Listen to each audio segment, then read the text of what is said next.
allies that we have that are also under attack. The same way, similar ways, right? Like Israel is like the most one at the forefront where it's not just been, attacked in similar ways with, the narratives and stuff like that, but they were physically attacked, right? But we have problems in the UK. Australia, he said, is like amazing, which it's not. We've had people in this space literally talking in stealth space about how many problems Australia has, where the problems are at and what they are, and they kind of mimic some of the problems that we had with migration and all this, so I don't know. I don't know who that guy was, but I think that, either he's new, like I said, I think he's new. He just has like a misunderstanding as to like, what is actually happening globally, because Australia is not doing so well, right? Like pretty much any U.S. ally is not doing very well right now, and they're all being attacked. So I just like to make stressful. A statement here, Key. I don't know this individual either, but what I do know, because I typically would have this frame of mind, a black and white thinking when I was younger and before I got into my career. And there's so many nuances to every issue, every subject, that you just can't look at it black and white. You have to look at the whole piece of the pie so you can come up with, discernment and analyze the big picture. Well, you want to know, Andrew, you want to know something, and I don't know how many people in here know it or ever took economics, but if you really want to know one of the truest reasons why our debt is so big and why our taxes are so high and why our economics are the way they are, is because we have a whole lot of products in America. That's why. As you expand the product base, your monetary flux needs to be higher. That's your monetary flux, your product selection. Oh no, this is modern economic theory. Where the fuck did these people ever run a business? Now there's over 960,000 products so that you can purchase in America. So like 960,000 products. Bitch, I'll show you a catalog with 4 million fucking products. The fuck is this shit? My dual route. This is a stupid idiot. Everything is projection. You must be new to this. That we were studying was, in order for a business to be profitable, they're going to have to offshore. So we are experiencing the devastating impact of offshoring. It started early in the 1970s, not gung-ho, but it really took off in the late 1980s and the 1990s. So what I would like to ask, with all the products that are out here on the market today that you and I can purchase, what percentage of those products are from overseas? A large, vast majority. I never looked at the exact number, but it is probably upwards of 70% are not created inside the United States, like at all. And most of our products that we do make in the U.S. have foreign product. Ever since I lost Simon, I've kind of been all over the place, but it's not easy every single night. It is not. It's fucking, dude. I don't know how he does it. Honestly, I swear to God, I think it to myself at night sometimes when I'm listening. I'm like, I don't know how every night he does it and runs hands and comes up with information every night. Either way, but I'm kidding. Honestly, go up there, support him and everything, and everyone knows me. I'm not gonna say this about anyone unless I fully believe them after all these scams that have come through the last year or so, but I'll leave it there, and I just hope people understand how much work it is and how hard it is every night to... And the cherry on top, and Joanne deserves all the credit in the world as well. Mm-hmm. All the credit in the world as well, because they are a great tandem. Obviously Heidi as well, but Joanne's been here since the beginning, and without Joanne, it is... I don't know... Great compliments, but what have you actually achieved? Nothing! Oh my God, John, who stands for nothing, is on the panel. Well, let me ask you this. Have you ever had some type of Yeah, ask you. Have you ever had an Have you ever had a whistleblower on your show? Ever? Let me ask you. Have you ever had a whistleblower? Ever? Why they do? Yes, a whistleblower from Israel. Israel? Dr. Kirkmore, but I mean, why haven't you ever had a Jewish whistleblower from Israel? Carl comes on here every night and talks about Israel, as you just described. He's a whistleblower. You have an Israeli whistleblower on your platform? Yeah, why? Well, what has he told you? Anything juicy? I thought you listened to the spaces all the time in the tunnels with the ADL. How do you not know? ADL? I don't work for the ADL. I work for APAC. Duh. Oh, you finally got your money. Good job, John. Are you finally fighting for something? No, he is joking. He doesn't take APEC money. He says that he's from us. No, but Hasn't given him any money. He wants it. hey, everybody, how you doing? Listen, I'm running in the 16th district versus a Darren LaHood, the Congressman APAC, who takes a lot of money from APAC. I'm running against the Darren LaHood in the 16th district of Illinois. Go ahead, my friend. That's a great accent. You should totally play Fire it up the. in your rallies and bring in like what 3 people or something. That comedy routine. Imagine being that old and that retarded. That's crazy. Actually, he's very suitable to run for Congress with this current administration. I've perfected not working. I'm perfect for Congress. Yeah, it's very good. Just like the average Valentina Gomez in Texas. Good luck, bud. I've perfected not working, therefore I'm more suitable for Congress than Ilhan Omar, who's worth $30 million. If we can't arrest Ilhan Omar, Very parasitic and Jewish. I've perfected not working, therefore I'm more suitable for Congress than Ilhan Omar, who's worth $30 million. So Jewish of you. Very parasitic and Jewish. Omar's married to a Jew, so you know she's just more controlled opposition. She both Fire up funding the to Israel. statements. Wait, don't let facts get in the way. Let me tell you something, truthfully. Kitover, usually, most of the time, yeah, is a Jewish surname for people from Kitov, okay? So, so most likely, he is a Jew, okay? Most likely. I'm just saying, okay? There's a big Hasidic group called Kitov, okay? So most likely, he is a Kitover Jew, right, John? Should I say Yochanan? He Googled me, my name Shalayla. How does he know that they're part of the Zionist Jewish Israeli conspiracy to dominate the world? Nothing. And he's one of those people, and it's just very depressing. But anyway, thank you so much for that. It's Yeah. like, especially since he's quote unquote running for Congress, like, and he doesn't take APEC money, but obviously we call her and say, "Oh, Hamas terrorists, blah blah this shit." We will take APAC money any second as a writing candidate, apparently soon. He still Like supports he Israel. got $90. Doing amazing things. So pathetic. All right, I see It's like, why do you Cormac. want to waste your time? Cormac will be the last time. So pathetic. What's happening? Thanks for having Well, we me spent on. the other 600 Just want to say fair play to you. Keeping the chats going. First thing I want to say is death to Zionism. We need to dismantle that whole Death to shit from Zionism! the bomb in every country and all over the globe. We need to dismantle the whole Zionist system. Any fucking aspect of Zionism needs to be destroyed. But at the same time, I will say, not all Jews are bad. I know a couple of Jewish people here in Ireland, and they hate Israel. They want Israel gone. Is Israel the only problem, though? What about Ukraine? Oh, fuck Ukraine as well, man. But Who runs Ukraine? Do they say anything about Zelensky and his Zelensky is backed by... Do they stand Zelensky's against backed Jewish by Jewish supremacy? oligarchs. This Zelensky's is- backed by Jewish This is a oligarchs. game that's never gonna end for these backing people. Millie in It Argentina? is gonna be so funny. Yeah, the Zionist pressure Jews. on them. Troll the Jews. these people Yeah, for no, I agree, years. bro. I agree. It's the Jewish oligarchs. To just bro. make fun of people Yeah, for bro. years for being But Jewish the Jews have conspiracy so much theorists. power, man. Way too much power. This is a show that will never The end. way I look at it is, it's not that. It's not that. Is somebody using their vacuum? Cormac, some Jew named Herzog was a so-called Irishman, right? He was born in Ireland.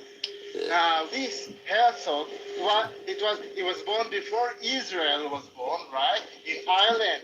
He pretended to be Irishman. He was born in Ireland. But guess what? He fought against your own Catholic brothers, against Germany, right? In the He must war come back. with Britain, and then he became the second president, I think, of a foreign hostile entity He was called the Israel, sixth right? president, and he was a scumbag. The sixth, sorry. So you know better than me. Yeah, Please say, go ahead. Chaim Herzog was a scumbag. He's the father of the current president of Israel, Isaac Herzog, who is also a scumbag. I'm just watching. Well, that's why I say someone death to requesting. Zionism, Yeah, and I hate them all. I'm just saying, I'm watching the areas at the new high, the all-time high, and if you got an all-time high in an ETF, it's not a $2 stock. It's XLV is 9.6%. What happens if the Nasdaq falls 50? That means it's 18%, 19.2. Where you going to get the stock for the ocean of passive money that's built up since COVID? 70 trillion of S&P. Where are you going to get that stock from? You're going to have to create it. You have to excite it into existence through the expansion of volatility. And I'm telling you, in my opinion, your crypto crew is going to migrate to those sectors, because your sector in crypto is going to be dehydrating, drying, fossilized paint. And all the excitements are going to be in biotech and utilities. They're just going to drive the stock up more than the hedge funds are able to buy it, for the mutual funds behind them.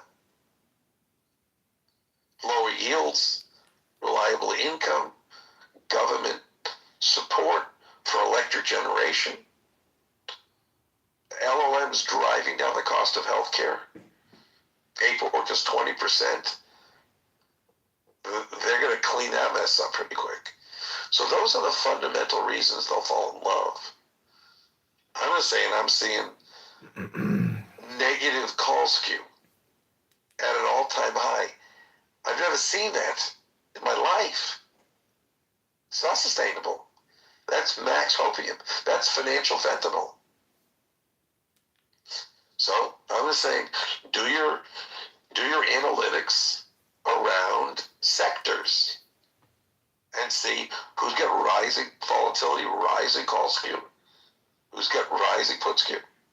Because, you know, I like what's going up. Anyway, John, what is it going on, John? Hey, I've been listening to Bitcoin rooms for years now of essentially what I would call Bitcoin utopias. It's like meaning utopians. They believe that Bitcoin is the solution to all of our problems, that the Federal Reserve, Congress, the judicial system, everything can be solved through crypto and Bitcoin.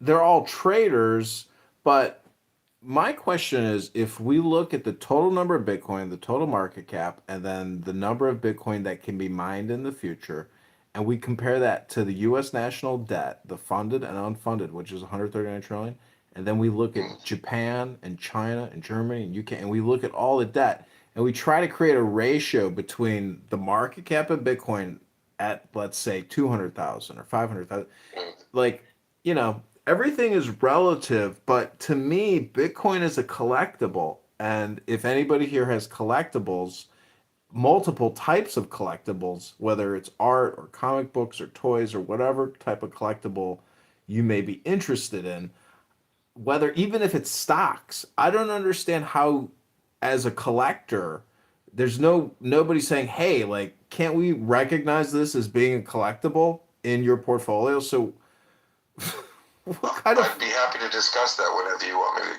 Yeah, chime go ahead. Okay, first of all, the notion that the total supply of Bitcoin is 21 million is true.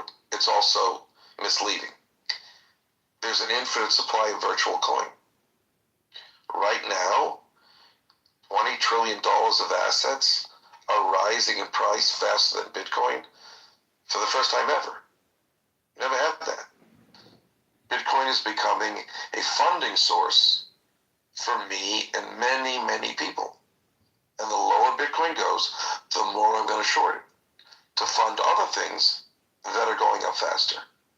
And Bitcoin volatility, which got to 31.41 on August 2nd of 2023, before the Fed started pumping more money into the system, which they can do from 5 3/8 and QT down to about 2 7/8 or 3 1/8. Below 3 1/8 and below 2 7/8, all rate cuts are destructive to money supply. It destroys them too at an increasing rate. So they would need to go 50 basis points at a meeting. And the problem is, they do that, they bring mortgage rates into the fours for adjustable rate, which is a disaster. Because then you have people saying, I'm only going to hedge my mortgage for 5 or 7 years. And you're just depriving the banks of all that fractional expansion. You can make $1 and lend 10, and the banks aren't going to be getting the income. But you can't say that it's a collectible like a gold coin that's 100 years old. That's unique. That's rare. Bullion isn't. And paper bullion. I mean, my boys and girls and cousins in oil, financial oil, we do 50 times the business that the physical oil guys do. 50 times. You got oil $1 from a low with $1 that's being drowned for up to maybe 75 basis points more after December 10th. And then the dollar's going to melt up unless they cut 50 at a crack. And then they only have 3 more meetings after that until you're at 1%. Who's not going to buy a mortgage that pays 5, funding at 1? So you know there's no way mortgage rates don't collapse. And that's labor intensive housing, which is at a record high with a minimum amount of 28% of debt, the lowest since the 50s. And Amazon, they're going into housing now. They've got the fractional ownership, single family homes. They're going to go from AI only beyond their retail business to real estate, because that's the bubble, or that's the inflation that's increasing housing value. But the idea that Bitcoin is a shortage and it's collectible is not supported by the way markets operate. Now, I happen to be one who was short around January-ish with the topping of the 10-year yield and the Bitcoin not making a new high for more than a week after the NASDAQ was making a new high. And I covered at 75.091. Look at my highlights for 4:29 a.m. on April 7th, because it wasn't going down 3 times as fast as the NASDAQ, and Trump wasn't serious about those tariffs on China. And then I'm coming in short side again, but I think Bitcoin vol is going to melt. I think it's going to go through equity down a treasury and then mortgage and maybe currency level of a 6, which means Bitcoin is lower than 5 or 4K, and it's going to spend a decade there, and then it's going to 1 million or 10 million, in my view. Wait, you think it's going? You think it's going to 4K? Then it's going to pop? I mean, have you ever seen a chart? I specifically did not say pop. I said volatility will go down to maybe 8 or 6, like a currency, and then the volatility will then collapse, and the volatility will collapse, and it's going to have a winter where they think it's a currency, and it's not. It's more. And then it'll start melting up. It'll take out levels. It'll add a decimal, maybe a decimal and a half. And then it goes like crazy. Wave 2. But it's a 17-year wavelength. Well, I don't know. I mean, that's what I think. I'm not going to trade it. I'm not going to buy it. But I mean, if I had some type of marketplace Have you or some ever type of bought it, or did you ever evolve? yeah, I've bought Bitcoin So if through you see CoinDesk. Bitcoin at 1,000 for 10 years, or 120 for 10 years, 5 years, whatever, and it starts creeping up, you're telling me you're not going to buy it then? No, I'm not. I have some legal problems that prevent me from actively trading until I can resolve these issues, and I'm not sure how they will resolve. But anyways, I like the conversation. I used to work at Smith Barney Citigroup right out of college before I had to go into the army. And Well, thank you for your service.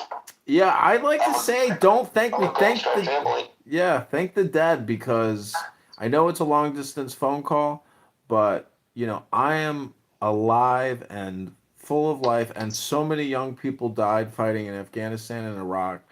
It's unbelievable. Nobody knows their names, nobody knows their faces. Their families are, if you're a Gold Star family, they're the ones who live with it every day. And I just hope that you know, I I'm running for Congress, and I couldn't get two people to sign my petition, and they said, "Why did you vote for Trump instead of Kamala Harris?" And my instinct, or my intuition is that Kamala Harris and Tim Walz would have led us to World War III with Russia, because they're psychopathic, low IQ morons.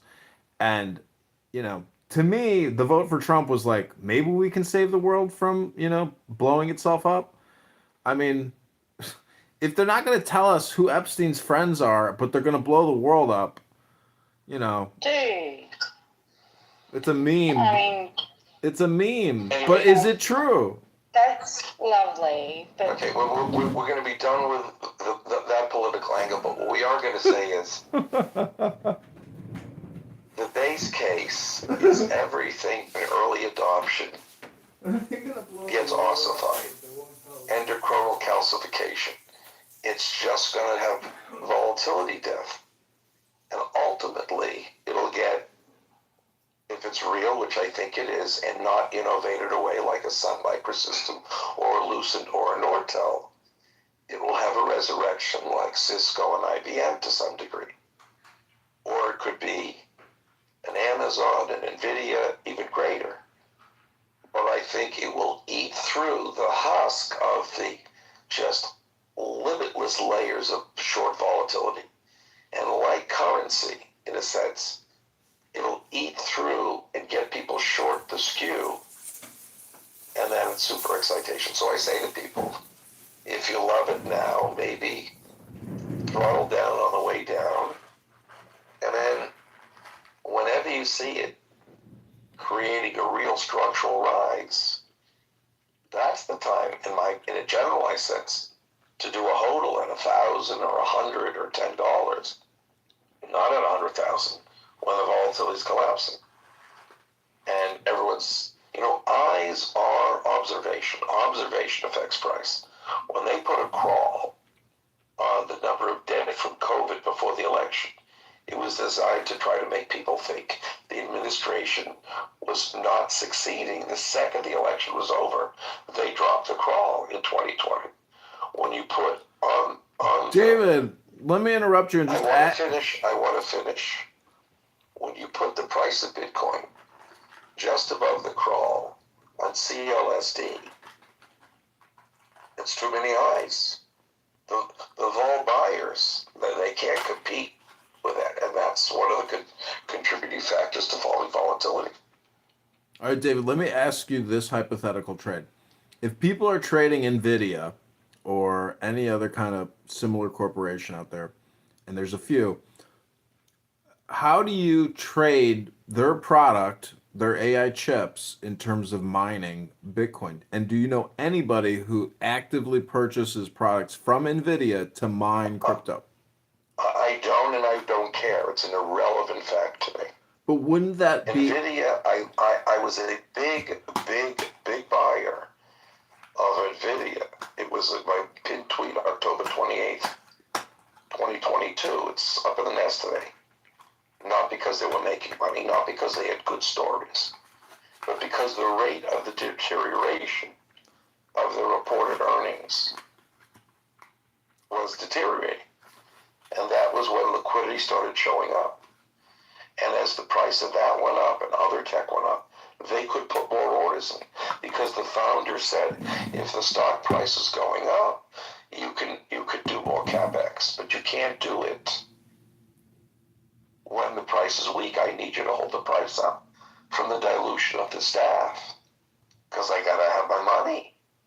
Well, then the passive was enough to overwhelm the sellers. I don't care about chips and. Well, you think I believe what Sam Altman says? No, but the buyers of Nvidia are the FANG stocks, and all these data centers that are going up is where all these AI chips are going, and it's. And what did Microsoft say this week? They're seeing the slowing of AI growth. And what did Meta say this week? We're cutting some of our CapEx. I know, but it's just like calling it cloud. Cloud and AI are synonymous, and it's, anyways. There's not a speck of dust out of place. I'm just wondering if anybody has ever met anybody personally that actually mines Bitcoin. I don't want people to hear things that don't matter on my spaces. Well, to me, it matters. Nobody's getting rich on that information. Well, it's just a diagnostic about the what you might call the marketplace, I suppose. I think the price of Microsoft and Meta and Amazon and Apple and Google and Nvidia and the other company are enough. Okay, the NASDAQ failing to outperform the S&P is enough. Volatility of NASDAQ rising with respect to the S&P, that's enough. Like an altered image. Failure of Bitcoin divided by its volatility to stay above a 50% decline is enough for me. Looking at the kishkis of an H1 versus a Blackwell in the second market, people that are much more active in the inter-tech arbitrage will do that work, and we will take all of their information as it affects price. That's soon enough for me.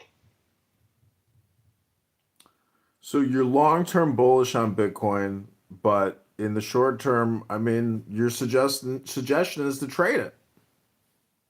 No, I'm suggesting that it's in price discovery lower.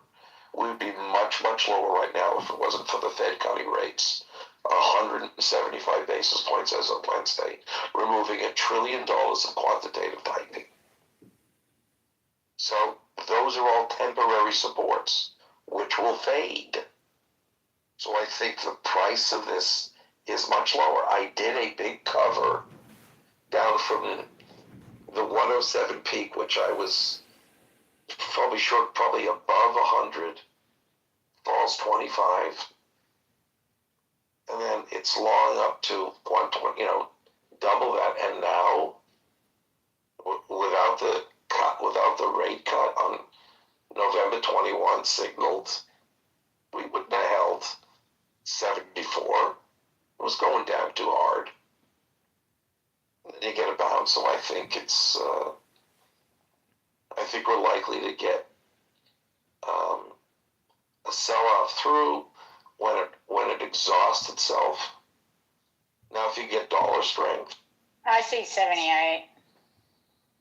okay, that's but whenever it stalls, I'll be maybe lightning, maybe throw on some volatility. So I mean, if you gained weight, you can just show people, and you know what? People are going to. No, but there's one way to test this. So Nargis. Discord. No, I'm not doing Discord. No. You just gotta say the phrase "big beautiful bubbles." Big beautiful bubbles. Okay, but I think she actually kind of passed the test because the way a lot of fat people say like big beautiful bubble, like there's like a stringiness to it. So that was interesting. Oh my god, you guys are sick. It's an abject fear you have. Like, well, first of all, Sam has seen me. I've seen Sam. I've seen Zabu. We've all seen each other. We've seen each other on video. But the fact is, like, your terror at being seen in this way is obvious that your vanity is in question. I think that you gained some weight after the divorce, and you're just ashamed of it when you shouldn't be. I haven't looked better than I do now. No, but like, what would you don't understand that? Like, a lot of guys are kind of into that, like, thickness. You are. You're probably gained a lot of weight after the divorce. No, I haven't. I saw the pictures Cynic McHale posted. I've noticed you're a lot different than me. You look heavy. I don't look heavy. I think they tried it for leaving. You're joking. From what I can I look fat. What did you just go to the nightclub with her and dance with her fat ass, Daniel? Get on a video. I don't look fat at all. Get on a video call. Why the fuck should I get on a video with you or share my like private life with anyone? Cool. Why should you share your private life with anyone? You just spent 10 hours. Anyone? Maybe I've had a bad experience. Marius, you got robbed by con artists, and you're worried about us now? Give me a fucking break. I don't trust anyone anymore. Like, you have to You understand, after like, your money when we have more if than I you. spend time on this app, I treat it as sound in the background. I don't get it. Like, I don't have. Why would you be worried about someone taking it? This is perfect necessitarianism. You guys are demonstrating necessitarianism perfectly at this very moment. I'd like to acknowledge that. Interest in like sharing my private life anymore with anyone except someone I choose to, like in my proximity. I don't trust anything anymore. If you can't trust anything or anyone, that means you don't even trust yourself, you schmuck. I don't trust myself anymore. John, you have to know when to chime in and make it entertaining. You don't have that ability. Who the fuck are you? The head of Iran? Anyway, we have. No, but brother, honestly, like, if you were able to gauge. What the fuck are you, the head of Iran? Not call you out. Make interjections at like opportune moments. You'd be great, but you just can't read. Who the fuck are you, the Ayatollah Khamenei, bitch? But Nargis, if I'm wrong about it all, I would just be like, totally apologize to you. But this is my impression. You can answer the word. No one cares. Why would you think that I couldn't? Of course I can have an impression. It's obvious. I mean, have you ever had a stock that you thought that you were emotionally connected to and you watched it trade down 80%? Never. So stop that. Well, what I'm saying is it's herd mentality, meaning that the herd will be slaughtered. There's a difference between a herd mentality and an emotional attachment. When the markets are moving, you want to be with the market. But to think emotional means you're going to buy even when the herd goes away. Well, all I'm trying to point out is that there is a herd mentality with hodlers and Bitcoin maxis or Bitcoin utopians. And they're the small fish. Huh? They're just exits for smarter people. They are just the exit? Means I want to lose my money and I want to overpay for something that's worth a lot less because I'm part of the cult. Yeah. That's all that it means. They will all sell all of their coins as we give up 1 decimal. So how are you buying and holding your coins? I'm short now. Who are you shorting it with? What? Who's your broker? Who do you short with? Would you like my social security and my mother's maiden name? What kind of bullshit question is that? Because I don't know how to short Bitcoin. I know how to buy it, but I've never, in my CoinDesk account, I mean, I can't short it. ETFs that accommodate inverse positions. Yeah. Yeah, I haven't kept track of those, but. Do you have anyone who can answer the phone at the firm you custody your assets at? Yeah. I mean, it's just TD Ameritrade. If they don't know the answer, I would go to a different place that can. Yeah. I mean, I can Google it and get the ticker and just trade it, but I'm just saying now I understand how you're trading it. But I thought perhaps CoinDesk. There's futures. There's ETFs. I prefer the futures. Do you know international traders like that use Binance and Saudi Arabians or anybody that, No. No. We're not going there.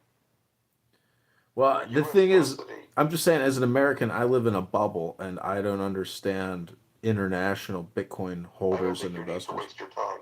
You can make more money US only than international, in my opinion. They've been falling forever, and they're going to keep on falling forever because they don't have corporations. They have government entities that are not competitive. There are periods of time where people cover their shorts, but it will be viewed as the stupidest time of all time. If they didn't exit, they're morons. So how do you, in your trading history, on your exits, like, have you celebrated the exits? How do you recognize the exit? Because I don't do that. What is that? What are you talking about? I've had big trades. You know, the biggest trades that I've had in my life. I'm an adult. I don't have big trades. Everything is scale in, out, size. I don't know what you're talking about. Well, I mean, everybody has their top years of adjusted gross You know what, income. John? I don't want to go in your trading style, okay? It's not a trading. I'm not suggesting a trading style. I'm just asking your history and, you know, any insight you have. I don't know what you're. I don't know why you're asking me my personal stuff. Well, I'm hoping to learn something from you this late at night before I go to bed. I'm trying to teach you how to trade. Other people can teach you how to trade. I'm trying to tell you how markets operate so you can integrate that with whatever you're doing. I don't think anyone should ever have a big trade. I think that's nuts. No, I agree. I agree. I mean, in hindsight, it's nothing. It's nothing but there's no different than going to the casino than doing big trades.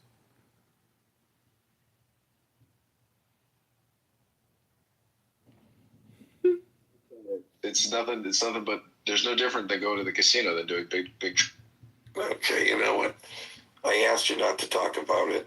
You couldn't control yourself. It's crazy. What did I say? What did I say? Kick me to the goo. I asked you to stop that. Kick me to the goo. Yeah, troll having a good time. Can't be a real man. Everybody's a troll nowadays. Hey, good evening, David. How you doing? Yeah, the middle and the lower income brackets. But under modern monetary theory, the reason why you want a currency that devalues is if you look at if the gold standard, right? Does it say every dollar was backed by gold? And you couldn't inflate the currency at all under the gold standard. Well, then the wealthier would continue to concentrate that wealth, and there'd be less and less. And the only way to get that money from the wealthy is to tax them, and they don't have the real incentive to have their gold working for them. Whereas under an MMT with the fiat currency, the dollar it's a forcing function to force people to be productive. If your money is just sitting and you just sit on it, it doesn't. It will devalue. And this is such an important concept because it requires the wealthiest people that are sitting on all that wealth. It isn't like they just like Elon Musk, has $1 trillion. It's value, right? And corporations and productivity. It's a benchmark of it's just a design to keep people productive and society productive. It's not a perfect system. And I have written on this that the social contract has changed without our consent. But again, the elites kind of will drive the policies, just like the U.S. Constitution was written by our elites in 1776. It was written by elites. It wasn't written by the general public.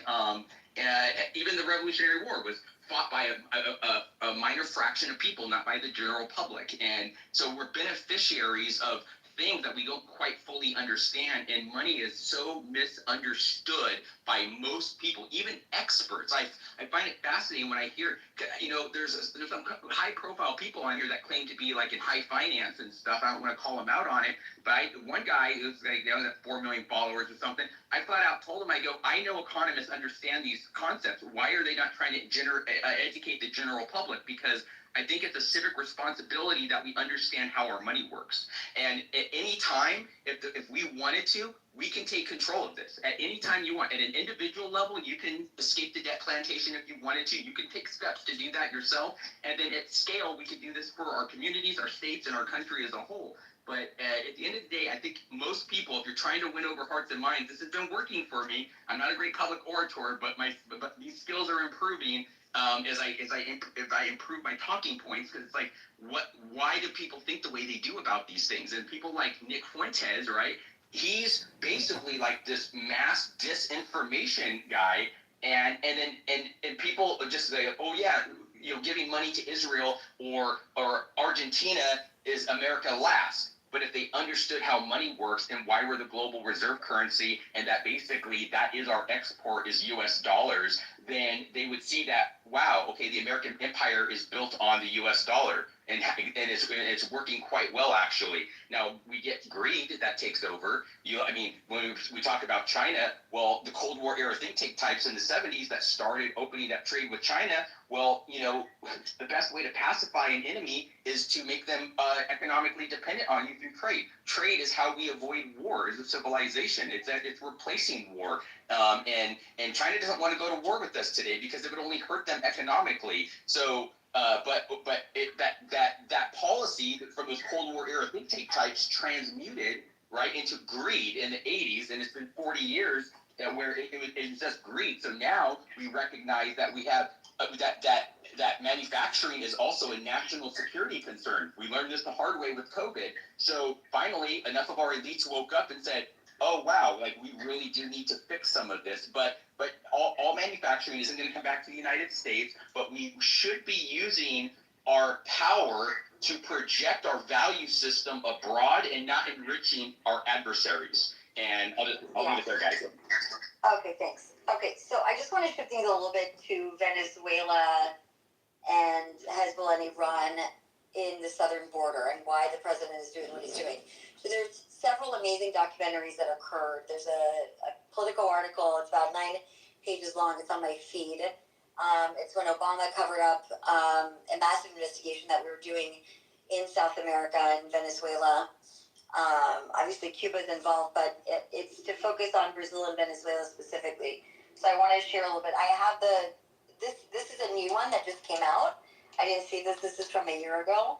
I have the different parts, the 3-part series on the Cassandra Project on my feed from last year, last year at least, that I covered it. So I just want to watch a little bit of this. Iran and Pakistan now trading fire, and with the war in Gaza raging, tensions between Israel and Hezbollah in Lebanon grow, while militants attack U.S. forces in Syria and Iraq. The Department of Homeland Security has announced the arrest of 2 Yemeni nationals, both this is a year ago. Separate attempts to sneak into the United States. So there's a Yemeni, for example, who they caught FBI. This guy's great.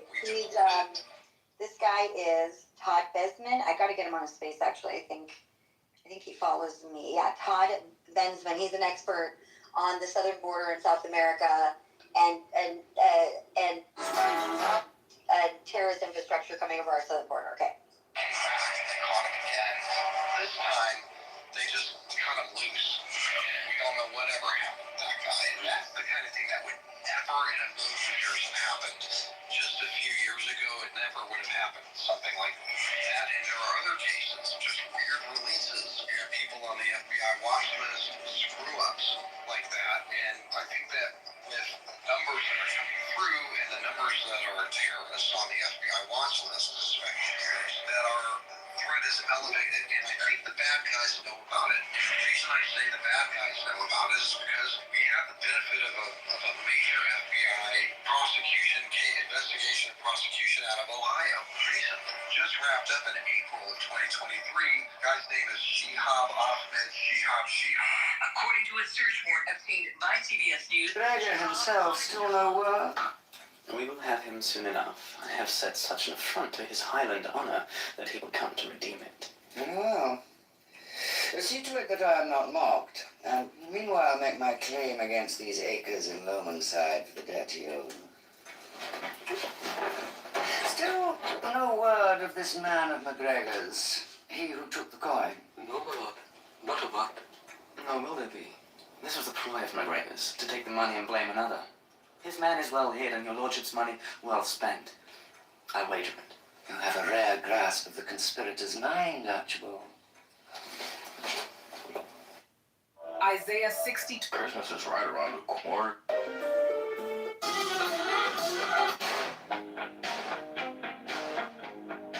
Clothing with minimal.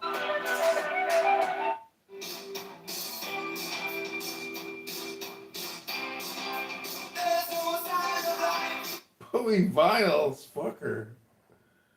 This is David Bowie videos. Crushing it.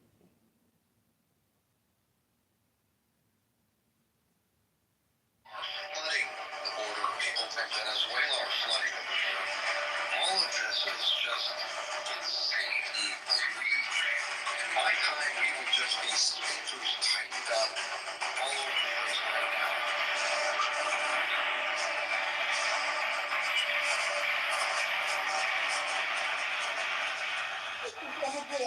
Was the most dangerous U.S. designated terrorist group in the world.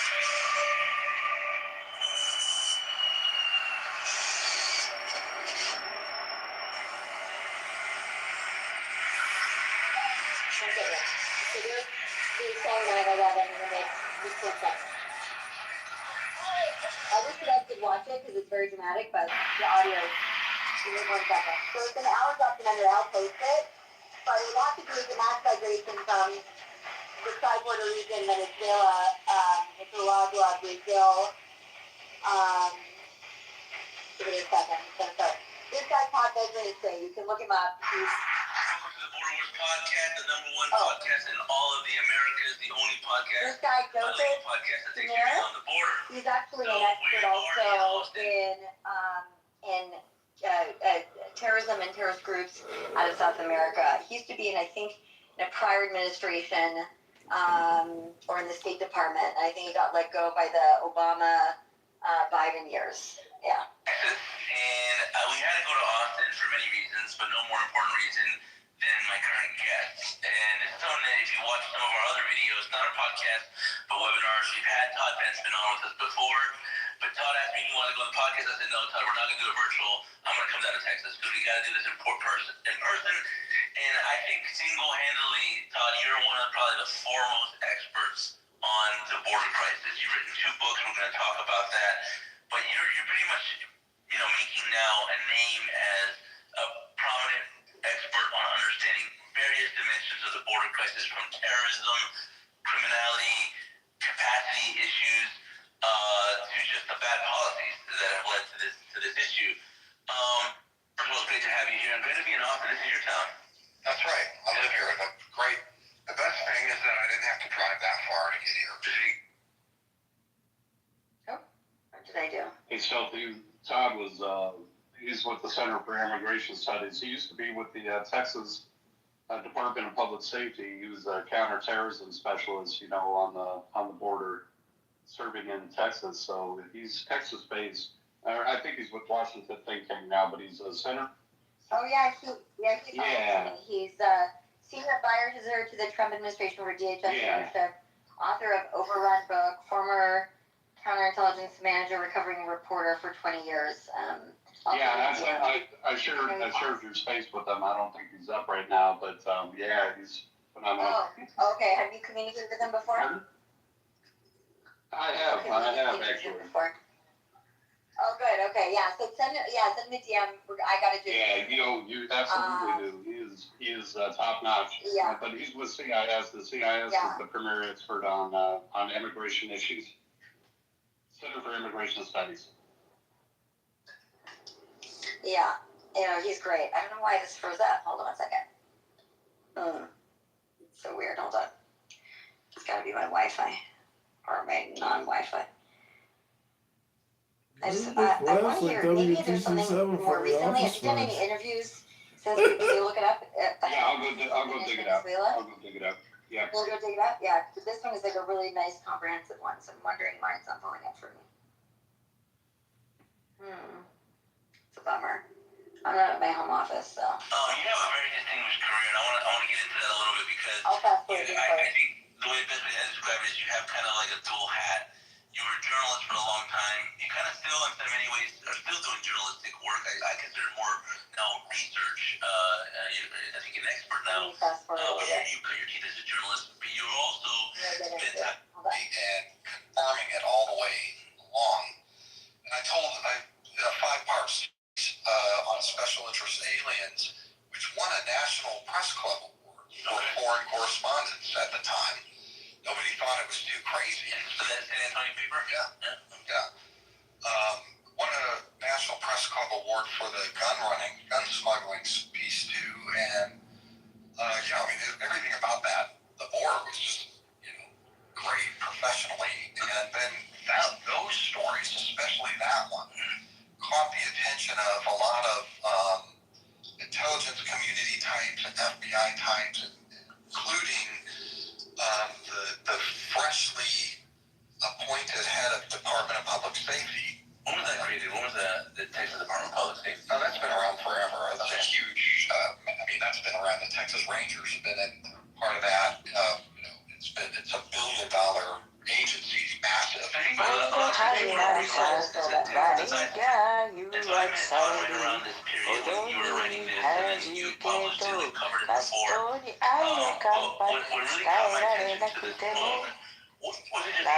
I had heard about it, I hadn't really dabbled much in it. I'm gonna get to some context. Or the legacy media. Hold on a second. It was like I never heard of it before. On CNN. Autism. In the years following that, there were huge, breakout investigative pieces about. Hello? Kanako Tsuchi. Hi. Hello. Hey, Issa Cunt. Hi, Issa What Cunt. are you doing, Cherry? I have a Zen bell. I also have a fart button now. Cherry Poos? Issa, you want to be on my fart button show? After everything, How old are you? whenever somebody says something, doesn't matter what they say, I press the fart button, and it made me realize that what everybody's doing is farting out of their I mouth. can't understand what are you talking about. I'm trying to say that farts and talking are the same thing. Whether you emit gas from your butthole or your mouth, they're both equal. It's about the same value, especially on Clown House. In fact, some people's farts might be worth more than what they're saying. I'm so sorry. Excuse me, who are you? Who are you? Hello? Excuse me? Hello? Excuse me? Hello? See, I just burped, but a burp is worth less than a fart, but more than a talk. I'm talking about the talk is verb. B is verb. Everything is verb. I can talk. Talk is verb. Why you can't understand the grammar? Oh my gosh. You are not a parent. No, I gotta text somebody because I just saw No something. need to think about that. Well, what can I help you with? Can I read you your tarot cards? Have you had any recent medical emergencies? Medical emergency. I am a registered nurse. I can help you, but you can't help me. Got it. No need to think about that. How's your love life? Hello? She's drunk. She's drunk. Who is she?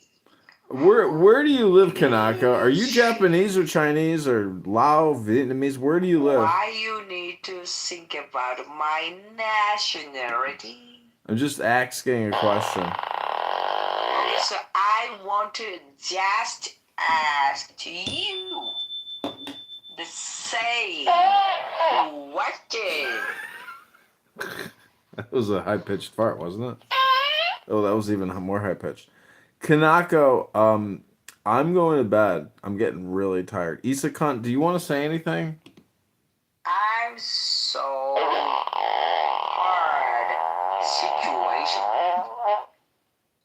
Kanako sounds retarded. Yeah, Issa's here. Issa will help you with your problem, Kanako. Who are you? It's incredible to see that she has So terrible over person. 1,000 followers. Terrible person. Are they more retarded? Terrible person. 3 times. I said it to you 3 times, Issa. 3 times. Repeating. Wow.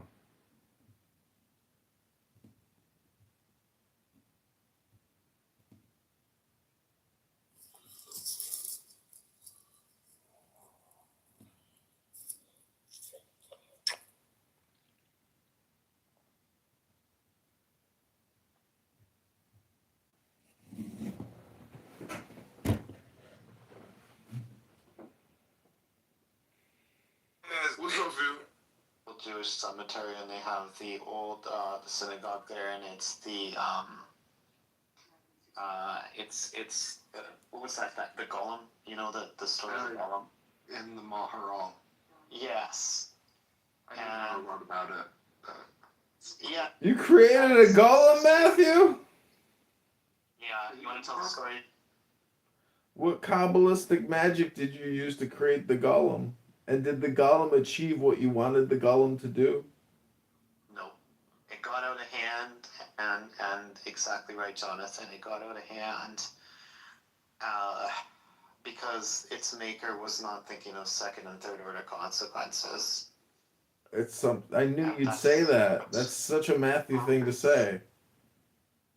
And that's the problem with our anti-civilization now, is we've got the technology, but we haven't leveraged. You think we're anti-civilization now? You don't think 1920, 1930 was more anti-civilization when 100 million people died blowing themselves up in Europe? Oh man, I'm not saying an either or thing. I'm saying we still have the opportunity to do better, you know? Do better. We live in clown world. The whole planet's infected with Down syndrome. I agree. Yeah. Everybody, this is Jonathan. He is a What does that mean? And let's for sure not scapegoat folks with Down syndrome. It just means that, like, you might take out a beautiful girl for dinner, and then she'll say, I don't brush my teeth. And you'll be like, you don't brush your teeth? You don't even floss? No, I brush my teeth in the morning. Jonathan, focus. Matthew, thinking about you were talking about color earlier. You were saying if all you see is red, and then all of a sudden you see white, then now you recognize red. In the same and white as well. Yeah, both. And white as well. Yeah. In the same sense, if somebody is what was the idea? If your underpants look like the rainbow, but red reflects the light of the sun, is there actually red in your underpants? Like Issa's PTR. Matthew, the idea is that it's almost like chaos or anything you were talking against. It's almost like it's a necessary evil. By the same token you said about the red and the white, I think if we get to the point where where we reach idealism, I think people would still need a mirror, would still need the bad for them to recognize the good. So it's almost like it's our way as a society we have to create the bad so that we could have the distinction, because otherwise we wouldn't feel good. I think there's an objective good. Like, there's something to like being around. But it wouldn't that objective good? Yes, it wouldn't there's be something to being around a lot of like Chanel perfume and not being near cattle shit. Yassine, you're just stating the obvious. Perfectly fine without the cattle show. Yassine, you're stating a fundamental philosophical principle that the devil or evil or bad or ugliness is connected to goodness, to the light, to joy, to beauty, to, so it's just yin and yang. What's your point, Yassine? And it is, and I think we need more Well, we can wait, but this is just a follow-up to Matthew was talking about how we could control information, and we could end up with a better society if we just spread positive. 100%, man. I sincerely believe that. I sincerely believe that. I believe, okay, one of the big debates here on Clubhouse, among the people that are Westerners, or people that don't really understand or don't like Islam for whatever reason, is that they will argue that Islam somehow has some kind of inherent principles that make it uniquely destructive. And I don't believe that whatsoever. Because if no single piece of information in this world has inherent principles.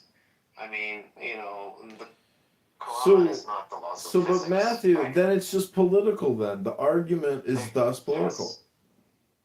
Yes, and so exactly right, Jonathan. That's what I'm saying. Any words, any information that's down on the page is always being ciphered through culture. So, like, if you look at all of the old Hebrew texts and Christian Judaism and the Tanakh and all the writings and the Quran, they come from like hundreds, if not like thousands of years ago, right? Well, when people pick up these books, they always read it through the lens of the society that they're going through now. And so my greater point that I was trying to make is that some people in Clubhouse might argue, okay, let's say if all of us agreed to certain shared principles and we all decide to live by that, they somehow believe that, maybe people of different religions or backgrounds can't get on board with that. I completely disagree with that. Because I think we're capable of weaving narratives. We're such sophisticated thinkers, and we are so malleable that we can create grand narratives where something on the surface that seems contradictory is not contradictory whatsoever. Like only children will say, okay, let's say, for example, like a child will see their father smoking a cigarette, and the father will say to the kid, I want you ever smoking cigarettes, right? And to the minds of that simple child, they'll say, oh, well, you're being hypocritical, or I don't see how he sees a break in alignment values. But there is no break in alignment values there, right? It's not a break in alignment values.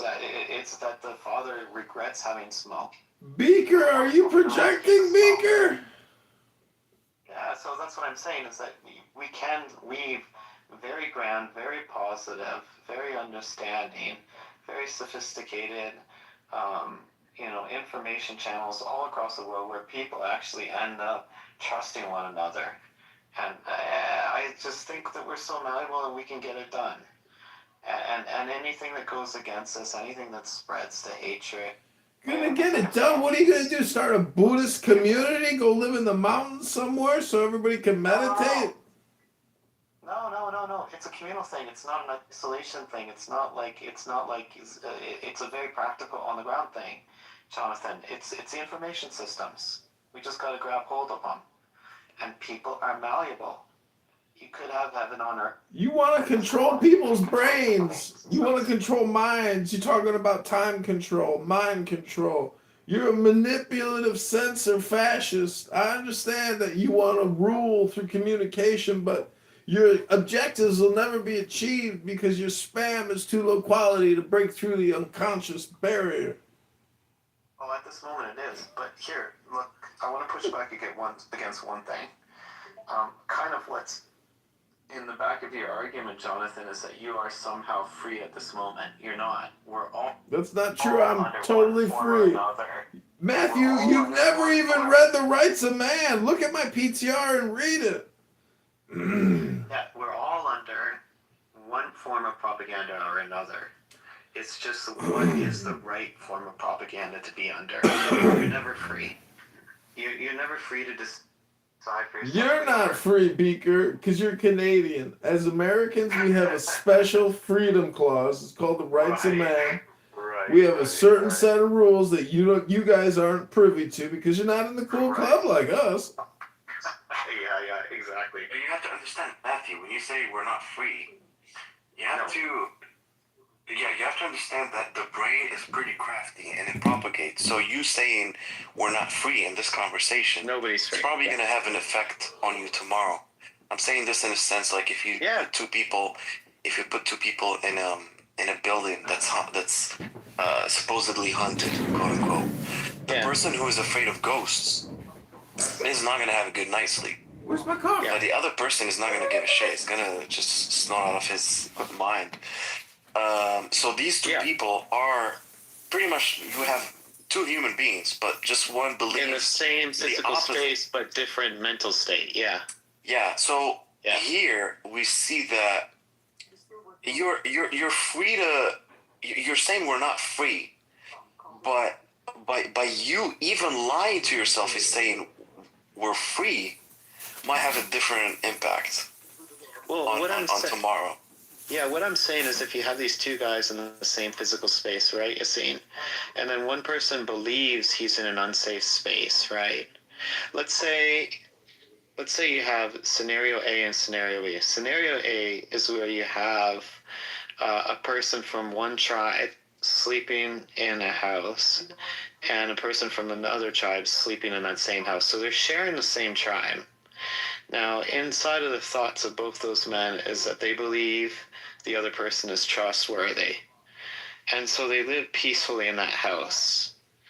And so what they've done is they've successfully navigated that. They've tamed their amygdala. They've managed to extend their trust out to different people.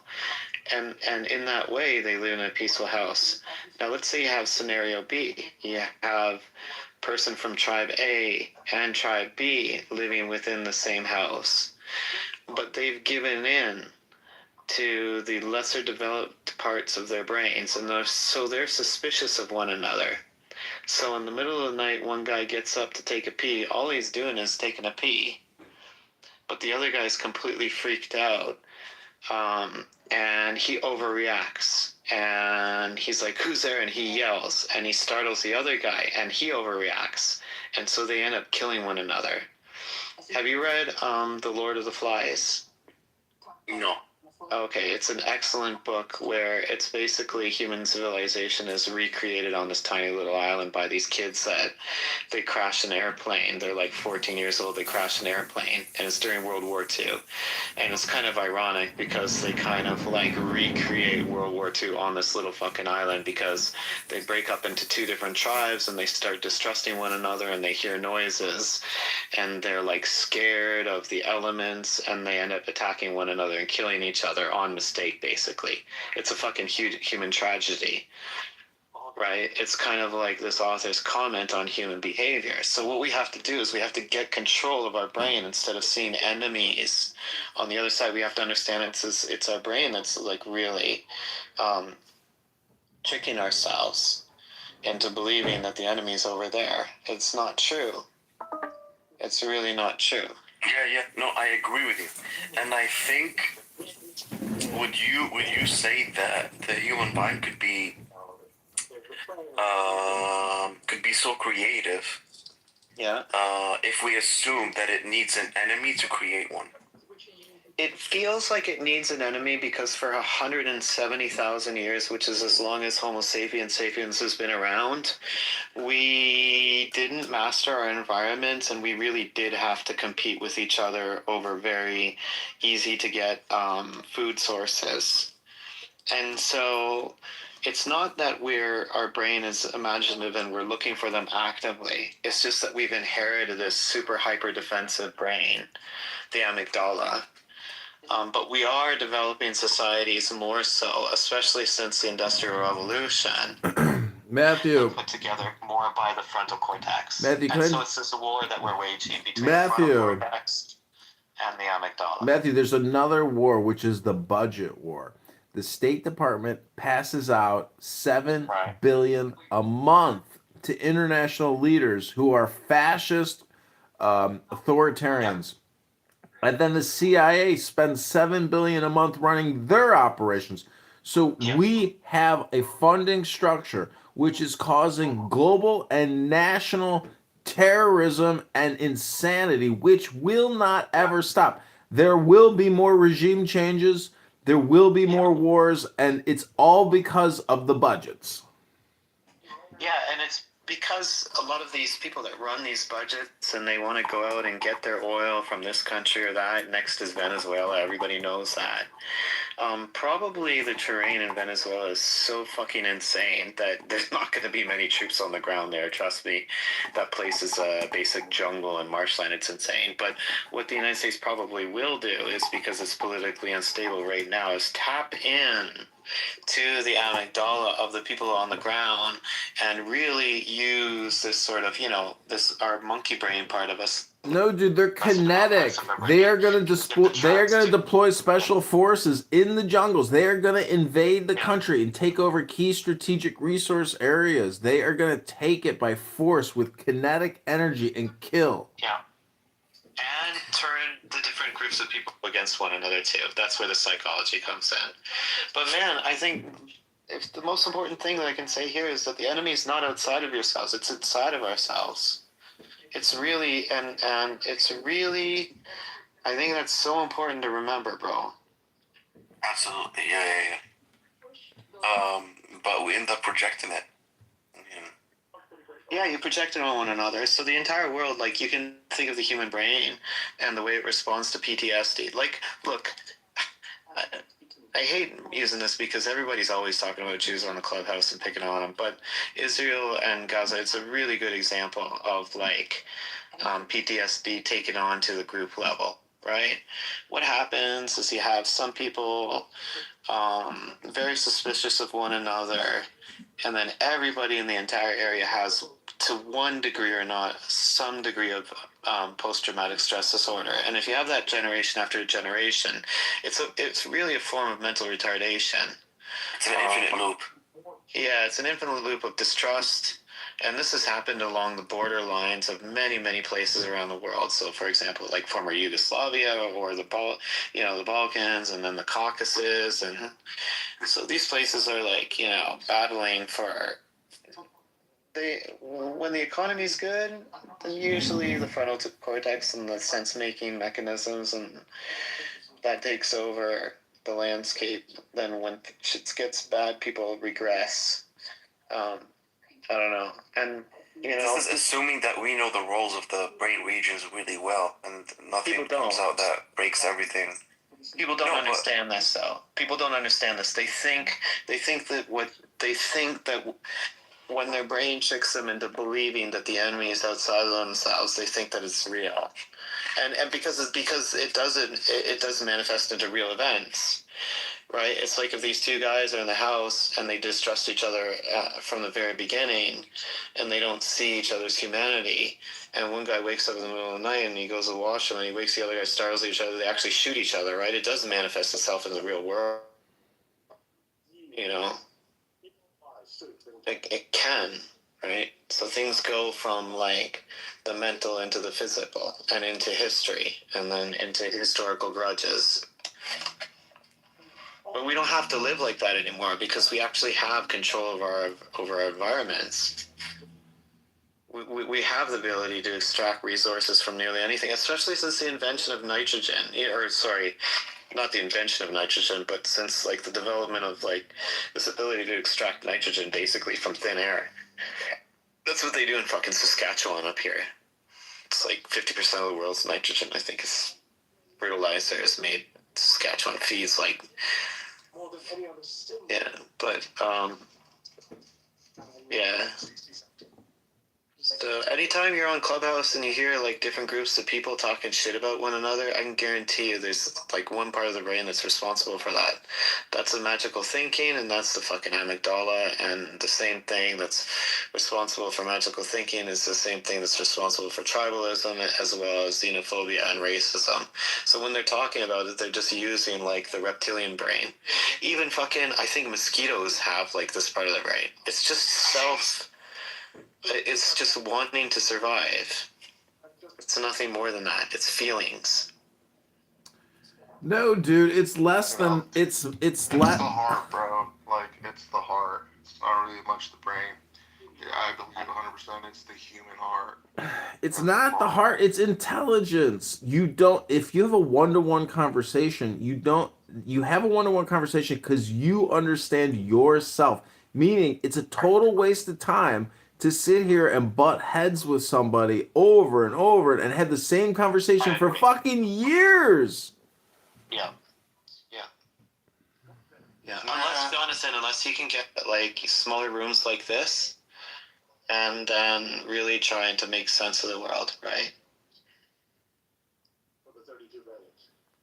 I don't know. The Ram would be a good example. If you ever watch Rams fight, they're just stupidly bashing each other's fucking heads, and then hopefully even the strong one will walk away with brain damage, bleeding out its nose.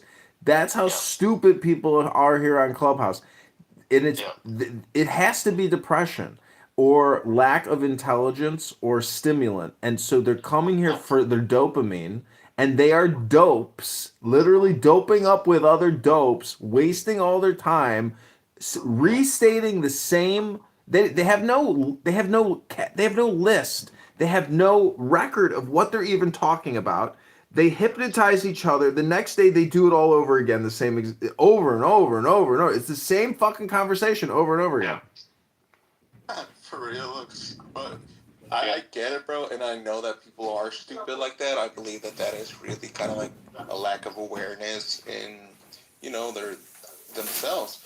But the thing is, what's really fueling that that anger, that like stupid ass conversation? And It's the information systems, I think. No, dude. Like, for example, when you get angry, when someone someone offends you or some shit, it's just where do you feel it, bro? Like, you feel it in your chest. It's just that fucking little. Like, it's the heart, bro. Like, I feel like that fuels, like, it gives the signals to the brain, like, yo, this motherfucker's talking shit. We gotta do something. So yeah, dude. And then like the brain just goes ape shit. But that's where like the intelligence of like a human person really kicks in. Like, I mean, depending on how dumb or how fucking smart the guy is, like, is the way he's gonna react. But I mean, I feel that the heart is what actually fuels like a person's feelings. So you're saying people are more emotional than logical, for sure. Extremely emotional. Yeah. Well, because what I was saying, Matthew, like, we don't know exactly. I mean, I know we can talk in terms of prefrontal cortex or the amygdala. Yeah. But we don't know exactly, because the brain doesn't stop at the brain. Richard is right. The brain is extended throughout the whole body. It's nerves too. And you never know where something is truly stored. Yeah. I mean, sure, it could be in the brain, but not 100%, and not like as in a hard drive in a computer. It's more scattered around. It's like the root fucking like cause. Like, I don't know how to word it out, but it's just like everything starts at the heart and then it goes up to like the brain, and then that's like where you decide like what the fuck you're gonna do depending on how you're feeling, Yeah. Yeah, I mean, I guess the greater point you're seeing, what I was trying to say is that, like, the specialists know about human behavior. I just wish they'd leverage that on the information systems and in the education systems. Like, I think the point of... It doesn't start in the brain, dude. It's a neurolinguistic program. Other cultures, other countries have figured it out, and it's very complicated, and it has been fully translated into English. Yeah, that's true. I think a lot of it, Jonathan, like the Buddha, like Buddhism is kind of cool because it's not a territorial, historical religion. It's not tied to like places. It's not tied to history. Buddhism, not really. One of the tenets of Buddhism is like think about your thinking.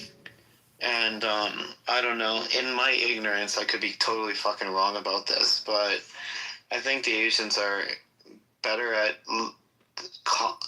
I don't know. They just seem more calm because do they think about their thing? As us Westerners are like, oh, you know, what I decide to do is between me and God knows that, like, whatever I decide, it's right. I'm not going to think about my thinking.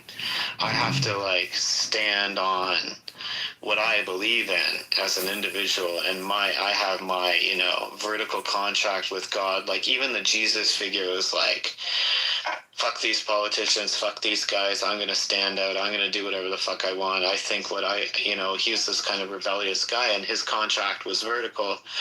And so Westerners are kind of like, you know, regardless of the situation, wherever I am, I'm gonna be stubborn and I'm gonna keep my character with me. Whereas in Asia, people are more like, more flexible. More flexible, you know, they live more densely populated and they can kind of like, or it might be historical because, you know, Confucianism, right? Like China broke apart, came back together a dozen times, and the last time that happened, 70 million people died. So the Chinese government is doing its best it can, even forcing fucking, you know, this false utopian, what's that called? The social credit system to make sure that the people don't fucking tear each other apart, right? Like they're doing everything they can to keep their culture together. Like if you go to China and you turn on whatever social media and stuff, it's like people playing with babies. And as soon as they see anything like ignorant or like bad shit on social media, they throw that shit away because they know how toxic it is. They know it's addictive and they know it's like bad for the long-term survival of social harmony, right? I just wish that we had that kind of, I don't know, the Asians seem to know how to work better together. I just wish we could import that shit into here because nobody's going to fucking ever attack North America. We've got these giant oceans on either sides of us. It's just that we're our worst enemies. We're going to tear ourselves apart. And these negative information systems are like doing a great fucking job at like getting us to like destroy one another. Trump's coming out saying the fucking Somalis are doing stupid shit. I don't believe that for a fucking moment. You know? It's just, it's scapegoats and it's divisions and it's entertainment and it's anger and it's heart pounding, like anxiety. You got to keep the people entertained at the same time as keeping them angry and keeping them agitated. You know, it's just all about power then, right? Yeah. I don't think we know how to relax, bro. You go to other countries, you turn on the TV, there's a fucking old man playing like the accordion on it, and like seriously, like ukulele.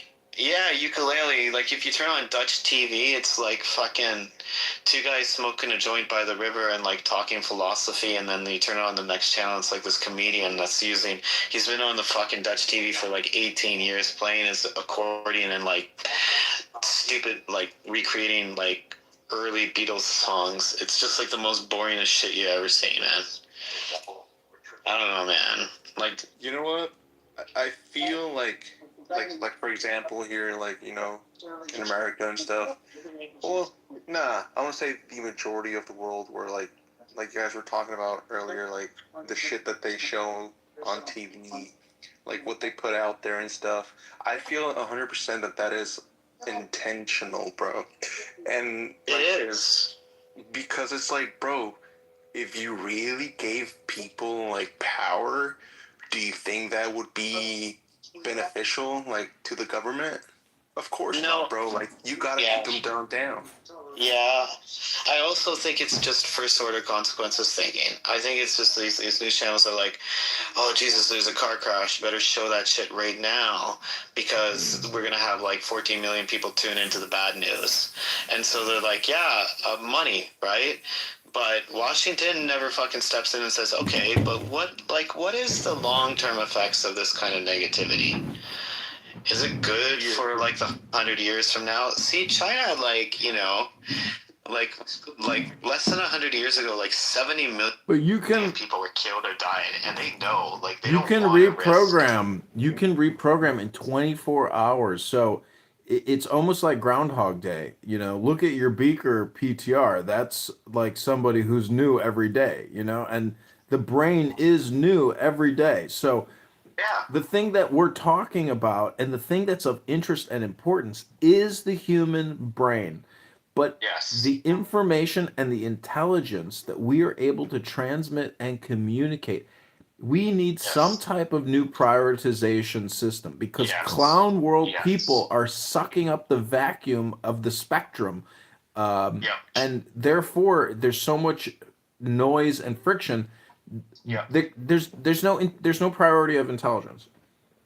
No, I thank you, Jonathan. You said it way fucking better than I did. I think you just like you summarized what I was trying to get at here. And then, so why is my argument this? Right?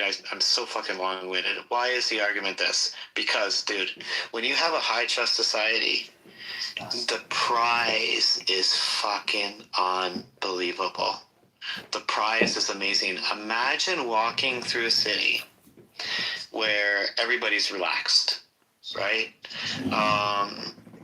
Where you can send your daughter off to the worst part of the city and there's not a fucking problem. Have you experienced that? Yes, I have. Japan is like that now. I represent Archibald Cunningham. Japan is a very high trust society. I am your Grace's humble No law. There's very little warning. Dude, I left my wallet. I didn't leave it. I dropped it in Shinjuku Station on the Yamanote-san platform. And this one platform, 3 million people a day on this one particular platform. It's like half a kilometer long or something. It's a massive fucking platform. Like 2,000 feet long, right? 2,500 feet long, actually. Left my wallet there. 3 million people a day go through that. I dropped it. I knew exactly where I dropped it because I thought I heard something fall, but I was in such a hurry to get to work that I never looked. And so when I got to work, I'm like, fuck, I dropped it. I know exactly where I dropped it, right? Day goes by. I come back 9 hours, 10 hours later. I know exactly where to look. My wallet's there with the money. 3 million people like walked around my wallet. Not only did they not kick it down into the train, right, accidentally, right, they looked down, make sure they're not, okay, so nobody kicked it, and my money's not gone either, right? That's Japan. You can leave anything anywhere. So it's doable. And people will say, oh, that's just because it's like one culture, monoculture. No. It's the human brain. Sure. You have to work against the human brain's tendencies. When we see people of different religions or different skin colors, as different skin tones, there is the tendency for the amygdala to kind of like, because it's 170,000 years old and we only lived in tiny little tribes, you have to override it. So what you need even more positive information systems delivering high trust imagery and high trust messaging, right? So you need like news that shows, like, let's say, I don't know, like I said, young black guys helping out like their mom, or like white ladies, or like just positivity all around of all these different groups of people getting along, right? If you have that, then the prize is amazing. Because what you have is you have an entire society of people that completely trust one another, that respect one another, that have very shared similar values. And now you've got this weight lifted off of you. You don't have to worry about fuck all. You can just concentrate on your work. You know, you can stress out about other things. You know, like your boss is yelling at you to do a better job or something. You're going to have other stresses. Society's not going to be perfect. Not by any means whatsoever. But you are going to have a weight lifted off of you. I don't know, bro. Like, here's my point of view on, like, why I still believe it's the human heart. For example, like, almost every destructive behavior human beings do is not because they don't know better, but because they don't want better. Like, check it out, for example, people know, like, lying is wrong, and guess what?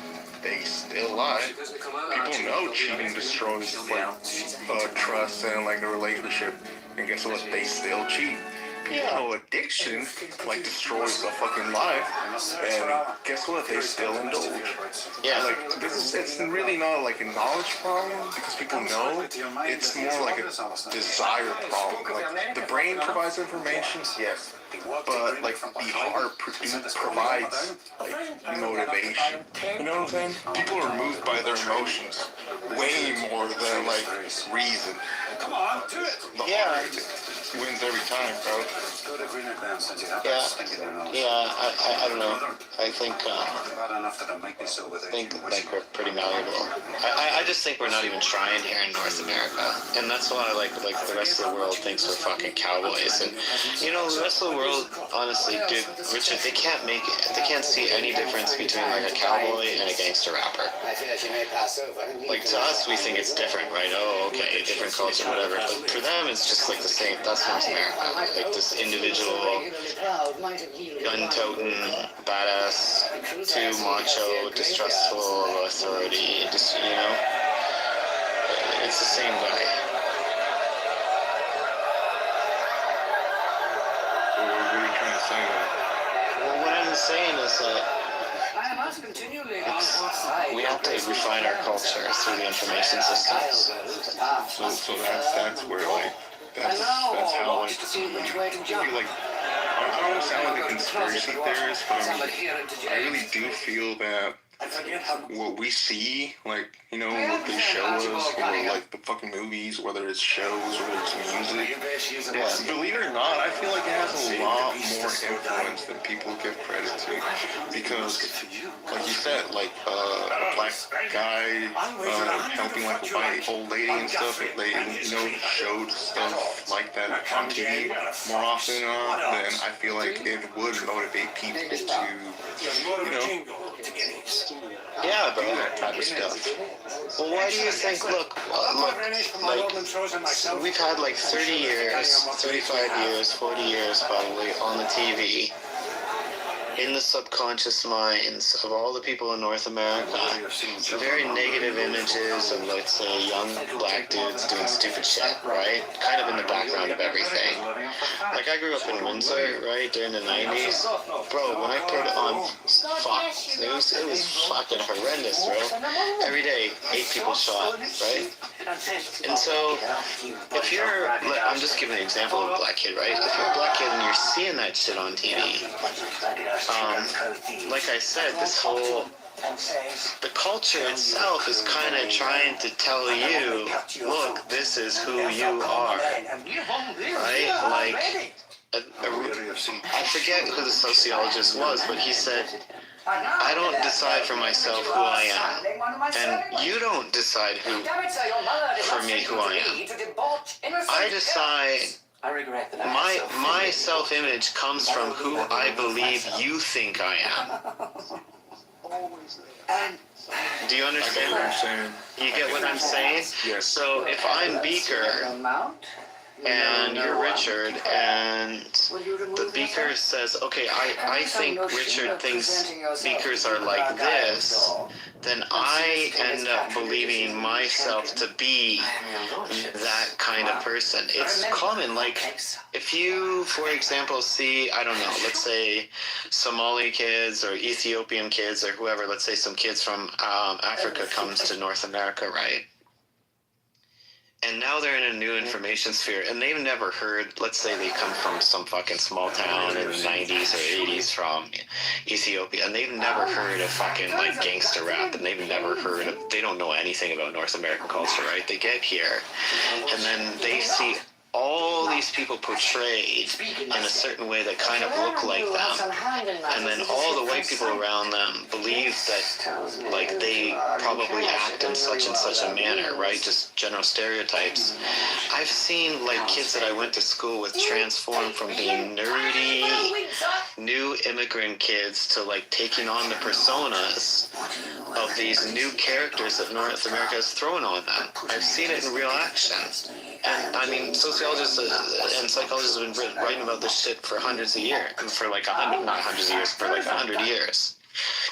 You see, and so that's how deeply affected we are by the information systems. Our self-identities, our relationships with others, the way that different groups of people, the way that different religions interact with one another, all of our tribal identities and how we relate to each other and ourselves and everything, it's all determined by their information systems. We're completely malleable through to the core.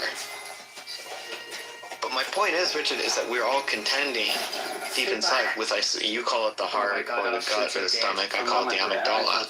But we are all contending with base self-preservation things, right? It's just like, how do you wrestle with these things? How do you wrestle with the less sophisticated parts of our behavior? Root it out.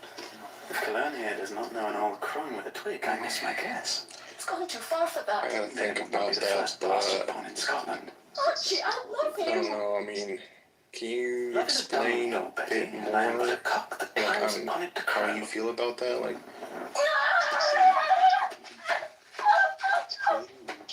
Well, I don't know, like, when I was in Japan, like I was saying, like, I met white kids there, blue-eyed, blonde-haired, fucking, when I was teaching at, like, international school, dude, they're Japanese. Tell me about this money. Can't speak a fucking word of English. Their heart, their mind, everything, they're 1,000% The only Japanese. pity that it would be in Scots and not English pounds. They might feel like they're kind of outsider because sometimes people are like, oh, hey, you're not really Japanese or whatever, right? But they, right? But Japan is a monoculture, Will you take some right? supper and rest, Betty? And monoculture. It's like Japan is literally 98.9% Japanese people-blooded people. Okay, so they know that they look kind of not Japanese, but they're Japanese 1,000%. So that's just like, there's no inherent anythingness to you. but what are they teaching Japanese kids? Whether it's, what are they showing in the media? What is it that, you know, what is the culture like? What is the culture of that and stuff? Right, That's a big thing. No, so a good example of how the Japanese create high trust cultures is that from a young age, from the time they're in preschool or whatever school, 4 or 5 years old, let's say, they don't have custodians, they don't have people that wash the toilets, they don't have people that wash the floors, they don't have people that take care of the gardens, none of this stuff. Other kids do that. So, for example, imagine we're in a classroom and every day, and this is true, you have to clean out the desks, you have to wash the tables, you have to wash the floors, right? So let's say if stupid Richard throws a piece of garbage on the ground, all the other kids yell at Richard because they're angry because that's their shared space. And so they all, from a very young age, Japanese people are taught to take responsibility as a group for their space and to correct one another. Property intent on growing richer. £1,000 will be And it's a shared, so it's a shared rules, right? So I've heard that sometimes they would do that at the cost of their own place too. Tony, is there Like something they would put more effort into making sure the common spaces are in order than their own spaces, out of consideration for other people. yeah, they always do that. The Japanese always do that. Like when you, amazing. I mean, it's very admirable.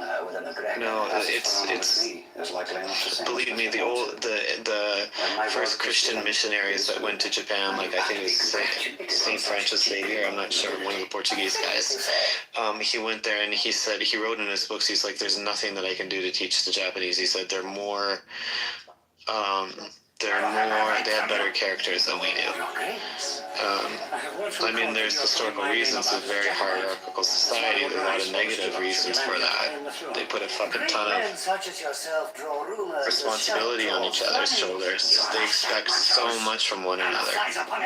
I mean, I know you in my nose.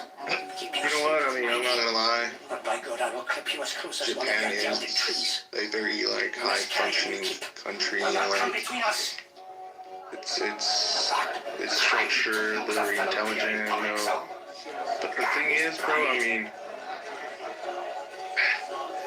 I mean, just because Japan has like top tier education, extremely high IQs, discipline, social structure, advanced technology, world-class problem solving, strongest work ethics and stuff. Like, all these things, like, I'm not gonna lie, like, I feel like, yeah, they've mastered, like, the brain game, but even with all that, like, you gotta look at the negative things, like, Oh, a lot of negative. A lot of negative. like, yeah, like,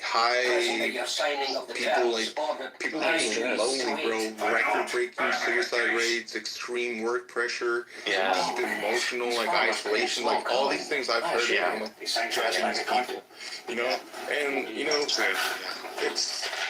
that's why I still kind of like don't believe it's really in the brain. I mean, it's really in the heart. I mean, well, wherever it is. Yeah. I mean, Japan proves that like even when like the brain is operating at maximum like efficiency, the human heart can still be empty. You know, like hurting. Yeah, I feel you. I'm just saying, my fucking rant was about like. Our information systems are so fucked, dude.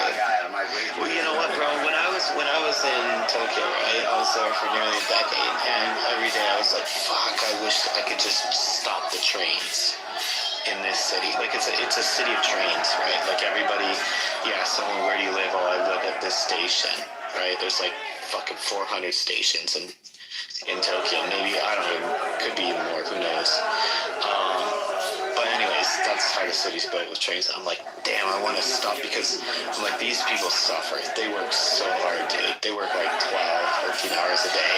The salary man, it's like an army, like millions of black suits marching through the stations. If you ever watch the videos, like, look up on YouTube, like, people walking through Shinjuku Station or something, just millions of people going to work.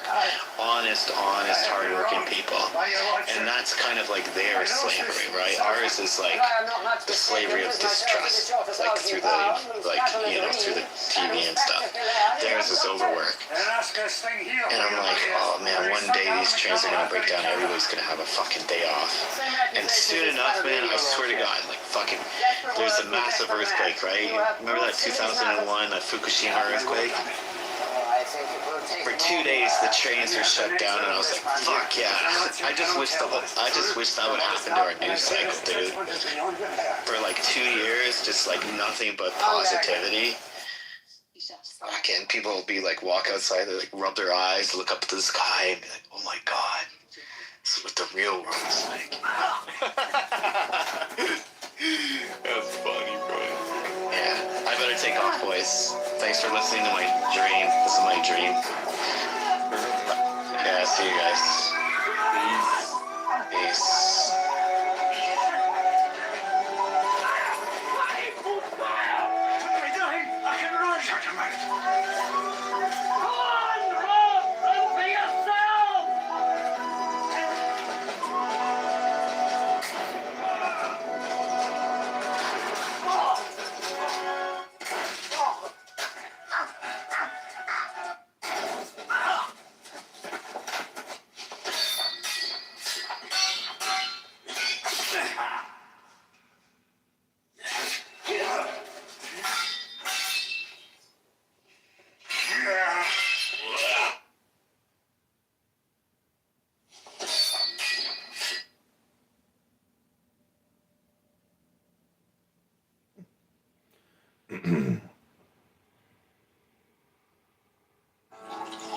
A toast to my son. I give thanks to God for your success and safe return. Thank you. I confess to you that Queen Quintus tried to use her female wiles upon me, but with God's help, I managed to resist the devil's snares. I always knew she'd try to win you over that way. It's in her nature. It's what she does. But I also knew that you would be able to resist her. Your morals and faith are such as even I look up to. I'm sure your wife is also happy to hear that you avoided temptation. Of course. But I'm not so much of a hypocrite as to say so.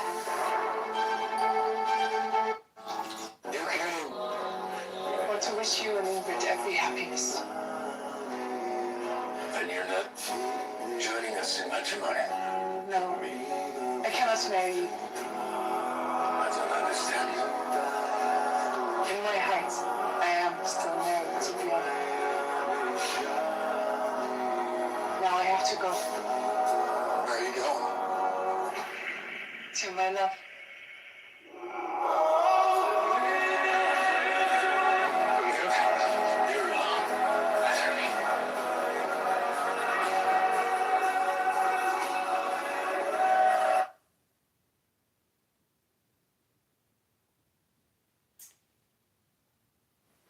What happened to the rope?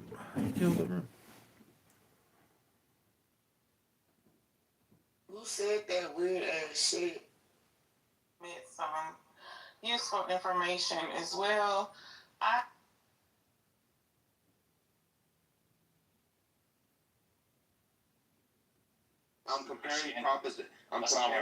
comparing different propositions as varying hypothesis to the fact of the world. That meant nothing. What made me want? That did not mean nothing because That meant nothing. That was complete gibberish. No. That was like contained like basically all the terms you used were. Good. I wanted to follow up actually, if I can. I think what you said, Daniel, was 100% true. And I do think people should be more cautious about this and the whole Palestine movement, because this is what they are using to like invade our beautiful countries. So be cautious by saying you support a place like Palestine. And yeah, think twice. Look into the place. Look how they actually live there. Look how their leaders treat them. So don't go by what these Muslims tell you, because as Daniel said, there is something called taqiyya. And taqiyya means that they have to lie in the name of Islam to make Islam look good, right? So these people are never gonna talk bad about their religion. So don't believe them at all. Listen to Daniel and look it all up for yourself.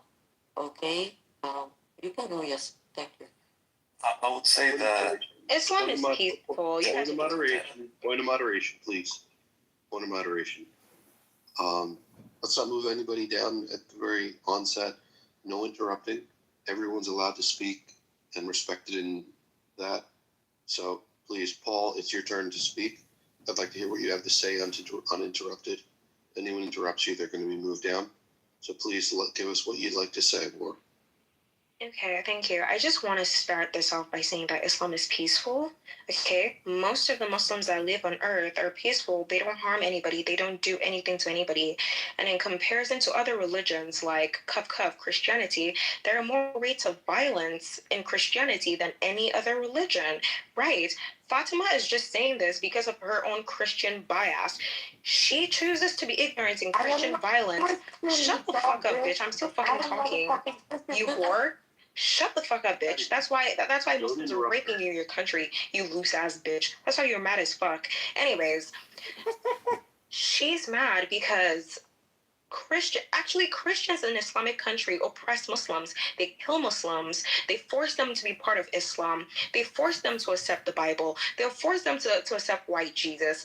And it's the same rhetoric in both religions, honestly. I would agree with you guys on one thing. Islam has its bad parts. It has its bad parts. But then Christianity and other religions also have their bad parts. And I will claim that other religions are honestly more dangerous than Islam. It's just this propagandized fear that you guys are instilling in people, forcing people to have, just to propagate this Islamophobia.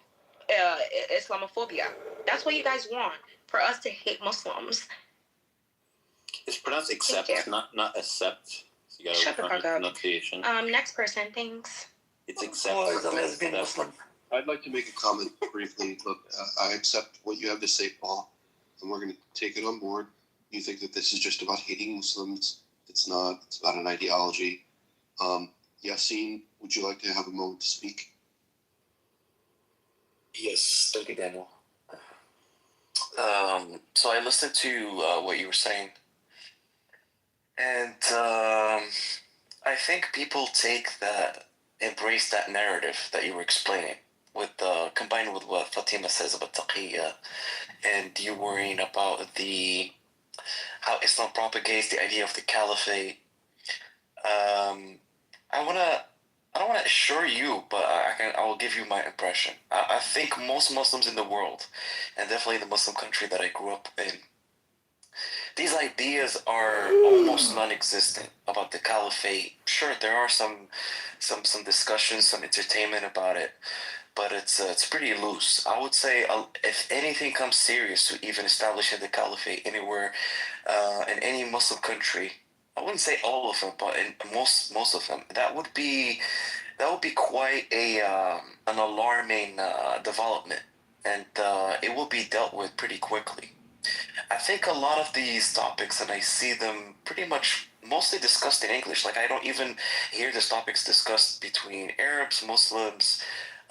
It's almost exclusively in English, and that shows how there is a tension. There's a tension in the Western world between Muslims and the just the Islamic immigration in general, and I think this immigration contained a lot of the radicals, and I think the Arabs actually, or the Arabic world, the Muslim world in general, lost a lot of the radicals by them immigrating to the Western world.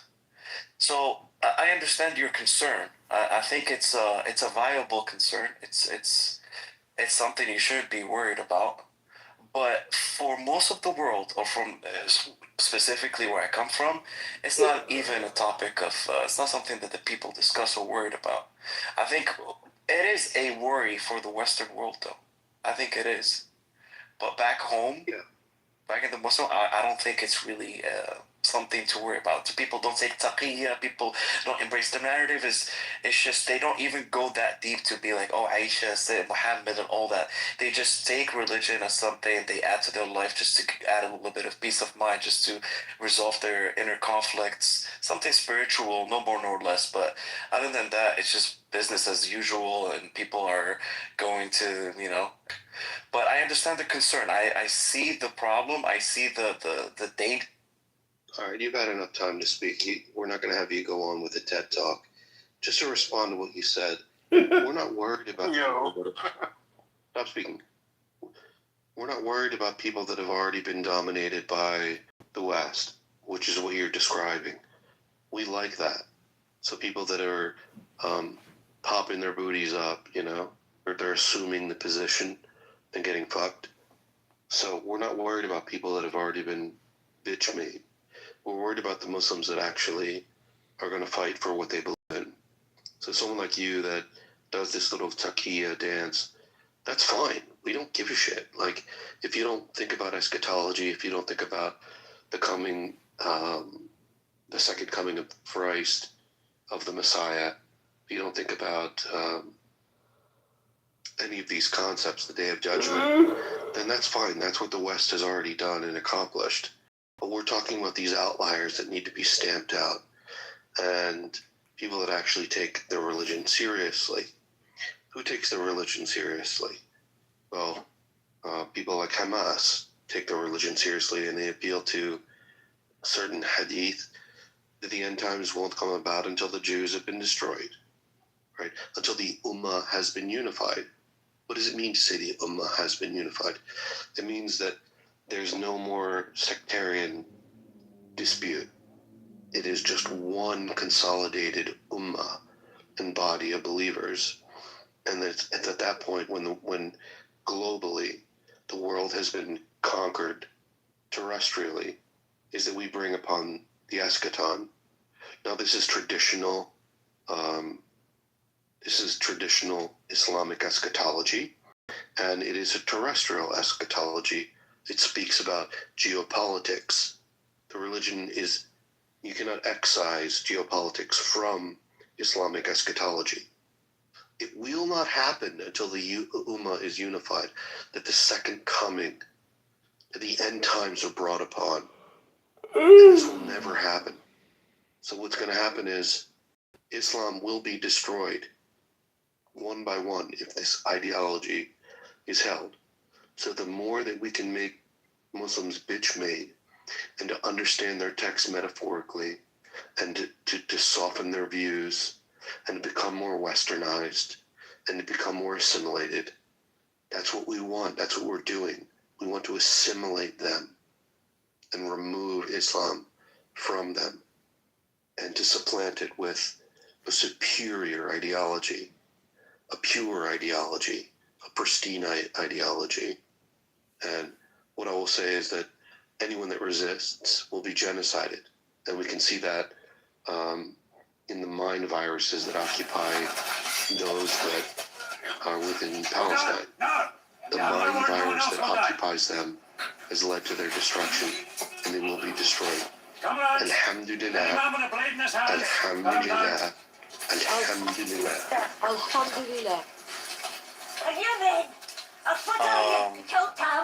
Can you stand and live? Yeah, I agree. I just like next time, just let me know and I'll stop. You don't have to make me. But I mute you. It's my way of expressing to you. It's a metaphor. It's for saying, like, I'm a Western guy, I'm a white guy, and you're a darkie. So what happens is when I mute you, whenever I want to, I'm showing you how it should be. That you obey someone superior to you in intellect. So right now your mic is open, and I muted you. Did you see how I just muted you? That's my expression of authority over you. I tell you what to think, and I tell you what to say. Alhamdulillah. Now, you can take your bastardized Islam, and you can go and jack off with it in the Quran. That's the hardest thing. Right? So go fuck yourself. Don't talk to him like that. Come on. I don't understand. What's the point of you being so like? I had that one viewer, and that viewer. I'm talking to you sincerely, brother.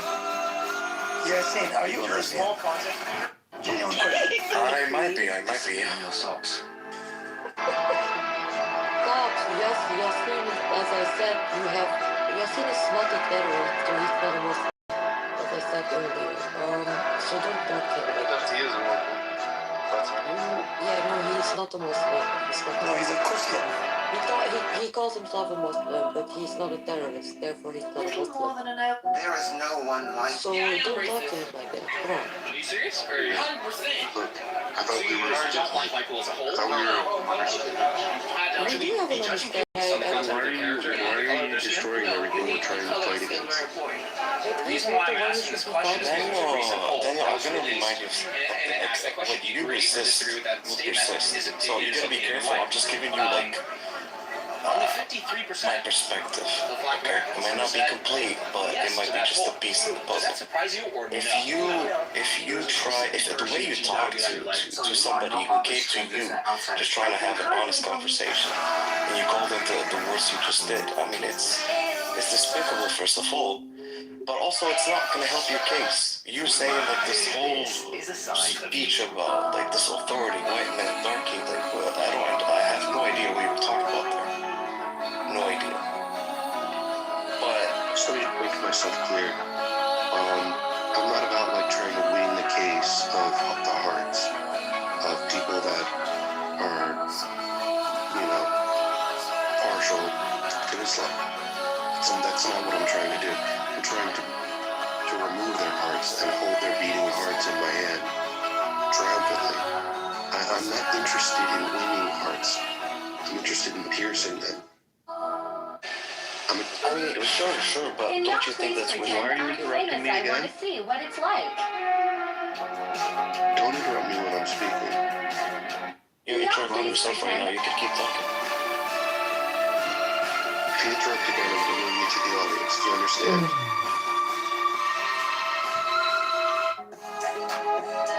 It's not my interest to win a case. It's my interest to win a war. And war is not fought with jurisprudence. It's fought with power. I want to leverage my power to influence the way that the world should be, the way that I think the world should be. And I think the world should be without Islam. And the only way to do that is to, number one, westernize Muslims, to have them make their text metaphorical, to have them reduce the hadith and authority, to have them reduce the jurisprudence of Islam to the point where it's just a joke, which is what we're doing. It's to slowly erode Islam so that it's incorporated into a world that flourishes, a word that works. And you are a very prime example of such a person who's been completely taken in by the West. Now, what we want to do is we want to separate the true Muslims, the terrorists, from those that have already been influenced by Western modernity. And we want to crush them, we want to destroy them, we want to burn them at any cost. We want to behead them.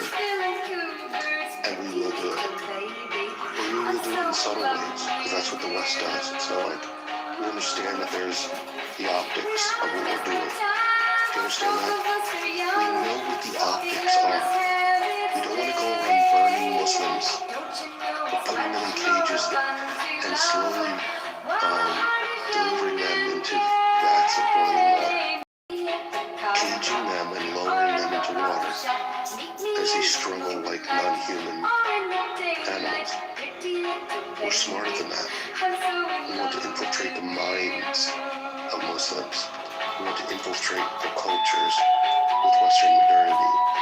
We want to infiltrate them with pornography. We want to infiltrate them with skepticism and doubt. And we want to conquer them. Islam is our enemy.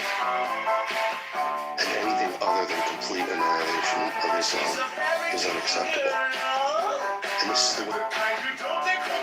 I happen for the last time because I'm trying to chill out, but I can go ahead and goddamn me get it cracking. It don't matter to me. So what we doing?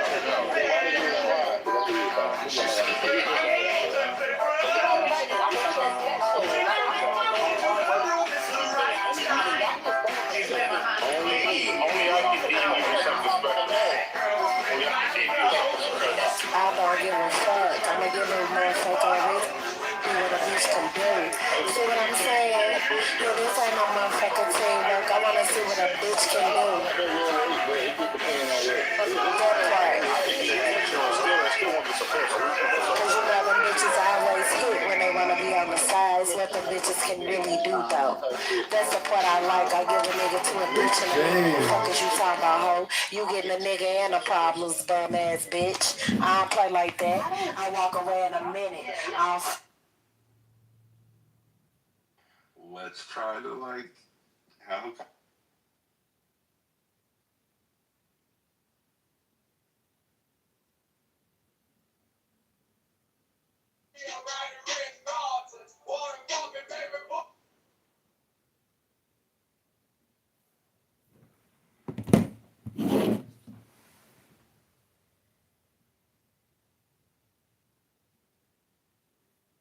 Like it's very rare to see somebody that hates more than me, and I'm honestly in awe right now. Where did you get it from? You're too dumb to hate so much. Speak English, you immigrant. Isn't Paul Nigerian but has a smooth Somali brain? Yeah. So like, where did you learn the hate from? Yeah.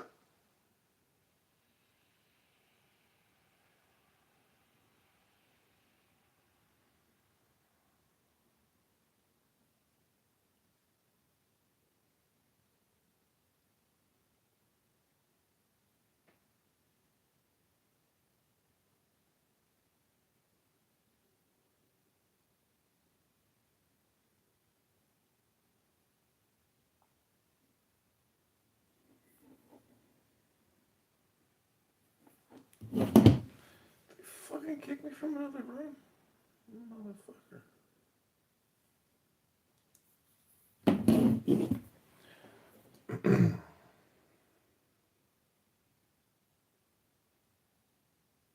definitely true. Like it's a photo and like all of this, and I'm like, okay. You're a system.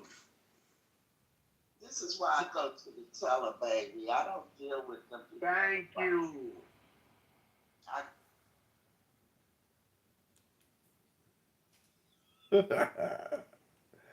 We're back.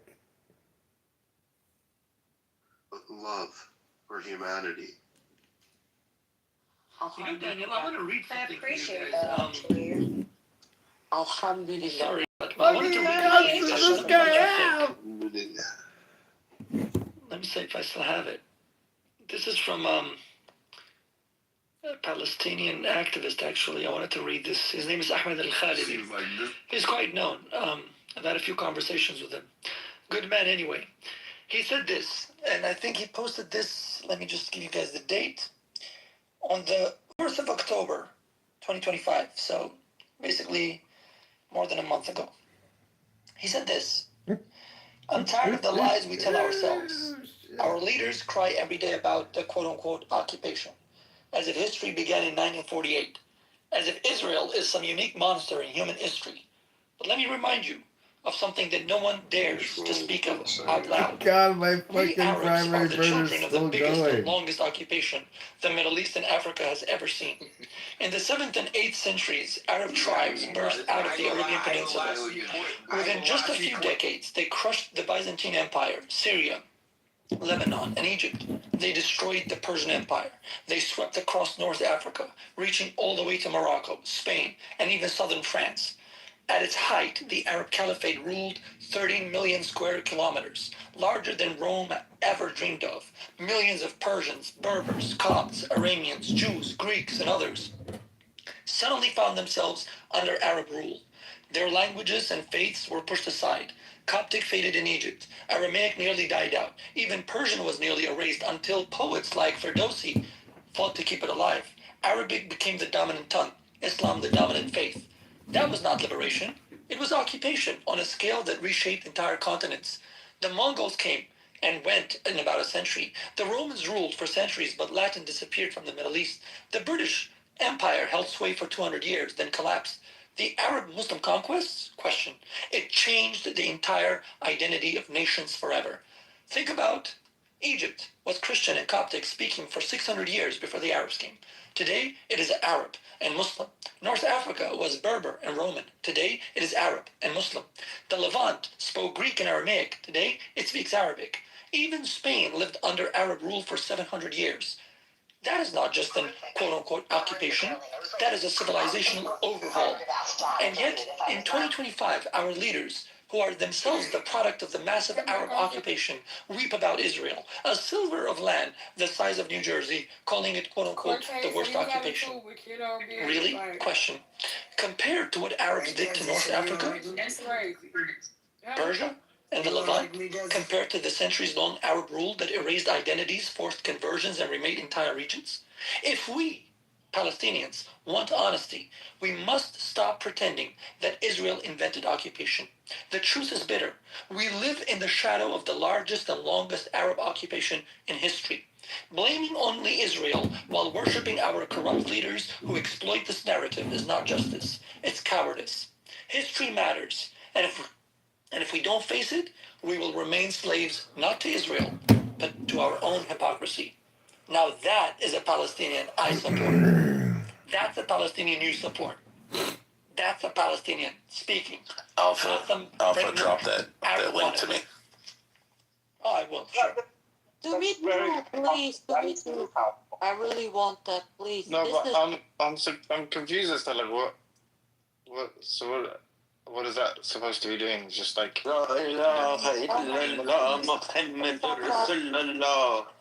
Alpha, please send this to me, right? what's the work that's meant to be doing? I'm confused. Shut up. This is to show how Islam destroys identities of all civilizations. Okay? Right. People think North Africans are Arabs, right? We are not No, but I mean, you can say, I'm confused as to say, look, is it just saying colonization in all forms is bad and don't ignore historic colonization? Is that the point?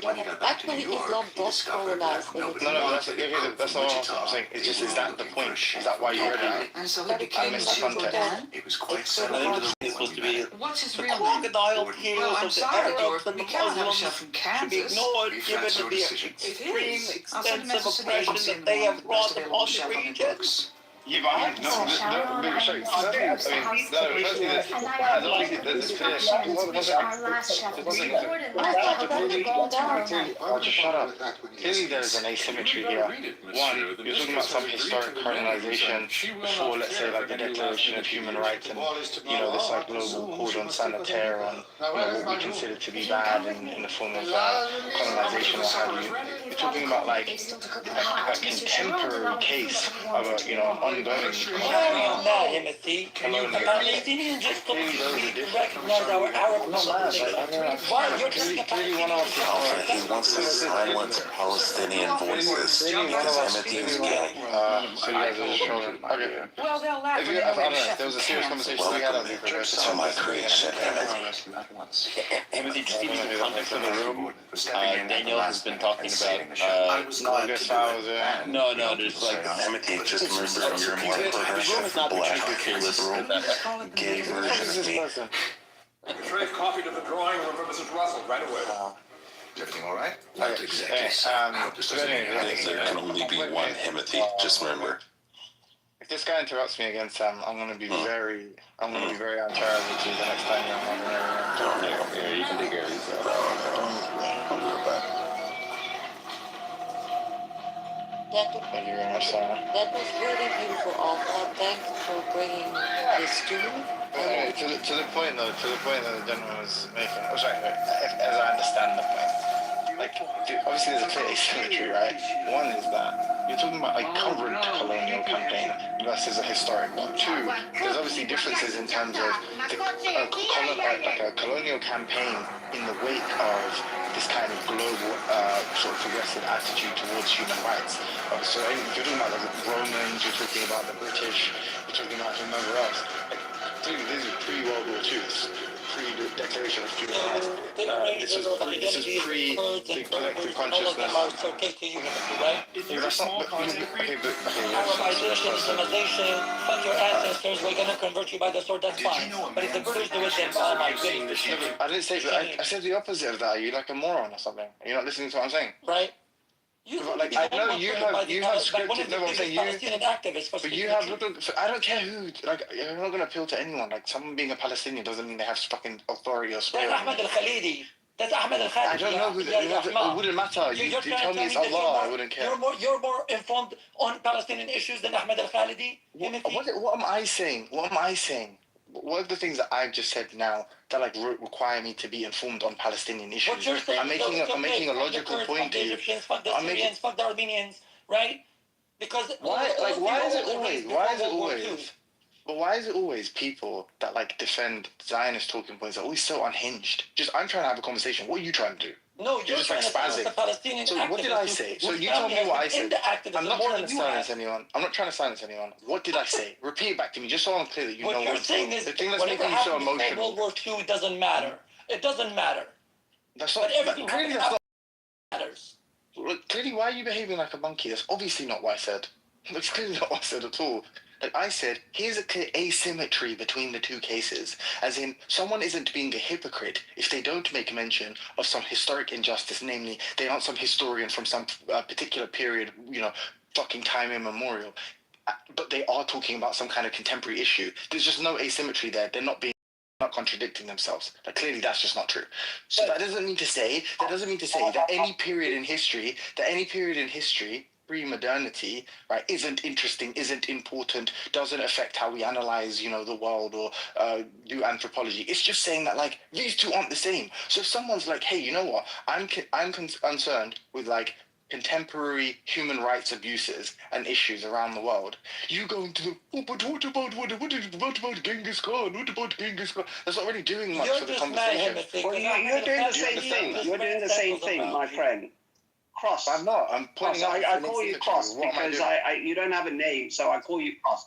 So Cross. No, I do have a name. Click on my profile. No. Okay, so click on my profile and then get back to me. Click on my profile.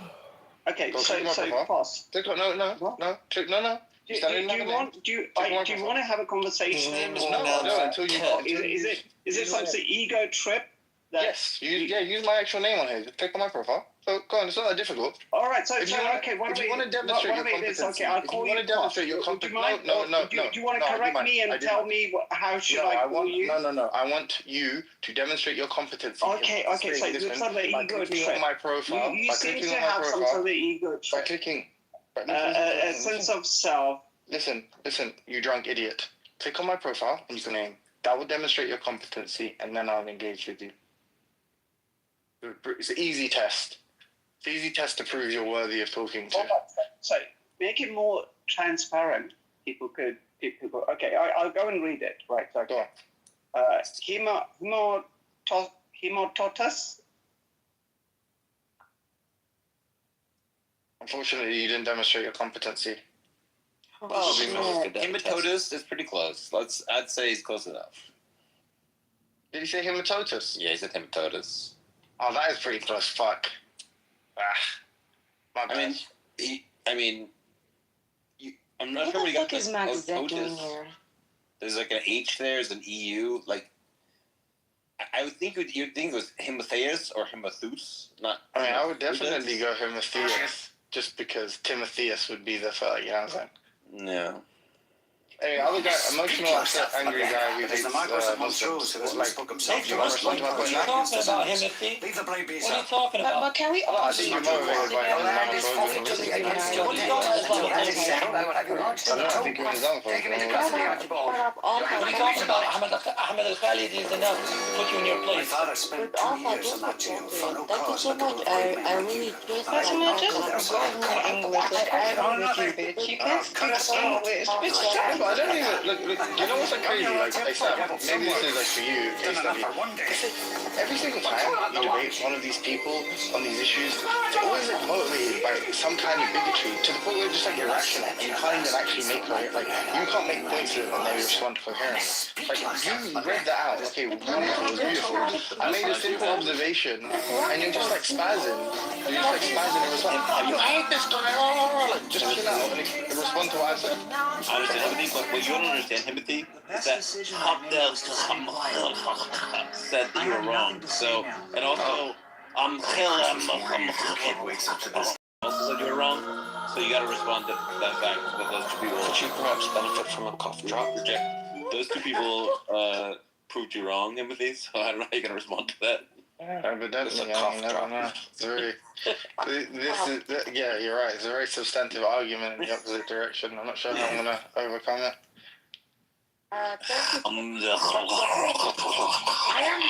I'm literally gonna send this to my Tunisian family, like who. Bro, I spaz. Fatima, you're such a weak bitch. So you're jealous of hijabis. I literally got. You're jealous of hijabis, bitch. I spazzed an Uber driver, and now I can't get an Uber. I think they reported my account or something. Yeah, 100%. Why did you have to call them and apologize as well? Why did you spaz him? Did you just fail to because he couldn't find my crib. Yeah, I called him, and he was like, "Oh, don't worry, I'll find it," and hung up on me. So now he can't find it, messaging me, "Brother, where are you?" Then I come down. I'm like, "Bro, why did you hang up on me?" And he was like, "It's fine. You got your food now." That was the wrong thing to say. I just started spazzing. You can't talk to people like that. I was like, "Yeah, fucking." Anyway. Sam, you know physics. Oh shit. So, Himothy, why is you calling Nargis empty and thoughtless worse than Daniel calling her a little bit chubs? What's her argument about it? I ain't gonna lie, you man up. You have the temerity to call me a bully. That was crazy. Why witnesses? Like, I don't want to be like some fake person and come to people's defenses and all that kind of stuff, or try to use it as an opportunity to make myself look good and like more, moral or whatever, rectitudinous. But that was like, you guys are mean spirited, bro. That was like proper mean. I don't think it was. You're the one that 100%. I would much rather be called a little bit chubs than to be said that I'm. No, but you know what the difference is? She's nice to you and Daniel all the time. at the point in which I was like not nice to her, I think like if anything, I was the victim. So I was just kind of like, I felt like it was. I was revenge. It's fair for me to say. And then also, she talked mad shit about me all the time, rude to me. See it in the chat. You two, she's nice to you. It's the opposite. You're doing all of that just because she won't get on a video call with you. Like, what the fuck you two? Look, she wishes the best for you. She said she hopes you get fucked in life. No, like you have to acknowledge you. Like that was like cold. Like that was like. But like Daniel, Well, your accent is disgusting. I'm not gonna lie. You should listen. I should have. You make this accusation about Daniel going too far and things, and I haven't seen it. So I just think you're gonna. Much like I don't see it with the IDF. Like I don't know what you're talking about. Like he measured proportionate responses. Daniel sends he sends leaflets down to people before he attacks them. So bro, this is actually crazy. Yeah, I'm getting cancelled. Just Uber's cancelled. There's cancelling our rides. Nigga, shut the fuck up. Don't piss me off. Fuck is your accent? Why are you calling him why are you saying you're a lefty but calling him the N-word? Why would you say that? Your profile's like I'm a feminist. Bro, do you know what's like? Do you know I'm a queer? Wait, but you know how you know? Let me show you something. Let me show you. Calls you the N-word. Respectfully, lady, you're a woman on a stage full of, I imagine, a lot of single dudes. Like you could have the attention if you wanted it, but you're such a fucking retard that you're getting like upset that you I managed to like steal it from under you. What's wrong with you? Just actually be a woman. Like just stop being a fucking weirdo. Like I'll rape your eyeballs. Just say something like, "Oh, I'm just what?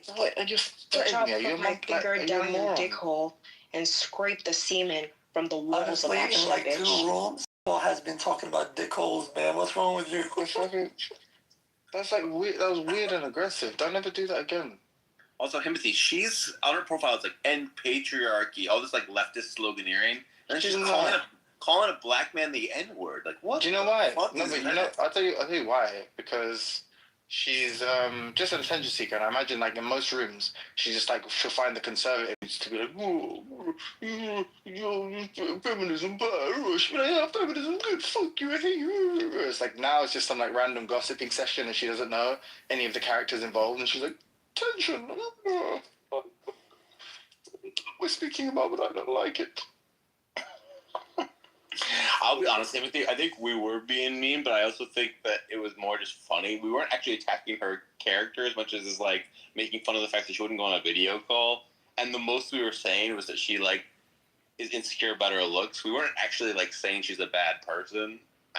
We were dressing it up in poetic language, so it seemed harsh. But at the end of the day, that's the only thing we were saying. If we were to sort of aggregate or calculate the sort of mean disposition and constitution emotionally, psychologically, attitudinally of women, do you think that woman, that mean woman, excuse the pun, would be more offended by someone insulting her looks or her like scruples?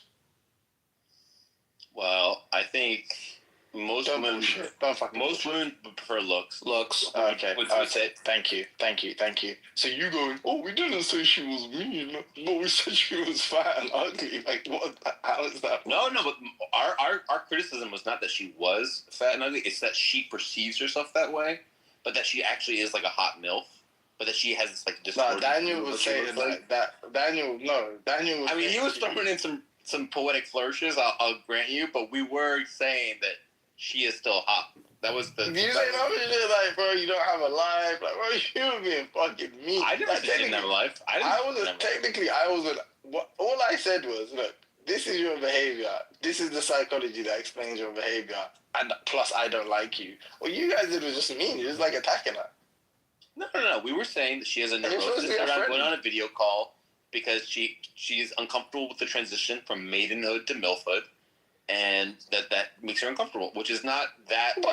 Didn't that happen with the birth of her kid? If someone's your friend, if someone's your friend, they're like, no, I don't want to do this, and you know that's the reason they don't want to do that.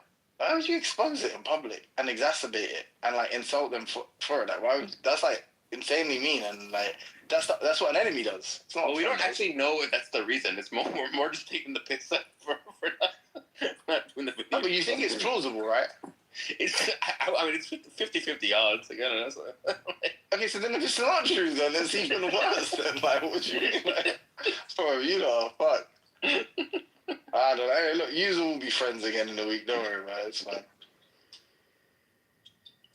They aren't friends, and that's not the reason. I'm not comfortable allowing people into my real life. You know, Daniel's like, Timothy, what are you...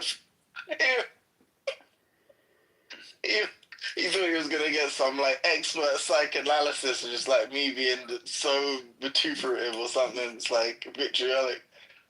Yeah, you weren't willing to play along, even though you like to bully Nargis. When you saw me and Daniel having fun, you're like, okay, well, I can't participate in this bully session.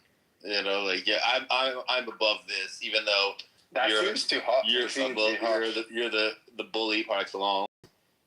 I don't know. Why do you want to join with the boys? The boys. I don't. I'll be honest. It was more just I was caught up in the moment, and Daniel was being really funny, and so I was kind of just going along. No, I'm coming up. You know what? I'll leave you guys with a gift. Are you talking to me or your real life friend? Yeah. I'll give you the gift. You want to get You bring up Paul back. Oh, thanks. Why are you running like a bitch? Come on, bitch. Why are you progressive? Hey, Paul. come on, Why are you progressive? Paul, why are you progressive and calling a black person the N-word? You're progressive and you're calling a black person the N-word. What's up with that? I don't give a fuck. Maybe that's where she wants society to progress to. Like that, I don't Paul, can you rap for us? That's a good hypothesis. Paul, can you rap? I'm a simple man. Like, they're kidnapping you guys on the streets, killing you guys. Like, nobody likes you guys. Like, nobody gives a fuck about Jewish people. Anyways. Is that men or just us personally? Hey, shut the fuck up. Anyways, to the people that are actually relevant in society, like media. Like people developing breasts? It's so funny. Like, if I scroll on my TikTok, like, it's just Jewish hate. Nobody likes you guys. Nobody's on your side. Like, you can't even walk out with the Jewish flag anymore. Like the Israeli flag. You can't even walk out with that. Imagine how fucked. Like, so I'll feel bad to be a Jew. I'm not gonna lie. I'll feel bad, bro. It's okay. You would feel bad if you were Jewish too. Yeah, shut the fuck up. Anyways, so like, bro, shit, like. Shit. Like, oh shit, it's 4 a.m. You told me to shut the fuck up. You have nothing to say. Nigga, get the fuck out of my face. I want to say whatever the fuck I want. Like. I know, but you say, nigga, get the fuck out of my face, and then just drift off slowly to having nothing to say. And they're trolling Jewish people, and guess what? Like, yesterday, they kidnapped two Jewish girls. They raped them online. What the fuck is wrong with you? They videoed it. So much. And guess what? We have a lot to unpack here. People were masturbating to that shit. Yeah, cry about it. You were masturbating to it? What the fuck is wrong with you? Yeah, cry about it. What's wrong with you? Yeah, can't. Anyways. Is that why you know all of these things? You're looking them up online for masturbation You can't do one shit, bitch. Boo-boo. Is that what you need to get off? Boo-boo. We want, bitch. Sam has a point. You have all these leftist tags on your profile, shut the fuck up, bitch. But then you're using the word. Bitch, what the fuck are your lungs? Let's focus on that. Why the fuck are your lungs? Bitch? Your fried up lungs. Why the fuck are you sounding Why are you using the N-word? Why are you using the N-word? Hell the fuck. I thought you were young. Why are you using the N-word? Rio, CM, Alpha, me. I thought we were like the youngins here. Like, why the fuck are you sounding like that? Why are you using the N-word? You alligator. Why are you using the N-word? Your vocals are fried, honey. They're fried. Nigga, stop smoking. Stop fucking smoking. They're not as fried as your vagina, but that's a different topic. Put my hand up your ass, bitch. I'm gonna see all the feces all over my hands, splattered all over my hand. And nigga, I'm gonna force you to lick that shit. I'm gonna force you to wear a furry suit and lick that shit like a good boy. Nobody wants to know like a good alpha, bitch. Ideas. Shut the fuck up, bitch. I'm gonna do shit with that voice. Nigga, why I'm are you calling people the N-word? Not with that fucking voice. Shut the fuck up, Why bitch. are you calling the people the N-word? Yeah. Suck that clit, bitch. Suck that shit. Why are you calling the people N-word? Nigga, suck that clit till it turns to a stick, bitch. The same fucking stick that was used in the Old Testament, bitch. Yeah, a long knife. Why are you calling me and I'm gonna call you whatever the fuck I want. That's the thing. You are my bitch, and I will call you whatever the fuck I want. Well, you're a nigga yourself, bro. Enough of that. Enough of that. Why do you even let people talk like this? Talk like literally, like we have a room full of people, make it useful. Hey, Julie, how you doing? Good to see you. Yeah. God, bro, this is fucking cancer. Somehow, Nargis, this is your fault. You're fucking cancer, CM. Shut up. Shut up, bud. What's up with you guys? Oh, here we go. Yo, you got all these lefty slogans in your profile. Meanwhile, you're calling people fucking pedophiles. You're calling them the fucking N-word. So absurd. Why the fuck you do it, nerd? I don't know. You don't sound like you're on the left. Do you have any principles even left? I don't know, but shouldn't call people slurs. It's not cool. I doesn't make people purr. So chilled out, motherfucker. Get the fuck out like a fucking trucker. You should fucking stop yelling all these names. It is fucking lame. Insulting in a way. You should not threaten them with death. It's a waste of your fucking breath. Yo, I'm gonna go and ridicule you for being a liberal while you fucking shit on bros, while you fucking call people all these slurs. You should fucking stop. I'ma be a fucking cop. Get you dropped. Get you arrested.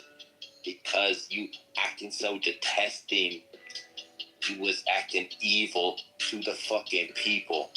Yeah, we're all fucking equal, so stop the hate, bro. Stop the hate. I have to disagree. We're not all equal because I don't think I am equal to a Muslim. And you just had to ruin it, huh, Fatima? That last line was good. Fatima, man. Why don't you want to be like a Muslim? You get to be with little girls and little boys and, call Z, the Egyptian wannabe, and tell her, to hook you up with some Masyaf agents and Masyaf, stuff like that. Well, I politely have to decline that beautiful offer because in my right mind, it just doesn't feel right and equal.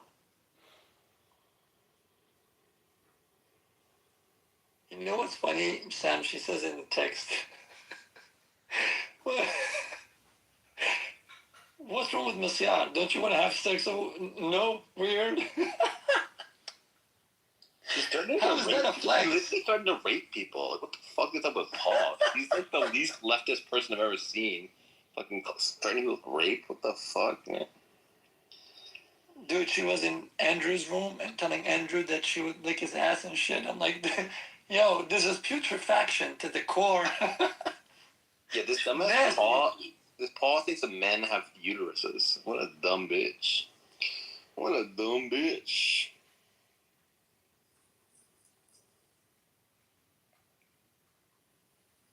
Yeah, I think we should extend a little bit of charity, though.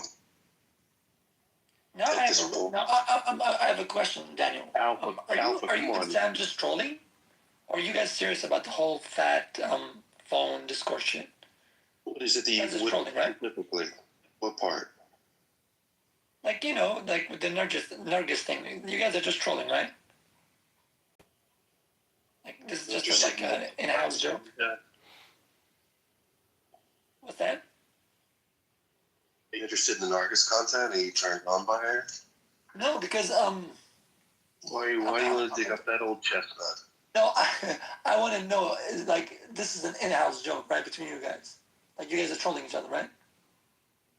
So, Alpha, what you have to understand is when you get a sufficiently high-level troll, you can't tell yourself whether you're trolling or not. So it's kind of like a quantum superposition where we don't even know if we're trolling or not. Yeah. When I look myself in the mirror, I say, who is this person? Are they, who am I? The one question you never want to look at yourself and ask. And that's what happens when we engage in these endeavors. But Fatima, I do appreciate your zeal and your energy, and I don't know why you're fighting back against us. We're on your team, but How am I fighting back? I want you to be very submissive. I don't want you to be fighting back. Do you understand? But how did I fight back? No, it's how you like it, and so do we. Oh, you're talking about that fake Muslim guy, Yasin? I'm talking about your desires. What? How was your relationship with CM, Fatima? How did that relationship go? I don't have a relationship with CM. I never did, and I never will. Didn't you guys used to like flirt with each other a lot? Oh, we never flirted. CM actually is just running behind me like a dog. I never flirted with him. I never went in on his advances, and I never will go in on them. So, CM, I hope you heard this. You have no chance. You are a person who literally thinks you are smarter than everyone else, while you can unlock something from anyone, even the smallest thing. And yeah, there are people who are less smarter than you. There are people who are more smarter than you. You can learn from anyone, anything, something. So stop thinking that because Are you someone sure you is want not to smarter than think twice about what you're doing right now? CM, Fatima claimed that she never flirted with you at all, CM. What do you do? Bro, I just troll her. Like, trying to flirt with her, troll me. But it's, yeah, I don't know. I think she liked me for a while, and I just fucked with her. I took calling her my clubhouse wifey, but it just pissed her off. You thought wrong. You thought wrong. I never gave you any signals that I liked you. Never. Don't make, I have DMs, fucking, don't make me expose you. Well, expose the DMs, please. Be my guest. I want to see them as well. Remember me. I was flirting with you. Serious, I'll fucking do it. Yeah, do it. Please do it. Do it. Do it. Do it. Don't do it. CM, please don't do it. Do it. You folks are damaged. You guys are damaged, man. Prove it. Have a You can't accuse people with evidence. Okay, I have evidence. I have a screenshot of me telling her Okay, show it. that she Here it comes. fucking obviously, and she's losing her mind more and more. Show the evidence. Show the evidence. I have a DM Stop of me telling show it. Show the evidence. She's gonna speak. Or we hold you in contempt. It's coming, God. You show me your evidence, and I will show you my evidence for you were trying to hit on me. you swear. Again, I have a DM telling her I'm gonna go to Belgium and fuck the crazy out of her, and she just says, What's wrong with you? Okay, she is crazy, dude. She's not all there. It's okay, doesn't really necessarily mean that, like, maybe she was joking though. Older than we think they are, and Just show the DM. Stop yapping. Just show the screenshots. She thinks climate change is up. Show the subject. She wants to drop a nuke on Screenshots. Show Yo, them. I gotta look for them, but I swear to God, I have. You gotta look for them. Look for them and post them. Alright, bro, I'll put it. She's asking for it. So nobody can say shit that I'm spreading rumors. She's right there. Okay, no problem. Just show them. Yeah. Who the fuck are you, first of all? So Figure out. that's I'll show her. I'll put the I know things your I'll show. ex spotted, but you was flirting with her. I know that one. show me. That catfish. Yo, you're all. Even the catfish, bro. I know. I used to have your picture saved where you was Who laying the with fuck a are you, blonde bro? I woman. have so where you was many laying down fucking people no. obsessed with me on this app. It's annoying. Bro, Who the fuck are you? You literally exposed a girl sending you a picture, some blonde woman. I think you met up with her. So I forgot at DMs and thought that I was jealous. Yeah, I was people there. are still posting that. I was there when you like guys were they're arguing about your what? It's a relationship. picture of me with some fine ass blonde girl at a club. Point of moderation. Everyone relax. Take a deep breath, please. Yes, just show screenshots. Bobina, please. Guys, relax. Fatima, at any point were you ever interested on any level with CM? Did you ever flirt? No, never. Okay, I believe I'll take her at her word for that. CM, what do you say? I'm getting the fucking screenshots right now. We're waiting. You're always talking about these screenshots. Why are they not in some kind of special album? You never showed them. I You thought always talk Bobina, about them. I thought Bobina was gonna be a witness for Fatima, but then when she said, "I saw both of you do this," I'm like, "What the fuck?" She's sabotaging me. No, I did Farida. Farida's a whole different person. He's not talking about me. Oh, Farida, okay. Yeah, Farida and Siam, they used to have DMs and they used to try to expose each other and stuff. Is she even a real female? I always thought Yeah, she was she's AI. a real woman. She just sounds, she's drunk. She believes that it's okay to drink. Oh, bro, she's not the girl in her picture. She's some like 40-year-old lady from like Morocco who lives in the UK. I have no fucking idea. She's just trying to catfish me. Obviously, I'm too smart for that shit.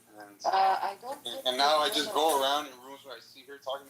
Like yesterday, I saw her with some fucking simps, like talking to her, like, "Yo, you're mad pretty." They're like, "How old are you?" She's like, "Oh, I don't want to give my age." And like, they're like, "Oh, you fucking." I'm like, CM, I don't ask women their age. I'm like, "You're a fucking simp, dude. It's not the girl in the picture, you fucking idiot." And they're like, "Oh, I think you're really pretty." I'm like, "Yeah, the girl in the picture is a fucking 10. That's not the girl talking." And so I just walk around doing that. Hold on, let me look to the fucking Fatima. Yeah, You asked for it, bro. I swear to God, I was never gonna show this fucking thing. We're waiting. I've been waiting for this screenshot, like, for a very long time. Because we always think... Fatima, honestly, if you said something that's false, it's okay. You can say the truth now. Everyone stop. Everyone shut the fuck up. Right now. If you said something that was false, that's fine. But right now I'm giving you the opportunity to come clean. Was there ever, if you double down, you're not going to be permitted in the rooms. Is it true to say that you at one point flirted with Sienna a little bit? Maybe. No, I didn't. Never. Okay. All right, Sienna. Well, then it's on you. I believe her. Let me see. Yeah, I gotta find it. I'm just scared that she's never gonna talk to me again. Like she's really. If you like. Hold on. What if I send it to her? What if I send it to her? Oh, sure. I'm gonna show this to everybody. Send it to her to give her a little taste of it. If she doesn't shut up. I want her to show it to the whole room. Are you sure? Okay, and you're not gonna block me or anything, right? No. I am very curious. And if you Photoshop something, I can immediately tell you. I don't have time for this shit. Get the fuck out of here. Yeah, that's what you say, right? And don't CM, swear about you are the definition of post-school. Just show it. Show it, Cooney. Show it. Yeah, show it, man. If you send me a link, I'll post it to the top of the chat. Fatima, do I have your permission to post that conversation at the top of the chat? Yes or no? I'm sorry, my phone is crashing. What conversation? All right. I'm gonna take that as a no.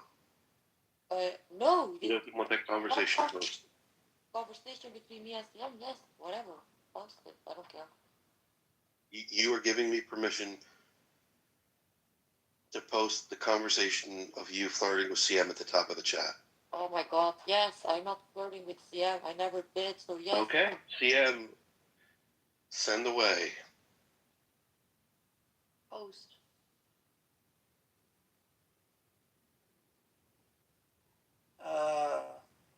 Earth to CM?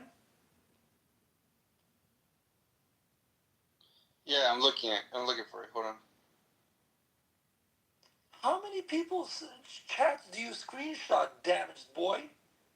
Looking for him. Did you delete your DMs on Papa's already? Like your DM? Actually, hold on. Yeah, let me check my clips. She probably didn't delete them, so they're probably still there. It might be faster. Scroll up, open and check. It should take like around 5 minutes to find them. Oh man, what the fuck? No, they only go back to November. What the fuck? The evidence is convenient. Yo, I have the screenshot. I have the fucking screenshot. Don't Make sure it didn't happen. Okay, it's time for the jury, Your Honor. No. Oh, yo, this is gonna be great. Show. And she's not gonna block me. Yeah, she's not gonna care. It's not flirting. It's time for the jury to pass the verdict. It's just me telling her that when I go to Belgium, I'm gonna fuck the crazy out of her. And she's like, okay, that's it.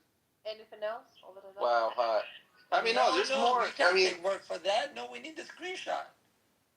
yeah. I'm about to find it. Hold on. Let's take a gander at that. Let's see it. For everyone to see it. Air it out. Fatima. Yes. Please. I know that you got your knickers in a twist. I do Please not don't. have my knickers in a twist, Daniel. No, you have your little knickers in a twist. Relax. We're gonna get CM. He literally never sent me a message he was gonna do that. What the fuck is he talking about? Hold on, dude. You were talking dirty to him and backpedaling. No, it was never like that.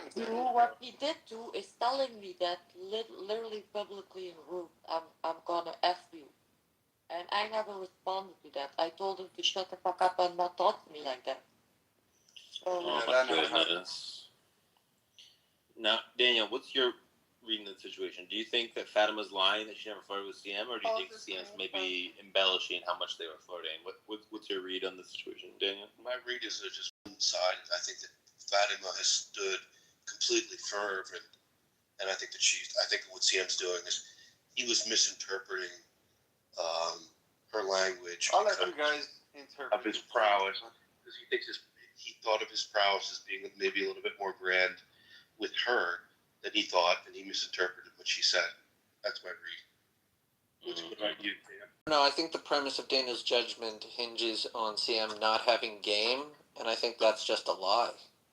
See, I remember months ago, it seemed like Fatima was flirting with CM. I have like a distinct, faint memory of that. I have a screenshot of a message that CM sent me that shows that he's literally into. Post both of them so we don't analyze the screenshot. Fatima, why don't you upload that and send it to me, or send it to me in the back channel, please, so that we can put some evidence up on the table here. We need something to work with. Yeah, guys, I'm very good at analyzing and questioning. Analyze what? These simple stuff. It's Just one post them in weirdo the pop-up. telling another one that they're gonna fuck. Who the fuck is Bobina? I don't even know who you are, bro. It's a, you know Farida, I know Farida. That's a, I don't care who you know. you know Hamid. Alright, hold on. I think, we're in business, huh? I think I found some. Yeah, but just post whatever you find. We'll analyze your relationship based on the screenshots. No, shut up.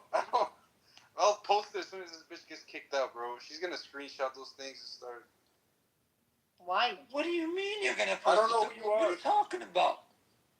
This guy's tripping. Yes, because I don't know who the fuck you are. I've never talked to you. You just told everybody I got receipts. Show the receipts. Yeah. Look. Exactly why you care. You get the receipts to prove that a woman was flirting with you, then show. I don't understand. Even if I took a screenshot of that, I don't see it as a problem because most men try to. Everybody check my profile photo. Okay, we have one screenshot. I'm gonna upload this, and I'm gonna read it out loud. Yep. But I'm gonna post it at the top of the room. So give me a second. I'm gonna have to upload this. This is insider information. Looks like there's a little kitty theme going there. Add to the authenticity of it. Okay, cute little kittens. All right, here we go. We're gonna post it at the top, and then we're gonna go through it and read it. Fatima, I'll read on behalf of CM, and you read on behalf of your response. Can you do that for me? Okay, is this my photo? Or which photo is this? Is this photo? Okay. Daniel, I think it might be fruitful if I do Fatima. All right, Sam, you can do Fatima. I'll do CM. So this is. No, I want to do myself. Okay, fine.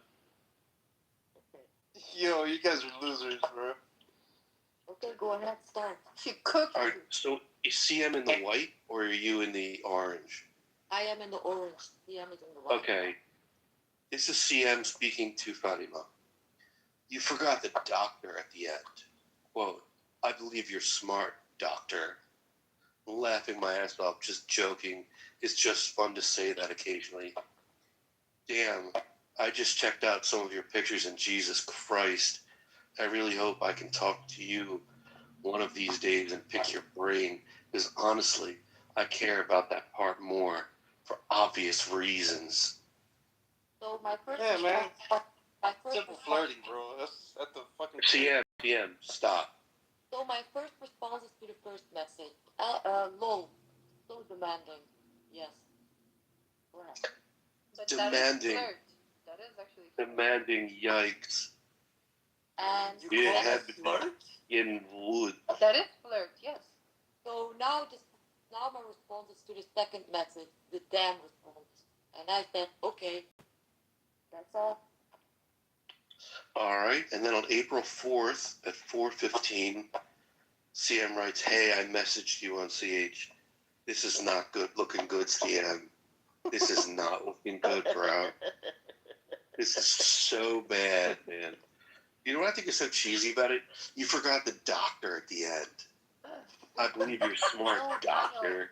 No. Like, I think you guys misinterpret the whole conversation because, look, first, let's analyze it. No, Bobina, he was talking about himself, and I just said, I believe you're smart. So he don't need to explain himself. I'm telling me he has a doctorate every fucking time. Okay. First, let's analyze the fact you guys got each other's Instagram. This is a social media outside Clubhouse. Okay? I have many people of Clubhouse. Wait, no problem. This starts off from a friendship. Let her make her case. Wait.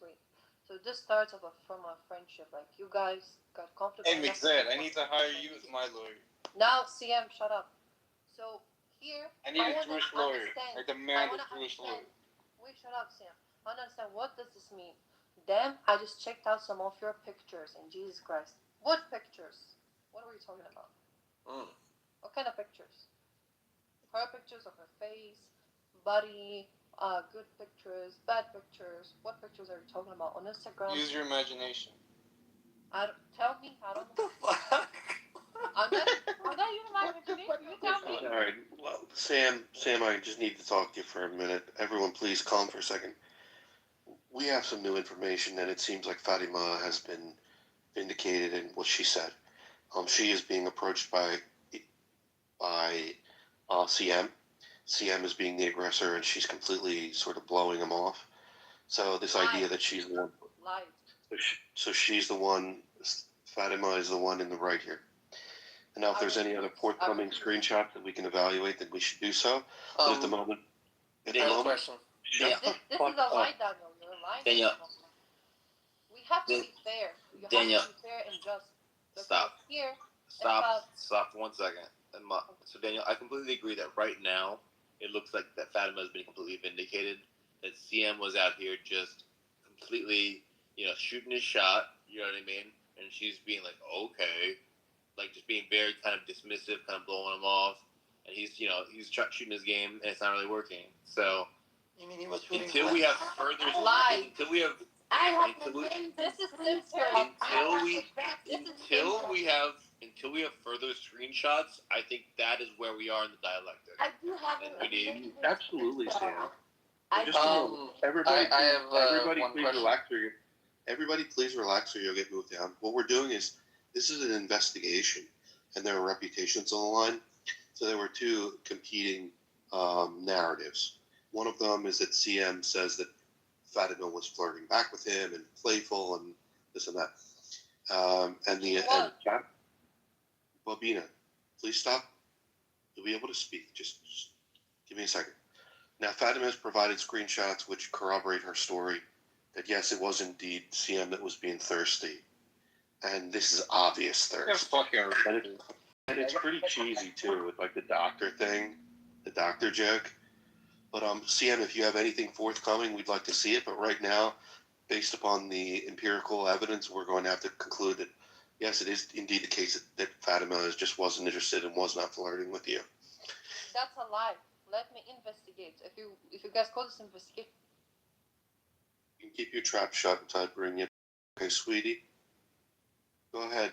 CM, what do you have to say in your defense? Hold on, bro.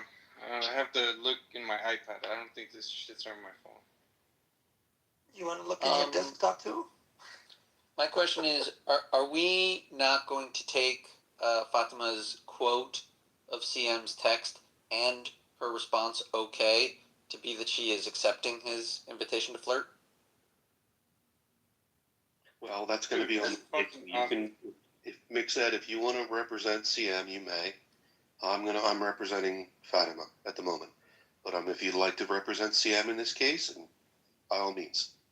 I'm not sure exactly what the charges are. I'm just reviewing the evidence, and it does seem like Fatima invited flirting. I got a fucking Jewish lawyer. You guys are The charges are CM was doing CM, for the record, yes, he's a lawyer and he's Jewish, but let's not. Are you trying to say? Look, the bottom line is that Mick said we have some very damning evidence. It suggests. Sorry, go ahead, Fatima.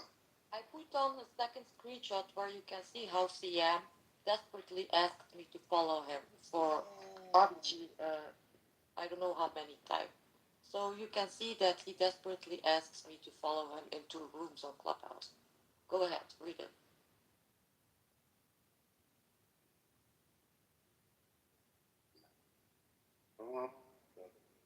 CM, what are you doing to us, bro?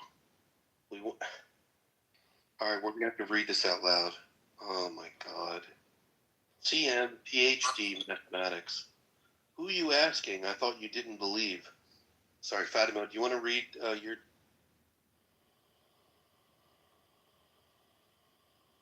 Fatima, do you want to read? Yes, I'm gonna read it. So the first response is a story is a response to SCM asking you about something of God. So I tell him, who you asking? I thought you don't believe. Yes. Okay. CM writes, ever heard of funny sarcastic language, ? But what I was trying to say on Clubhouse, that it didn't let me send a message because of some word which I couldn't figure out which one this wasn't. This was. Clubhouse. I wasn't asking you to follow me into any big rooms or small rooms. There's so many times I can act before it becomes almost humiliating. Oh my God, Sam. We can't support CM in this anymore. CM, right? I wasn't asking you to follow me into any big rooms or small rooms. There's only so many times I can ask before it becomes almost humiliating. Bro, that's fucking simple flirting. Get out of here with it. Bro, so you think that's that not it's become good, humiliating man. or not? Is it? And that's fucking old. This is humiliating, bro. This is humiliating. I'm the one saying it's humiliating. I'm saying, yo. Yeah, okay, that was like at the beginning. Check the dates. Check the dates. That's fine.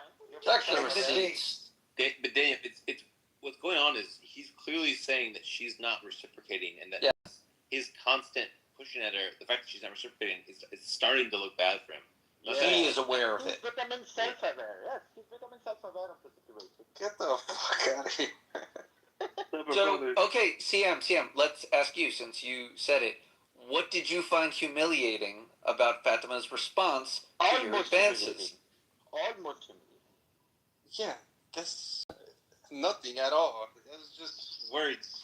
I'm just making this sound. Okay, so you didn't mean anything when you said you felt humiliated. Yeah, dude, I'm just making it sound. Okay. Almost humiliated. Almost. CM is the official Twitter of Clubhouse. Yes, we got it. I want to direct everyone's attention to Exhibit B. B like Bravo. So look at Fatima's profile picture. And this is the second of two screenshots. We have Exhibit A posted at the top, Exhibit B on Fatima's profile picture. And all of these are evidence in favor of the hypothesis that indeed it was Seaman that was harassing Fatima, and she was not interested. In fact, he even expresses humiliation at her rejections. I don't know your hypothesis. It's a theory now. I posted Exhibit 3. Oh my goodness. God, the evidence never stopped. Wait, hold on. This is like a typhoon of evidence. Wait, hold on. What is this? Exhibit C? Can you read Exhibit C, please? It's called an orgy of evidence. Wait, do you want me to read Exhibit C? Please, just introduce us to Exhibit C. Sure. As eloquently as you can. Alright, so we got CM saying, your delusion is adorable, smiley face. Since you're just the pretty, skinny, harmless white girl who will never hurt anyone, go ahead and believe whatever you want. You could believe Elvis is still alive and nobody would care. The problem is when you have millions of believers who think that dying in the name of their faith is a free ticket to heaven and strap bombs to the chest in the name of their faith. Yes, you believe in nothing. Empty. I believe in myself. Yeah, dude, I think she's a fake Christian all the time. This Exhibit C is not as strong as Exhibit B, but it's still, she's putting way less effort into the response messages than you are. You sent a paragraph to her, and she sent like a one-line dismissal of you. You know? Yeah, You're gonna be resurrected. The thirst is strong with this one. She has like almost no writing ability. Just listen to how she speaks. TM is gonna be resurrected as a lesbian after this. Yeah, there's no way we can support you with intellectual honesty. The fact of the matter is, the evidence Also, suggests CM claimed that he had screenshots, and those screenshots were not. All right, Neil, you can be moved. All right. Just a second, Neil. You can come back up in representation of. There's a lot of CM. shit I'm looking through. Well, okay, CM, what are we to make of these? Absolutely nothing. She sent you the oldest screenshots of like when we first started talking. That yeah, I'm just kind of like I didn't know she was that crazy. Yo, Fuzzy, eventually I found out she is that crazy, and I'd make fun of her for becoming religious in her 20s. I'm like, who the fuck becomes religious in their 20s? I am not religious. Not religious, bro. Stop saying. Bro, yeah, at the beginning I'm like being nice to her, of course. I didn't know her, and then eventually I got to know her, dude. I did a whole intervention with her where I had her because I was like literally worried about her. I was like, I want you to tell me about your family because does your family know you're fucking crazy, saying all the crazy shit you're doing on Clubhouse? So you were using that angle to get close to her. Yeah, of course. Dude, that's not good for you. Yeah. This is so bad. You're trying to gaslight her after she rejected you. No. She didn't reject a fucking brother. What are we supposed to think? Give us the screenshots then. It sounds like CM is saying that his initial advances, though rebuffed, eventually, over time, blossomed somewhat healthy relationship. No relationship, bro. I'm gonna show you. Wait till I find this. I have a lot of fucking screenshots. Daniel, he just admitted it. He just confessed that he was using the caring angle. Fatima has never made any. Fatima. Like April or some shit.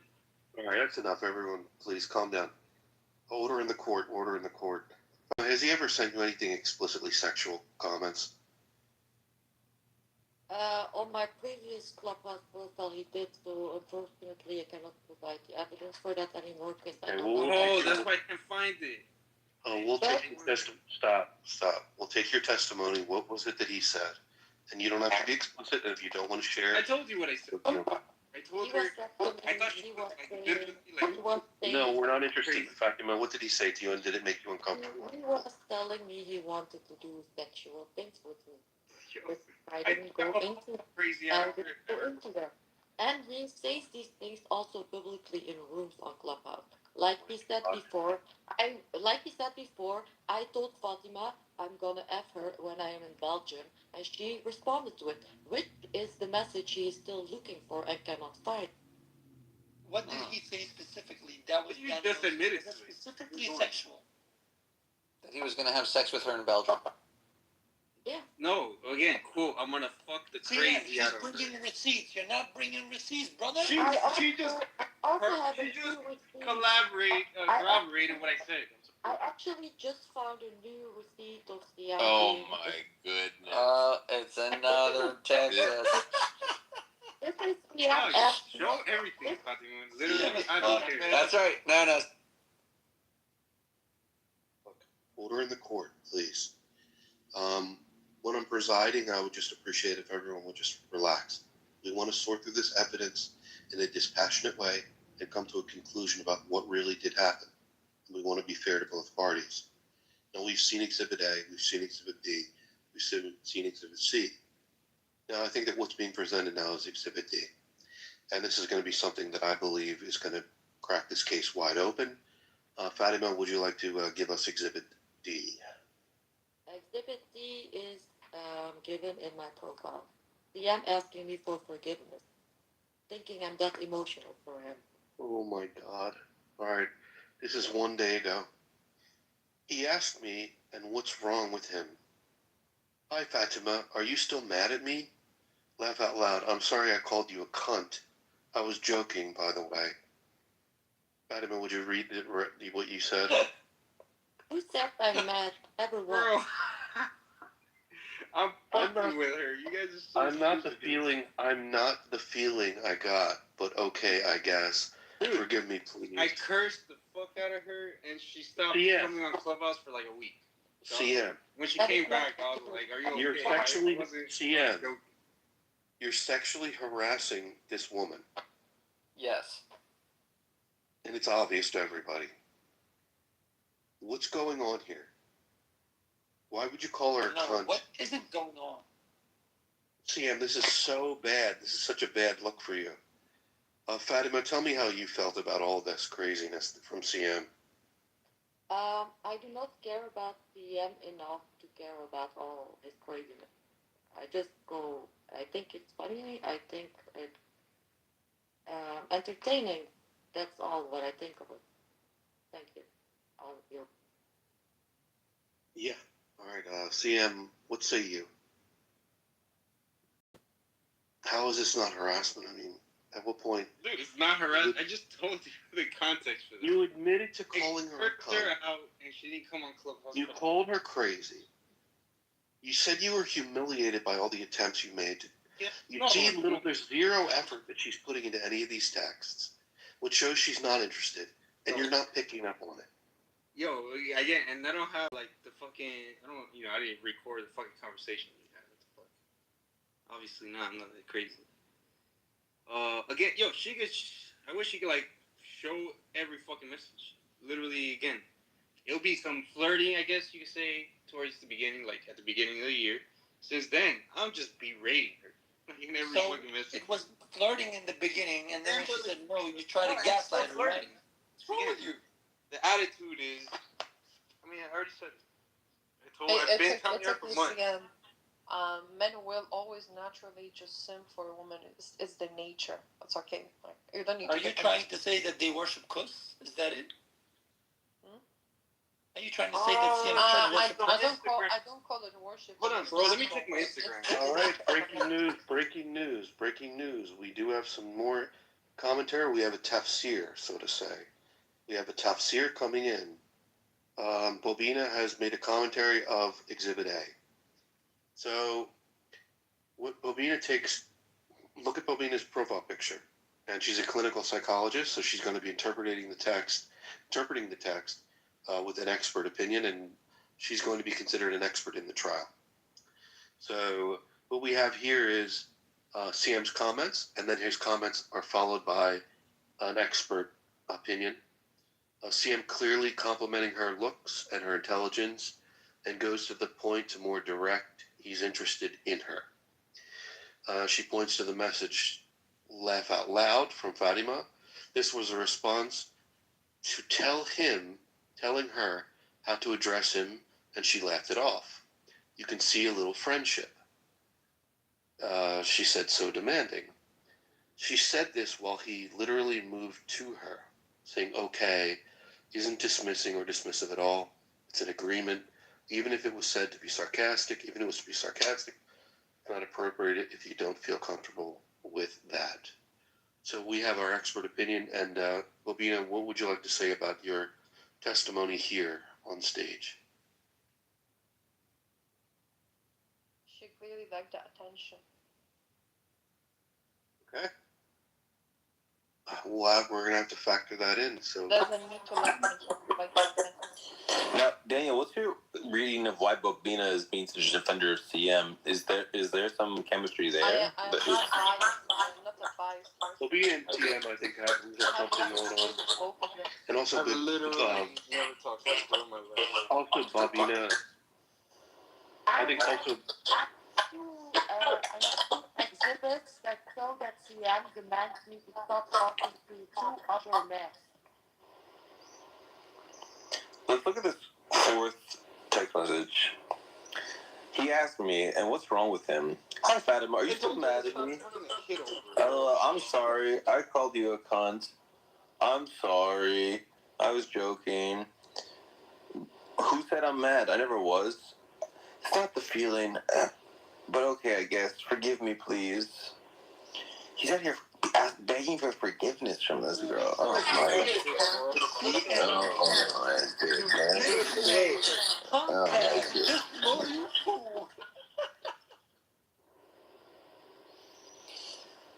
Daniel, is this just the utter version of CM? He claimed that Fatima was flirting with him, and then numerous documentary evidence has been presented completely falsifying his claims. Does that just destroy his credibility on this app? Bro, the main claim, she corroborated it. I don't know what the fuck are you guys talking about.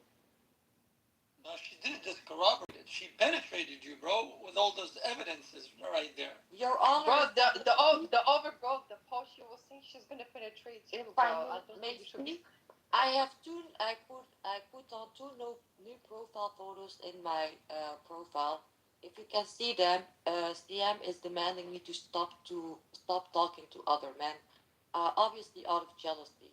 You jealous Okay, no bitch. problem. Wait, CM already made it clear that he likes you. Bro, exactly. Wait. She's CM proving my already point. made it clear that he likes you. Listen, okay? I'm So telling you no, to not do a fucking stream with John Kitover, the fucking psychotic dude that streams all his shit on YouTube with like 8 phones. I'm like, that guy has mental illness, bitch. This is your mental illness. You are in a room with Megatron, Akabar. You also told me not to go in his rooms. I have proof in my... Yes, I bought this psychopath too, of course. So You are one jealous bitch. why are you in the room with Bart now? If he is the cult leader, why are you in this room right now with him? Why are you in the room? Really, the only reason I'm here is because he's not here. He would have kicked me. Guys, You're here because Fatima's something here. similar happened between CM and Fatima. This is a useless argument. I don't understand why you guys arguing like it's a relationship. You guys are saying one flirted with me, no, the other one flirted with me. Like one of them was dismissive. You're saying, right? Anyway, so CM made it clear that he's interested in Fatima. Really, like there's so much evidence of that. He can't deny that. But here, why was your response? I don't care. I had fun. You should have said, why I had fun. Who are you? Like you're not my boyfriend. Like I don't like you like that. Like it should not matter to you, right? You didn't say any of that when when a random man comes to you says, why are you sitting with these men? And you, by the way, you said this is jealousy.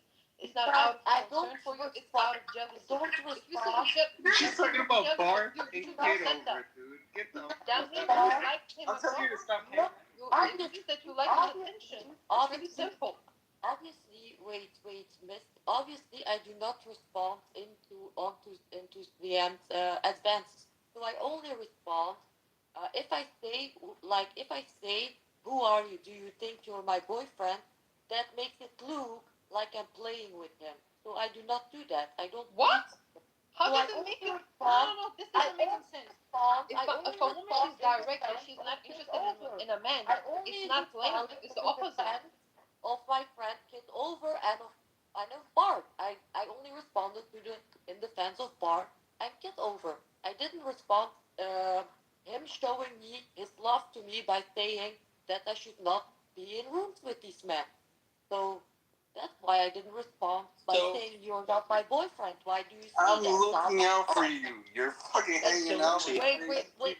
Hey, everybody, look, I'm going to make some order in here. Yeah, I muted everybody. This isn't a personal thing. Let Fatima and Bobina go back and forth so that we can adjudicate what's going on. Now, in this particular scenario, you have to remember, Bobina is an expert witness, so she's meant to be impartial about the renderings and her findings. She's a clinical psychologist, and she's analyzing the text messages. At least we can say, and give her the benefit of the doubt that she is just doing her job. So go ahead, Fatima and Bobina, let's sort this out. Before we begin, I wanted to say I wanted to correct you. Bobina is not a witness of anything. But okay, let's begin. What do you want to say to me, Bobina? Miss Bobina, I am an investigator, not a witness. Thank you for the correction. You mean instigator? Okay. No, investigator. Like I did an investigation. Look, I'm digging into this. Okay. Yeah. You know when you have like a detective, right? So what was your reason again not to tell him, like, because this is your claim? You could have said, because your relationship with him already seemed friendship, like a friendship. You could have said, CM warned me of sitting with these people out of his concern for me. What did you say? You said he was jealous of me. That's why he sent me these messages. Okay. Yeah, But correct. so if you say he's jealous, that means you know a man is interested in you, right? He's attracted and interested in you. If he's jealous, he's interested in you. Listen. I was not thinking anything of these messages, right? Until you brought up this case. So I was looking into these messages earlier, and I was thinking, oh yes, there are a lot of messages where he shows me interest. I have to tell you, Your Honor, I suffer from, I know I don't suffer, but I do have Asperger's. So for me, it's not always easy to read what like to read emotional things. You know what I mean? But because of this case, I had to like look into these messages deeper, and then like by looking into them deeper and thinking about what I learned about emotions and how men are and this and that, blah blah. I saw that these messages are obviously evidence that he is showing me interest. But before that, my natural response, because of my Asperger, was without thinking about him flirting with me. So I responded not in a w- in I responded to him by not knowing by not knowing he was flirting with me because I have Asperger's. I don't know how to explain it in English, but you know what I mean, Your Honor. Okay, no problem. So you're telling me this whole time you were speaking with him. Okay, Sam. Chill. Now I want to know, this whole time you had interaction with him. What were you thinking? CM is your. Were you thinking, oh, CM is like your friend? He's like your colleague, or maybe he's just a random man that's interested in me, but I don't like him. What were you thinking this whole time you had interactions with him until today? Until today, I consider him my virtual friend, enemy, um, but not literally enemy. Enemy for entertainment. That's how I consider CM. But where does the friend come from then? From having conversations on a regular basis with each other. No. Having conversations on a regular basis doesn't necessarily mean that that person is your friend. What's the definite? How do you define a friend? Someone you talk to on a regular basis. No, false. Someone you like can laugh with. Okay, Fatima. So you admit you were laughing with him, right? You were laughing with him. Correct. That point can lead to friendship, no problem. But the first one can't. For example, we can have a Christian and a Muslim debating every day, but in a hostile way, right? In a rude way. They every day they interact with each other every day. That doesn't mean that they're friends. That means they want something more. Yeah, you're right. Anyway, so I mean, I don't think it makes any sense for you. It doesn't make any sense for me. How did you not have any imagination of this guy? How did you not interpret him in your own head while having interactions with him? Whilst he was saying these things to you? It doesn't make any sense to me. I think you weren't interested, but you could have liked the attention a little bit, but you surely did not dismiss it all. You didn't dismiss it like that. That's what it shows to me. So it doesn't have to be that you flirted back, but you didn't dismiss it all. I think my messages show when DM approaches me when he's complimenting me in a disgusting way, calling me skinny little white girl. You see, I do not respond to this deranged compliment, right? He's racist too, racist bitch. Well, fuck you, CM. I didn't say that one, but what I saw on the screenshot, he literally sent a small paragraph saying, "Oh, like your pictures, your brain." In comparison to what I sent to him, you can obviously see I sent him very short messages. So this is literally showing that I'm not like interested in him. I am not like seeing these compliments as the way he wants me to see him, to see them. So yeah, like okay, no problem. So bring in a witness. Maybe I can find you a witness that can that can tell you how I respond to CM in rooms when he talks to me in a flirty way. Okay, so I'll provide a witness. Let me find one. I want to know. Can you describe? Can you tell me? Wait, your fingers. Daniel, is Babina's defense moving you at all? Because for me, it's not moving me. Yeah, I'm not moved by that. I don't think it's a compelling case. I think that at this point we sort of should come to some adjudication. Yeah, so I think the adjudication is that CM claimed that they were flirting. CM was shown to be a liar. His credibility is lowered on this app for being a liar, and he should be aware when people, aren't flirting with him that, sometimes he's wrong about that. Sometimes he's deluded to thinking that people are flirting when they're not. And he should learn a lesson, and we should all lower the credibility of CM. You guys probably fucked it up. Wait, let's move to the next part, which is, I want to know now, Fatima, what do you think about CM now? Is he like a friend to you? Is he a good person? You guys fucked it up. I literally for sure was gonna smash when I went to your. Do you think you should interact with him later? Do you think you should interact with him after that? I can't believe I can't find let them talk. Your Honor, he just said he's going to smack me when he is in Europe. That's literally and you called her a white chick with no booty. What's wrong with you? Okay, guys, chill. Like, what's important now is that I want to know what Fatima and Sam think of each other and where do they want to Bobina, please. Bobina, I'm going to put you on the back burner for a little bit, so why don't you just get your stuff nice and heated up. Yeah, you're going to get moved. Don't interrupt. Bobina, what we're going to do is we're going to put you on the back burner. We're going to let you simmer a little bit. So the bottom line is that Fatima, we want to protect Fatima, and it seems like this was a friendly exchange. He did call her the C word. He was aggressive a little bit, but we want to make sure that Fatima, do you feel uncomfortable? Would you like us to talk to CM about this? Is there something that we can do to help you, or is it something you want to handle on yourself, or what would you like to do? Your Honor,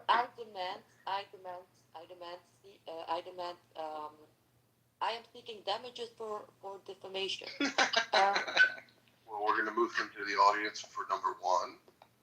I demand money. I demand about a monthly damage of $2,000 because it's gonna take a month before people are gonna forget about it.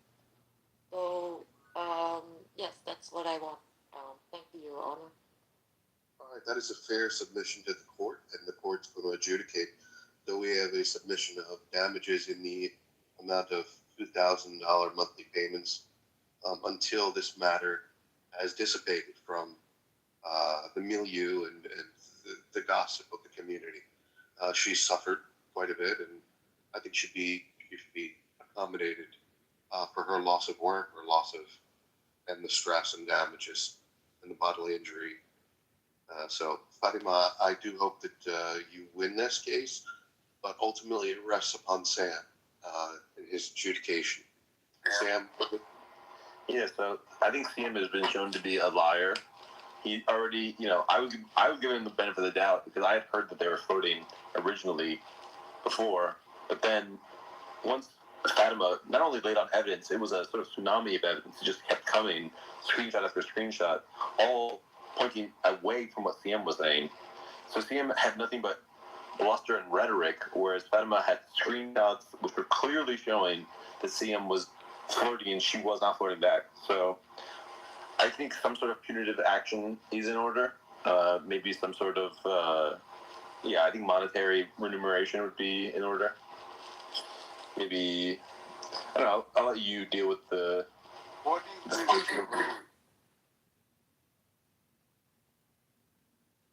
Your Honor, I also demand a public apology right now from CM, and that admit what he did wrong. I think that's one more. And otherwise, I order a permanent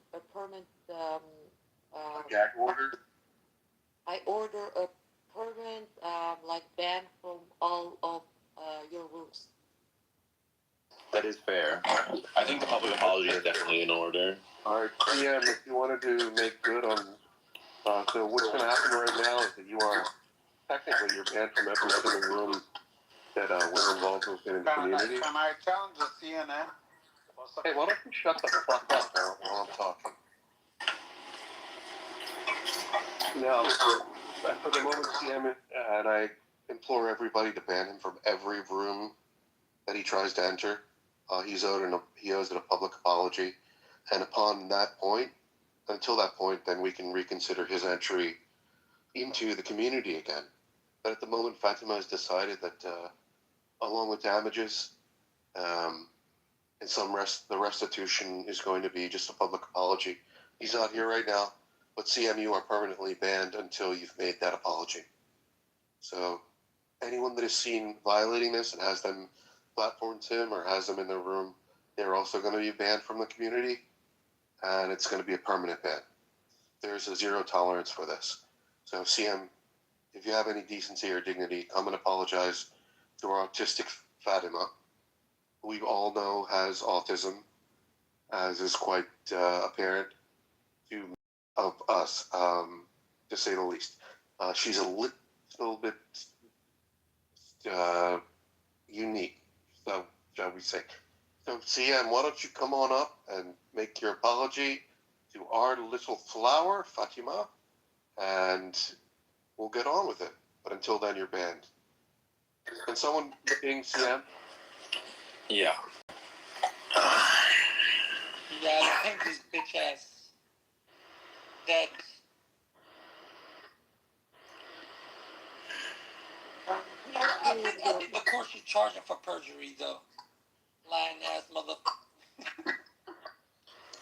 Absolutely.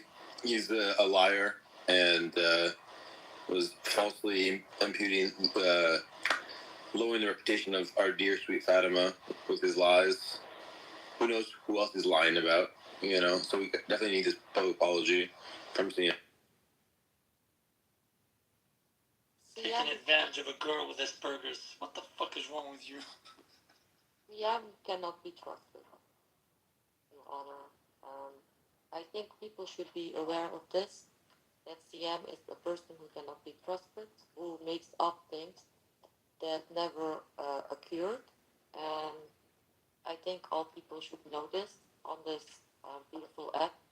He is a danger to himself as well to other people. He causes me defamation and other people as well. Who knows what he is saying about that poor woman Farida?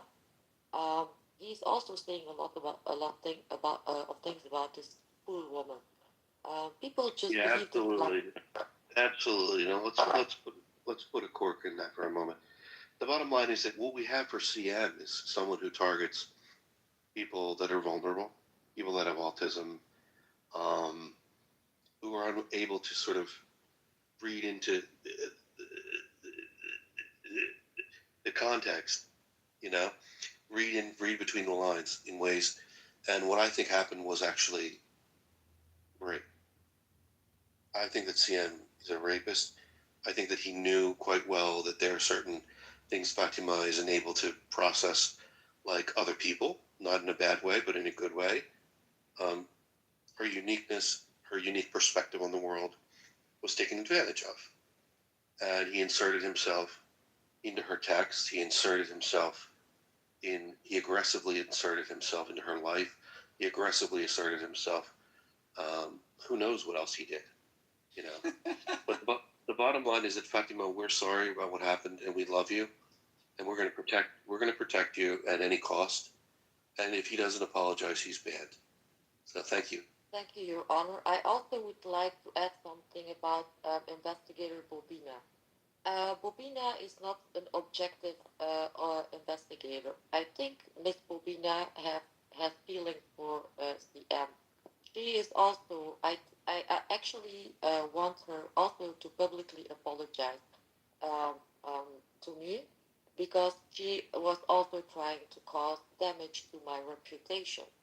So she was not being objective. She obviously has emotional feelings for CM because the way she was denying clear evidence um, is, yeah, she was not being objective in the way she talks, and she's still saying things in the chat that are not true. She's causing me, um, she's harming my how do you say that? My public sorry, my English is not so good. She's defaming you. Yes, she is defaming me in the chat. So I think if she doesn't publicly apologize to me, she cannot work as a personal investigator anymore, and she should lose her license. CM is back, by the way. Your Honor, CM should be held in contempt of court for leaving court while the court was adjudicating, and I believe that we should move to a motion of contempt. Yo, I want to talk to Fatima alone. I found the screenshot, guys. I found it. How long did it take? Because I have so many fucking pictures on my phone because I'm like, my family has me on all these group chats and they all download to my phone. Yeah, but the jury's over, asshole. So, Fatima, I found Sam, the court already made made it. Apologize to the court. Sam, the ruling already was made, and you owe Fatima a public apology. Get fucked. Fatima, do you want to apologize to the court and to me, or should I post what do you want? I have any reason to apologize I can't hear you. I have no reason to apologize to you. It's clearly Okay, so I have your permission. It's exactly what I said. Alright. Well, please, did you know that the same messages as you were? So if you use any AI, I can show no, man, provide the same messages to the courtroom. it's not AI. You can put it like that.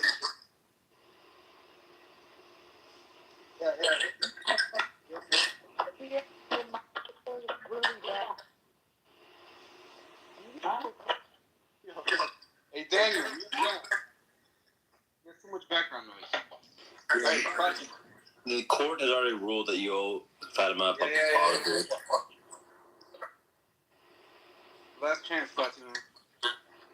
You already said your fucking thing, so post your screenshots or shut the fuck up. I'm giving you the chance to apologize to me and to the court, and I'll keep this between us. Or do you want me to send it to you, so you believe that I have it? No, it's too late. It's been forced. You can't bring facts after the court. It's not forged. Get the fuck out of here. I literally said I had it a long ass. Literally, I led with this. That's my opening statement. Saying you have it and provide it. So okay, damn, bro, I'm fucking with chances. Right now, you have 1 minute. It's at this fucking room because the stupid Sam and fucked up my chances. You guys are fucking assholes. You have 1 minute to provide. All right, no. Yeah. All right, fine. Otherwise, we will be. Add from camera roll. Otherwise. Posting it. I'm too late. I'm posting it.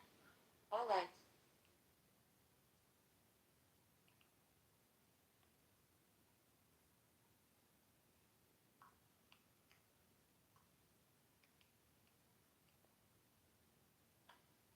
What's good? What's poppin', guys? What's up, Castro? Yo, CM, why don't you post your receipts? There you go. Like I said, I can't AI this shit. This is literally my opening statement.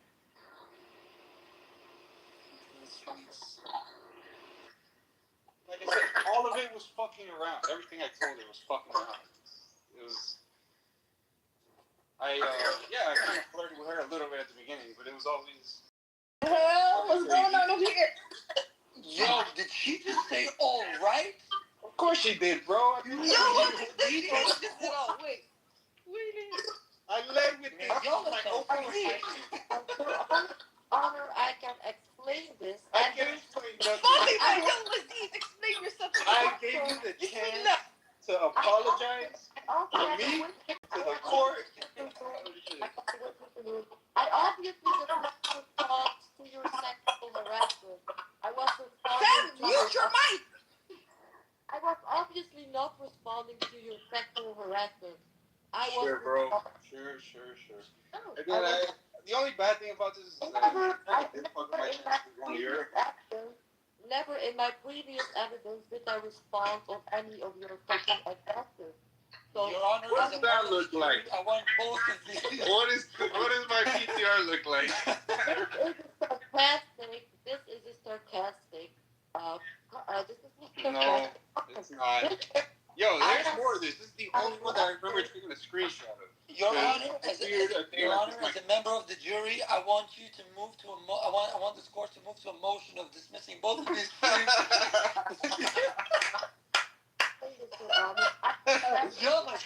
Where the fuck is McZed? Alright, Alpha, you're my new lawyer. Get these charges dismissed. In fact, I want to press counter charges. I want to press counter charges. What I said in my opening statement was true, as you can clearly see. And yeah, I want to. But wait, did you guys have like a relationship? What the hell's going on? You guys seem like two fucking nerds. Who the fuck are these people? Get out. No, hey, McZed. This is a freaking ship. What the? I'm so confused now. What the hell's going on? Who the fuck are you? Get out of here, bro. Who the fuck are you, you trick-ass bitch? Both of you are some fucking freaks. I mean, you've been misleading the court for the past hour. Fatima's been talking shit like she's not fucking. Yo, Your Honor, yeah, we were flirting for a while. Dismissed. All right, everybody. Now it's my time. So my response to his message was sarcastic. I obviously didn't believe that he was ever gonna be able to do what he said he was. I've been telling you, if I did go, what the fuck? It's not. It wouldn't even be. It wouldn't even be. But you know, now it might be a question. This is not me saying ha ha ha. All right, you think so? Whatever. This is not me saying all right. My chances are not all the way down. There's still a small chance. This is sarcastic because CM is an idiot, as everyone knows. So my response to this message is actually very sarcastic. It is actually responding because I already know in this message that he's not going to be able. There was messages just like before. Then it screenshot everything. And she erased everything. I was obviously aware that he was not going to be able to do what he states he was going to do. So my response, all right, was sarcastic. It is not an acceptance of his deranged message about him effing me when he comes to Europe, right? Yo, I don't even think my chances are all the way. Can we elaborate on the acronyms, please? This is not kidding. I said because. Okay, everybody shut the fuck up. Look, CM, what makes you think that you're going to dance with this woman when you go to Europe? I want to say something. Right? The court is in session, man. You don't get it? Yeah, you're order in the court. CM, what the fuck are you thinking, bro? Bro, thinks you're harassing her and you're trying to smash her. For months. It's been in the bag. I was just, to the point now I'm just joking where I'm telling her to fucking stop talking about fake moon landings and fucking aliens built the pyramids and all that shit. Like, she's too crazy. Like, so even people have asked me, like, would you date her? I'm like, hell no, bro. She's a little dumb. I like dumb girls, but not that dumb. Like, a little dumb never hurt, you know? Well, why are you, if you do not like dumb girls, why are you harassing me sexually? Again, I'm just trying to have a good time in Europe. That was the extent of it. I was laughing. I was obviously laughing at you, right, in this message. Yeah, I know. I was not accepting what you said. Yo, you're lucky that he screenshot everything, bro. Daniel's just a simp. He's fucking upset because Narc's never gonna talk to him again. Even though she will in like a week. If it's something like this, like, ha ha ha, all right, like sarcastic, like I provided the evidence that I led with my opening statement, which I told you summed up everything. It summed up everything. It was a joking relationship, like not even relation. It was just joking as friends. But yeah, I did joke with her, as you saw in the screenshot, and you owe more me than once in several rooms. I told her she's in the bag. Like I told her this to her face, bro, and she never even denied it. Do you still think I rest my case. you still think you're going to meet up with her when you go to Europe? No, this may have fucked it up, although I still don't think my chances are completely shot. What do you put your chances at? 50-50? Before this, they were like about 100%, maybe in high 90s. Now, I say maybe 25%. Like, it depends how long. Obviously, if it's like this year, like the next few months, maybe not. You give it a few months, it'll go back up to like over 75%. Is there any truth to this assessment of his about what could happen in Europe? He's gonna deny it right now, dude. Obviously. Yeah, and we'll let her say her piece. What do you think, Fatima? Like I said earlier, CM does not have a chance with me. He never did. My screenshot says other ways. No, your screenshot is actually very deceiving. Very, very deceiving. It's not. You actually provide me what I wrote after that, because I think I do always respond, like when you say I'm gonna F you. I don't want you to talk to me like that. That was the only thing I wrote in text. When you say things like that, I don't know who that bitch is, but get her back. So show me the message after that, please, because you obviously are hiding something. You took a very clean screenshot. You actually made it look like there are no messages coming. I was gonna send you that screenshot. I gave you the chance. So I am very curious of the message after. I would have literally never showed you. I am curious of the message after. So can you provide that for us, please? Daniel, what do you make of this new CM revelation? It was my opening statement. I proved my opening statement, bro. I think that's mic drop. Tragedy. And I think that CM should, at the very least, acquiesce to the demands of Fatima. She just wants a public apology. Hell no. Or she wants you to be removed from the community. Hell no. Is your thinking, Daniel, that because the trial finished before he showed the evidence, that it shouldn't be allowed to be put into the court because it's double jeopardy? Or do you think that even if it was included, it still would not be enough to overwhelm the evidence that she provided? I want to press counter charges. No, I think it's been adjudicated. He had the chance to provide any information, or he could have said, I'll provide the information at a later date, which would have been fine. But unfortunately for CM, I don't care. Everybody's sorry. That's it. It's obvious what I've been saying is true. This girl is making up diseases. This is like she doesn't want to be harassed by you. She's talking about Munchausen syndrome now and Asperger's. She's making up diseases so like people show her pity. Get out of here, bro. Again, it was always joking. Most of it, obviously, even that message was meant to be joking. Although obviously, I'm giving her hints of like dead ass. If I went to Europe, I would have hit her like 100%. And that's it. I mean, that's really the extent of it. Did you have any ideas of what you would? Did you ever contemplate what you would do with her? I have messages of me telling her, "Yo, I'm buying tickets to Europe right now." No, specifically in terms of the sexuality.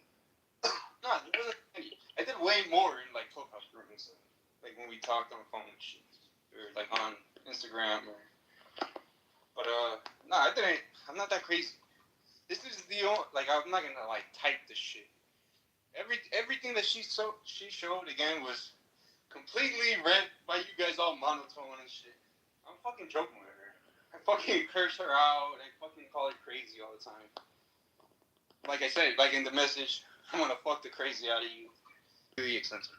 Unfortunately, the court has already ruled against you. And so you need to order a public apology, or else you be banned from the community. Ban my ass. I don't give a fuck. fuck is bobina? Somebody call her, bro. This is less about you protecting women. Yo, again, clearly she didn't need protection, bro. You saw my message. She didn't need protection. Again, I've been saying for months it was in the bag. And like I said, in a few months it kind of stories. I just gotta let her forget about this. This is just a fun Saturday night on this clubhouse, whatever. That's all it is. That's all it is. She'll forget or get over it. And if I get a postdoc in Europe, I told her I'm gonna hit her up. That's it.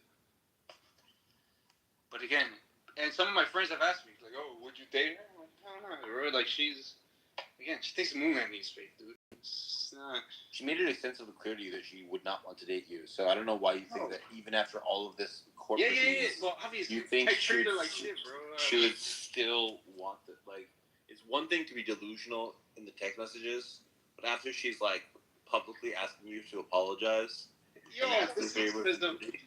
it seems kind of like a level of delusion and narcissism to think that she would still be interested after all of that, after this whole debacle. So, I mean, there's something wrong with you, CM? Whatever, actually, I was gonna call Bobina or whatever, but nah, I actually have some screenshots of, she says she's Farida's friend. Farida's a catfish. I have screenshots of Farida as well. Like, her straight up. Fatima, are you creeped out at all by what CM is doing right now? Bro, I proved my case. You guys can get fucked. The court get fucked. All of you guys. What do you mean, all of you guys? I was coming in as his lawyer. What the fuck?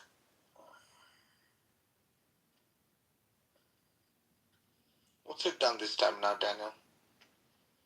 Well, he was insisting that Fatima was flirting with her, and Fatima was like, no, not only not, but I, like, genuinely really did not want him to apologize. And then CM just, like, would never accept this is the situation. And even after she made this whole stink and had the whole legal proceedings of me and Daniel as the judges, he still thought that he had a chance because CM is a delusional narcissist, which we all already knew. But this just is kind of the nail in the coffin for it. CM goes nuts over every girl he speaks to on Clubhouse. It's pretty obvious. Yeah, so CM is permanently banned.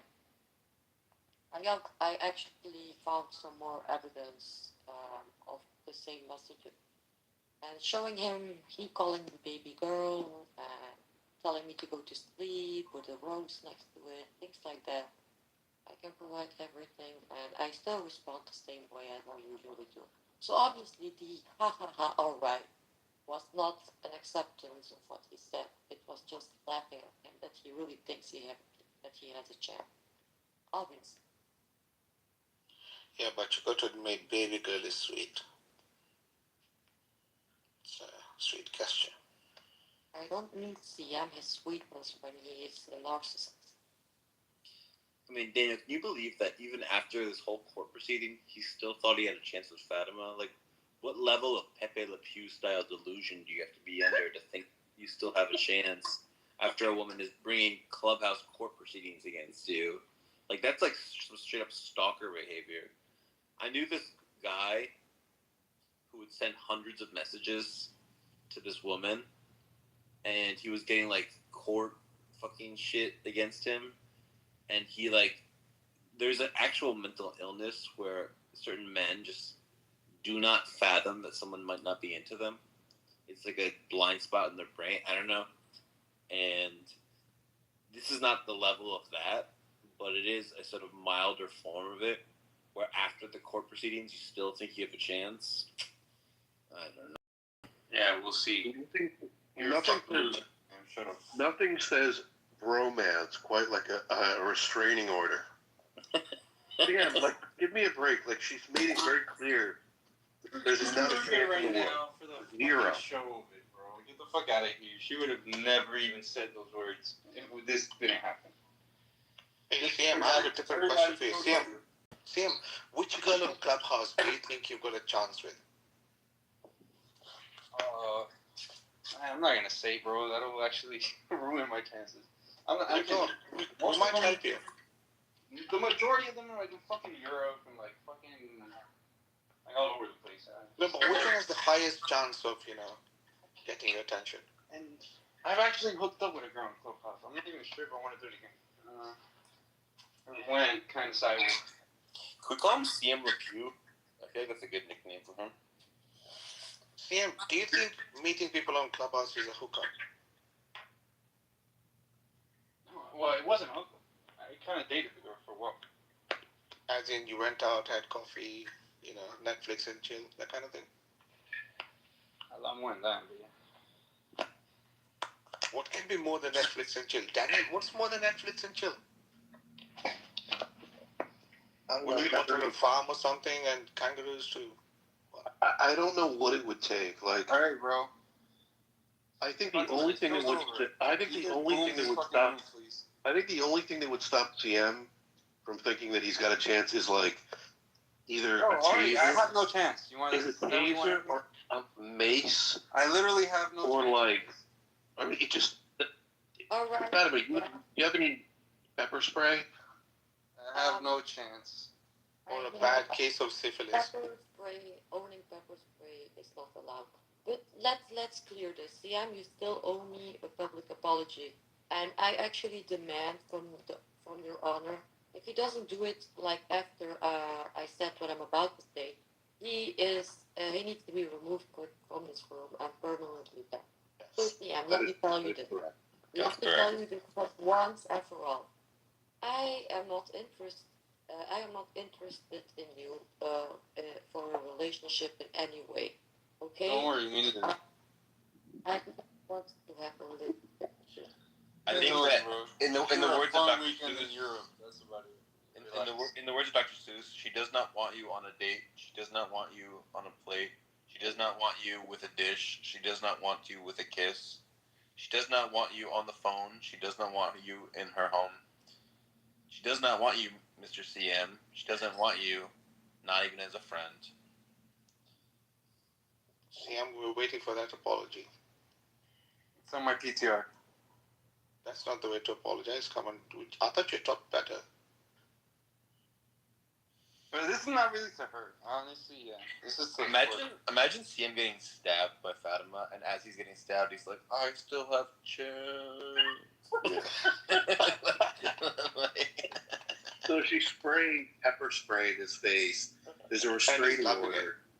He's hiding underneath her car, like clinging to the undercarriage of her car, trying to find out where she's going. He has her car bugged, and he's still thinking that he has a chance. He thinks she's flirting with him at that point. Yeah, like it was so flirtatious that you got that restraining order. This is over. Would you thank Fatima for the mace in my face? Have a good night. Fatima, we'll talk again like tomorrow. Please. I'll talk to you tomorrow. Okay. Apologize. The rest of you guys. CM, you have to apologize. CM, you have to apologize. CM, you have to apologize. CM, you have to apologize. I actually wish Barton. Yeah, how can I call you again if we never had one phone call? You're fucked. I'll talk to you again tomorrow, Fatima. Oh my God. Daniel, you're simp. Damn, you're a ginger pussy. Have a good night. He still won't apologize. Sam, what do we do now? Now he's just. We have to ban him from our spaces because There's a formal hearing. The court. Evidence was presented fairly, and he lost in court fair and square, and yet still he won't listen to the court's rulings. So therefore, the only thing left is to ban him from our spaces, because here's a man who just clearly cannot take a hint. A woman says, I would like to have a public trial about how I'm not interested in you. And he still thinks he has a chance. He's like a Pepe Le Pew. He's a guy. As he's getting pepper sprayed, he goes, "Oh, you're playing hard to get, huh?" Yeah, hello. Can you hear me? That's the level. Can you hear me? Hello. That's the mind of the CM. He's got a kink for public humiliation, man. Let him have it. I wanna comment on CM's last response to Your Honor. CM calling Your Honor a sim is obviously a sign of jealousy. Once again. My dear sweet Fatima, I'm so sorry this shit's going down, and I understand why you reached out to the courts. I'm glad that we were able to verify a potential, or actually a predator. So we're going to protect you and as best we can in these spaces, and he's banned until he gets on his knees and apologizes to you for making rude comments. And I'm sorry they happened. Thank you, Your Honor. You also have to know that CM is almost a decade older than me. So when I was 18 or 17, he was, I was a minor and he was an adult. So see this as some sort of pedophilia and fetish for a younger woman. Do you think that CM maybe stands for cum monster? Sorry? What did you say? Cum monster. That might be what CM stands for. What is a cum monster? It's a monster that uses their cum as a sort of offensive weapon. Much like a skunk sprays out their spray, a stinky smell, to ward off predators. A cum monster, rather than being a defensive, it's more an offensive attack that they use to stun their prey. Oh, I guess, yeah. I think CM is very delusional. He's a narcissist. And you know, as everybody knows, he always have to say multiple times that he has a doctorate, a PhD in how do you say that name? Mathematics. Mathematics. That he's a that he has a PhD in mathematics. He says that multiple times. He said it to me multiple times a lot. He always brings it up to humiliate me and to lower me because I do not have a PhD, and it's very humiliating to me. It's not a nice experience to talk with him sometimes because he owns a PhD. I cannot make him in any way believe that you can learn from everybody. Sometimes when there's a problem, you're supposed to get at it, sort of root and stem. And I think so. Maybe a castration of CM might be in order. Just cutting his nuts off, just stripped and clipped. You know what I mean? Just so that if he's no longer horny, these sorts of issues will never come up. So if we could get some garden shears and just cut off his testicles, that might actually get to the root of the problem. Kind of a systemic change. Yes. I think CM should be castrated, yes. So his hormones come more in balance because this is dog behavior. And dogs who behave like this, they get castrated, right? So CM should be castrated. Stripped and clipped. Just like shring. Shring. Yeah, absolutely. I think that, those sirens, those rape sirens? Like, it's just an extraordinarily loud noise they make. You just pull the trigger on it. I think you should be equipped with one of them. But at the same time, I think that after you pulled that in his presence, he would say something like, "The lady doth protest it too much, methinks." It's like he would take that as like you pulling an alarm and signaling a siren that has like a 1 mile radius of. He would see that, as delusional as he is, as a sign that you're playing hard to get. That's how delusional we're at right now. He will stalk you to the ends of the earth. Your Honor, he does stalk me. He comes into my rooms multiple times and he is demanding me to mod him, to show dominance over other men in my room. Remember, he was like, "I can only ask you so many times to go in my room. It's getting a little bit humiliating." And maybe stop then. Fucking lunatic. Instead of complaining about her actions, just move on. Fucking loon, dude. How is that not just a complete loon? It's almost like CM has no memory at all. Because remember that day when were you in the room when we were doing the biology? Yeah, you were doing the biology trivia with him, where I was just absolutely humiliating him on his lack of knowledge of biology. He claimed to have studied evolutionary biology, but then couldn't name 2 evolutionary biologists, which was just utterly humiliating and completely destroying any of his credibility, and he was shown to be a liar and a coward. But this just takes it to the next level, where he's lying about what women are interested in him, even when they sort of make a full public display of "I want an apology for your behavior." He still thinks he has a chance. Like, how is that not just the behavior of a complete delusional narcissist? Like, if you're gonna be a narcissist, just don't be the delusional kind. Live at least a little bit in reality. Don't fucking be so detached from reality that women are publicly trying to get you to be banned from spaces. You know? Yeah, absolutely. I feel no hatred towards CM or whatsoever. I feel pity for CM. I think he needs medical assistance. He Pitiful. Yeah. needs to be checked because he's obviously going through something in his mind that makes him behave. Yeah. Yeah. CM might stand for completely mental.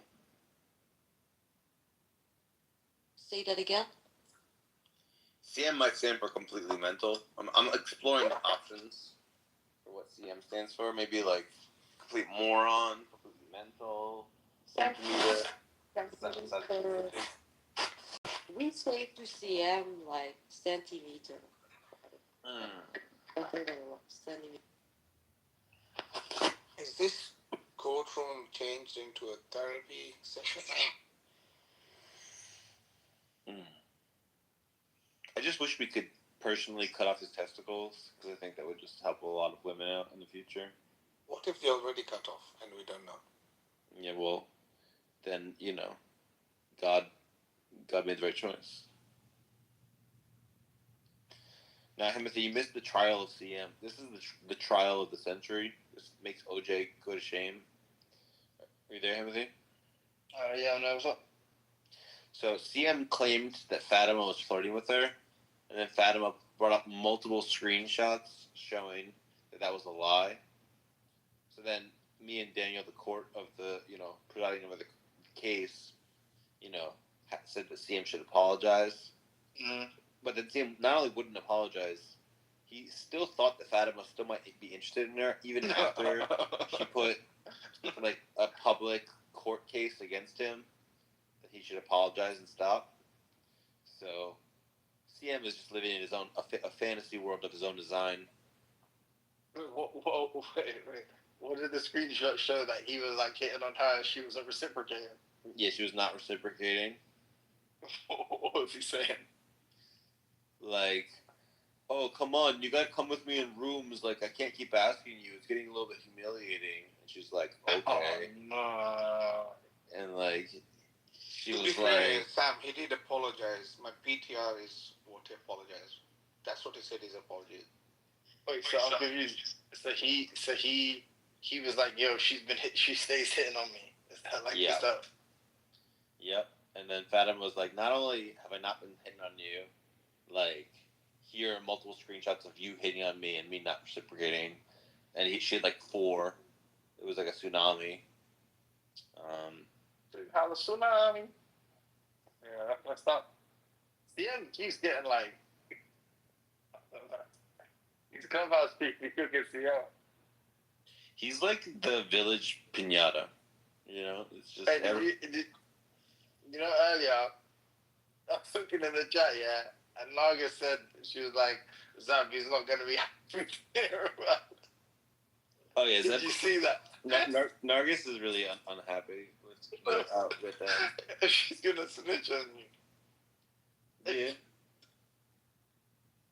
She sent me a long message. Can I? Sorry, who Kind did? of mean. Zambi? Or Nargis? No, Nargis did. And then I Oh, said... you're being a dick, though. Like, I said to her, like understand that like my desire for you to join Discord is because like we genuinely want to be closer to you, and that. Who would want to be closer to you two?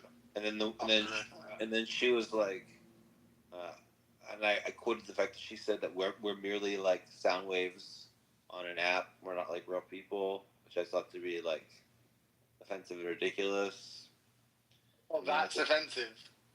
Yeah, and then I said to her, I apologize too hard, but understand that me and Danielle genuinely want to get close to you, and Zabu does, and you very clearly don't want to do that. So yeah, but like if you obviously know that it's like from some place of insecurity, so like why would you like? I don't get why you like exacerbate or we like don't antagonize. We don't know if that's actually true. Okay, so what's the alternative? She just doesn't like you guys. It's a bit of a mystery. I mean, I would say it's more likely than not that that theory is right. But yeah, so if you know that, you think that's likely. So I don't know why you like. I don't get it. Like, it's like that's like no, I'm not gonna lie. That's like super awkward. Like let's say like I didn't want to take my shirt off because I had a scar or like I fucking had man boobs or something. It's like and you're like, oh, just take your shirt off, you fucking big titted bitch. It's like, bro, you're my friend, bro. Like. What? And then let's say like other people didn't know that. Like bear in mind, I don't know that she's not coming on Discord. I don't know none of this shit. Why would you be telling the whole world that shit? Like let's say like I wear like hoodies and like no one actually knows like how fat I am or that I have this scar or whatever. It's like, oh, you know he's got under there. He's got a scar. Bro, why don't you do that if you're my friend? Like what?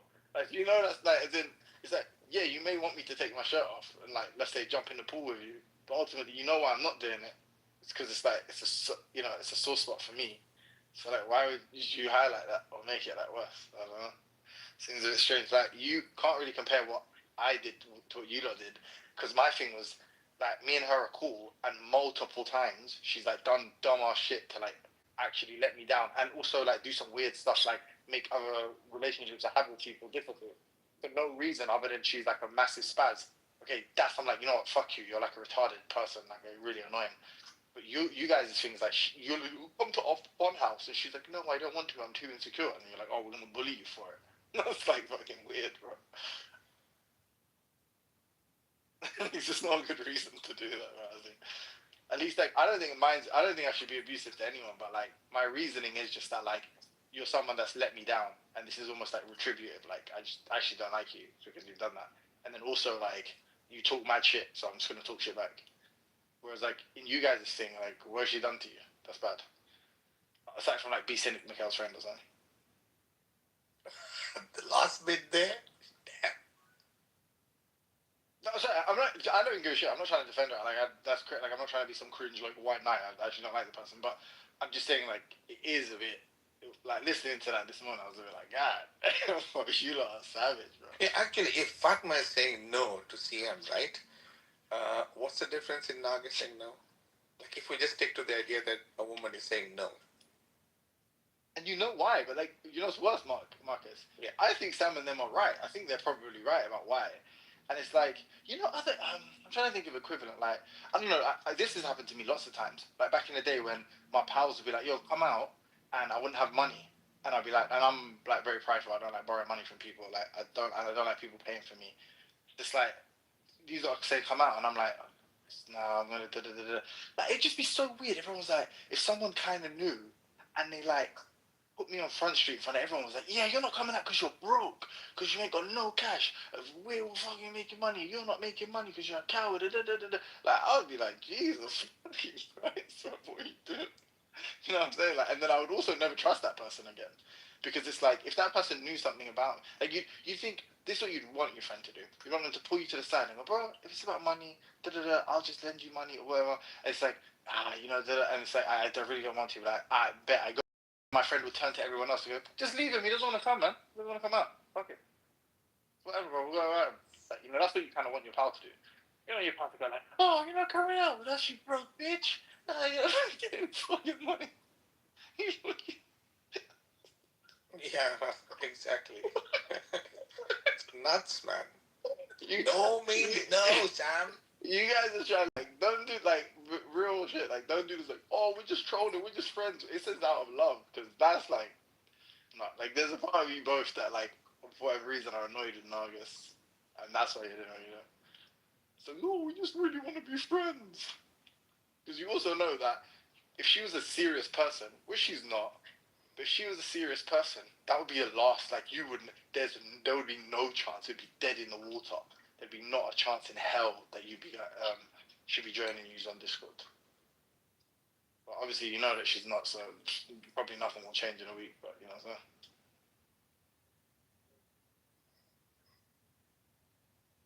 Flipping hell, Timothy, you've just broken their heart. These poor buggers were waiting for her to join. No, I mean, she's never going to join anyway, but like, for the reasons maybe they've stated, or maybe like some other reasons that are adjacent to it. But they were basically punishing her for not joining. That's what that was. That's that evil. Was like That's bad. That was like some like little humiliation thing for not joining. It's like, okay, you don't want to be part of our group. This is what you're gonna get. Which, I don't know. It's childish. Come on. Yeah, it's like what do they call that? Is it sublimating or something? So. Like ignoring that little kid that no one wants to play with in the. Have you fallen asleep, Sam? He is. You know. My dulcet tones have like sent him to sleep, being admonished. Maybe he's like some masochist and like he derives great comfort from being told off by someone. That's his kink, just like CM. Yeah. Sounds like Timothy. Read me a bedtime story. There was a bad boy called Sam who didn't eat his broccoli. And he caused discord. Did you hear it? Were you listening to it, Marcus? Yeah. It was rough. I was like it, cold-blooded. Yeah. Nargis did ask me about this Discord thing and all. And I asked her, my question to her was, how free are you? Like, if you've got time to spend to do all this kind of shit, then yeah, by all means join it. Join Snapchat, who cares? But I wouldn't. I just don't even have time for this. I just come here, have fun, listen to people. You know, once in a while I'll rant or whatever, and that's it. No, I think they're definitely right about like why she probably doesn't want to, because I guess they are very like, I think as a group, like Daniel, Zabu, Sam, it's very kind of intimate, shall we say. So knowing her, she probably, for whatever reason, I don't even want to speculate. I don't care to. Like, but clearly, it's just something like it's not because I don't think she would like reject a group call on Clubhouse. But like downloading an app that has this video function and knowing that these guys are all constantly video calling each other probably is her reasoning. Like, probably is the motivation for her reluctance. But yeah, I mean, either way, if you guys are friends, it shouldn't fucking matter. Like, there's people on here that I'm mad cool with that I've never seen what I look like. Yeah, but then again, there's that aspect of like, hey, let's just respect what her principles are. Maybe she just doesn't want, and she doesn't have a reason. Yeah. But I don't think. This is to be honest. I think that's just like some bullshit reason. I think Daniel. I saw some like weird shit the other day where like she kept moving back people up. That Daniel was moving down and stuff like that. So I imagine he's sort of. This is a penalty of sorts. Like Daniel was just messing up. He always messes about, man. That's the whole fun of it. No, but I think messes about, but I think that there is some serious, like, I think he was irritated by whatever happened the other day. I could be completely wrong here, but I'm just saying that's my speculation. But I mean, Mikhail was in a room yesterday and he was saying all sorts of shit. Then I came up on stage and I just fucking kicked him out. I did all this shit. This room. I think it was this room. Yeah, it was this room. Oh, there it goes. Always going to sleep. Yeah, he always. He did that yesterday as well. What's more funny about it is, like, he went to sleep with me admonishing him. Like, that's the thing that sent him to sleep. Jesus Christ. That's ignoring you by the Timothy, like. That's Yeah, no, saying, I know. fuck you. Yeah, say no, whatever I know, you want I to say. I'm not going to pay attention. No, I know. I agree. Bro, I'm in the middle of fucking nowhere. At a fucking church. Fucking away from my mum's house. Oh, nice. It's fucking cold as well. No. I mean, I got a scarf and jacket on.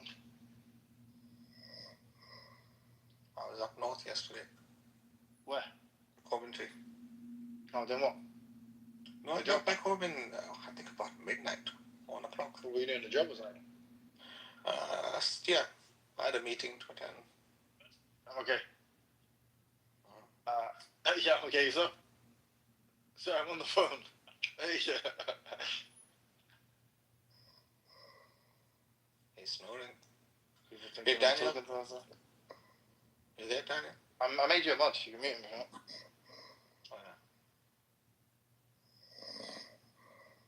I kind of enjoy listening to him snore, though. It's so peaceful. We'll just leave it on. We did that yesterday as well, when Zab was cracking up. Snoring, Samuel. No, Davy would probably get up to Sam snoring. She's got this weird kink when he snores. A lot. It's weird. Some girls are like that, though. Yeah.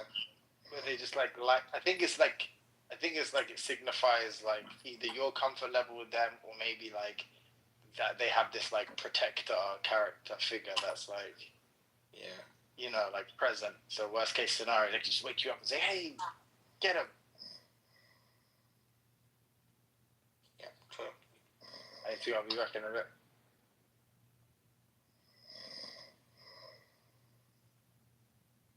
Hey, Maxie. Morning. Did you come to also hear Sam snore? No. He's only capable of one thing. What's that? So we can't call him Sam Snow, but we can call him Samsung. Because he does like singing. Can you imagine if we made a rap on Sam's snoring? No. I feel like raps need to have words in them. Yeah, we use his snoring as a beat. Right, like bippity boppity boop isn't a rap. Well, if you repeat it many times, maybe it can be a rap. No, they'd call that some kind of experimental modern music. Bippity boppity bippity boppity boppity bippity bippity boop. Right? Like, oh, he's doing something weird. Yeah. Until you get words in there. Do you think, Maxa? What, that you need words in music? Well, yeah, maybe play an instrument or something. Oh, do I play music? No, I'm not very musical.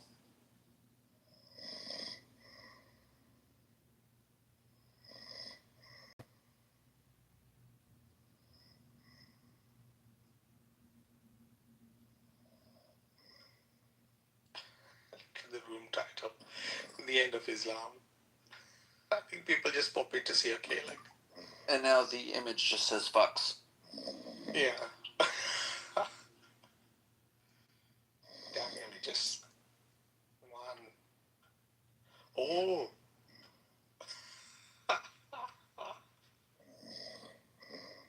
Who did she say to Daniel? You What's guys that? kicked her out.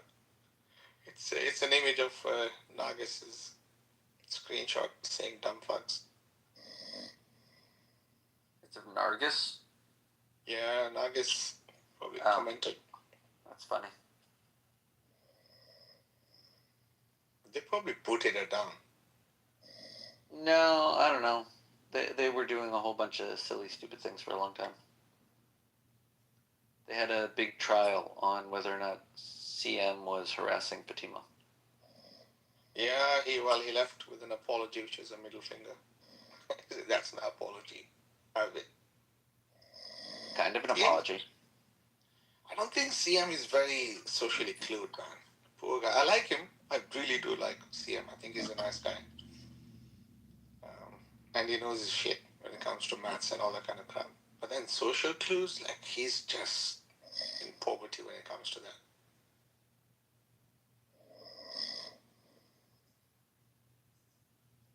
He's still young. He's not young. He's in his 30s, for God's sakes.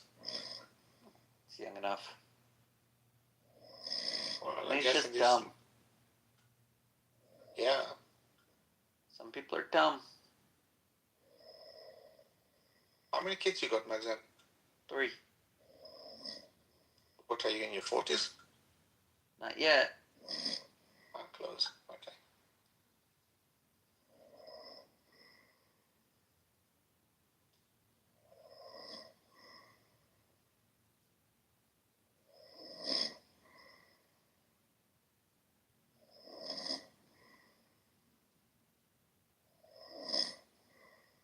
Sam fell asleep to Timothy admonishing him. What was Timothy admonishing him about this time? Oh, here comes Sam. Well, the fact that Nagis doesn't want to join them on Discord. Yo, good What does that have to do with Sam? So the whole scenario was Fatma saying no to CM, right? Yeah, I know that. Yeah. So what's the difference in Nagis saying no to them joining, Discord? Except she didn't say. But okay. Oh, she did. Hey, Carlos, what's up? Yo, Sam asleep. And you are not welcome. You only I know. Is Sam asleep? Yeah. You cannot talk about it. You're not welcome. You still didn't give me a public apology. Okay, let him come up. No speech. If you're not going to publicly apologize to me, you're not getting. Forgive me, Fatima. That's not saying sorry. Saying I'm sorry. Right. We have witnessed it. Yes, I've witnessed that. Yeah, that's an apology. That's all it took. Siam, his permanent ban is over. He is back. Well, I'm still banned from Bart's room. The only reason I'm here is because Bart's asleep. And now Sam seems like he's asleep too. You guys put him to sleep. Hey, Carlos. Salam alaikum. Is it possible to mute our snoring friend here? Yeah, Marcus could do it if he wanted. Yeah, 1 second. Marcus likes the dulcet tones. Yeah, actually, we should leave him. You might actually want to hear him snore. Now you can't unmute him. Fuck. That's right. He's muted for good. Should have left him, dude. We could have heard him like. Can you imagine how annoying he sounds when he's snoring? Imagine when he's speaking. How much worse it is. No, we could have heard him like sleep talking and stuff. Imagine. Well, TM, I feel like you should have contributed your thoughts earlier. No, I did. I came back with evidence. Fatima was probably still mad at that.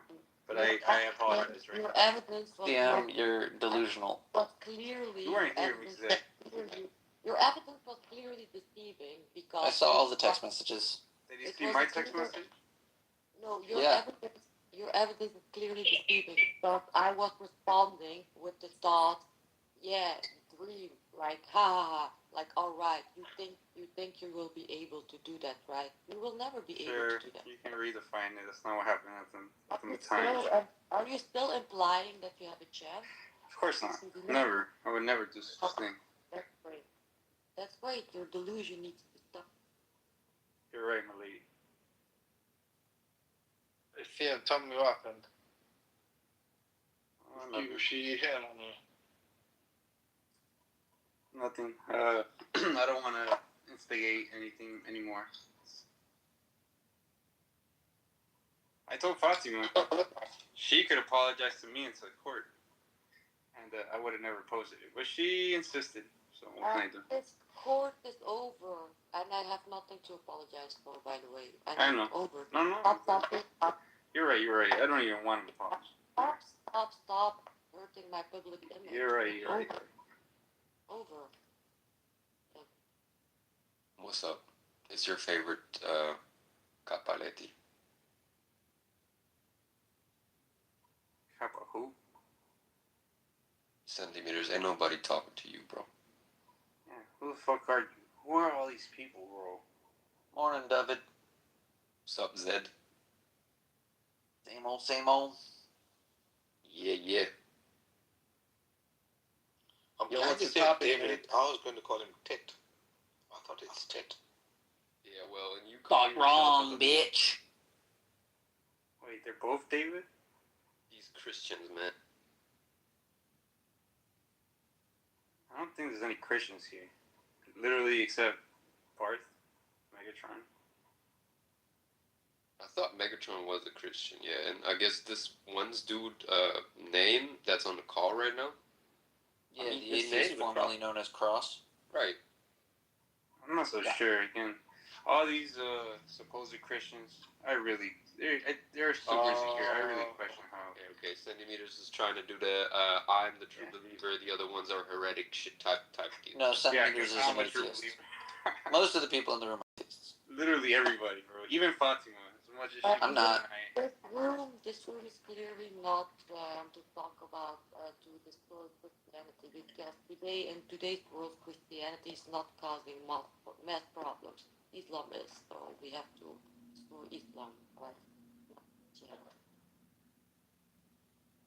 I don't think the atheists feel like Islam needs to go before Christianity. I feel like they want them both to go. We could pick the order. Last time I checked, Christians were stoning their women. They are not raping minors. And all of them, right? They are not forcing their women to cover their bodies because they are lustful dogs that cannot hold themselves. They are not stoning, killing homosexuals. Last time I checked. Yeah, but that's like propaganda that they could throw at the Christians too. No, that's not true, because Christians. Yeah, it would just be different content. They would also say you're depraved because of ABC XYZ.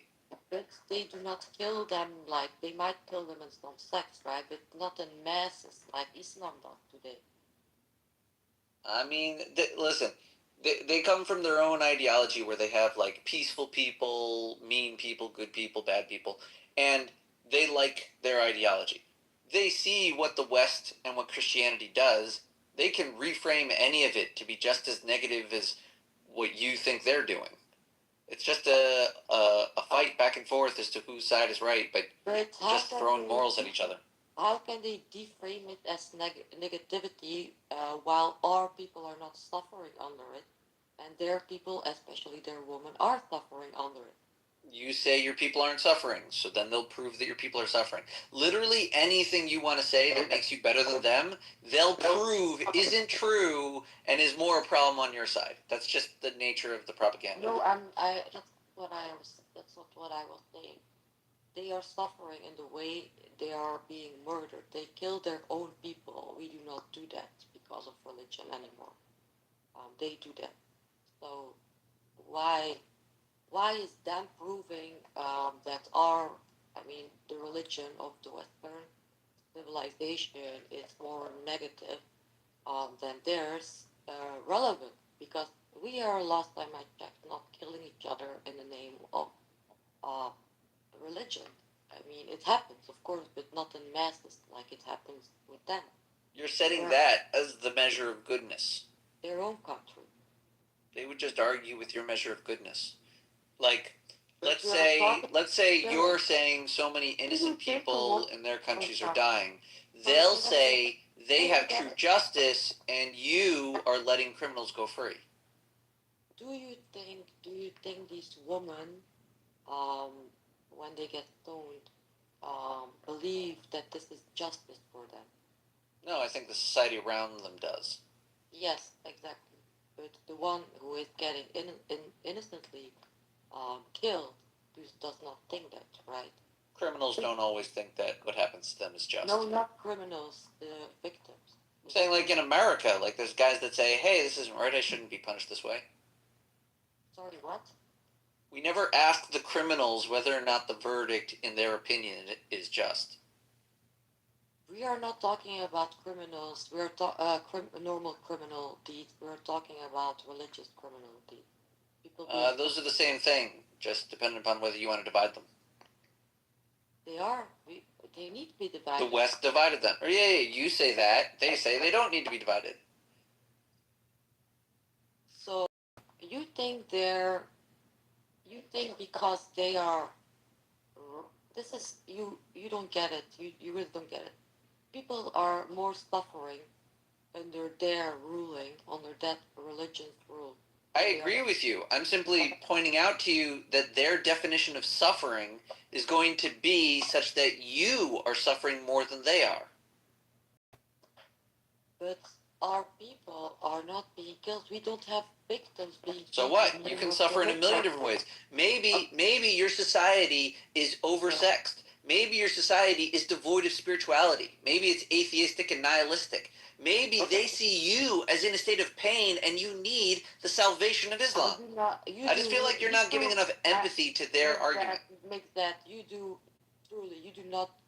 really do not believe that they think we are suffering, right? You truly do not believe that. I do think they think that we are suffering. The devout ones? Yeah.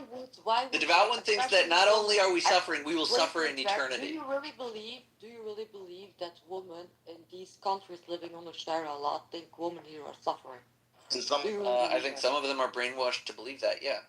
I literally do not believe that. I've seen, one second, I've been, Fatima, you've been in those rooms on this app with Muslim women very proudly defying feminism and egalitarianism and all of modernity because of how cruel it is to women. And those are religious devout Muslims. Like, what are you talking about? In their eyes, we are sinning. We are committing shirk. That's all what we're doing. We are not. And they will also point out the punishments you receive for your sins. Suffering. No. Okay. No. They don't care about us suffering after we die. They do literally not care about that. Because in their hadith it says that every Muslim shall get a Muslim or a Jew that will go to hellfire for them. Oh, that's cool. It says that 3 times. So they do not care about our suffering at the end of our life because they need us. We are their savior.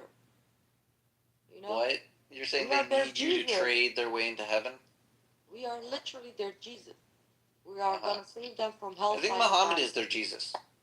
No, Muhammad is not their Jesus. Muhammad is just their cult leader. I thought Isa was isn't Jesus the Christian cult leader? Or is that Paul? You want to say Paul? That's fair. I do not care about Paul at all. I don't care about religion. I'm not religious. But they do not care about any of our suffering, right? That's what I'm pointing out. They do not care. No, that can't be true. That is not true. That is true. Make that. I saw your profile. You're a Jew. I am. Do you really believe they care about our suffering?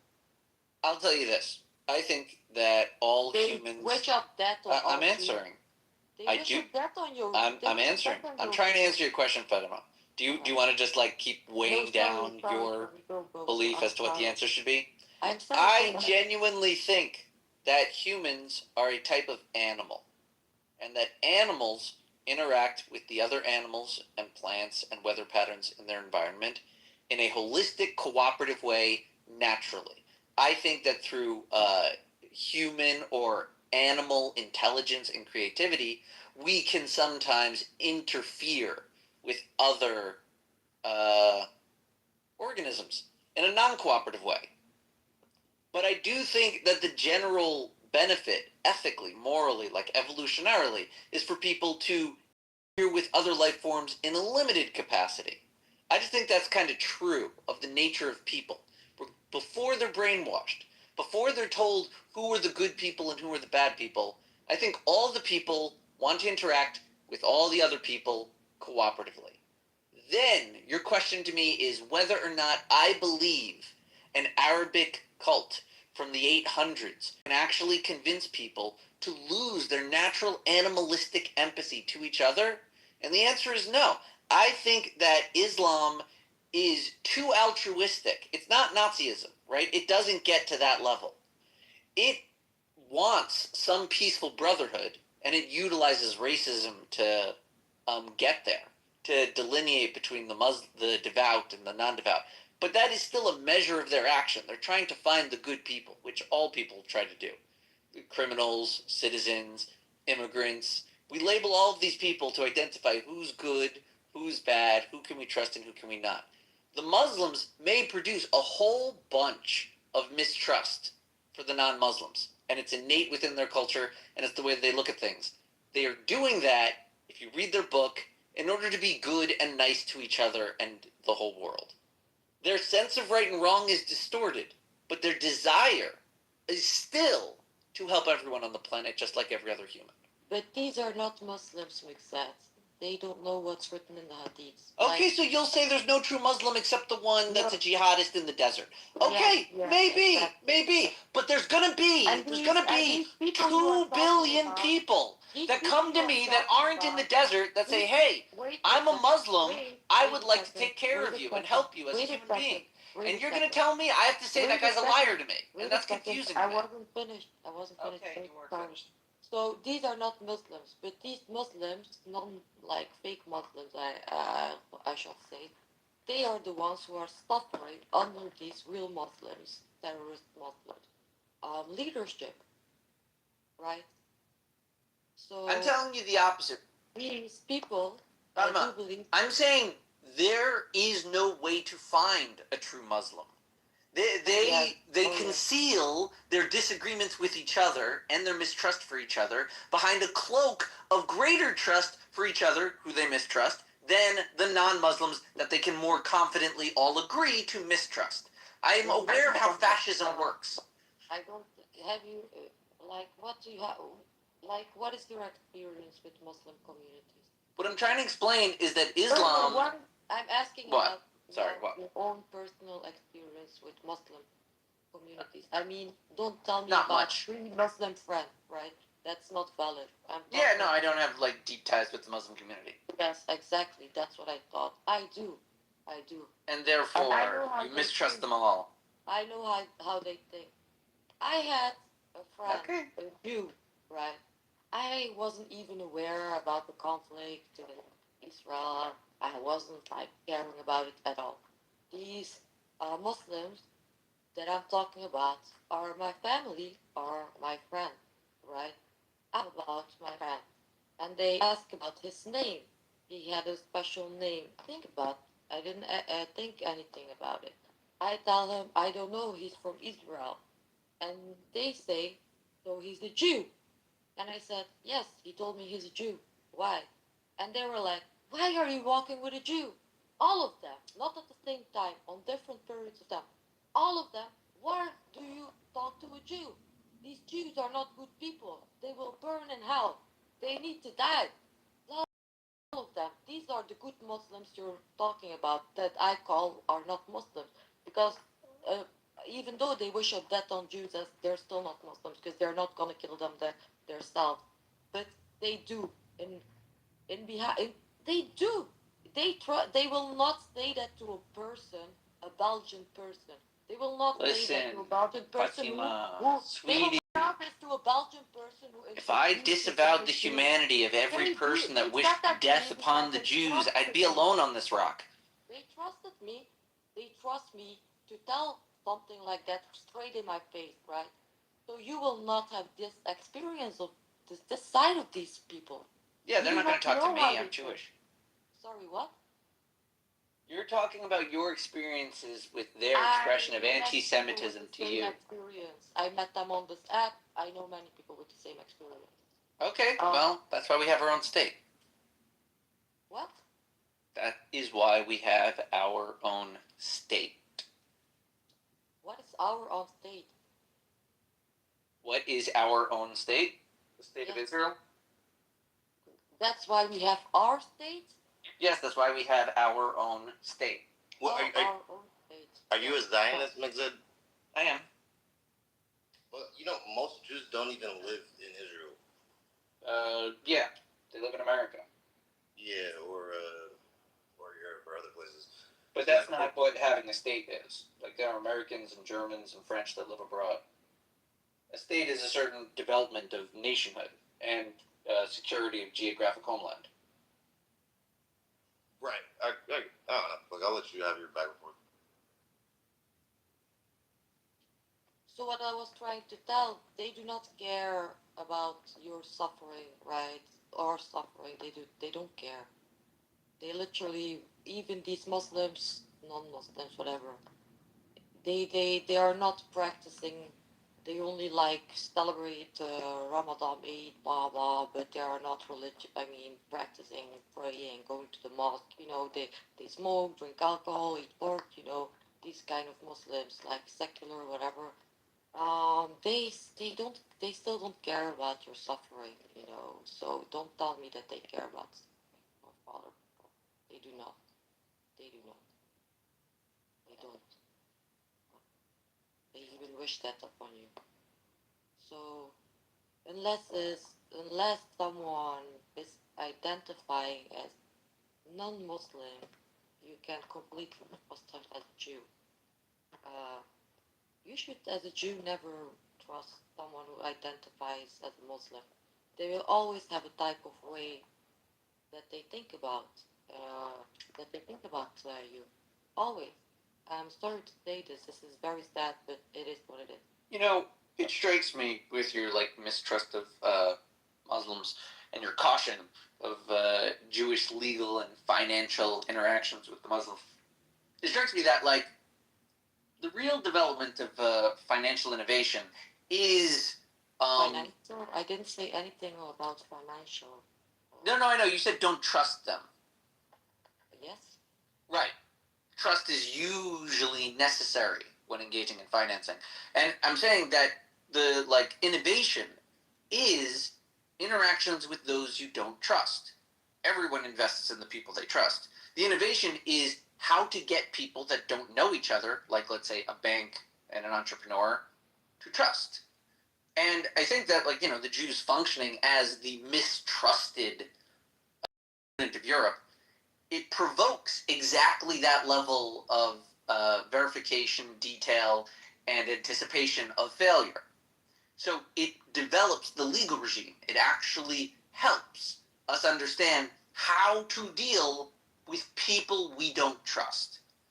By which I'm saying more clearly, the Jews are always with people that we really should not trust. We have developed ways of trusting them regardless. You can't stop us.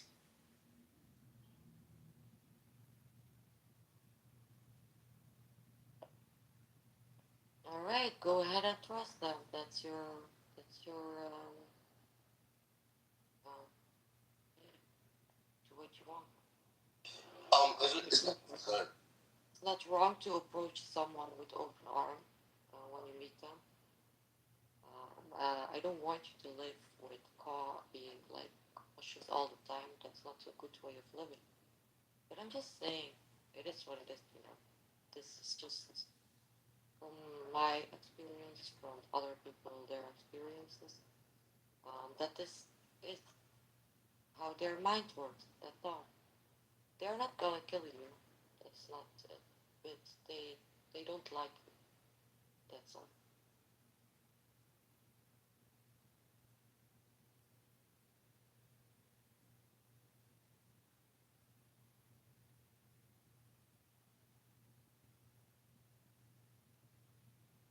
Yo, will you not be a Zionist? Is there anything that is not that you would see and you would not back the state of nationhood? What?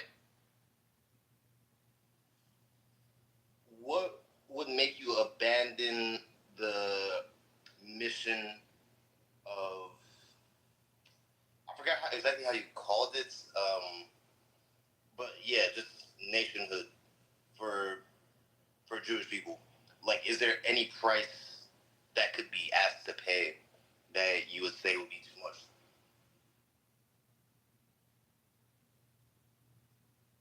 I don't know. I mean, I wouldn't want to give up statehood. It's like asking New York, what would they have to give up statehood? I don't know.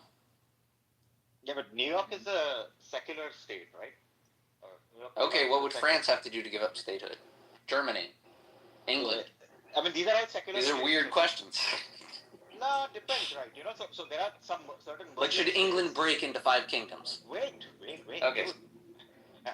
So there are difference between secular states, right? So France doesn't say that you cannot come here if you are Japanese or I don't know, or Muslim or Jewish or but the state of Israel specifically gives rights to Jewish people, right? No, that's again true of all states. That's true of India, Germany, Russia, Pakistan, China. Yeah, it is. That's not true. It All of is. these are secular states. It doesn't matter. Ireland wants Irish people. They don't want Chinese people. They encourage immigration for Irish descendants. Yes. Look it up. India does the same thing. Dude, what I'm saying is that if a person like me, okay, goes to Ireland, they will not stop me from becoming a citizen. It's not like there will be something special against this. Israel doesn't stop anyone from becoming citizens. Anyone can become an Israeli citizen.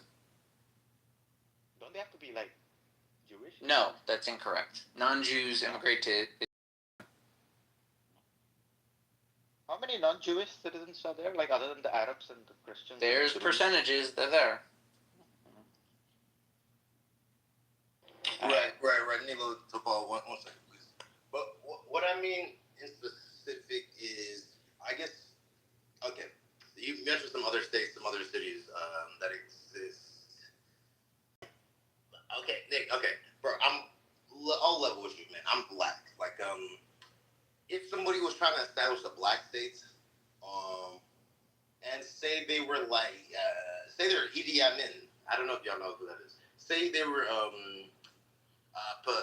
Mobutu, Sese Mobutu. I hope y'all know who that is. You know who that is, Mr. I don't. Okay, word, fuck. Okay, we talked about Sudan that one time, right? That's Mobutu Sese Seko. Vaguely. Like, I'm just saying, if atrocities were being committed in your name, like, would you not want to abandon a project like that? What? If atrocities were being committed in the name of statehood, would you not abandon the project, although noble at its conception? Yeah, that's like a trickier question. I'm not trying to trick you. No, I'm saying because atrocity is vague. Like, do you know how many people died in the Boston Massacre? Like with the Haymarket? No, not the Haymarket. The tea? Well, before the Tea Party, but around there, yeah, the Boston Massacre. I think it's like 4 or 8. Right. It was like nobody, right? Yeah, I think so, yeah. But, like, use the term massacre, whereas, like, in some other histories, you can see, like, 15,000 millions being slaughtered. Like, it's just different senses of what is a massacre, which is why I'm saying, if you said, was atrocities done, like, what? Like, there's a standing army? Like, a bomb was fired? Like, what? That's why I'm saying, like, in statecraft, everything has to be reviewed because they're propaganda engines. Like, under our simple rules of fairness, we'd have to... No, I'm saying every state is a propaganda engine. That meaning... Wouldn't it be easier... One second. I just want to ask, wouldn't it be easier for you to just say that you won't support the end of the statehood, but you would support the end of the atrocity? I mean, that would be the simplest thing to say. No, because I'm trying to explain to you. My support for the state of Israel isn't to support any actions taken furthering and preserving the existence of the state of Israel. My support of the state of Israel is that I'm Jewish, and of all the states on the face of the earth, one is looking out for my interests better than the rest. And I can appreciate that. But let me... Right? So meaning you ask me which atrocities, I'm going to say, I have no fucking clue. There's propaganda being thrown left and right. And, like, obviously, I don't support any killings of any person at all. But if, like, some has to happen and there's justification, I'm, again, ill-equipped to make a judgment. I'm just a citizen with a vote saying, this one will protect me. Okay, for sure. But, like, okay, this is all hypothetical. It's, like, 1895, it's me and 3 doors, or 1947, whatever. It's like, imagine we're, like, at the beginning of a project, and I'm just like, hey, what would you be willing to sacrifice of your people, of other people, to make this happen? Let me just go to one extreme. Like, okay, if Israel nuclear bombed Lebanon, Iran, and Iraq, would you be like, you know what? I'm out. I can't support this. Probably. That'd be messed up.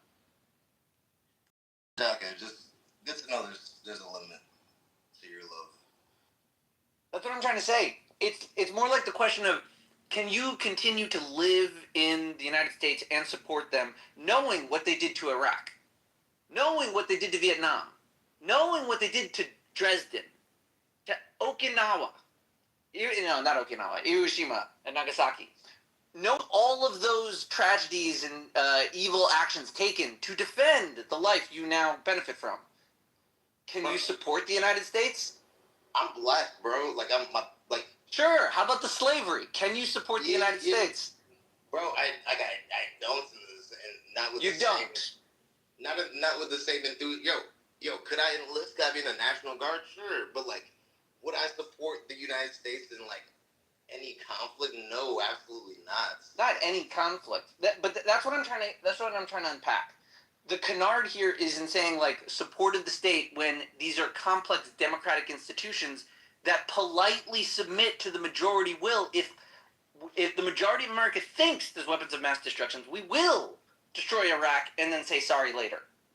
That's just what a democracy does. And then the other half of the country will say, I told you so, and we'll try to learn from it, but that won't change the fact that we make a decision to go kill people on bad evidence.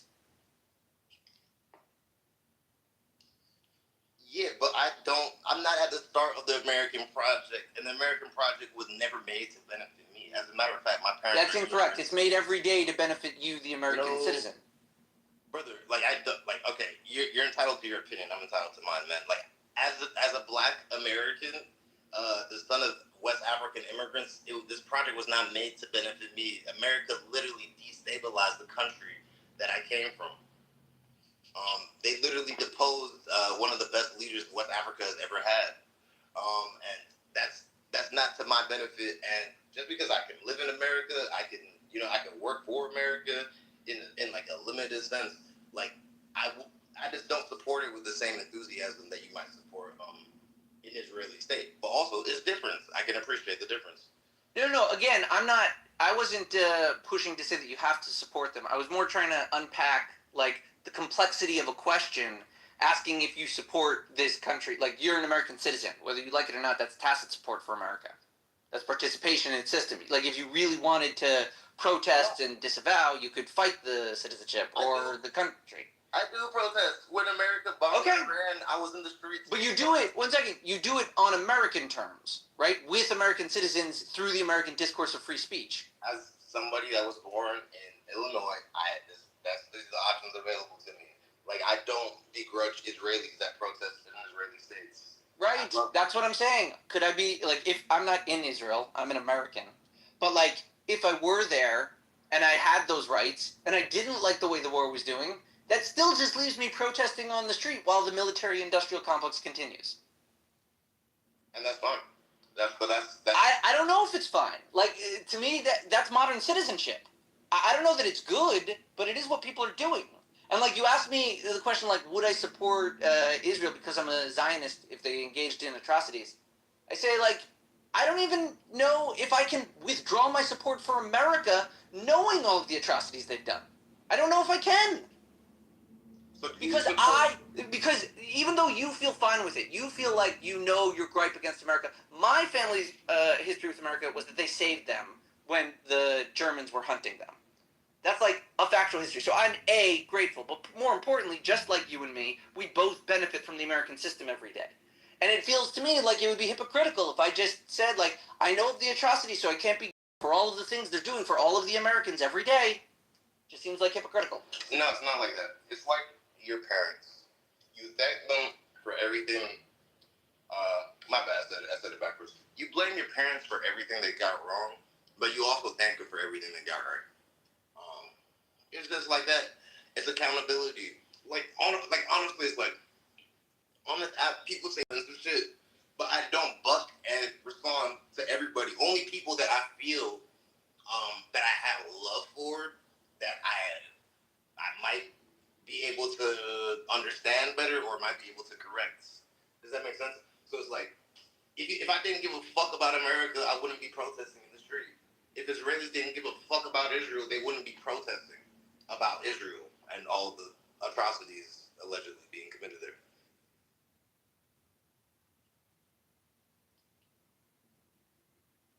care.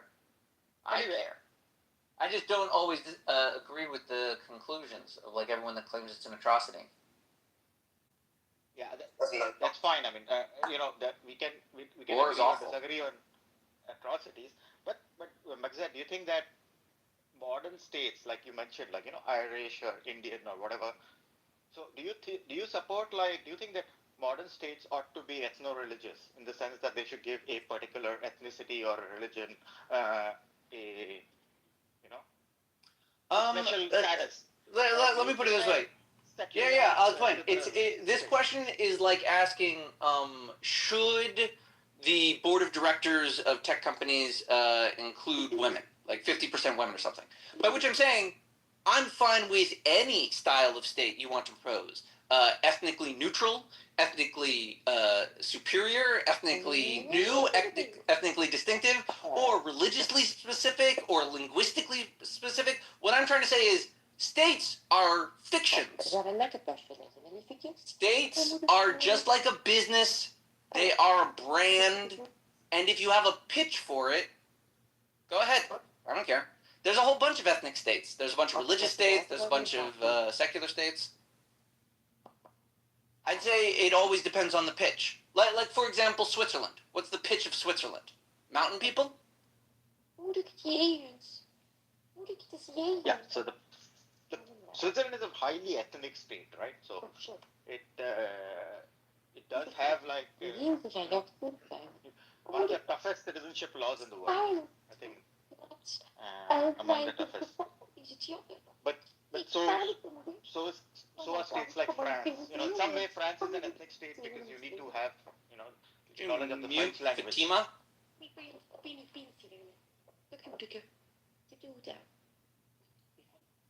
Fatima.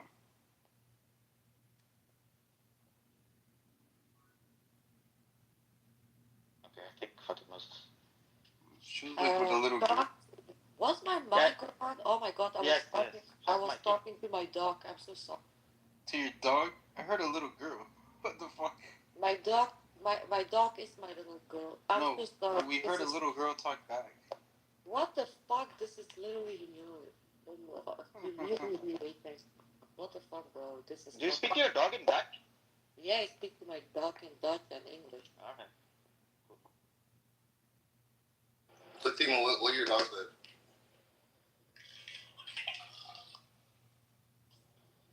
Anyway, but I was gonna get to meet her thoughts. Sorry, go ahead, Yeah, so the Israel, one of this is that, it relies on support of a ethno-religious state, especially the Jewish state. While, we know that there are states like US, which is not so much of an ethno-religious state. In fact, it's quite a secular state. Yeah, that one doesn't works really fine. have an ethnicity, and the US is kind of unique that It has really ethnic realities. No, the point is that the state of the US works great for its Jewish population, right? I mean, I don't think Jews in the US have really a lot of reason to be suspicious or dislike that state.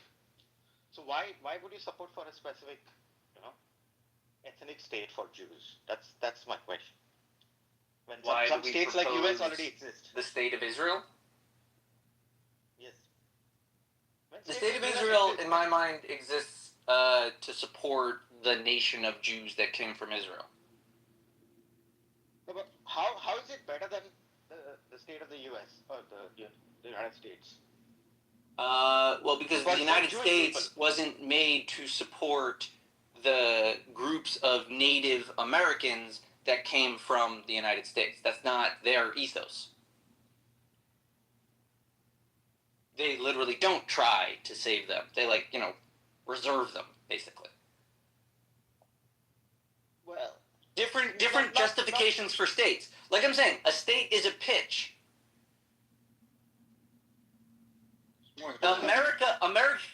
America's pitch is, we didn't come from here.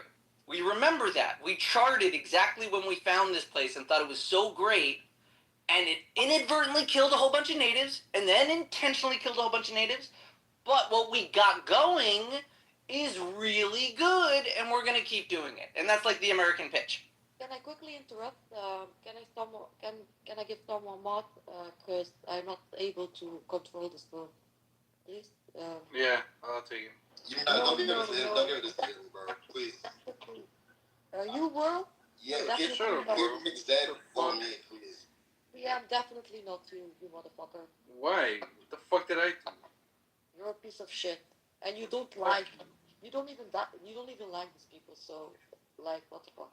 What are you talking about? You call Bart the cult leader. Like, what the fuck? Kind of. You make me. I mean, you mad at this fucking loser's world. I don't know who the fuck he is, and he's. You know, don't smuts. No, man, world's cool. Don't be mean. Well, I don't know. Too many people today talking to me like they know me and shit. It's weird. Yeah, they've heard you. You've been around for a while, Sam. Anyway, going back to the problem. So like I said, now, I was just saying that, as a Jewish Like India. person, What's the you pitch can for India? just, I don't know. It's a secular democracy.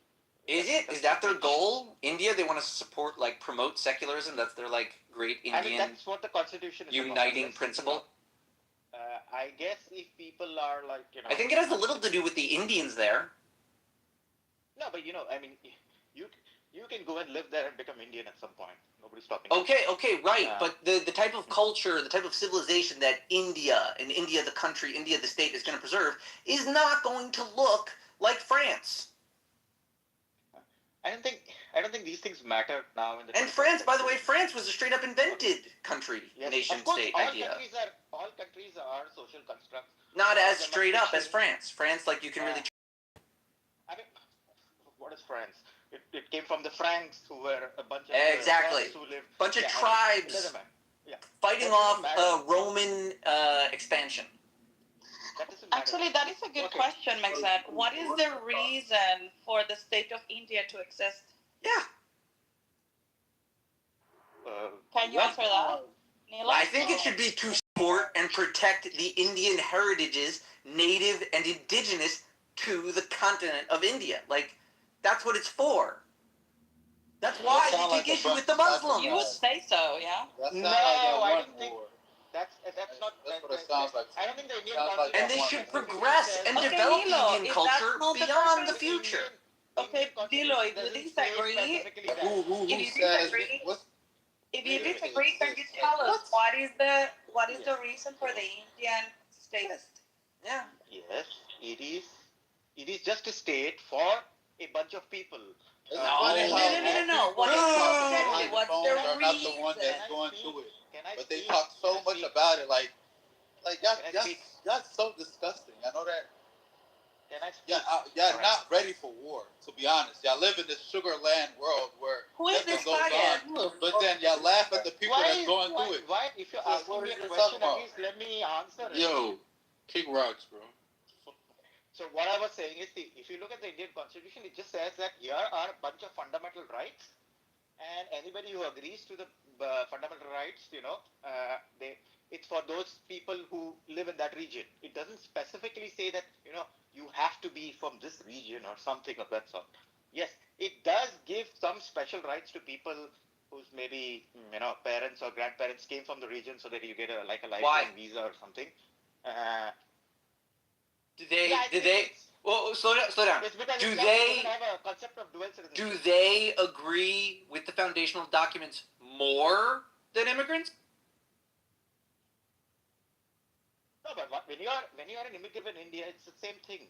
You have the same rights. Well, what I'm saying is, you're saying India has an incentive system where they look out grandchildren of Indians that have moved abroad to come back to India and join their state, even though, like you say, it's just a secular state for anyone that happens to be in that land at that time. Yes. But they want those people more so than, say, I don't know, the Pakistanis right next door. Yes. True. No, but if you look at the Constitution itself, it just mentions that there are fundamental rights, just like the American Constitution says so. All right. There are some fundamental rights that protect the people who are called citizens. That's all it says. All right.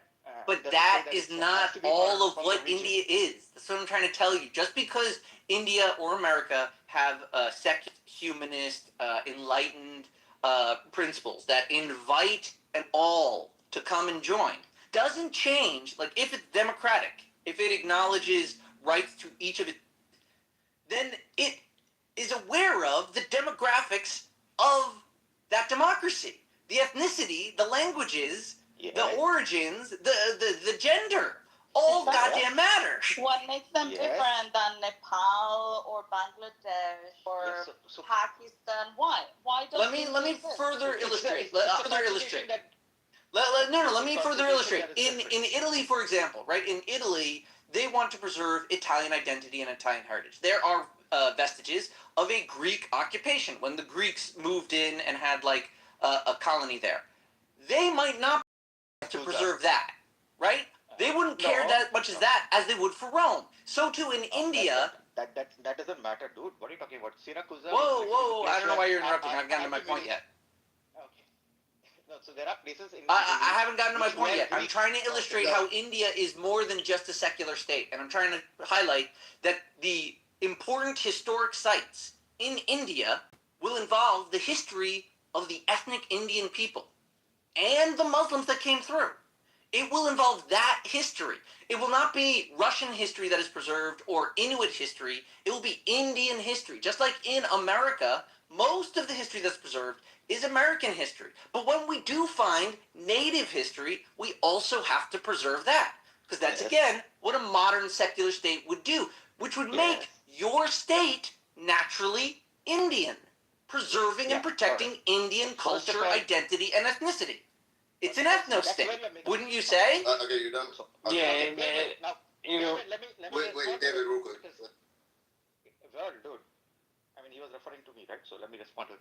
Yeah. So first of all, India is very much like Europe. Okay, it is not one ethnicity per se, right? Just like in Europe, you wouldn't say that they're different. And similar to the European Union, the Indian state merges a bunch of different ethnicities. So people from Bengal who have a completely different way of culture than say people from Maharashtra who have another way. Now it bunches of it groups a bunch of ethnicities together and says that all of these ethnicities have a different fundamental rights. All right. Similarly, Europe does pretty. So now we are moving away from a ethnic and religious state to a kind of a more secular state, which is bunch of ethnicities are together. At some point, the whole world would be one state, and that's what You're we want, so right? dumb. How's it dumb? Why is this dumb? I mean, if the entire world, one second, if the entire world was one state, what day would it be? It doesn't matter that you can different days on the same state. There'd be some fun legal arbitrage you could play with that. Well, makes that the sun never sets, right? Yeah. So for example, in the U.S. No, there will always be multiple states. There will be multiple languages, multiple regions, multiple human ways and innovations about how to survive. And we want that. We want, David, go to sleep. Also, historically, that's all we've known. We've never seen a world with one state. Exactly. That's what we've ever known. I mean, just because we have ever known something doesn't mean that will be continued to be in the future. That's not true. That's not true. Oh, that's very much not true. Go look it up. There's a mathematical formula that says if a thing has occurred or not occurred for a long period of time, it is exponentially more likely to continue occurring or not occurring. No, you cannot just take sociology and put in a bunch of mathematics on that. That's dumb. No, but it's what we do. Yeah, that is correct. It's like there's like a. There are no mathematical models for sociology. But you think we're all going to be under one state? That's crazy. What language are we going to speak? There is a David, shut up. You're drunk, David. Shut up. Anyway, so when I'm saying we'd have to first all agree on one language. As somebody who has an aspiration that I think that ethno-religious states don't make a sense anymore. No, you're saying no states make sense. Well, let's right? Whoa, slow down. How is your state any less of an national state? Which is my state, by the way. You're a secular humanist inviting all members in. Why is they any less of an impediment to the global one state that must become? Because it does not discriminate between people from basis of which religion they are from or what location they were born.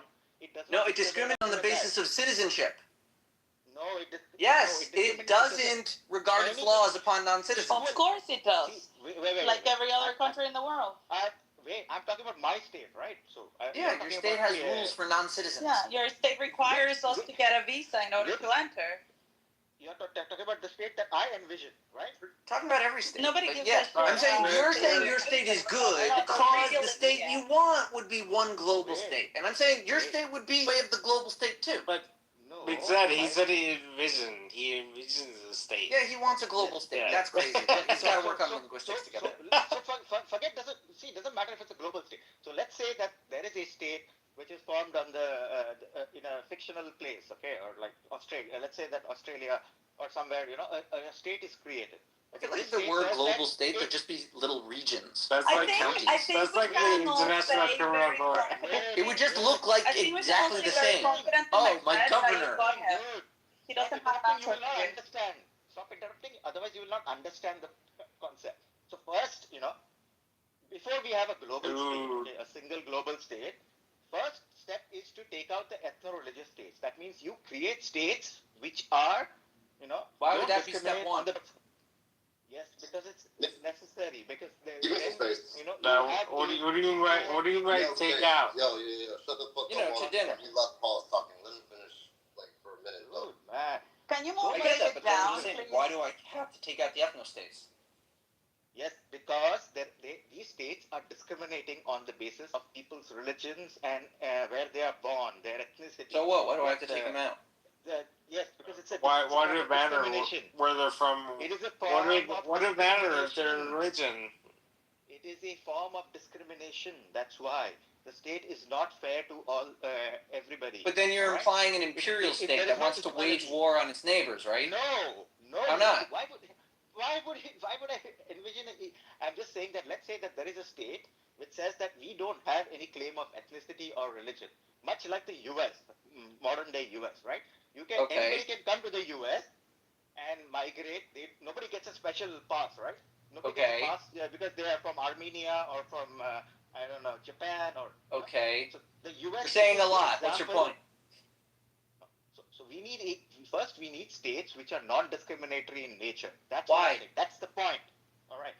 Because discrimination is not nice. Yeah, but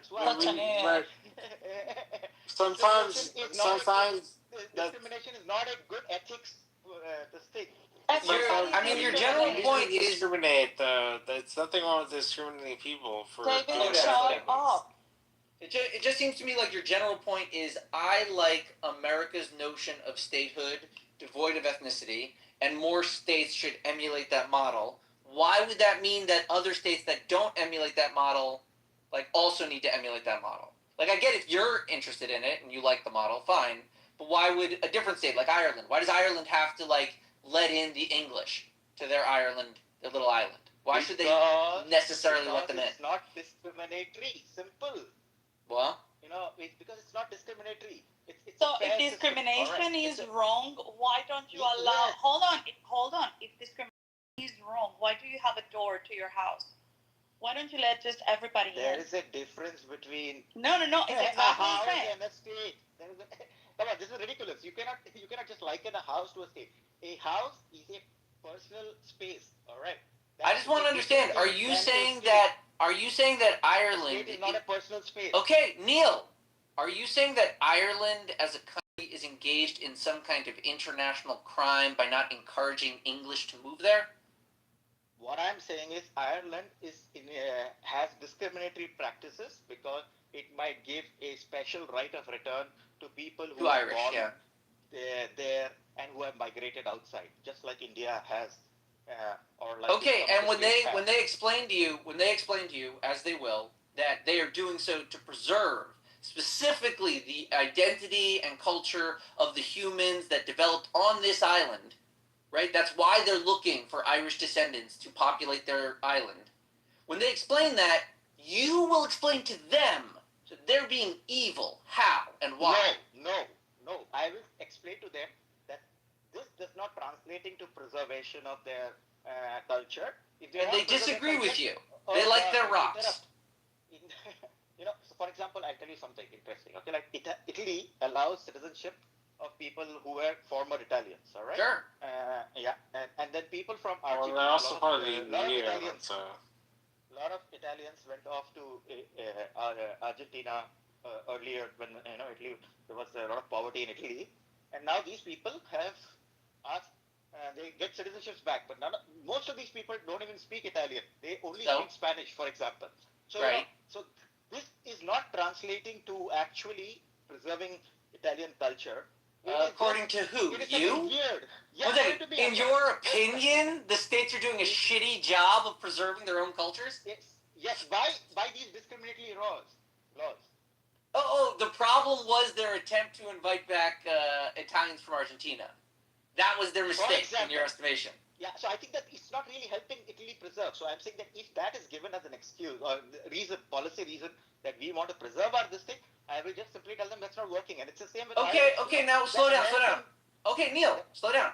Now when they respond to you that these people are literally our relatives, and we know the towns they came from, and they are now better, and they can live here and interact with their families and the descendants of their other ancestors. When they say that to you, you will still say, but they're speaking Spanish, correct? I mean, I don't know. They could have taken anybody, right? It could have been any old guy in Argentina. They could have taken any old guy in Argentina. Right, you think the Italians were stupid in the people they invited back to Italy? They just invited back a bunch of Latino. What's funny, in this conversation, Maxine, because I am an Italian citizen and I don't speak much Italian myself. Why are you an Italian citizen, Neil? Makes sense. It's pronounced. That makes sense. Again, a policy Italy can do if they want. Would you, Neil? Would you consider that racist of them that they allowed you to become a citizen through marriage to your Italian wife? It's crazy. It's crazy because there are immigrants living in Italy from Africa. Many African countries because it's close to. Yes, of course. Of course, there are many. Those guys cannot get citizenship. Because they're illegal. For 10, 20 years, they've been living. You're saying if they wanted to do it the right way. Italian. Sure. They can speak much better Italian than me. But yet, somebody like me who just happens to marry an Italian person. And then I get access to Italian citizenship. Quite easily. Right. They don't get. Right. This is clearly a discriminatory law. Okay. So again, you're upset that Italy has a system for immigrants such as yourself who don't understand Italian culture and have no interest in Italian culture. They will allow you to skip the line as a convenience for the citizen they're protecting, your wife, so that she doesn't have to deal with you stuck as a migrant for 10 years before she can claim this is a husband that can travel freely with me in the country because we're married. You think that's, again, a racist discriminatory policy. It's a discriminatory policy. Actually, that's the thing, right? So question is also, like that, in what language would you make the constitution of the whole world? Well, that's why I said before you made the entire world under one law, you'd have to agree on the language. At least for, the elites. Right? The laws are going to be written in a language, and there's going to be a school of interpretation for that one language. It doesn't matter. The entire world. So then whoever has that one language will naturally be the elite, so that's why I asked, what is the language? It doesn't matter. It will be a legal language talking about rights, okay? A special language that only the lawyers know. I love it. Yeah, so there you go. So then the elites are the ones who know the law. I love it. Fundamental rights are to be written down. It does not matter whether they are in Spanish or English or French or Mandarin. It has to be. They all have to. No, I agree with you. Right. For most people, what language the laws are in doesn't matter that much. But for people with a lot of money and power, it matters a lot. Anyway. See, I think you've now understood what my point of contention is. It's about removing these discriminations. You have no point.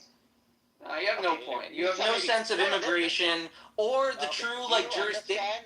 You have no respect for the jurisprudence that has gone into the immigration policies that we've had for centuries. You're just like jumping, going like, I don't like it. You're racist. It's not for centuries. By the way.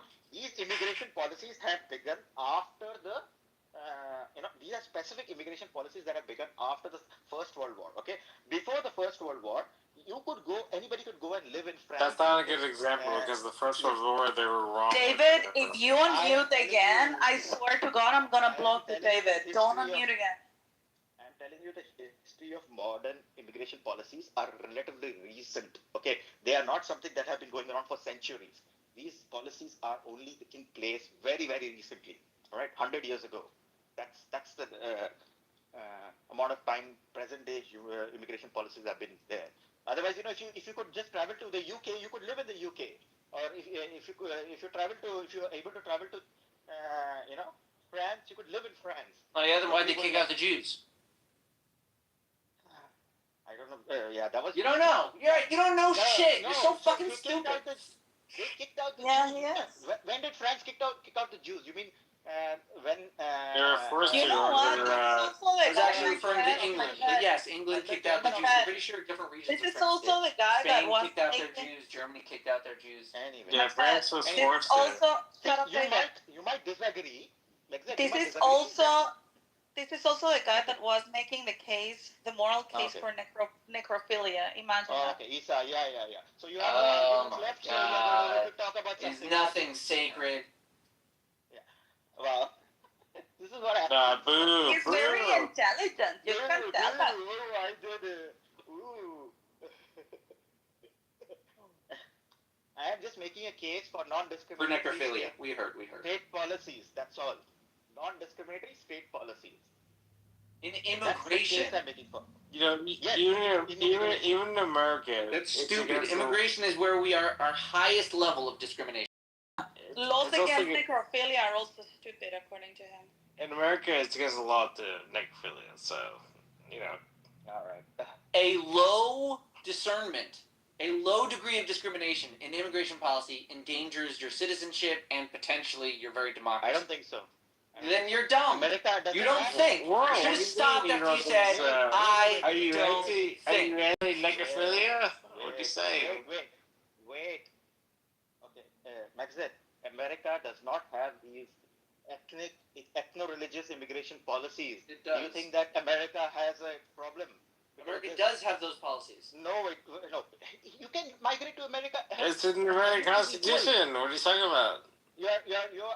Whether you're from India or from Japan, you're from Europe. It doesn't matter if your forefathers came on the Mayflower. You can't imagine that the Americans have ever been concerned about the Catholics they invited in, or the Irish, or the Italians, or the Jews, or the Russians, or the Ukrainians. Yes, they had restrictions against Asians and all in the past, and that has been overturned by the courts. So right now, in the U.S., it does not matter which part of the world you go. It wasn't Asians. It was the Japanese. It was Japanese. That's true. And in their defense, nobody trusted the Japanese in that era. Okay. But give them some space. Dude. Even David being drunk sounds more intelligent than he. Yeah. Okay, you just make remarks like Isa. You don't actually make arguments. So anyway, it doesn't matter. So I'm saying that the U.S. currently does not have a discriminatory policy towards immigration. Now it does, because Trump has just said that from 19 countries they cannot migrate to the U.S. So now it does. but in general it did not. No, why is that funny? Because it undermines my point. Because Trump has just made a discriminatory immigration policy. That's why it's funny. Do you know the immigration policy of your country? Do you know what? I know. You know how many immigrants? All right, EC, you gotta block him. Do you know? I will. All right.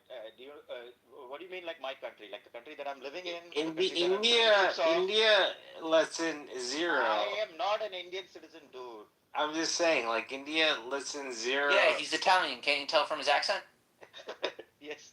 I'm Italian Dutch. I also have a dual citizenship. No, like Dutch citizenship.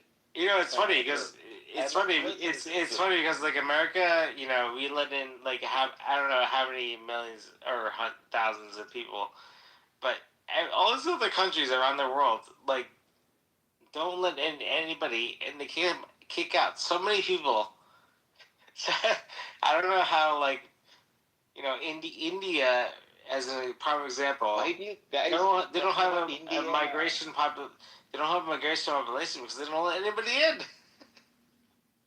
India doesn't have a So they're gonna educate us on like how to let people in. But I live in the Netherlands, okay, and even the Netherlands does not have these discriminatory policies against. It doesn't say as part of the EU. Yeah, but you have to agree that like the European Union is a failed experiment. So like maybe why is it a failed experiment? Last I saw it was fine. Why is it a failed experiment? Because like because the original experiment, the whole reason they created the EU is to compete against America, and their GDP is not working. The laws are not working. Okay. So like it's a failed experiment. Everyone knows that. What are you talking about? Okay. So first of all, the EU has 4 fundamental freedoms. It was created on the basis of 4 fundamental freedoms. It is the freedom of movement of labor, capital, goods and services. In what language? It's probably in all the EU languages. So this declaration, same thing in all of those languages? Yes, I think so. So it means that anybody who is a part of the EU, they can move around to any other place, and states are not allowed to discriminate between their own citizens and other citizens of other EU countries. All right. So, for example, what about the non-EU states? Decided because I have EU citizenship, if I go and live in Estonia, Estonia is not allowed to discriminate between me and another Estonian. All right. And if that's what it means. So why is that a failed experiment? I think it's still going on. Still successfully running, as far as I know. Why is it limited to EU members? Yeah, because as and when a new country joins the EU, they get part of it. They join the club. That's not my question. I'm saying what reason in your conception is the restriction between EU members and non-EU members? According to you, it's about free movement. Yes. And yet they are restricting movement to only the EU members. Yes. But they are not restricting, again, movement on the basis of, something. No, they're saying only EU members get this right to move freely between. Yeah, on the basis of what? No. Why not US? Why don't they freely move between all of the European countries? Sure, if the US and EU come up to an agreement on that, what about a single member of the US? What if Rhode Island thinks that its citizens should have free movement throughout the European Union? Exactly. Yeah. For example, the same thing exists in the US. Where, all the yes, in the US we are freely able to move between our states. But we also, like the EU, check everyone who comes in. We still control our demographics and immigrants and citizenship. Exactly. You're either a member of New York State or you're not. Yes, but like I said, again, so ethno-religious, those restrictions are taken out. Slowly, other restrictions will also be taken out, right? But you start with... Yeah, but, sometimes the restrictions are good, though. You have to realize... Like, they're keeping Russians out, right? Can the Russians move freely in the European countries? Not that I know of. Not that you know of. That's kind of a part of Europe, if European history serves me. I think they kind of won World War II, didn't they? They did, they gave Stalin a lot of land. Yeah. But hey, it's okay to discriminate, right? The EU does not discriminate for people who are of Russian ethnicity who are living in Europe. So for example, like I am of Indian ethnicity, right, or Bengali ethnicity.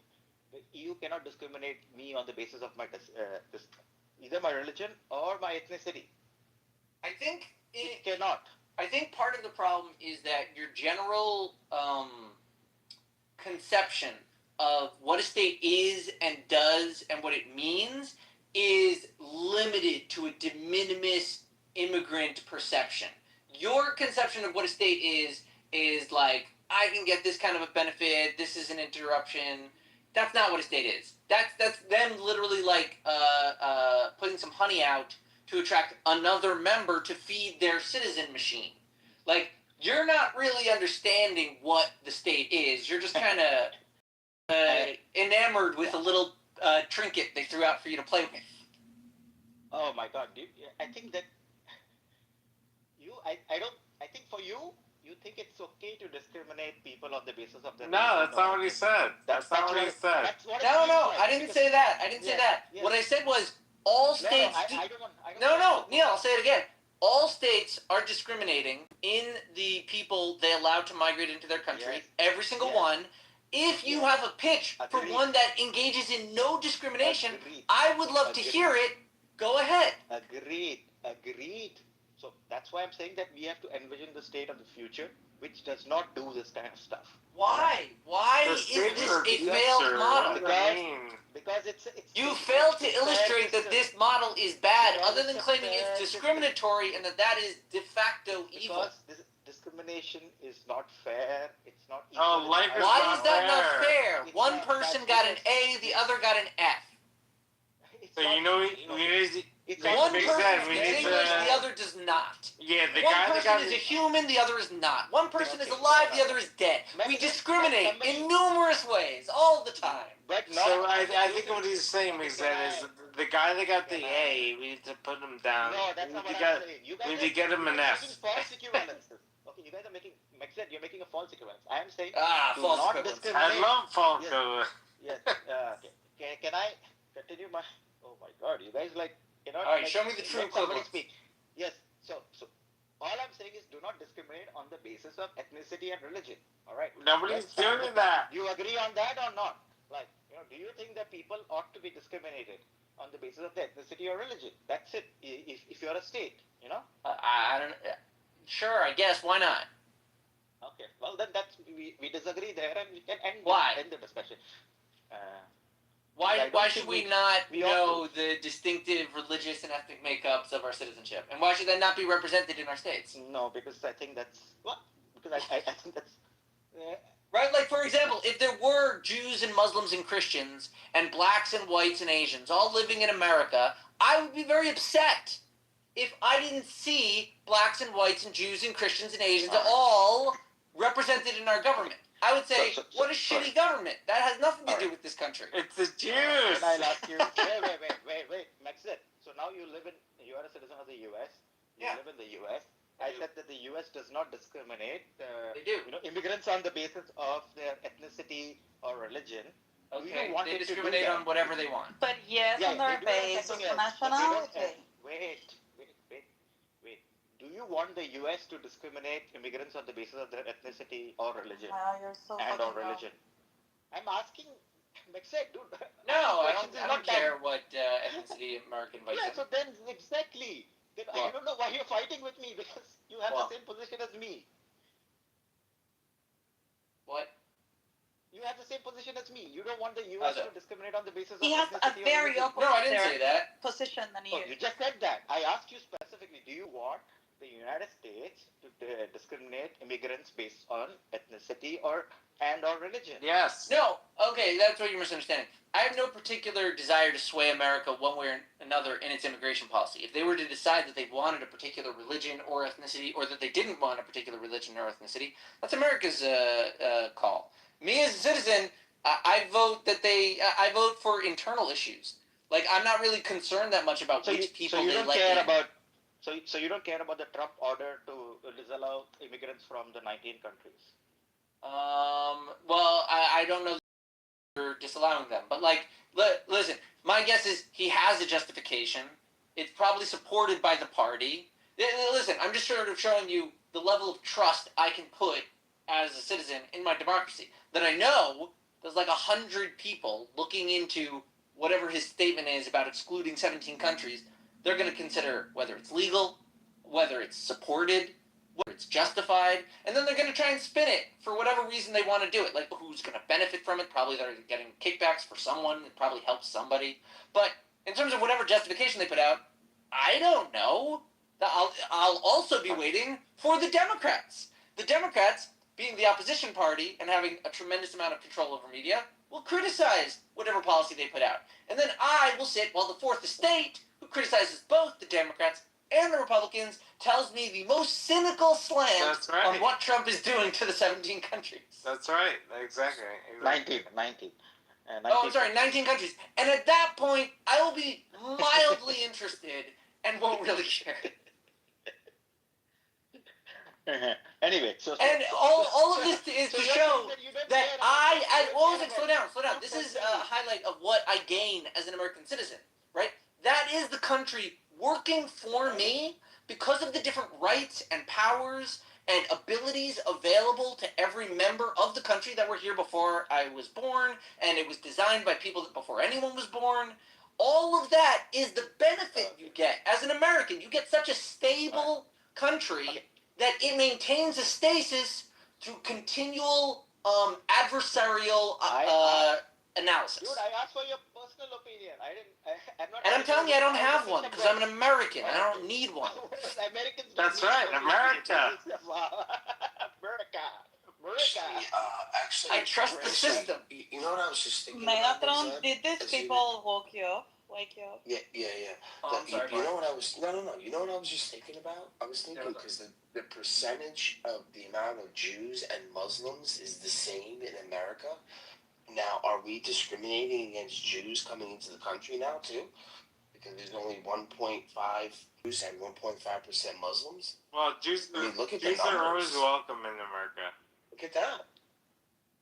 They're both being discriminated against. Because Wait, I don't think they're 1.5%. I didn't think we were being discriminated too much. Well, I don't think Jews are 1.5% Americans. Really? Yeah. There's a lot of Jews in America.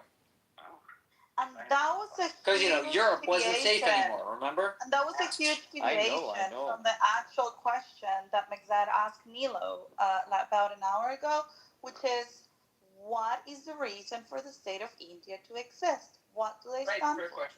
I don't know why. Why is that? Why is that even a question? Because why is that a question? You asked me why should Israel exist. A reason to exist. Yes. So if India is they discriminating were a union of. They were a union of No. Oh, he's gonna answer. There was. He's not going to. He already spent 1 hour showing us that he said he's going to. So let him talk for a while. Yeah. So if India, as a state, discriminates on the basis of ethnicity, then I don't think the state of India should exist. That's not the question I asked. But can you answer relevant to the question? Yes, I think that such discriminatory laws should be taken out. No, can you answer the question? What is the reason of the state of India to exist? What is the reason? What was the foundational objective? Somebody had to take care of things after England left. Can I answer? Like, if you ask me a question, you should at least answer, right? We've asked this question an hour ago, and you haven't even bothered to answer. Sure. Can you answer? If yes, I am answering. So, when the British left the region, okay, there were a bunch of people, okay, who lived, in that region, and they needed a state. All right. Now, in British colonies, right? Between 1947 and in 1950, British colonies. Oh my God, you cannot let somebody speak over it. Like, dude. Sorry, you've been talking for 1 hour, dude. Yes, because I'm don't the one who's gaslight present. me. You cannot gaslight me. You're literally asking me a question, and then you don't want to hear the answer. And you're not answering it. I am literally answering it. Literally, words are coming out of my mouth. So when India got independent from the British from between 1947 to 1950, there was no constitution of in India because they were still debating it. So India was a British dominion, much like how Australia or Canada was, okay, or still is. So it was not really a state, which had its the head of state was still the King George V. All right, but what the people of India, the elites of people of India, decided that this is the kind of state they wanted, a bunch of fundamental rights. All right, that was the Constitution of India. That's it. So they decided that these people who are now without a state will have a state with certain rights. That's the objective of the state of India. You're still not answering the question. That's not the answer. Okay, so why doesn't it just submit to Pakistan? How about that as your state? What do you mean submit to Pakistan? Yeah. The people of No, India let Pakistan have equal administer the British colony that they left behind. Give it to Pakistan. Pakistan came up as a Islamic You republic. said there's no reason for it. Someone has to keep the trains running, right? And the British are gone. So give it to Pakistan. No, because Pakistan was created on the basis of Islam. So Pakistan said that the Muslims of the subcontinent need Yeah, so they've got a justification for their existence. You don't want to invite in anyone. They want to invite in Muslims. They said that this is the state for the Muslims of the subcontinent, even though other people of other religions were welcome to stay. That's right. They're more inviting than your conception of India. They want to invite in the Muslims. For the former Indian colonies that decided to grant a state for the people living there that shared that past and that history. Okay, so it is not for everyone. It's for the specific type of people that were living under British colony. Do you want me to explain to you what states No, I don't like want now? you to because you weren't able to. Yeah, no, I am able to. You literally interrupt me every time I say something. Then how am I supposed to do that? So a state, is basically a set of fundamental rights. Okay, which usually we refer to as the Constitution. This Constitution gives people, it limits the state and protects the people who live in that place. That is the objective of. So this is why India was formed, to give rights to the people living in that region.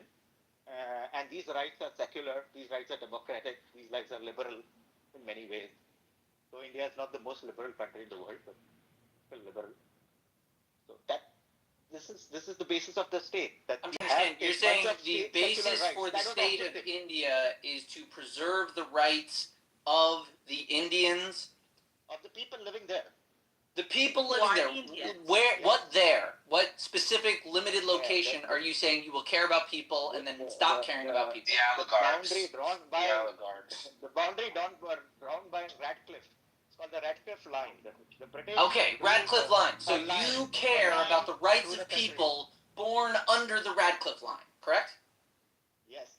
And everyone born above the Radcliffe line, you don't care about their rights. Yes. And that's your justification for a state. So that was Pakistan. You preserve a line named after Radcliffe. Yes. That's a dumb justification for a state. How is it done? What are they supposed to do? Those people. Okay, you defend the line. Listen, you are a state. You defend the line. That's what you guys do. I'll read it for you. You say that within this line. The reason is to inherit the British. Hold on, you're gonna wait now. To inherit the British constructed Indian administrative economic space as a single sovereign to avoid balkanization and external domination of other states. So that is the reason the Indian state exists, to protect all the British colonies that had a shared history. No, it's saying and that avoid the balkanization. No, I'll explain.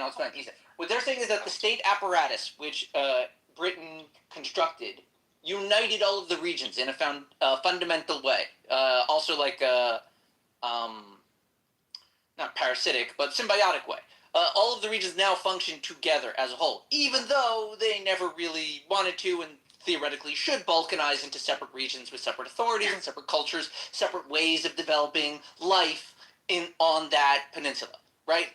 They can want that, but because the apparatus is too connected, it is too prone to balkanization. Others that wanted to interfere with any single state. But also either we govern ourselves or it'll be foreign powers. Well, what they're saying is that England created a roadway that invited in any bandits, so they must, of necessity, because there is a road, have policing on the roads. And they need to have that centralized, or else they will be fighting over the roads that they all will need. Okay, so do you It's guys just like Rome. understand that there are a bunch of people living in a certain region? They are there. Now, we want to give them certain rights. So you come up with a constitution that says that these are the rights of the people. These are the rules. And these rights are not on the basis of your ethnicity. That's not what I'm saying. That's an Indian problem. The state is a justification for violence. That's an It's Indian not a problem. preservation of rights that they imagine one day in their dream journal. Yeah, that's a problem with India. That's not a problem with, Okay. Baby, you're drunk. I told you before. Which is why I'm saying defending the line is a dumb justification, but it is a justification. It's not the line. It's going It's not to tell defending the people line. to do violence against each other. Also, No. preserving the unifying framework that Britain laid into your country would also be a good justification, because that's going to be violence. People know they need to fight for that. You're making some bad conclusions. It does not imply. There is Every is a justification for violence. Listen to the. You don't listen. Living. What do you mean I don't listen? You literally don't let me. I let you speak, guys. I let you speak. Like. Does this guy have any self-awareness? He's been babbling for like an hour, and he says that nobody lets him speak. All right, man. You keep interrupting whenever I speak, so obviously you don't. I don't think you are self-aware, but that's another thing. They keep giving insults and ad hominems. I mean, this is not how people have discussions. Okay. There's no reason to do that. Have I made any remarks about you, personal remarks, how you are, what? I am a woman. I can take drop it, man. Just throw them. I don't care. I don't discriminate on the basis of gender also. Anyway. I do. So here are a bunch of people, okay? Here are a bunch of people. And the same thing applied in the US, though it did it in stages, right? Here are a bunch of people living, and they all get the same rights. That's the US Constitution. Okay, agreed that slaves did not have that access to the Constitution, so they did not have great access to the Constitution, and neither But I'm did trying to tell you, the foundation of America wasn't to preserve rights. It was to fight the English. No, it was to preserve rights. The Declaration of Independence is an FU to the king. Oh my God. I don't know why people... I'm not even joking. Like, you just don't know your history. States are formed when they unite in a cause of violence against an existing state. No. States are there to preserve rights. Go look up the history of Rome. See when Rome started to be a state. Then we don't have Look at Persia. Look at the Hittites. Look at Alexander. Look at Illyria. Hittites now. Right now we have moved to this. Now the humans nowadays have evolved to making states which does not do these kind of things. They create states that gives rights to people. Justify violence? Show me a state that doesn't justify its violence. Oh my God. See, another personal remark. People like Lilo are what make democracy so dangerous. What's the problem with democracy now, man? You are the problem with democracy. Oh, I am the problem with democracy. Wow. Stupid people. People don't like democracy when they meet people they don't like. Okay, fine. Yeah. I am the harm to democracy. Yes. Good. Well, because you don't seem to understand what makes up a state. I don't think you understand that. The state is not there to, States are justifications for violence. No, states are there to give people rights. Okay. Oh, really? How do they do that? How do they give the people the rights? What do they do? What do they do? How do they do it? Do they write papers? Does the paper protect the rights? Or is it the violence? Is it the threat of violence that protects the rights? What is the threat of Of course, the state. Hey, let me ask you: are there some states that don't protect rights but still have the violence? That's interesting. Yeah, but the violence is not to cause violence. The violence is to neutralize. I didn't say it was violence per se. I said every state is a justification for the violence it doles out. No, the violence is there to neutralize threats. What a good justification for violence. We should write that one down. Yes. So if somebody is threatening my life, then the state allows the police to neutralize that threat. All right. But the state is not saying that that guy can be kicked the shit out of or shot unnecessarily. It's just to neutralize the threat.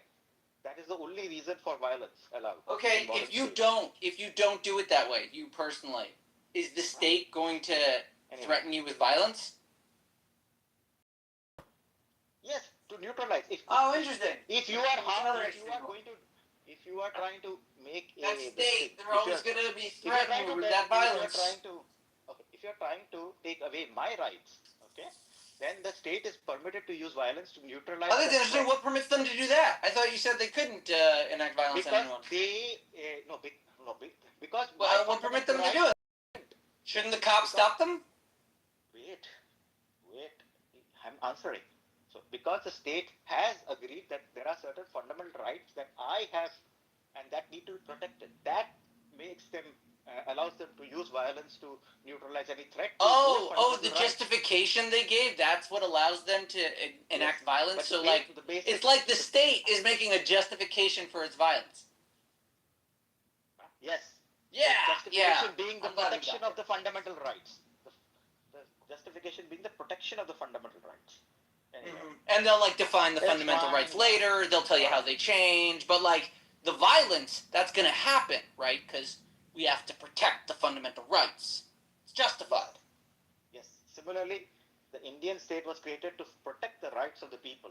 So is the American state. So is the Dutch state. Which so people? Is the Italian Why? state. Defending what line? For what purpose? Who are living within that if state. you don't know why your state exists, it will stop to exist. I literally told you it is there to protect the fundamental rights. That's what modern states do now. That is not what your state is for. Democracies do that. Okay. But there are other states like Islamic State of Iran, it is to protect the Islamic nature of that state. Okay. It is not there to, just protect fundamental rights. It's there to protect the Islamic nature of that state. That's how it is different from. Oh, he's gone. Sounds like you just want to protect the oligarchs. That's what it sounds oligarchs? Like. Whose oligarchs, man? The Indian oligarchs. Hey, Marcus. What's going on, man? You just want to protect the Indian oligarchs. That's why there's a state. What do you disagree with me, Marcus? In what did you disagree? In what way? In what way did you disagree? Did you disagree with me on this discussion in any way? Oh, no, I wasn't even paying attention to it. Okay, wow. Yeah. I was paying attention. You're just protecting the oligarchs. Alpha doesn't want Middle Eastern people in the U.S. World, I don't know who's World. Have I spoken to World before? World was somebody who's from the U.S., I believe, who was made into a mob. So because brother, I can answer. Fatima could not. Yeah. I'm a Quaker. Quaker. I'm a Christian. Oh, were you getting discriminated against, World? Is that why they made you mob? No. We talked before, maybe, Sean. Okay, cool. No, I don't know. I've been trying to preserve your Quakerness. I said they should mod Nick Zed or me, not CM. That's all. No. Yeah. Why the discrimination against CM? I wonder.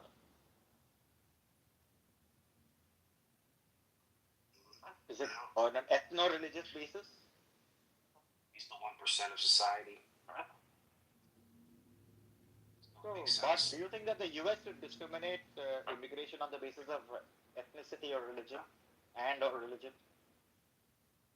Aren't they doing that now with the immigrants? Well, now Trump has this rule with the 19 countries. They are not allowed to immigration from there. But do you think he's the chief, right? He's the chief. But I'm asking your personal opinion. I'm asking for your personal opinion. I think the reason why you see that is because we want certain people to assimilate. I think they have been. So we'll be taken from other countries. Like, we don't really care if we take in people from Poland. But we probably care about how many Russians we're taking in, right? Look at Megatron saying we, yet you're an immigrant itself. Wait, Yeah, Megatron. now I'm do like you think, second generation. I'm like, yeah. So, part of the but group now. do you want the U.S. to discriminate immigration on the basis of ethnicity and or religion? Your personal opinion, I'm asking.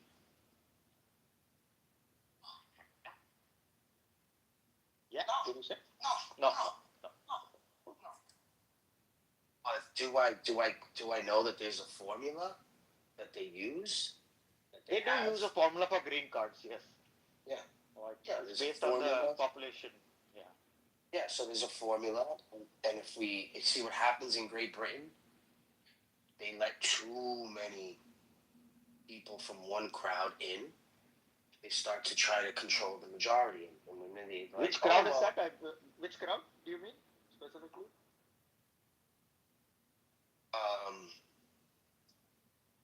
I'll let you know in a second. So this crowd, when they come in, there was never a rule, right? Why you couldn't marry your first cousin. Because it was just the law of the land. All of a sudden, there's this group that comes in and says, oh, well, we want to be able to. Wait. It was never this way. Why all of a sudden we want to come here? It's because there's too many of them there to begin with. They didn't allow them to assimilate. So that's not going to happen in the U.S. They're going to come in slowly, and as they, flourish, they'll become American. That's it. We take all the Indian doctors. I have an Indian doctor. All right. So a psychiatrist and physician who's Hindu. I love him. He's been with me for 25 years. It doesn't matter. You just name which group of people are. He was the top of his class, right? He was the top of his class. He's a psychiatrist. He has like a really nice. He has a bunch of awards and stuff like. Anyway, go ahead. Do you want to discriminate, Bob? Do I want to discriminate? Yes, on the basis. You think that people from certain religion and or ethnicity should not be allowed? No, they should be allowed, but at a slower rate. At a slower rate. So that is a form of discrimination. Okay. We're still allowing them in. There's always exceptions. Fair enough. So, Nilo, there's always exceptions even to the 19 states. Nilo, Bart and myself were thinking we should have the Sharia law in the United States. What do you think? Yeah. Which allows you to cut off hands for the solid Sharia, that one. Stoning of adulterers? Everything, the full whack. Yep, the real Sharia. First of all, we have to have a proper set of Sharia because even that is not certain, right? So what is the Sharia? Like, you have to have a codified the Sharia. Yeah, we'll start a caliphate. Yeah, but we started the KKK, so we could start a caliphate. Can you come up with a bunch of laws that that you call the Sharia? Yeah, we could just read the Quran, right? Yeah, but a lot of people disagree. Can we just get them from the on Quran? This and that interpretation and this. Some people say that adulterers should just be lashed. Other people say that adulterers should be stoned to death. And I'm like, Where do they get that from? From the hadiths, I think. They got that from the hadiths? I don't think they got that from the hadith. Yeah. The stoning to death is from they got the stoning the lashes from the Torah. Lashes is from the Quran. But maybe, Zabu, you know this thing well? I think the stoning came from the Torah. Where does it say? What do you guys think they're talking about? Where does it say stoning Bart wants to install Sharia in US. I'm asking if adulterers should be lashed or should they be stoned? Which rule are you going to implement? Wait, say that again. What are the options? Lashed, like lashes, 50 lashes or something. Oh, I or would stoned to death. Stoning, that's for sure. Stoned. I mean, lashing. Come on, like who wouldn't want that? Jabu, you heard this joke? What's the difference between a hippie woman and a Muslim woman? What? A hippie woman gets stoned before premarital sex, and a Muslim woman gets stoned after premarital sex. Oh my god.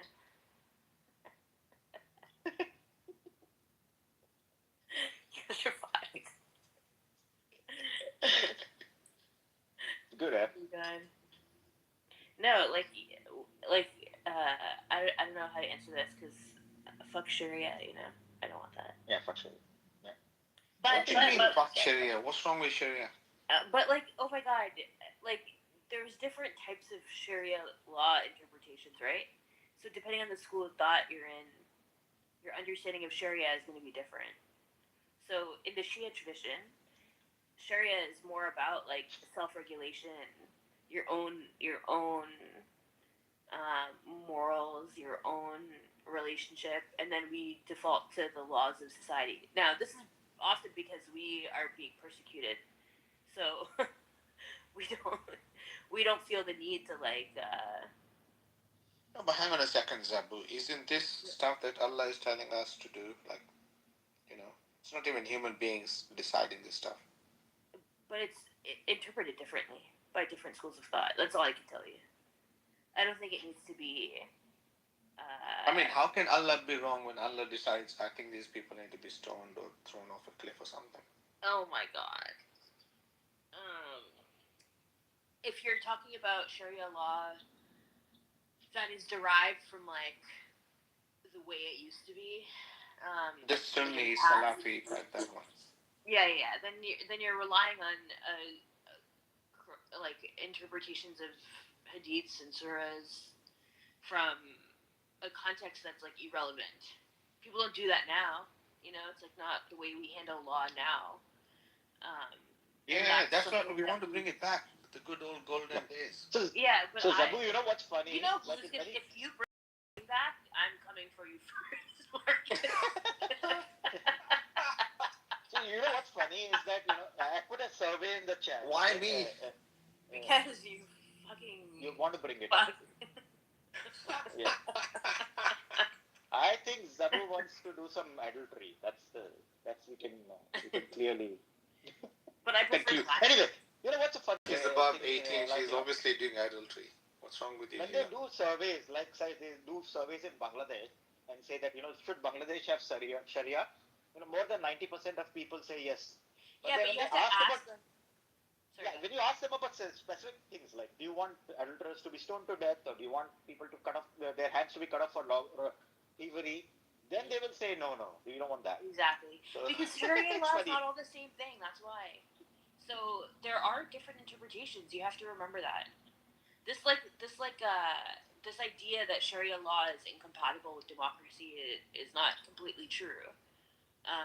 There's nuances to Sharia law, how it actually gets applied.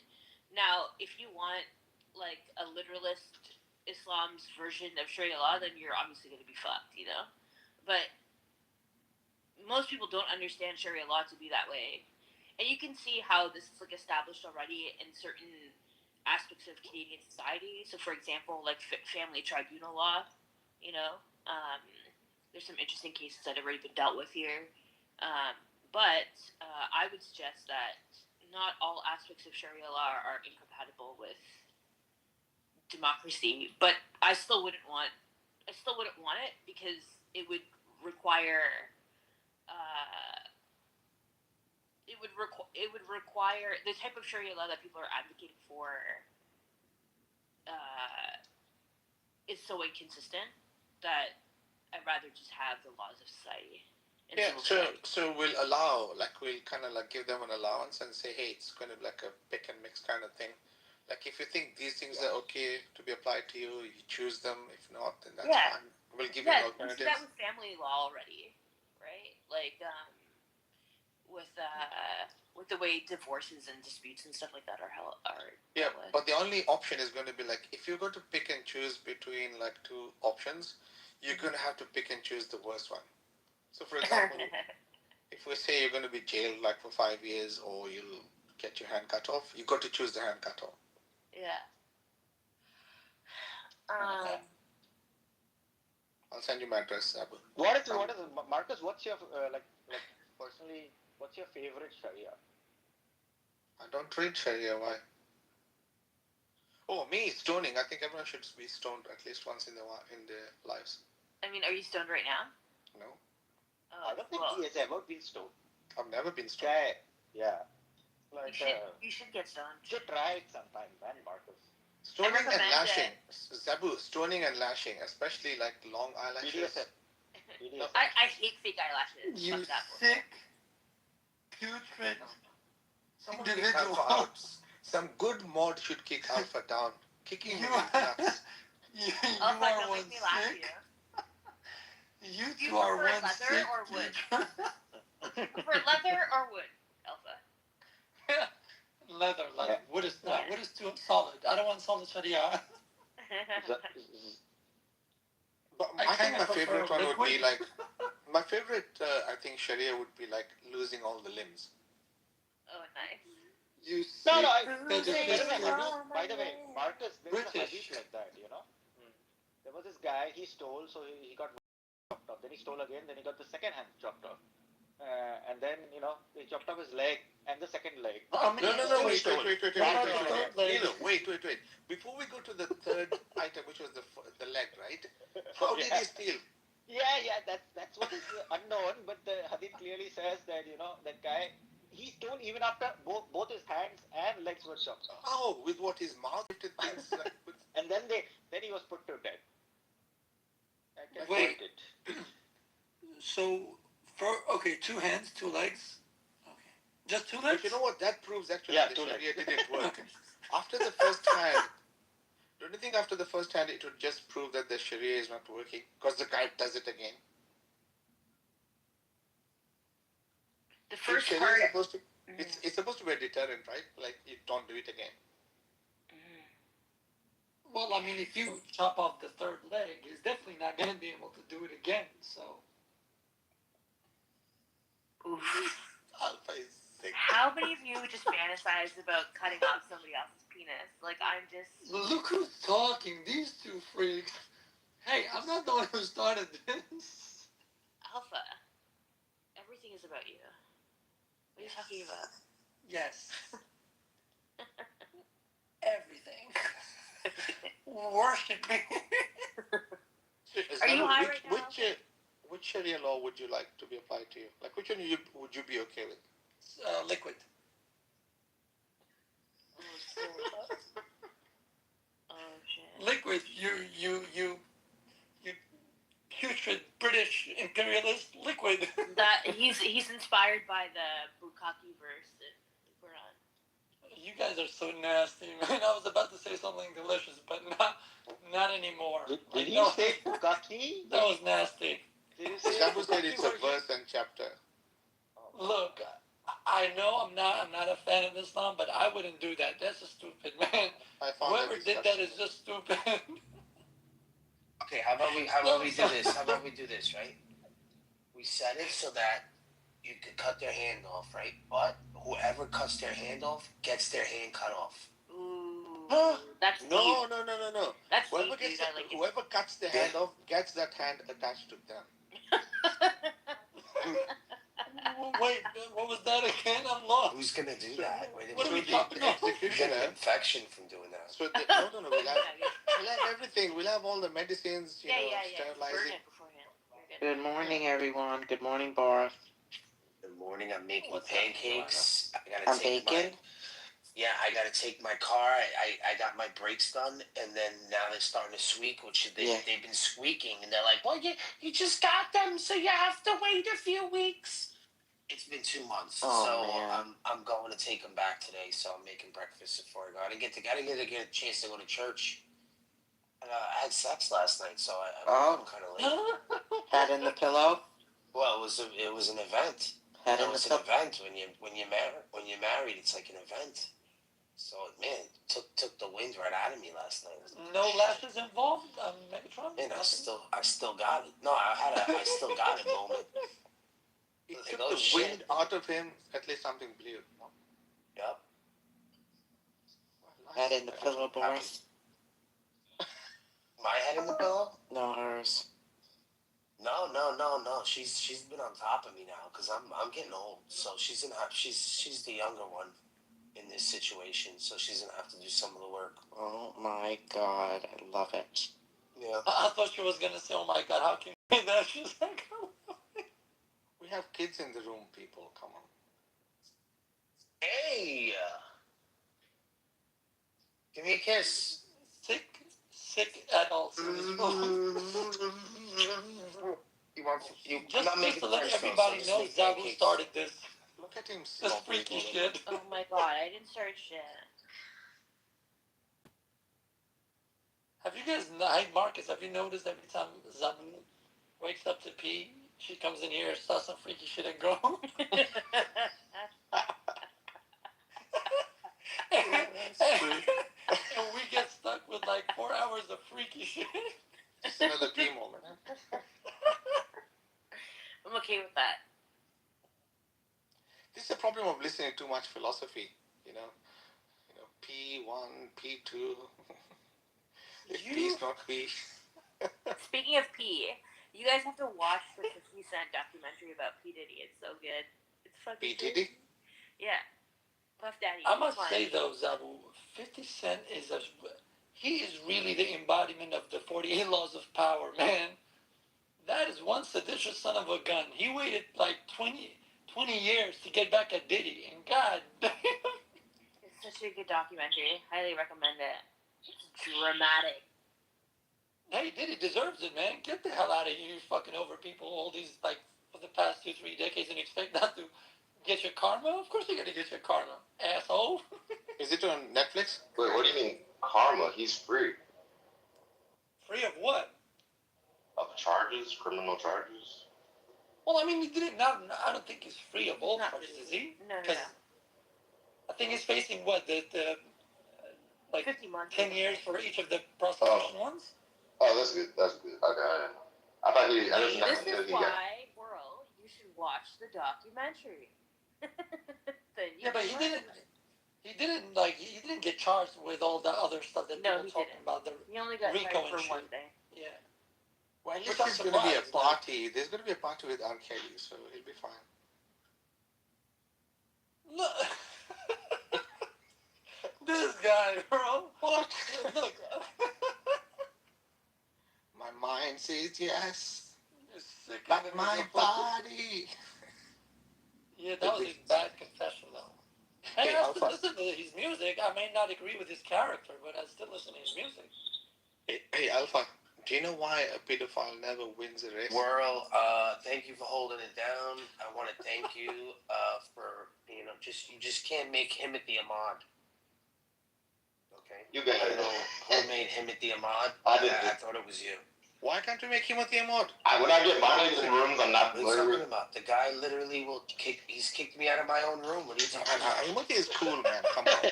Don't do this. Don't do this. I don't be modding people. When Samuel made me a mod, I don't. A person a mod who takes my rooms from me. That doesn't make any sense. Anyway, I asked Alpha a question. Alpha, do you know why a pedophile never wins a race? Why? Because they like to come a little... God damn you, bro. You just... What the hell? That's just sick and twisted, man. On so many levels. Anyway, I don't know what you guys think, but I think Himothy is cool.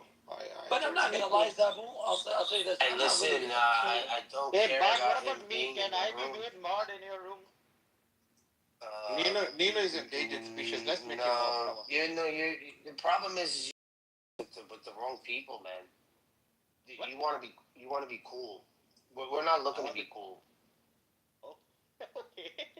Because when everybody leaves, me and Marcus are in here by ourselves talking to each other. So it's like it seems like you only come in the room when it's popular and you can get like clout. You need to be hot to come in here. Yeah, come in here. There's 4 people in the room. Marcus is always in this room. Okay, all right. He's always in here. I'll make my presence felt a lot more. What's funny is that I'm asking you to actually be a friend, right? And you're like, I gotta come in here and be a friend? Really? Like, it's like, think about what you're asking. Yeah. Alpha, what were you gonna say to me? No, I was just I was about to talk about Cassie, Miss Ventura. Even though what's messed up, what happened to her, but you see, I was thinking about this. If karma is real, right? Karma works like on multiple levels, man. Because if she was kind of dating Ryan Leslie, who I think is a very talented man, very talented musician. And she apparently, according to him, she left him for P. Diddy. Right? Yeah.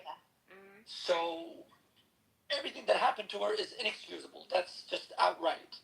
Okay, outright inexcusable. Wait, but she also kind of faced her karma for what she did to Ryan. No. Karma doesn't work that way. No.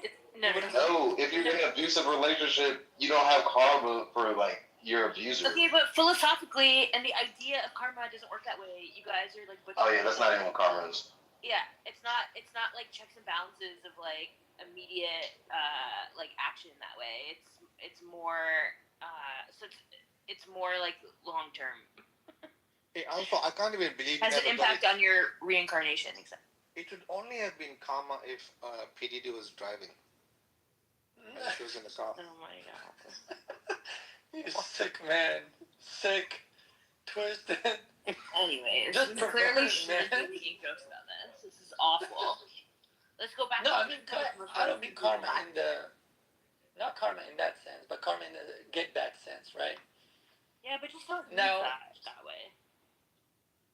No, I'm just saying, like, if everybody's getting their get back, it looks like everybody got their get back. No, but Alpha, listen, the karma would have been if PDD left her. That would have been karma. Hitting her back, that's no karma. It's true. Come on, this is not a laughing matter. Hitting someone is not karma. She did Ryan Leslie bad. Like, Ryan Leslie lost, like, he went into depression for, like, because she broke up with him and everything for P. Diddy, right? She thought she was making a power move, and she got a wrong, she made a wrong turn, got a wrong deal, bro. Because P. Diddy's a monster. Like, you have no idea. P. Diddy is known for being the death, the omen of death in hip-hop. There's not a single artist that went right with him. None. Did you watch the Netflix show about it? Yeah. I'm watching it right now. You'll hear it in the background. So, what'd you think of this? Volume. We got jealous of Death Row Records. Yeah. Oh, my pop. I can't believe. I'm watching it. Like, I watching wasn't it right sure. Now.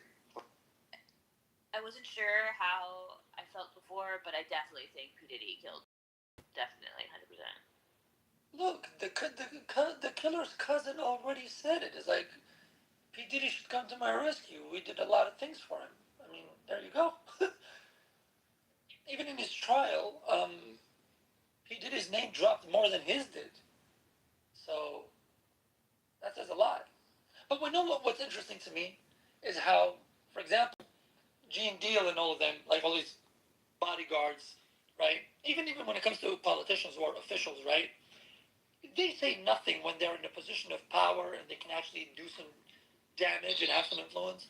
Only when they sit down, only when they retire, only when they're out of the circle, then all of a sudden, we got to expose so much dirt.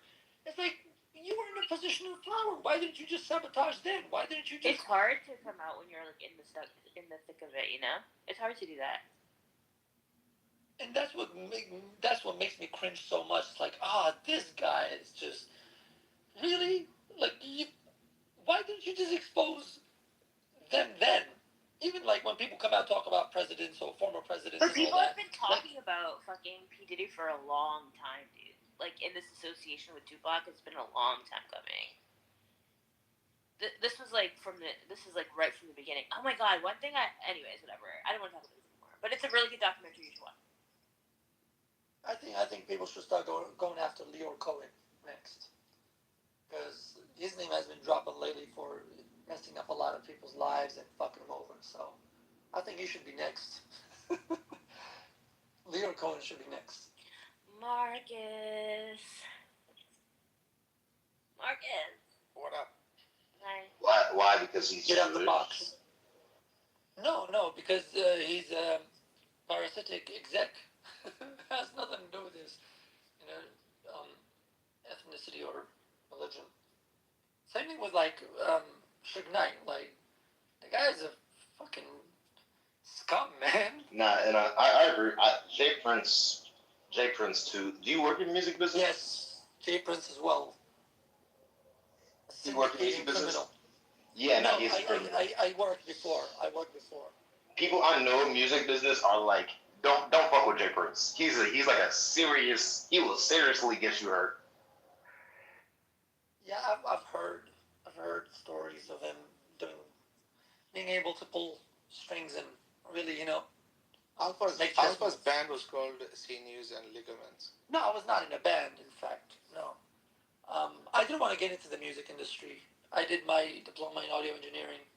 I didn't want to do it. I've worked as a DJ and everything. I didn't want to do it. I didn't want to do it. Didn't want to get into it.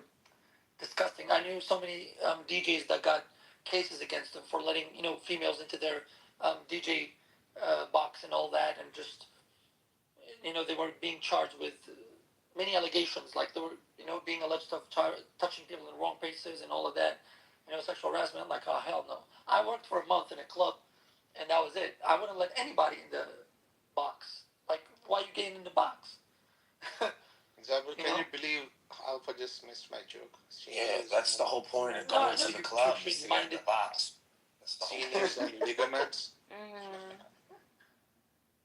Is Captain Slow. Well, Alpha, you saying you No, I love music, but I would never get into the music business like that. I think it's just corrupt. I think it's corrupt. You can always go in with a gun. You'll be fine. You know what else is interesting about the documentary? How many people were wearing the Star of David? Oh, is that what they tell you to do? I didn't know that. You should check it out. They make you a star, Alpha. I haven't really got the chance to actually watch it all the way through. I've seen bits and pieces of it, which I think is really doesn't qualify me to speak on it much. But I don't know. Maybe I'll get the time to actually see the whole thing. It's only 4 hours. It's 4 episodes. Oh, so it's not like a. It's not a whole. It's not like a walkthrough documentary. So it's in different parts. Is that it? Yeah. What's what are we talking about? We're talking about the 50 Cent documentary on P. Diddy. Oh no, yeah. Well, we everybody's always known that he's done.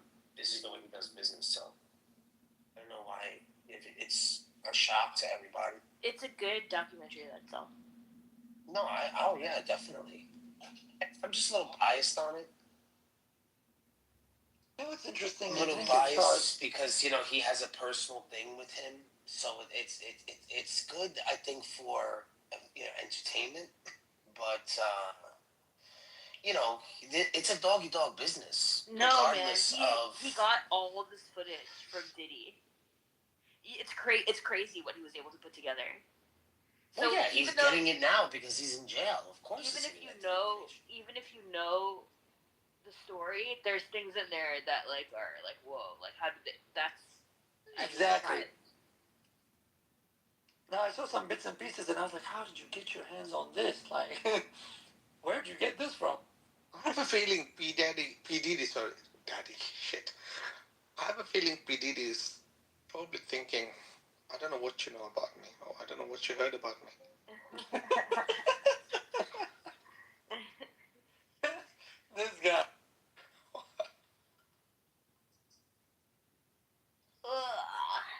But he's not a PIMP though, Mark. Well, he could be a person in marriage. Well, he is. I mean, he could get charged for prostitution. No, but what if he's a person in managerial position? What is it? That would be a pimp. Fucking hell. This guy is, oh my goodness, atrocious, man. No, I think everybody will get their comeuppance, man. You gotta just do good. Do you think it comes with the business? Because most of these guys, they make so much money, and then at some point you're thinking, how can they be so squeaky clean? No, it's not just being... how many musicians do you know are properly squeaky clean? Oh, of course there are musicians who are squeaky clean, man. Of course there are. When was the last time you saw somebody bring a case against Pitbull? When was the last time, they brought a case against Akon, but because he was clean, he went to court for it. It's like, yeah, let's go to court. And they tried tricking Pitbull in having shows in America, and he said no. Because they think that ICE would I work in the music business. I've heard nothing but good things about Pitbull. Energy. Yeah, man. The manager under whom I worked was from the Gold Coast, which is in Queensland, in Australia. I worked in his club, and they hosted Pitbull once, man. The guy's a very humble guy, very humble, very intelligent too. And he visited my school where I was, studying audio engineering, and great guy, great guy. Just you could tell from the aura, everything. But there are musicians out there who don't do this stuff, man. Come on, bro. You're doing shady stuff. You get into it. Like, when was the last time somebody did allegations against Eminem or against, I don't know, anyone else? Mariah Carey. When, where? Of course there are good businessmen out there, man. Like, come on. But of course there are people out there who think that they're God or nobody will touch them or they can do whatever they want because they got money. No, eventually will come back to you. Eventually will come back to you. But then people try to make it out to be this black and white sabotage thing, and it was because of the Ciroc and alcohol company. Nah, man, it has nothing to do with that. It has nothing to do with that. The guy is just shady. Puff Daddy, aka P Diddy, has always been shady. So. But at the same time, That's not true. That's not true. That's not true. That's not true, Alpha. Come on, admit it. The only shady guy was Eminem.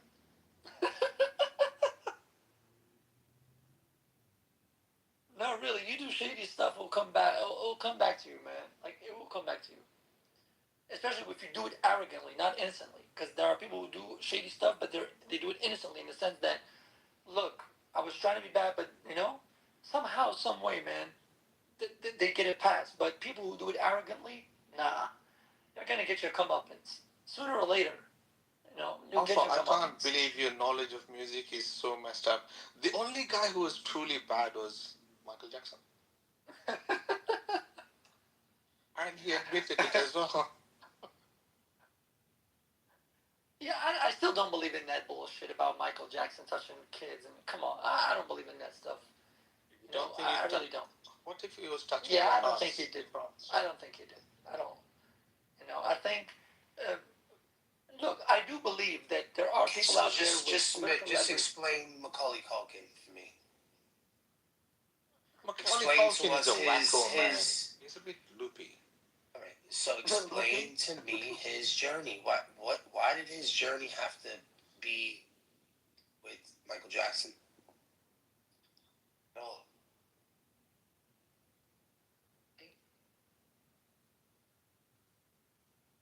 That's a good question. If he was a weirdo. Honestly, Michael Jackson for me still.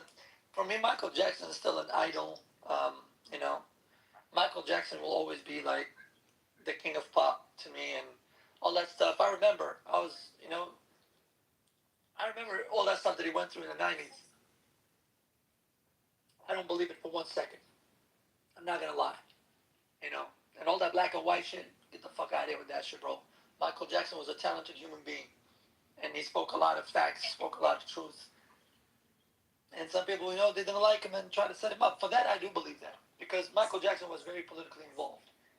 Very politically involved. Same thing with Tupac Shakur. Same thing with Tupac Shakur. He was a young Panther. The son of Afeni Shakur. His uncles broke into jails and took on the government. Right? But he was politically involved. He wasn't just another rapper. Tupac was politically involved. And multi-talented person, so yeah. So I don't believe in the whole conspiracy thing, but I think that there were people out there, I think he was set up, but not set up in the sense of, assassination, but set up in the sense of, okay, we're going to set him that it comes out to be, that, it's a gang-related thing. I think people check your temperament, how you act and behave, and they can set you up like that. So, but to me, these two, regardless, they're to me, they're people with great talent. I think they would have done greater things.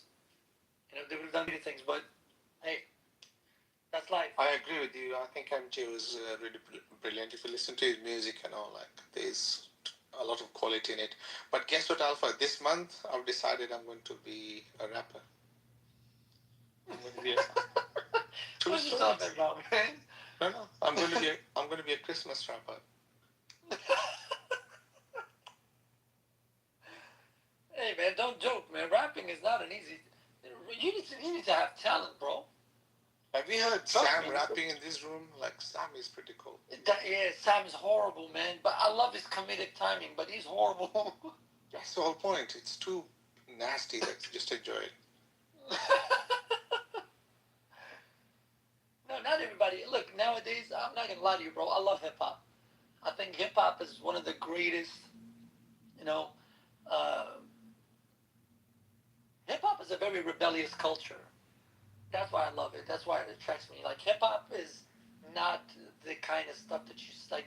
For me, it's KRS-One and Rakim and you know, uh, what's his name, Big Daddy Kane and you know, Cool G Rap, and then you know, I love all these guys. Like I listen to them all the time. All the time. Wu-Tang Clan, you know what I mean? All these people, all these bands. Wu-Tang Clan. How could you miss LL Cool J? How? I love LL Cool J. I love LL Cool J. LL Cool, Ice-T, man, all of them. I listen. But, you know, nowadays, like, see, me growing up, hip-hop was, I'm going to make it out the hood, right? And then try to pull other people out the hood. Now, it's about, no, I'm trying to tell you to come back into the hood, become part of the hood, and kill people in the hood. I was like, come on, man, that's not what the teacher was teaching, man. And I'm referring to KRS-One, you know. That's not why hip hop started. And let me tell you guys, I know a lot of people may not like the politics behind hip hop, but hip hop started from, like, literally from the gutter. When you know, black majority schools were not being funded, you know, despite their musical talent, like they were not being funded.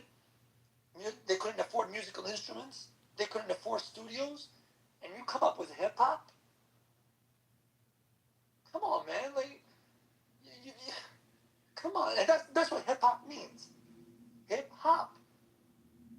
It's about knowledge. It's about expressing yourself. It's about having a message. Not, I'm going to kill you and let me get like drill rap and kill rap. Like, come on, bro. That's not what it started for. You know, even like rap groups like NWA, they didn't start that shit. Spread the message of killing people. You're supposed to tell the message of your community and do something. Get out there, do something. I think they should just leave the killing to God. Let God decide on. Yeah, let God, exactly. Let God do. Let God be God. You know, but no, I love hip hop, man. I've always paid my respects, and I've always loved it. I know the history of it, and you know, as someone from the Middle East, and you know, given that my skin color is lighter, you know, uh, your average brown person, but for me, it's for me. I understand the history behind it. Bro, you are the average brown person with that color. Yeah, so for me, it's like, yeah, it's really market, man. For me, I was just watching a documentary. I mean, to switch it up. Yeah, you love hip hop, right? We understand. You love hip hop. That's great. But I was watching this documentary on TikTok, right? Alpha? And it was talking about how... Yeah. It was talking about how this Christian girl, she felt like, you know, like a little oppressed, you know, growing up. You know, through high school, her friends were allowed to, you know, to go out. You know, on the weekends, she wasn't. When it came to, like, having a car, her parents couldn't afford to get her a car, so she felt like, oh my God, I don't have a car, my friends have a car. You know, when it came time for prom, the person that she wanted to go with went with somebody else. You know?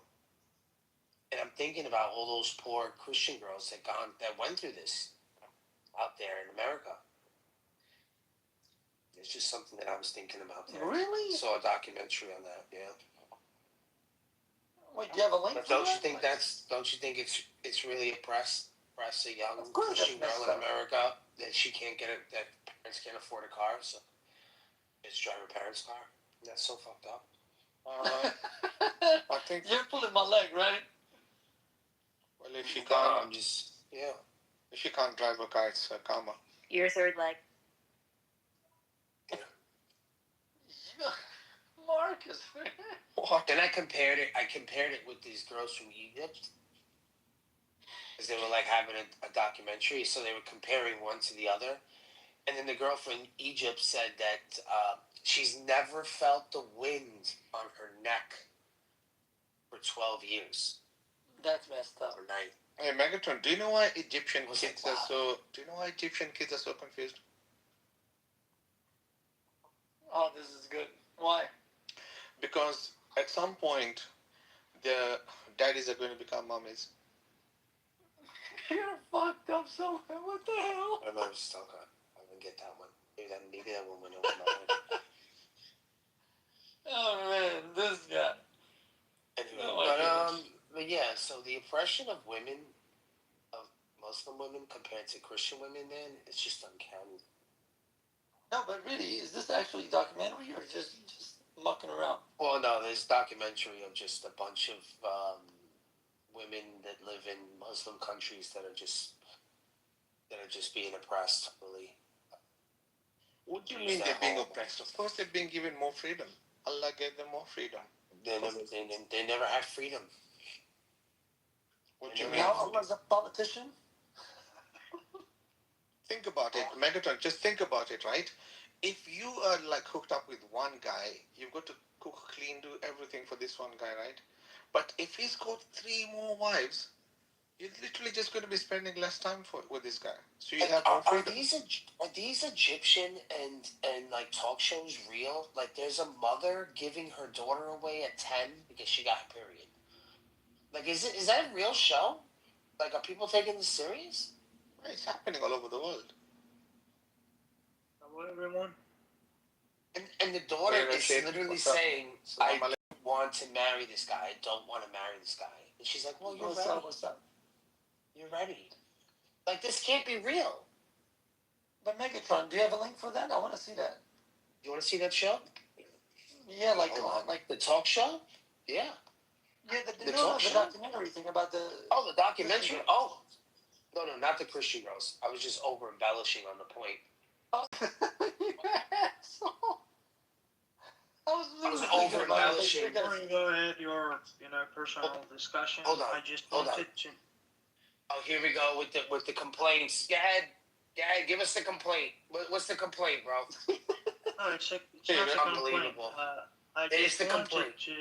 What I'm going to do is, hold on, I'm going to post the link first before you talk. Yes. And before you complain, brother, make sure you don't come in with a rash. Go on, Rashid. Damn you, Marcus. Yeah. Damn you, bro. It's actually the whole channel. No, it's the whole channel. So I just put the whole channel. It's in Arabic. Yes, brother Rashid. Yeah, I'll just put the whole channel. Sure. Thank you. So I just wanted to talk about the title of the room. You have written there, the end of Islam. The end of Islam. I don't understand exactly what you mean by the end of Islam. I said maybe it's me. Maybe because I'm a Muslim, I'm biased and I don't understand what it means by saying that it's the end of Islam. I went to ChatGPT, I went to Gemini, and I asked, just a second, I'm about to learn. No, before you land, because I don't want you to land, I want you to express it more. Rashid, would you mind reading the topic again one more time? Let him land before we hang on, Alpha, let him read it. Can you read the topic? Rashid, What do you want? What do you want? Hey, Megatron, you're hot micing. Okay, all right, you just wasted time saying that. No, what is Megatron, you're hot micing. Okay. Hey, Rashid, would you mind reading the topic one more time? It was 9:30, I'm sorry. Could you read the topic one more time? Yes, the end of Islam and a verb that I don't know what it means. The end of Islam and Christianity. It's 9. It's a question. It's a question exactly. So what's your problem with the question? Wait, that's my point, because it's so famous. It's so famous. Maybe it's not famous among you, of course. That Islam is, growing so fast. It's growing so fast. I know Islam is going to be an adult There are thing. some things that are so evident, even don't worth talking about them. Yeah. Let's talk about example, this TikTok. Let's talk about this Just TikTok. a second. For example, imagine I make a room. Oh, we don't want to talk about the Is TikTok. sun on top of the sky? Is sun out there? Does sun exist? Of course it exists. But the point is, what kind of question is that? Rashid, it's Anyway, really simple. apart from that, to answer your question, definitely, yes, Islam is growing. I don't know why you came up here and asked us this question, bro. You got anything else? No, because I was on a No, I'm answering the question. I'm answering the question. All right, answer the question. Let's move on. Sure. This My is answer is ridiculous. So if you just read the statistics, the gatherings that experts. Rashid, would you mind putting the statistics in the chat, please? Rashid, put one the second. statistics in the chat. Would you mind putting the statistics in the chat? Thank you. Definitely. Look, Rashid, Islam is growing. And then we can discuss. Okay. Just let me land. Islam is growing. Islam is going to be an adult. I was finished. If you let me. No, but you're landing something when you're telling us if you read the statistics. So we now want to read the statistics. Put them up. Yeah, would you live in a land of Sharia law? Just let me finish, and then No, you're not going to finish. We're going to ask you a question. You came up here. Totally fine. You came up here. We invited you up. It's not for you to give your statement. Open up a room. Open a room and make your statement. Megatron. I was just trying to answer your question. No. First of all, I don't even know why it's in the That's title. totally fine. I I will not answer the question. That's totally didn't put the title. Rashid, I might change the title now. Rashid, are you saying the fact that people are having more babies means that Islam is growing? No, it has nothing to do with Look, Marcus, Islam will grow, become an adult, get married, have kids. Do you have a problem with that, Rashid? No. I mean, he's saying it's growing, but does growing mean just having a bigger population? Because I mean, the Christians could do that, and yes, it's both. Look, it's both because of the birth rates and inviting people to Islam. We have had so many conversions from countries like Canada, Are you happy now? United States. I changed the title. Are you happy now? Because I didn't make that title. But I did not have any problems with the previous title. Okay, that's why you came up here was because of the title. What do you mean you didn't have problems with the title? I'm dying. That's so funny shit. That's funny. That's genuinely funny. Thank you, Rashid, for your. So now we fixed the title. Yeah. We have no problem taking requests on fixing the title. If it's insulting people, okay, talk do you about like this title? Your personal stuff. Talk about watching porn. Talk about whatever you like. Rashid, I put a Go link ahead. in the chat. Rashid, I put a link The first thing he brings up is porn. The reasons why Islam is growing is mentioned very well in that link. It's fine. Did you guys just hear Megatron? The way he said that felt like, Lord, why am I still alive? Hey, Rashid, so you just gave us an idea, so I updated the topic, if you want to read it. Islamic porno library?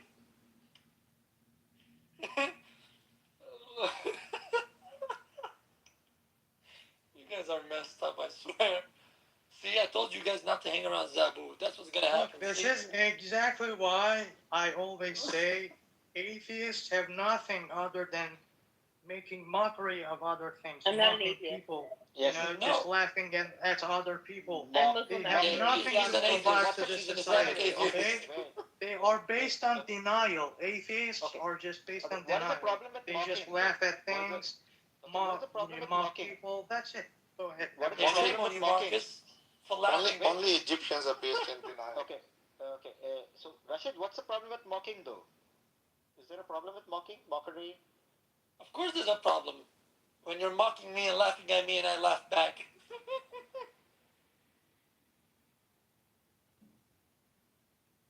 Yeah, Rashid, I think Nilo asked a good question. I don't think that mocking people is rational. I don't think that mocking people will solve problems. I don't think that you will, just solve problems by laughing at them, but you can think differently. Rashid, we shouldn't mock. I don't mind you talking. Donald Trump, for example. We shouldn't mock Donald Trump, for example. Is that what you say? Like, we shouldn't mock certain people like Donald Trump. The orange guy, yeah. Are you discriminating against orange people? Well, you can do whatever you want, okay? Atheists, agnostics, I don't know, every single person can do whatever he likes. But my point was that atheists, mostly, based on my experience, are like this. Okay, they do not talk about the issues. They do not have critical thinkings. They just laugh at people. Wait, and Rashid, ignore Rashid, I have a them. question for you. Rashid, That's it. What the hell, Rashid, man? how many people do you think in this room are atheists? Could you like? This is not even an atheist room. I mean, what's your grievance? Yeah, hang on, Megatron. Let's see if he thinks who he knows is an atheist. Go on, Rashid. Can you mention all the atheists in this room? Isn't CM, for example, an atheist? No, just mention all of them, and then we'll mention all. Yeah, mention all of the people you think are atheists. Yeah, point those devils out. Maybe Christians, yes, Trinitarians are not that different. You mentioned CM and he's not even said a single word. So could you mention who else is a okay? atheist? How many of the shut up, moderators do you think are atheists? How many of the moderators do you think are atheists? Rashid.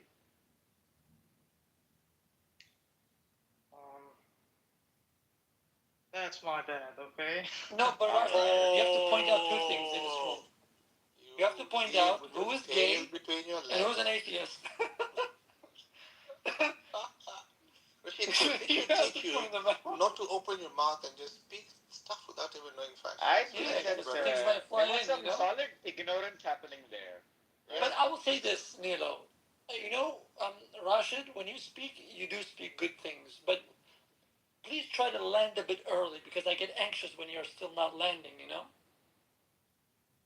He's got helicopter problems.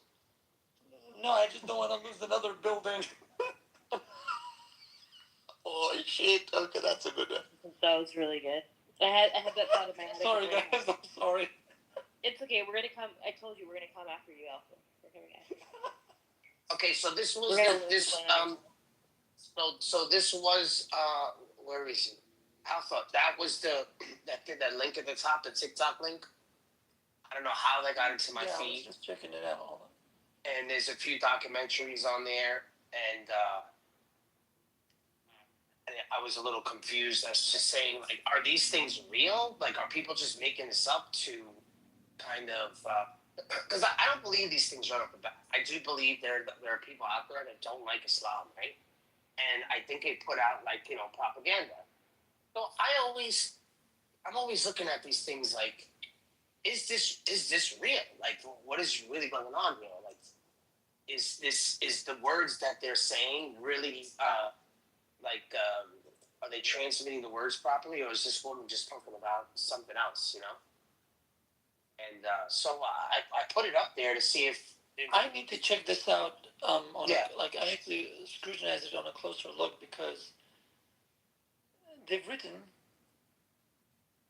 Yeah, so sometimes when I see things like this, I take it at face value. I'm like, is this like a Jerry Springer thing? Is this going on now? There's a talk show that I saw where very young girl was a bride, and the mother wanted to give her away. And this is on a talk show, and I'm like, is this real or is this orchestrated? Honestly, if it comes from the Middle East, I don't think it's orchestrated. I mean, there could be orchestrations, sure. Megatron. Yeah. But I'm just saying, is this stuff real or is this stuff fake? Look, you keep talking about the age of marriage in Islam. I'm talking about the age of marriage, bro. I never bring it up. I was talking about a talk show. I'll say this. Talking about it. Yeah. Recently I became really involved with some good woman from northwest Pakistan, and under, of course, conditions of anonymity. They told me a lot of stuff about what's happening in, for example, Bachchan. Like, So they told me that just recently the Pakistani army um, escorted a bunch of militants, Taliban militants, and they raped, I think, 19 girls.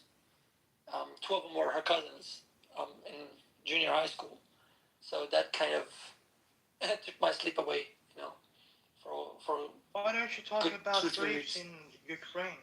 Why don't you talk about that? No, it's not about rape. I'm talking about where the places where this stuff is not talked about much, or it's not made, how can I say, public, right? It's not publicized much. So, yeah, I mean, I wouldn't say it's orchestrated. I mean, look, man, I'm going to say this. The bullshit that women go through still to this day, especially from Asia and, the Middle East or West Asia, bro, it just, I don't know, it baffles the senses. It makes you just, boggles minds. I don't know what to say. I don't know how to describe it. For anybody that thinks that they're so oppressed, man, see what some of these women go through. And tell me if you can still survive and breathe and still be so strong to come out against it and speak about it and stand up. And that takes a lot of strength, a lot of inner power. So these stuff, I don't think is orchestrated. If there's a woman behind the So organization, look, is this show made up? Because I'm gonna put it in the chat. Can you click on that? Is that a made up show? Or is this a real show? Because this seems fake. It seems fake. Seems like a fake show. I don't know if this is real. I'm asking because I usually don't find these things on my feed. No, that's not made up. No. I saw that on Arabic channels too. Yeah, that's not made up. No, that's real actually. This is real. This is a real. This is a real show. Yes. In fact, many of the Egyptian rooms I've been in, we've spoken about this in Arabic with them. Yeah, this is not. Yeah, this is real. Yeah. Okay, so this is a real thing. Okay, so now, can we ask why Rashid brought up Ukraine when we're talking about? This is what I mean. Like when you speak to Muslims, bro, they never want to talk about the topic. They want to talk about the Ukraine. Who has brought up Ukraine in this room in the last 2 hours? Nobody. No, the reason, look, listen, Megatron. No. Tell me why you can't talk about the subject. If you change the subject, you lost. Sure. I'm just letting you know. Sure. You change the subject, you lost. I brought that up. Tell us. Sure. Just let me respond. If you're sincere, just let me respond. I brought that up because first of all, when I came to your room, you were talking about women, first of all, and in particular, women's, age of marriage, things like that related to this topic. And the title of your room was about Islam. And I said, okay, these people are again talking about the age of marriage in Islam. I thought that's the problem. And my mistake, I'm sorry. I misunderstood. That's it. As simple as that. I was asking the people in here that speak Arabic. I said, there's these funny talk shows. I cannot take them serious. There's certain documentaries I cannot take serious. They look like they're just there to be Islamophobic. I asked the Muslims, or not Muslims, asked the Arabic-speaking people in the room, can you verify these things because this looks like someone just being Islamophobic? So I pointed to the actual thing that was happening. One is just a page filled with documentaries, which is at the top. I didn't realize somebody changed the title. I changed the title the moment you mentioned something about it. I changed the title. Right? Changed the title, and now we're talking about the talk show that was a big talk that I thought was fake. Because how could this be real? This has to be Islamophobic fake. Right? Wouldn't you think so? So I'm going to ask you now, Rashad. It's your turn. The link that I posted in the chat, not the top, in the chat, is that a real talk show with a real situation with the mother and daughter. Can you answer that question for me, please? Because now it's your turn. I don't know. I have to watch the video. You have to watch the video. Okay. Well, I'll let you back up after you watch the video so you're not distracted, okay? Good people, man. Anyway, keep going, Alpha, please. You are so kind. Watch the video, and then I'll let you back up. So go ahead. What were you saying? That was a topic, actually, in many of the Arabic rooms, too, a while ago. A friend of mine, female, actually, I know outside of Clubhouse, told me to log on, and we went to this Egyptian room, and it had like 800 people, and they were talking about this, and some people were like threatening the host of the room, saying, we're going to find your IP address, we know where you live in Cairo, and we're going to make sure that you get a good lesson, and everything just went off, and then they brought this, like, lady who had apparently studied at, some school somewhere, and apparently she was raped, and she came up, and she said so many things, bro, like, and then the room went up to, like, 1,000 people, and this was talked about. This was talked about plenty of times. Yeah, when I saw the thumbnail, I knew it. I knew exactly which clip it is. It's sad, man. It's sad. It's just abhorrent and horrid. So there's much. I mean, I don't know how to describe it. It's just horrid. But that's a regular thing, Megatron. I mean, that's a regular thing in my own extended family.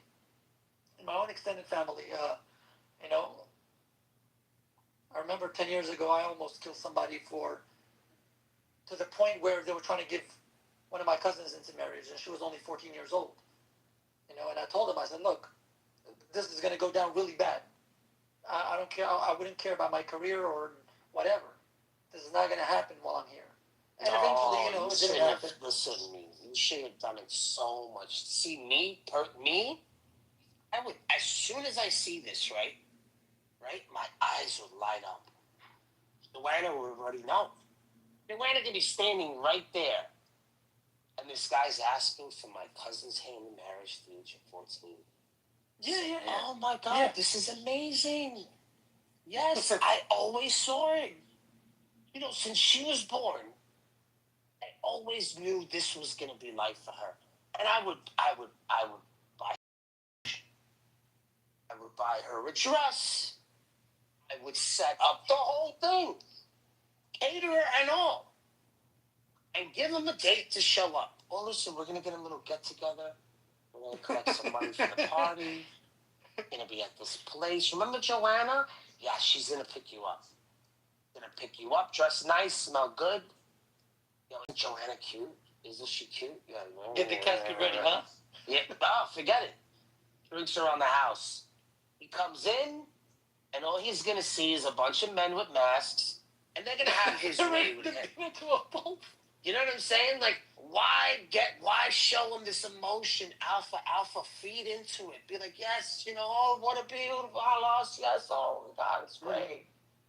That's what you're going to do. I found out quite late, actually, because she came over to my elder auntie's house, and she spilled the beans. And because I have lived most of my life outside of the Middle East, right? And Bart, did you just describe like a sex ritual? So I had just begun my, medicine studies and everything. So that's a Mason sex ritual, Bart, that you just described. Yes or no? I'm confused. What's going on?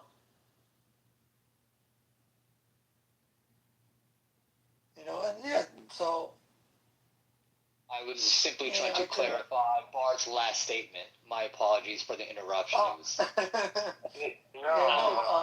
saying Megatron and I have been talking for several months, and he just described something that he's described before, but he forgot to mention that that's a Mason sex ritual. He left that part out. He was just describing what he wanted to convey. But I wanted to clarify. That wasn't what I was clarifying. I was just saying that I would play along with something like this right up to the end. Math around it. What exact? Put a name on that. What event is that? I'm not so sure if they invented it. I was thinking of a mob hit, and you know how they do mob hits where they're going to promote you. And you're just thinking about promoting this man. Oh yeah, listen, gonna marry her to the grave. We're gonna collect some money and make sure you guys are all right. Maybe you could buy a house. Stop by. Everybody's gonna be there. I'm so glad that Omar was paying so much attention. Yet the only bit that really he was interested in was the one right at the end. The kinky bit. That's the one that pricked your The only bit that I'm interested in, Marcus, is when is Megatron/Barth going to start suffering senility? See, Alzheimer's is very close to He is. This How is do him. you prove it? This is it. He's already in that stage. He's a senile old man. Oh, what do you want? Only in Islam. Okay, Rashad. Now you heard the story. I'm sure you heard the video. I invited you back up so you had no interruptions. You can mute, the clubhouse. So now, what did you think of that? Do you think this TikTok at the top is made up? Because I personally think I cannot believe this is real. So until proven otherwise, I'm sorry, Alpha. I do accept it did go up a few points, but I still need a few more points to think that this is actually real. So no offense, Alpha. No, I'm not it's trying real, to, man. It's real. See what I mean? He's doing it again, and I just got another point. So I still need like a few more points for me to say this is real. Now, Rashad, is this real? Is this talk show real? Yeah, to be honest, it looks suspicious, actually. Looks suspicious. I'm with you. It looks suspicious. Because you wouldn't think, right? This would be on national television. This is not something that people like. This is just to get views, right? Like this is just controversial. They just want to be Islamophobic, correct? I'm thinking Islamophobia is on the rise, and they're just using this for views. Because that's what I'm. I totally agree. So why do you think this is believable if this is fake? He just walked right into it. Yeah. He walked in head first.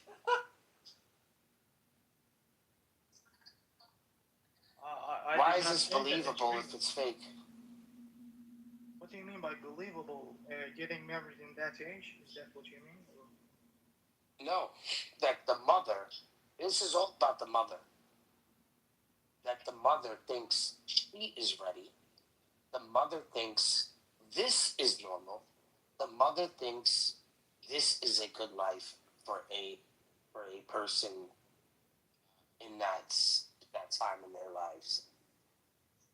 Yeah, I think because in the Bible we have so many of the Here we go. prophets. You lost. You lost. You lost. That's it. No, I'm not. I'm telling you the reason. You lost, man. The Bible. You lost. I told you once you switch the subject. I told you once. I don't care about your point. Once you change the subject. Once you change the subject, you lost. No, I did Why not. did you lost the Bible? What are you talking about? You said, why do you think that? You said, why do you think? Why do you believe that, it's, I don't know, real? And I'm telling you, I think that's, it may be real. First of all, I did not say that I believe that it's a real, thing. That video is real. I did not say that. But let's say that, she believes so. In that video, the lady that says that I think that kid has reached the puberty age or has reached, at the age of marriage, I think she believes so because if that's what you're asking, if you're asking why she thinks so, I think the way that she thinks is because of the fact that in the Bible and other. There you go. Yep. Hang on, Megaton. Let him give us facts. He said the facts. The fact that in the Bible, go on, give us this fact. He did it again. And not for nothing, that woman doesn't look like she's wearing, unless she's Armenian or unless she's in a Latin mass, she would be wearing the head guard, but she's on a talk show. So if she was a Christian or a Jew, she would be wearing a wig. She wouldn't be wearing the head, unless she's doing it for fashion. Then it makes sense. But let's just look at that video. Do you think this woman is reading the Bible? Okay, look ahead. The cognitive dissonance is just amazing. Rashid, give us the fact. She believes so, maybe because we know that in the Bible, when I said it's a fact, we know that in the Bibles we have, it has mentioned that the child marriage is permitted even in United States. The marriage age is below 18. I mean, in most of the states. I like to have a conversation. Let me ask you a question. So you're telling us that you think this woman read the Bible, saw this little passage that says, "Oh, child marriage is permissible," and decided, "Hang on, I'll do the same thing." That's what you're telling us. No. My point is, because she's a religious person, definitely it's apparent that she's a religious person in that video. Yeah.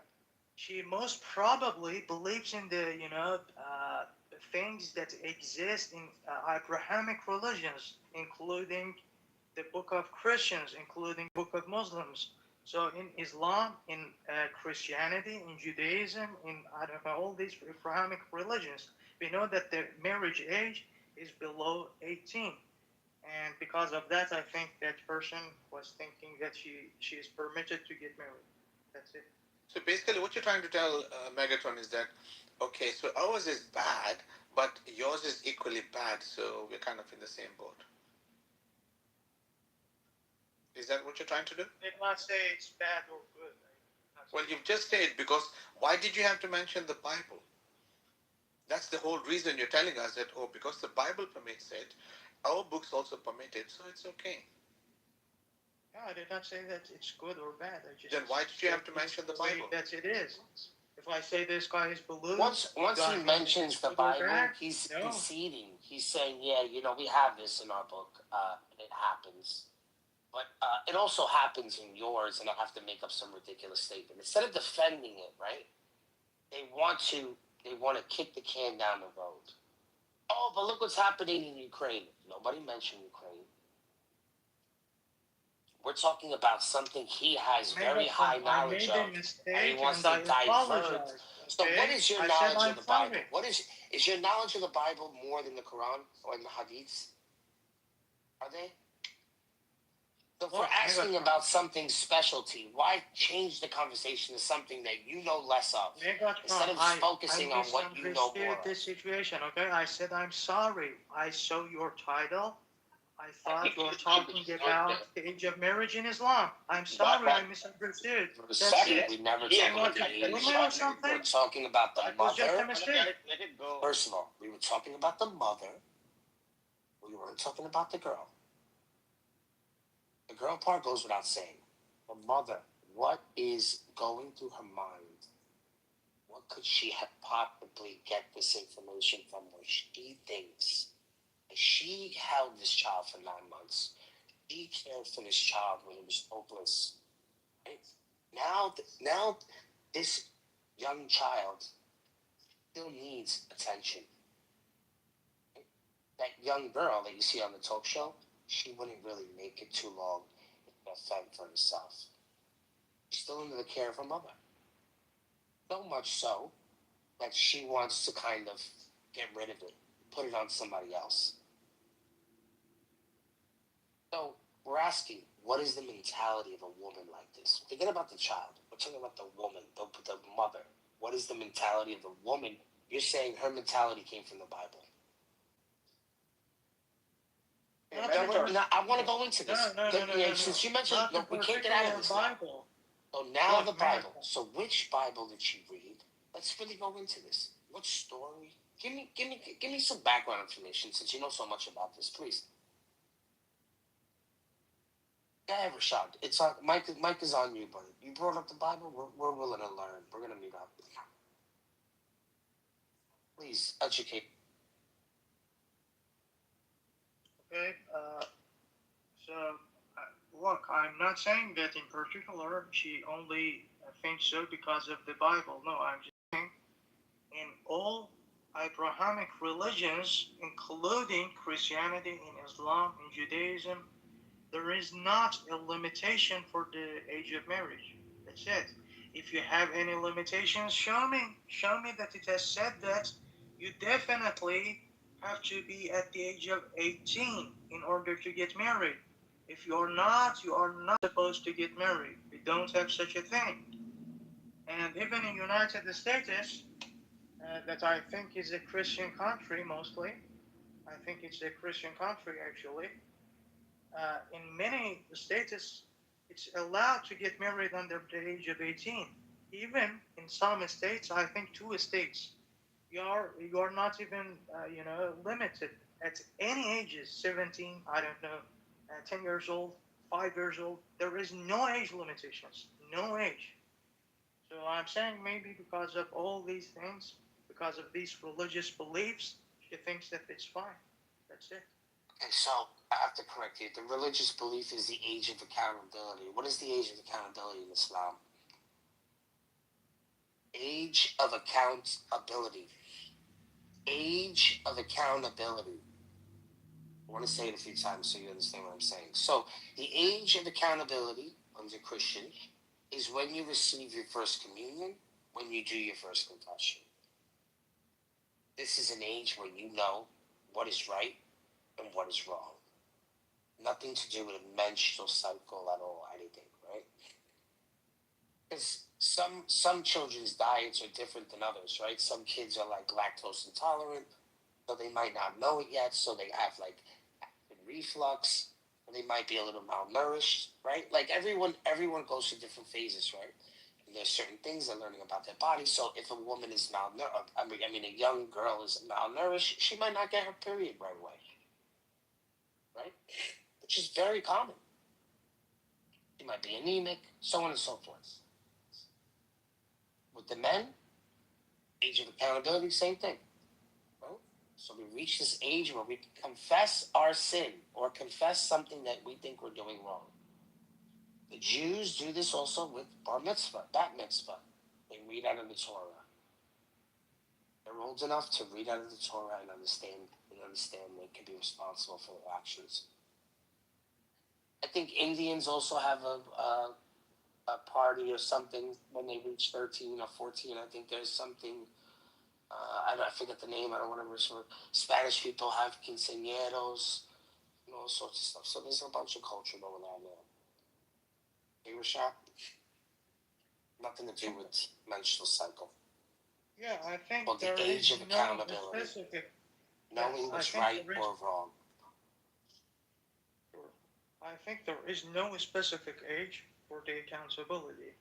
And you are asking what is the age, of accountability or, being aware of what is right or wrong, things like that. There is no age.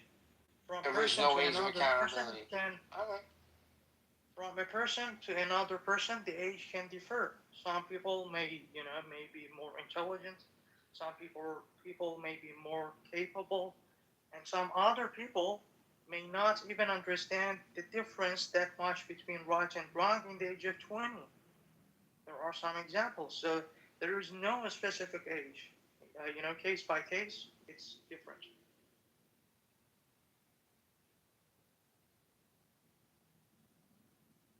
Should title us, let us pray for Islam. Let us pray for Islam, okay? We're going to be, today's a holy day. We're going to pray for... Yeah. Hey, Rashid, I have a hypothetical question for you. If you had a daughter who was less than 10 years old, would you let her get married or betrothed to a guy who was more than 10 years old?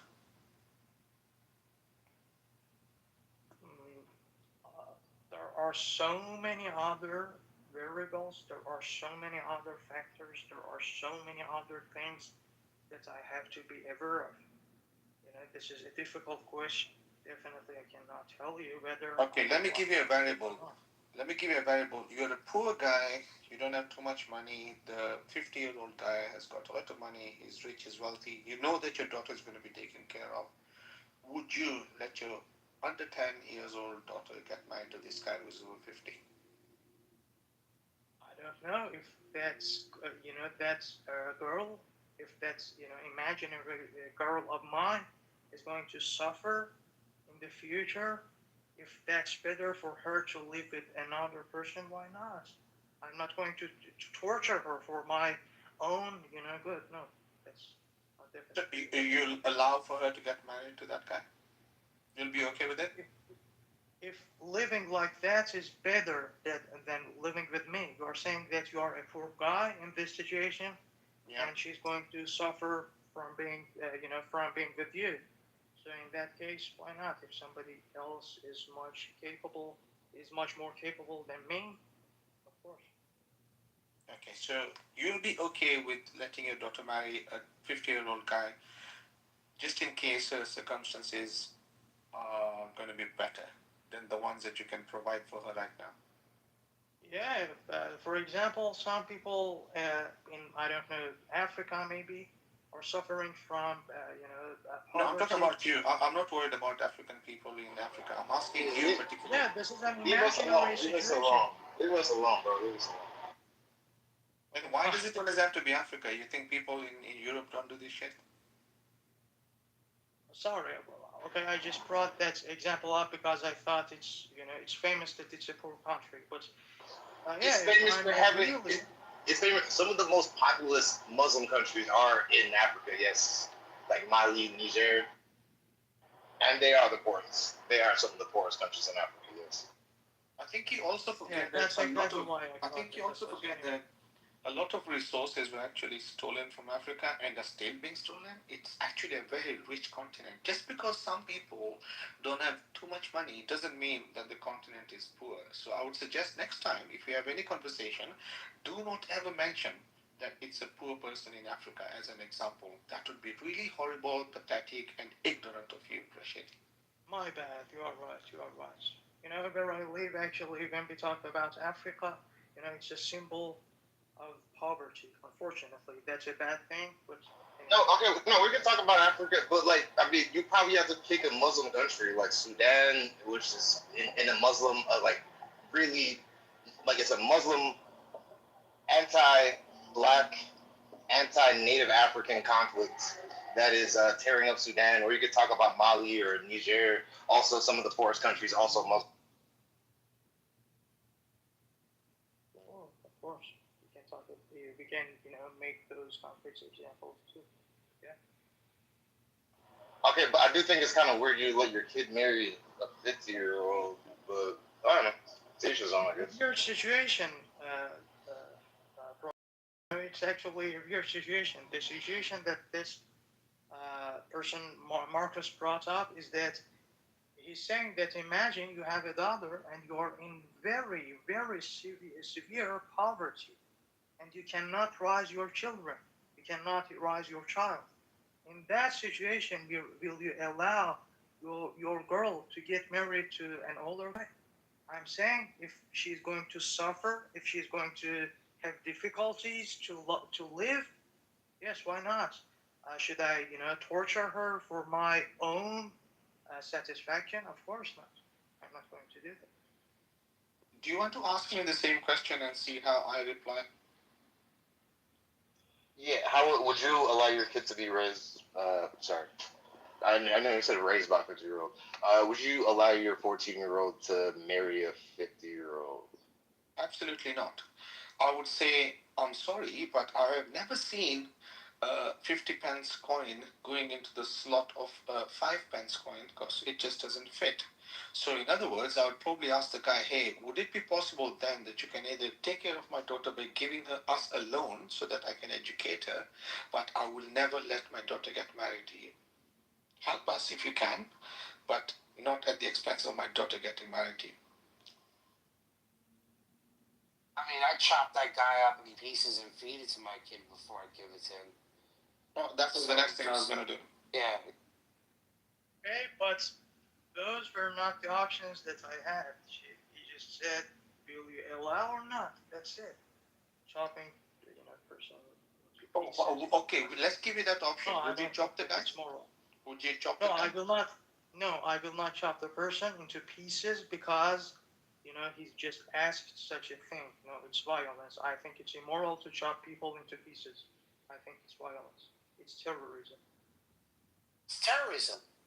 You don't think it's terroristic to allow your little daughter to be fondled and molested by a 50-year-old guy, you don't think that's terror? It's out of his mind. You can't imagine what she'll be looking at that guy's face and thinking this guy got to be my grandpa. Maybe it is, maybe it's not. But my point is, Your troubles will be person right? into pieces by me. Look, I'm saying me chopping the person into pieces because of what that person has said is not moral. That's my point. Okay, so it's not moral. The problem we have in this society right now that we live in the 2025 that we're existing in, is this kind of sick mentality of some people who think similar to you, where it will not be your problem because you wash your problem off you and you think that you're helping someone else. Whereas other people who probably got better morals than you are thinking, hang on, that's not what we should be doing. No. We cannot believe that he actually thinks this. Rashad is just trolling because there's no way in hell where he is going to say, no, of course. I love my daughter so much. She's going to know how much I love her. Me offering her to this 50-year-old man. There's no way he's saying that, Marcus. He has to be trolling or Let's just be honest. I even do not have just stay. Hold on, okay? I'm not done yet. He's just trolling, or he's trying to appease his people that think this way, but he just, because he still wants to be part of the group, but he's just like going with the flow. Because there's no way, right? Little girl, I know you heard this story before. That little girl justified by poisoning her assailant and the person who put her in that situation. She'd be like, Daddy, I'm home. He would be scared shit to see his daughter's face. He probably would never want to see her again. You're saying this is a man who loves his child? Rashad, you cannot be saying that, bro. You gotta be trolling. Do you understand what I'm saying, Marcus? He has to be trolling. Absolutely. You are just changing the story, okay? You are just making another situation up. We had an imaginary situation. I told you. We are imagining that you are a really poor person. Who is not even capable of... We were talking about the talk show. We were talking about the talk show at the top, and I said, Rashad, this cannot be real. That's another discussion, okay? I was talking about that was how this conversation started. I don't know where you started. You started in Ukraine, and you started in the Bible. That's where you were. We were talking about something else. You went to Ukraine, you went to... No, Marcus brought up a question. Marcus asked the question. I answered the question of Marcus. That's it. El tipo está total. No sé qué le pasa con este tipo, ¿verdad? Un gana que quiere él. Imagine, bro. Yeah, I would be scared that my daughter would get older and come back and kill me. I would. I literally would. I would be so scared that she would come back and kill me.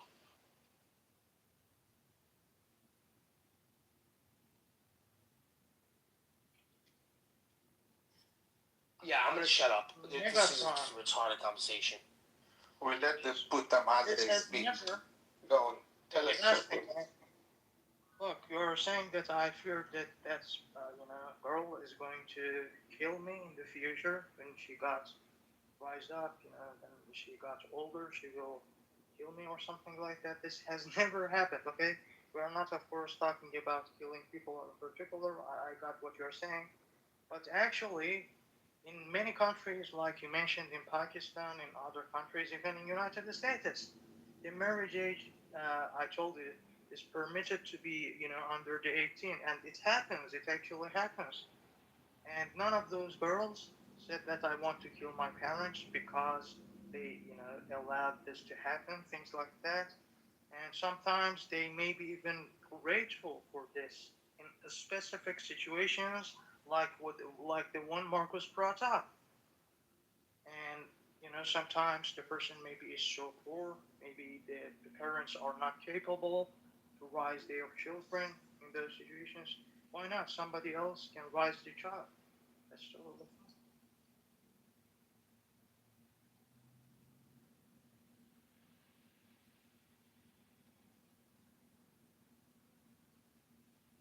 Yeah, Rashad, you're an Islamophobe.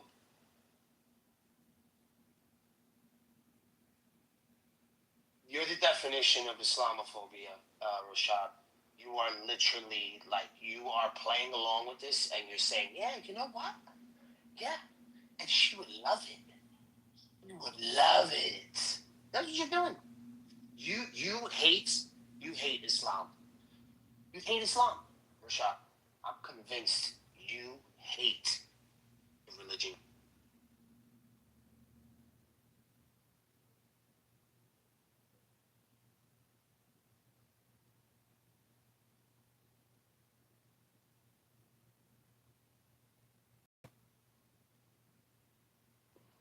I wanted to ask a question.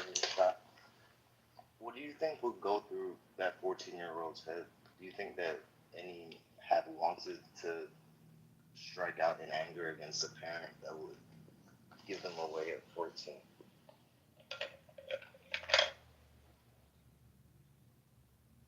Look, the people who are living in this century are so much different from the people who were living in the previous generations. Why I'm talking about this? I'm talking about this because sometimes when we think about some specific situations, we think that it's horrifying. It's just it's just insane. Sometimes we cannot understand some things. But when you look at the previous generations, you see that it was something so common in the society, and they never were sad about those things. It was something common. People used to do those things, and you are saying, what do you think is going on in the head of that person? I'm saying if the person thinks that what is happening to himself or herself is disaster, definitely he's going to be depressed. But if he thinks that what is happening to him is a great thing, it's just something subjective. If you think that what is happening to you is a disgrace, of course you are going to hate it. But if you do not look at things in that way, no, you are not going to be sad. You even may get happier in those situations. Hey Rashid, I have a question for you. Would you be happy holding hands with a kuffar and singing, some kind of nursery rhyme? Would that make you happy? No. Why? I don't like it. I don't like You it. never tried it. How can you not like something you've never tried? Have you ever tried to do that? We can sing Kumbaya, both of us together. I never sing. I don't do these things. Yeah, I don't know. Maybe I liked it. I have never tried it. When someone asks you to tell them about the world, do you make everything centralized around you because you are the world at that point? Kumbaya, my Lord. Kumbaya. Hello. So Rashid, you should hold your hands with this kuffar Omar. Kumbaya, my Lord. Kumbaya. I don't know what to say. You need to sing, Rashid. You know what an Okay, nasheed is. let me talk to people who are more important in my life. Fadal. Rashid? No, I think it's ridiculous. I don't do these Why? things. Where is your heart? Imagination, creativity. It's the way I am. Every single person is Your different lungs from are the still other person. working, Rashid. Allah has blessed you with so much. Give us a nasheed with tajweed. Where is your heart?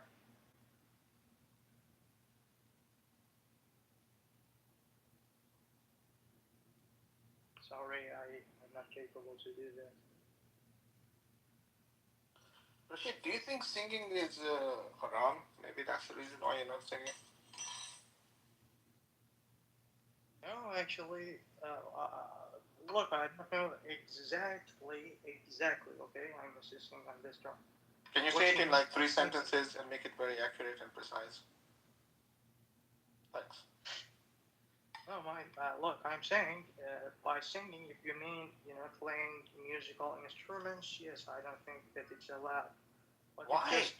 By singing, you mean reading something? No, reading something. Wait a second. Did you just say playing a musical? Did you just say playing a musical instrument is haram? I personally don't like it. It's my choice. I have, my rights. I do not do these things.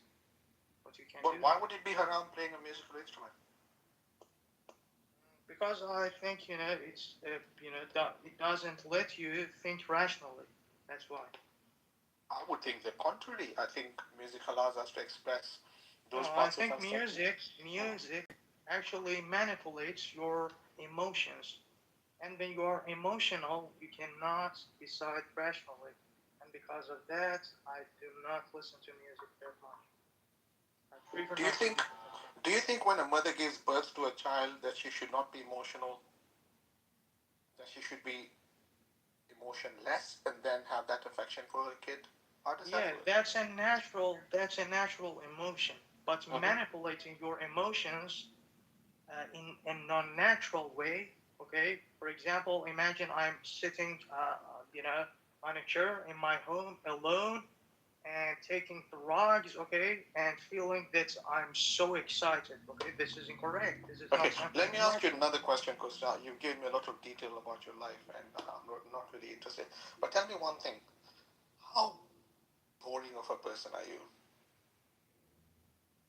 Sorry, say that again. How boring of a chap are you? Like, how fucking boring are you? Just tell us, like. I'm really boring, okay? Run away. Okay, thanks. Just run. Okay, thank you. You're probably a child. That's why you probably want to be with a child. You like doing child things. Very childish. Which means on a scale from 1 to 10, Rashid is a 3 on the boring scale, correct? No, he hates Islam. This is what I got from this conversation. He hates Islam so much. Yeah, but he over embellishes on these points. 1 to 10. Other people 1 can to 100. join him. 1 to 100, I think Rashid at 33. Yeah, he's 33. I don't care how old he is. He hates Islam. Because if he didn't hate Islam, he would defend Islam. He would say, no, this is not the case. We can coexist. This is getting more from the boring. ancient past. Yeah. On a He scale would of 1 be to 100, defending it. 29. He wouldn't bring up Ukraine. He wouldn't bring up the Bible. He would stay focused on and Rashid, you lose it. He would have this pride, right? He would have this pride in like defending his religion in the best way possible. He's lying to himself. He's a good. He hates it. He hates it. He hates everything about it. Every fiber in that carpet that he puts his knees on. He hates it. Where is your smell? He hates the smell. He hates everything. He hated the day that he put his slippers in the front. Someone stole them. He hates it. He hated it. He hates every moment. This is how you know he hates it. Because he can't defend it. You can think in a way you like.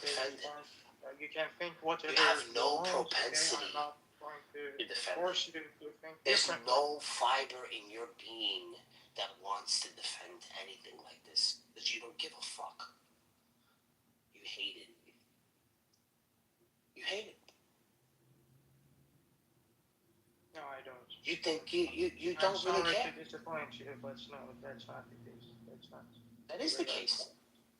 No, it's not. That is the Hey, case. Rashid, are you married? Rashid?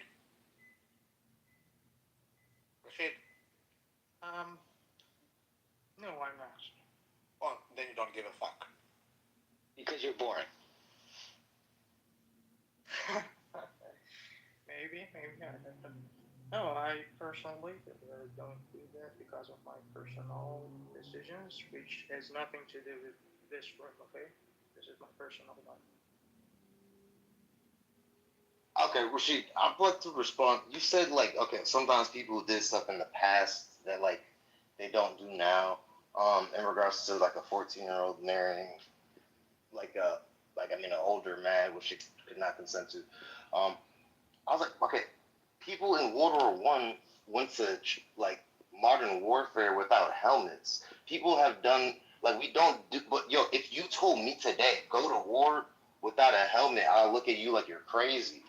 You know what I mean? It's like I agree. Certain things may have been a relic of the past, but it's like we learn from that, and then we move on. You agree? Totally agree. Disagreement.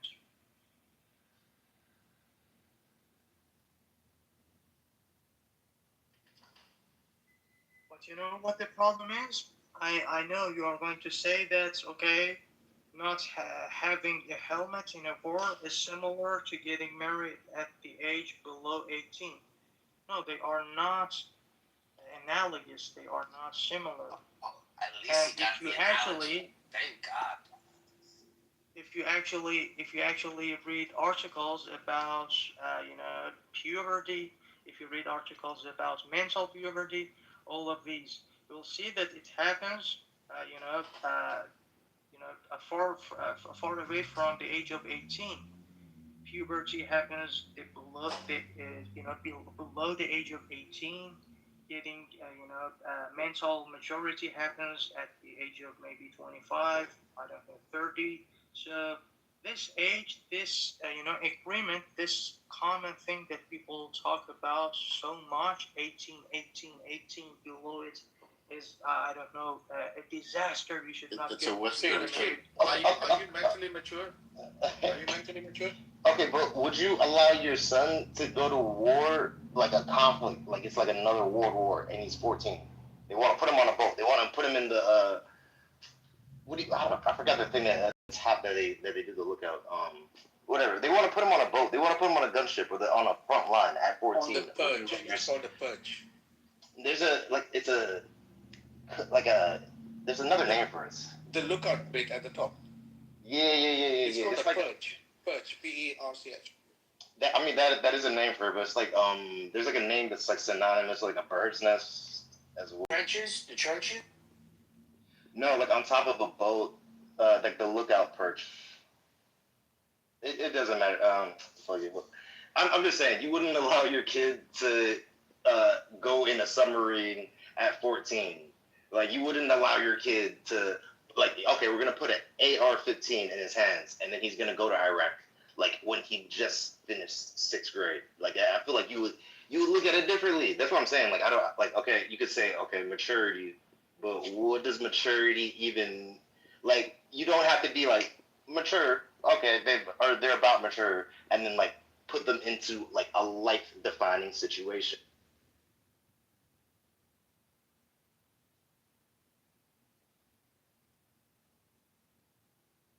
Cares, bro. He hates Islam. So Yeah, it's just, please I don't think the answer it. biggest Islamophobes are within Islam themselves.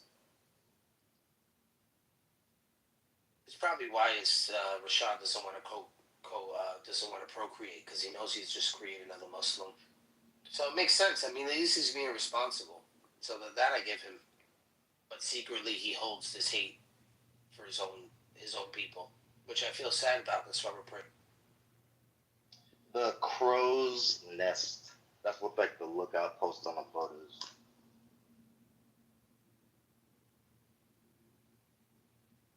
Once someone asks you a question, Rashad, just letting you know how the world thinks, once they ask you a specific question about something and you've mentioned something else, you lost. You lost. You're letting the interlocutor know that you have to make an excuse for what they're accusing you, so you have to bring something else up because you can't defend it. But once you do the whataboutism, you lost it. Like you instantly concede. Megatron, let's give him an example. Ask me a question. Is it true that India launches satellites? That India launches most of the satellites for Arab countries? No, because the sky is orange, and it has always ever been orange, but at some point it was purple. What does that have to do with launching? See, Rashid, I lost it. See, I lost. Do you get it now, Rashid?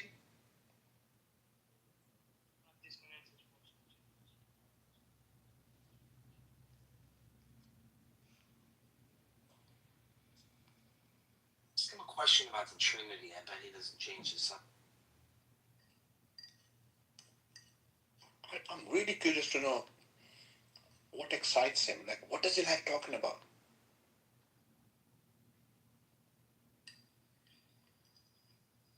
To answer the question that the other guy brought up, no, I do not, allow my child to get himself or herself killed. Okay, what you said is like suicide.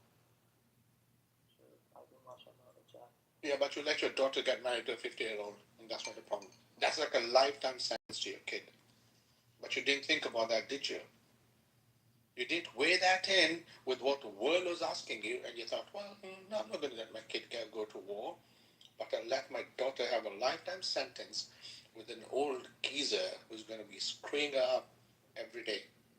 And every time she looks into that old geezer's eyes, she's been thinking, my fucking dad did this to me.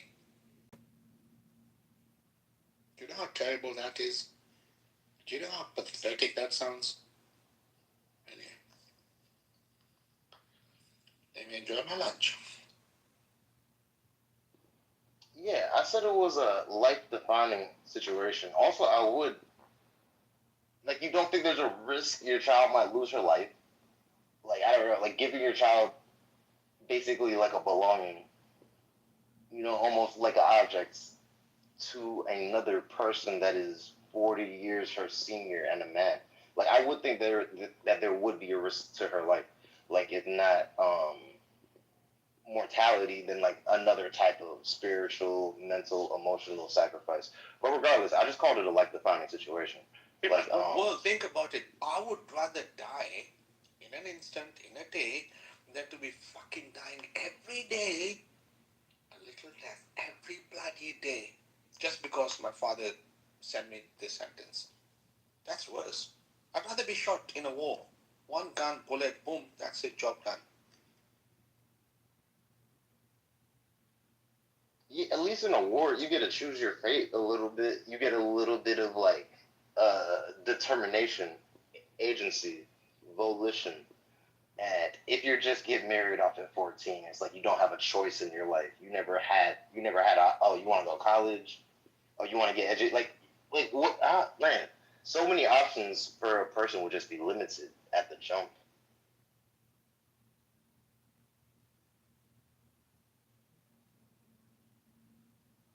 You believe in women getting education in Islam, Rashid? Personally, I believe yes, all the people should be educated. Yeah, like even secular education, like for women. Yes, I believe that. I personally believe. Let me spice this one up a little bit. Would you let him going with the troll now? Now he's not going with the troll now. Now he's getting broken down, Marcus. But give him some spirits, please. Rise him up again, please. I will. Would you be okay with your wife working with like really hench guys? You know that she's going to work with these really finely tuned six-pack kind of guys. Rashid? I don't know. I don't have any children, okay? When you ask these questions, I really have to think deeply about all of them, every single of them. I don't know. I have no children, and I have no sympathy when it comes to these things. You can ask me the same question. I would say, heck no. You think I'm going to send my wife going into a gym? She works as a receptionist in a gym, and then you've got Nilo and Carlos and Megaton and World lifting all those weights and bloody six-pack straight. Hell no. I'll tell her sit at home and do some cooking for me. Like, I ain't risking myself like these guys. No chance. See, Rashid, it's as easy as that. You got the power to pray for Islam or anybody else. The Bible say all men's a liar. So who up here save anybody? Who? Raise your hand. Where you at? Where's the prayer at? Which one of y'all? Which one of y'all can pray for Islam? Who, you? Do what, sorry? Which one of y'all can pray for Islam and do anything, save anybody, help anybody, do anything for anybody? You were waiting for you to do that. Thank God you came. No, it said let us pray for Islam. I didn't put that up there. You're part of the us, Gino. I'm a part of the us? Yes. You made me part of us? Of God? Yes, why not? Who is you? I am you a God? Getting ready. I'm asking you, brother, are you a God? We're born again. You Megatron, you a God? He's not, I am. Which one? Spend some time alone. I'm looking for the sons of God. Understand. I am one of the sons of God. I'm a better man. You in? Yo, Megatron. See, this is what y'all play. Y'all playing with the word of God. Very nice, Megatron. Very nice. Again. Alone. Is that the one praying for y'all? Megatron? I'm praying right now. God don't hear sinners. Wait, Megatron, you want to do a prayer real quick? Oh no, God don't hear sinners. Oh my God, bro. Chill, please. Hold on, Will. You not a sinner? You a son of God? I mean, I sin through my actions, not my... Yeah, I sin through my actions. So you're a liar then. A sinner is a liar. I mean, sure, at times, yeah. Okay, then. So who you going to pray for? Who can a liar pray for? I mean, I'm going to pray to Jesus for all the people that will receive it. He said you're going to pray to Jesus. John 1 and 12. John 1 and 12. But as many as received him, to him gave he power to become the sons of God, even to them that believe on his name. That's you, brother? You believe, right? You got the power? I believe we all do. We all have the inner light of Christ. But don't say what we all do. I think you got the power. I believe I have the inner lights of Christ. Yes. Okay, Luke 19 and 19, because I'm looking for you. Behold, I give unto you power to tread on serpents and scorpions, and over all the power of the enemy, and nothing shall by any means hurt you. Notwithstanding this, rejoice not that the spirits are subject unto you, but rather rejoice, because you're... Very much for that, brother. Thank you so much. That was amazing.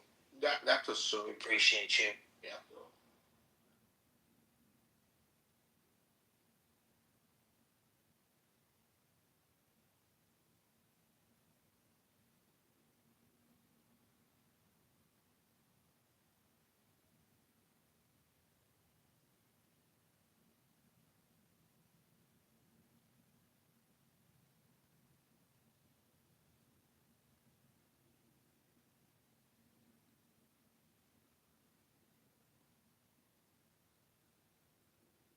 Anyway, what's up? Good morning.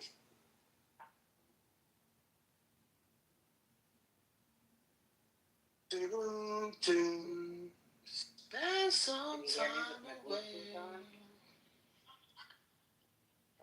Getting ready for the day you're born again.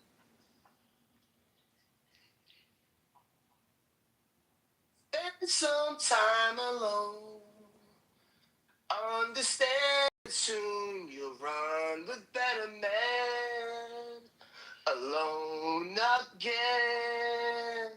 Alone again. Give me a kiss, I'm out. Mm-hmm. Alone again.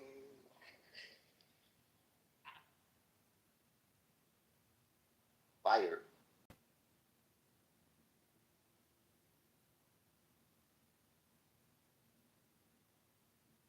You gotta play the piano for me on that song, Marcus.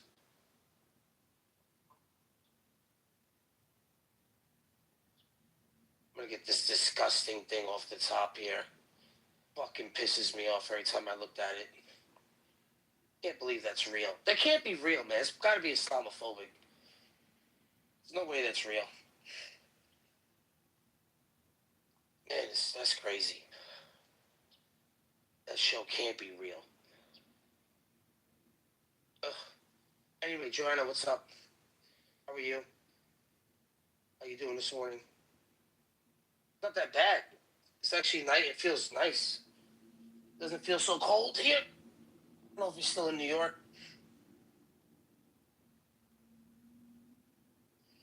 You there, Joanna? Hello? Bueller? Bueller?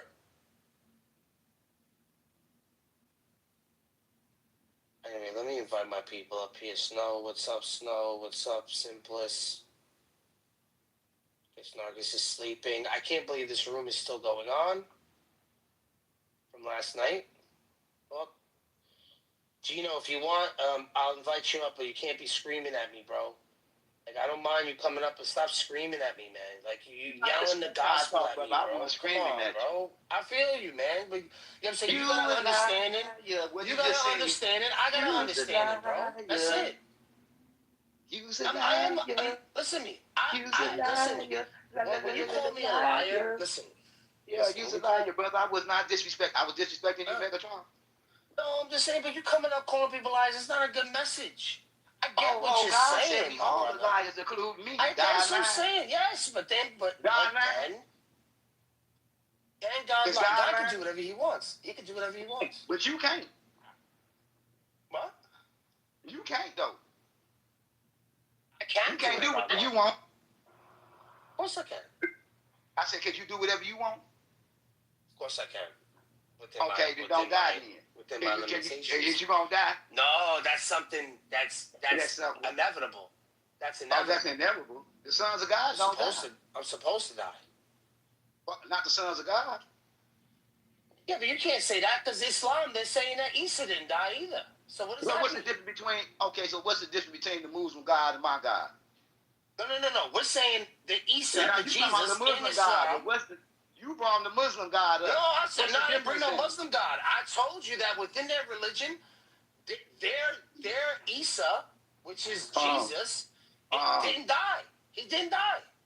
Okay, then. So what's the difference between their God and mine? Is Jesus dead? To them, he's still alive in his physical body. So who killed? So you saying Jesus ain't still alive? No, I'm definitely saying Jesus is still alive, but I'm actually giving him the reverence that he deserves, right? These other people are saying the same thing, and they're not giving him the reverence. So I'm asking you, by you saying that he died, their God and your God, brother, and my God, what's the difference? Your God and my God, are we reading out of the same book? So whatever you say, what's the difference between your God and my God? My God said he gonna judge everybody. I don't really think there's a difference. Right, so everybody gonna get judged, right, for good and evil. Even the Muslims, people who believe in the Bible, the people who believe in the paradigm.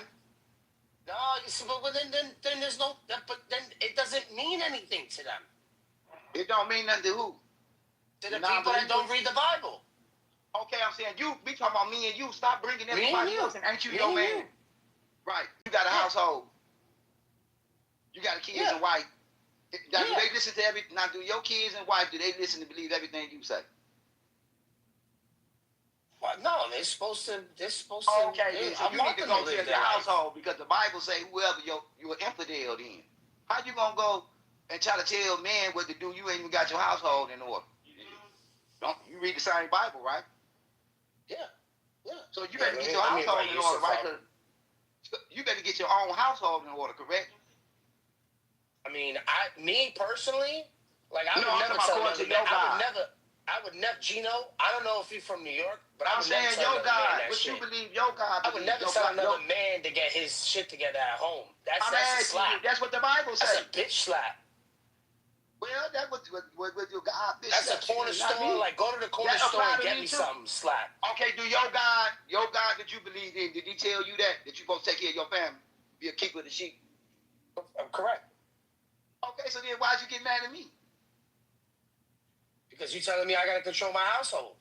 I ain't telling you nothing. The Bible told you. Your God told you that, right? No, you. Now you playing God. Now you playing God. No, I'm a liar. I said your God told you to take care of your household. Let's use talk. Let's let. Now, hold on, man. Did your God tell you to take care of your household? I'm running away. No, I'm asking you. Did your God tell you to take care of your family? I might have skipped that part. Oh, you skipped that part about your family? But maybe that's why things working out. Okay, let's take out all the religions. Do you believe so? Do unto others as you want done unto you? Nope. You know? Shit, who trusts you then? You selfish. You will kill my kids and all these people kids on this stage. You a murderer, a liar, and a betrayer. That was a big jump. So do unto others as you want done unto you. So you only care about yourself. You will do stuff that people don't expect nothing to come back to you. You a king. You a ruler. You selfish. You a bully. Now you contradict yourself. You said you don't believe, so do unto others as you want done unto you. You ain't fair. If it makes me a king, then I must be taking care of my house. That's how a king get. Our king take your household. Now you realize what you just said. It's your brothers and sisters, your household. They don't live in my house. Oh, they don't live in your house. They still not your brother and your sister's not in your house.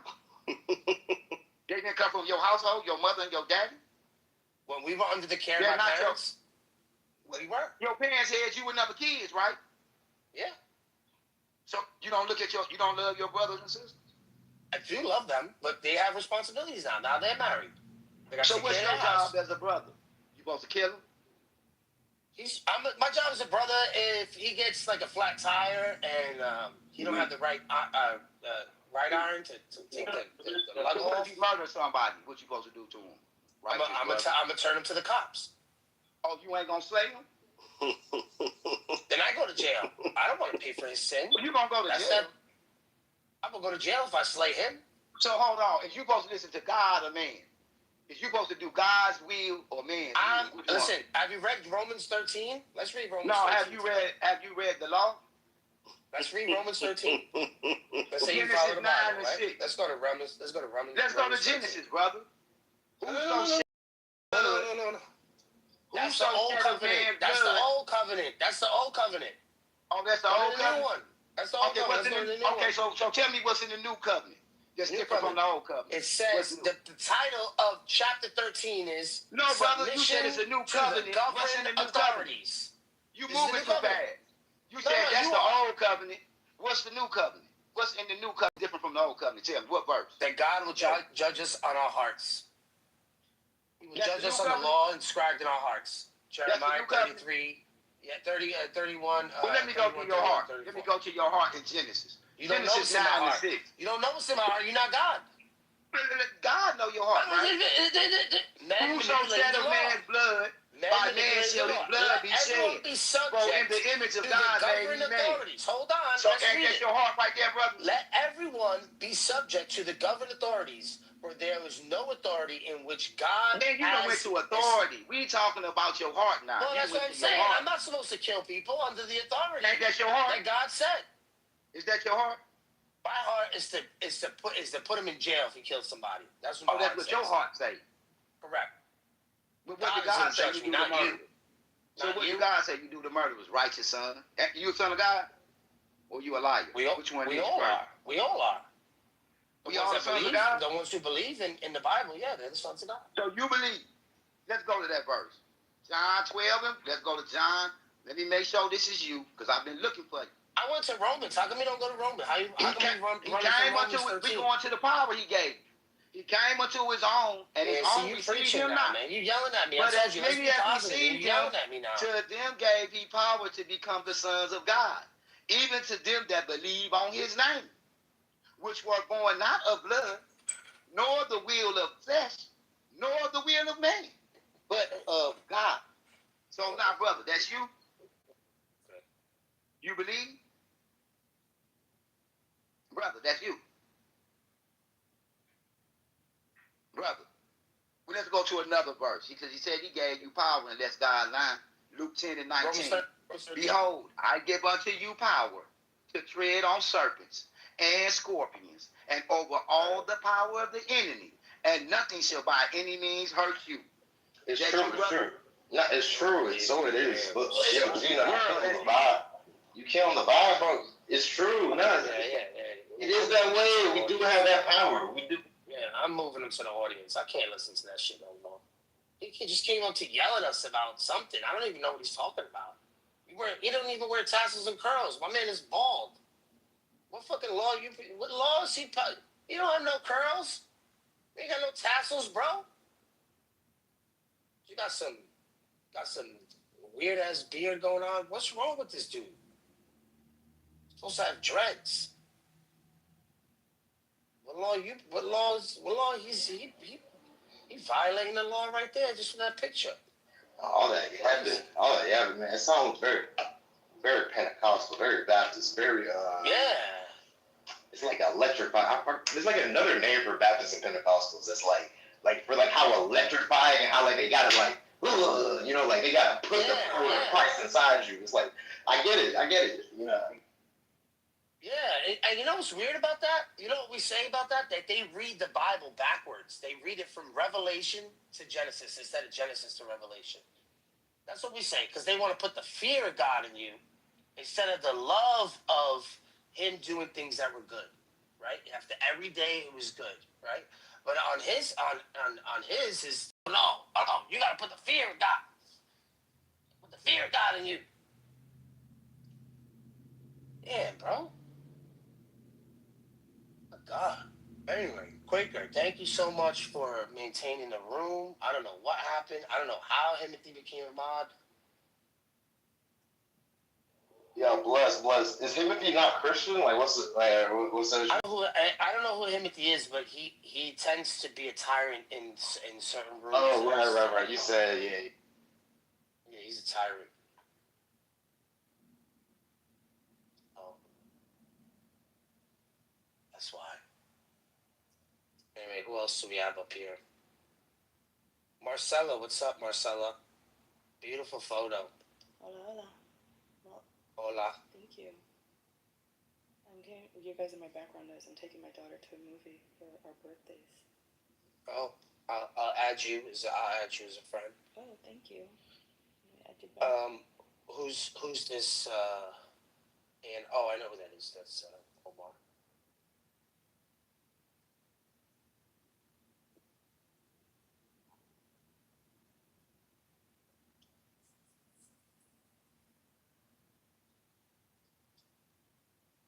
I'm happy we could be your background noise.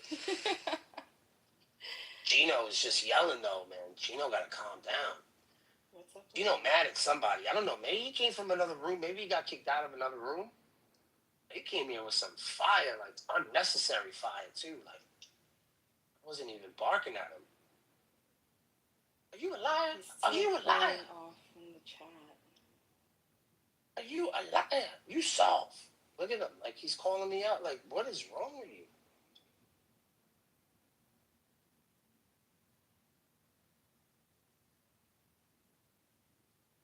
And mind you, he's running from Romans 13. Oh, and then Yusuf said Muslims read the Bible more than most Christians. I think he's right about that. He's right about that. Gino, let's see if you can calm down, man. Let's see if you can calm down. I'm no mouse, bro. Anyway, Abby, what's up? What's up, Abby? Yabi? Hey, what's up? How are you? Good. How are you? Good. Today we're praying for all the Muslims worldwide. Why?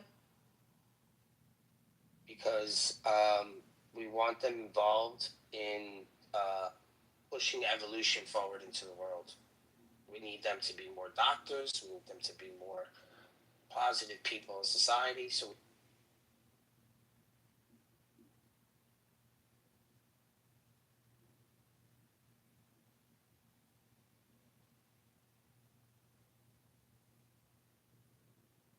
shut the hand raising off, Gino. So if you want to come up, you were saying that the Muslims read the Bible more than the Christians. That's what somebody said. Somebody said that in the chat. I don't even think the Muslims read their own book. I think in some cases, with some Muslims, I think this is the case, yeah. Hey, can I talk like this? You want me to talk like this? Yeah, I want you to be calm. Okay, please. Let me talk like this, Megatron. Is you got the power? I answered that question already, bro. because I couldn't hear you because you kept on saying that. So you don't have the power, right? No. So who you gonna pray for? I'm praying. I'm gonna do Hail Marys. I'm gonna pray to the saints. I'm gonna pray to the Holy Spirit. But Jesus you got and no the Father. power. You keep saying that. So do you got the power? No. If I had the so power, then we don't got the power then. Right, so that's a problem then. Then you's a liar. All right, I'm a liar then, Gino. That's it. That's Okay, so what did he say he gonna do the lie? So what did he say he gonna do the I'm liar? going to hell. I'm going to hell because say? I want to pray for people. I'm going to hell because I want to pray for people. How you gonna pray for somebody and you go? But you call me a liar. Hold on, you said I'm one minute. going to hell. Kinda Where else are we going with this, Gino? Where else are we going to go with this, Gino? Pray for a liar? What else are we? All right, you called me a liar now 3 times, and you I did not not call even you a a minute. liar. The Bible said all men are liars. All right, so then you're calling me a liar through the Bible. I did not call you no liar. God called us You're doing it again. You're doing it again, Gino. Did your God call you a liar or me? Yeah, I'm putting you back in the fucking audience, man. You ain't got nothing positive in you, bro. You ain't got no Holy Spirit in you, man. You got nothing in you, bro. Go to another room, man. He's looking for someone with power. That's what everybody's seeking. He's trying to find someone. And it's just like you said, if you know, it's not about who's reading what. It's just the fact that nowadays most people are reciting what they've heard, either in a service or in a friends group. No one is actually going in and reading scripture any longer. I did years ago, but I'm older than all of you. So I don't need to sit by and hear what people are saying because I know it's false. It's like the phone game. Does everyone know the phone game? When I was a kid, we played the phone game. You whisper into someone's ear. You're in a circle of 10 people. And when it gets right back to you, the narrative has changed. So that's what happens with any kind of scripture, any kind of book, any kind of knowledge-based, religion or otherwise. You hear, it's hearsay. You're hearing what someone is imparting on you instead of going in and actually reading for yourself. And honestly, who can really trust? And I'm Catholic. I was raised Catholic. So when you said Hail Marys, I'm like, yeah, that's my jam. I got my rosary nearby. However, who can trust fully that what we're reading is what actually happened? We're trusting. We have faith. But a lot of people who don't have faith will say that they do, and then they will turn around and start looking for the magic. They're looking for the blessings. They're looking for the miracles. And he was talking about prophets before. That's what he wants. He wants to find the prophet. I could say I'm a fucking prophet. I talk to God every day. I could say that I am, people consider me a witch. That's okay. They can say whatever they want about me. I was raised to be a shaman, which means I do speak to the Creator. I do speak. But it's not for me to come in and impart this wisdom on anyone unless they truly want it. Anyway, that was my take. And thank you for letting me speak. That was a good take. Okay.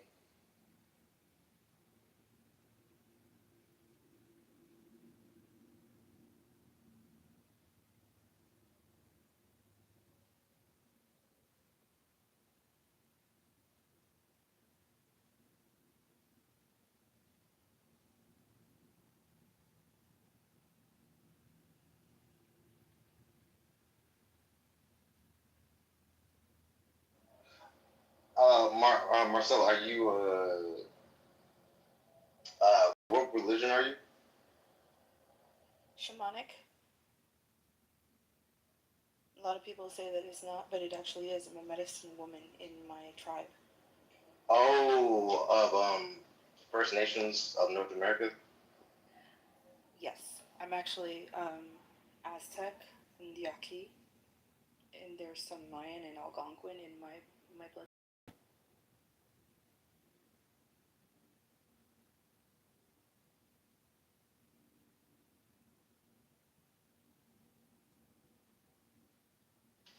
So what does that involve? I really wanted to go to a powwow in San Marcos, but I got another friend at a Quaker meeting. Quakers just call each other friends. At a friends meeting, Quaker meeting was like, there's a powwow. I don't know, I missed it. But yeah, what type of rituals involve you said the Aztec indigenous, shamanic?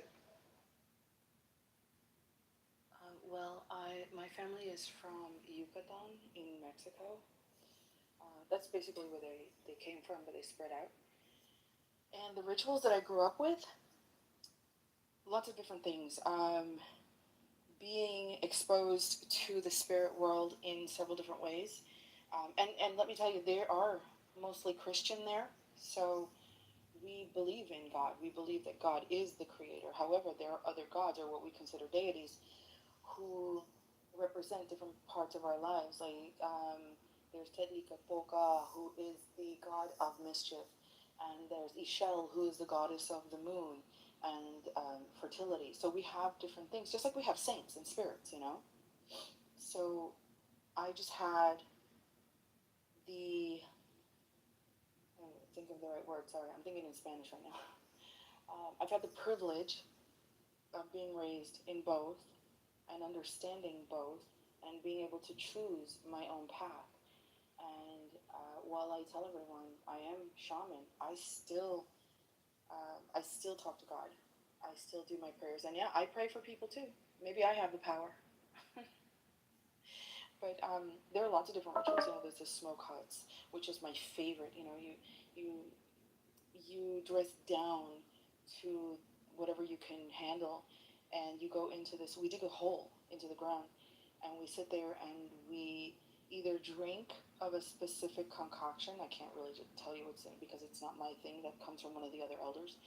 And then we light the fire, and in the fire are thrown specific herbs to help us to feel, again, Spanish, to feel calm, to be able to commune with the spirit realm. And then through those rituals, we have what's called a vision quest. And powwows won't do that for you. Just wanted you to know that. But powwows, they're amazing and they're beautiful ceremonies. You follow the indigenous people around. You get to see them dance and to commune with each other. And most of them end up having a bonfire at the end where that's how they close the celebration. But every nation is different. Everyone, just like every culture and every religion is different.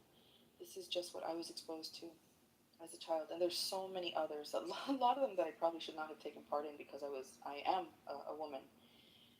And when I was growing up, it was still very much a man's thing. Some of these things like hunting.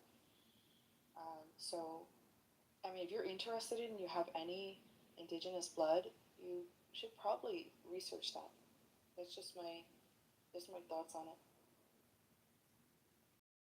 I'm definitely just African. As maybe, I don't know, maybe it got some weight in me. But, yeah, probably not Indian, unfortunately. I do think some let you join, even if you're not Indian. Sorry. My bad, I'm sorry for saying Indian. Literally, I'm not thinking. But yeah, if you are like a native or First Nations, some tribes will let you join. I was laughing when you said Indian. Yes, no Columbus followers here. At least I hope not. But we don't. We call it, yeah, everyone calls us something different. Native American, Indigenous, First Nations, First Peoples, whatever. We're not considered part of it because of being in Mexico, because most people don't understand that there was not always a border. They really think that those lines they see on the map were there, like literally there. So my daughter's laughing. She's like, what? Are you serious? But this is true. Oh, hey, love. Hey, what's up? Hi, I'm just back. enjoying your friend's company. These are good people. I can see that. Thank you for pinging me. Mm-hmm. Yeah. I'm glad you came.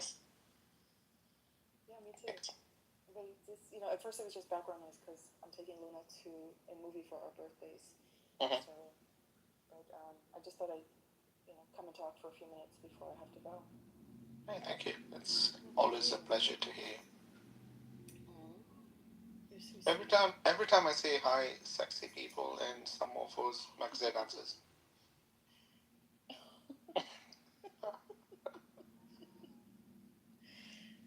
Come on, Maxi, unmute. conversation earlier on, like, if you're paying attention. How did you guys get rid of Rashid?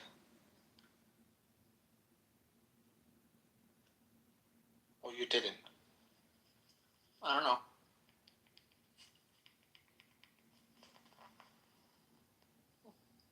It's funny when they come into the room and they're like, all you atheists. And then when we asked him, okay, can you point who is the atheist in the room? And then he couldn't, and he's like, my bad. That one over there. Yeah. Just look up and point, exactly. Well, now you got a witch on stage. A witch burner. Babe, On the I stage. will light the fire myself. Well, yeah, you're a witch. It probably tickles. I'm not ticklish. It's something. Hey, well, do you know what she did to me when I first met her? What she do? She put a spell on you. Possibly. Yeah. Possibly. It is a spell. I used words as much as she did. But it was terrible. I was tortured on Clubhouse. Come on, Marcella, tell them the story. I don't think that is fact. I think that is your perception of it.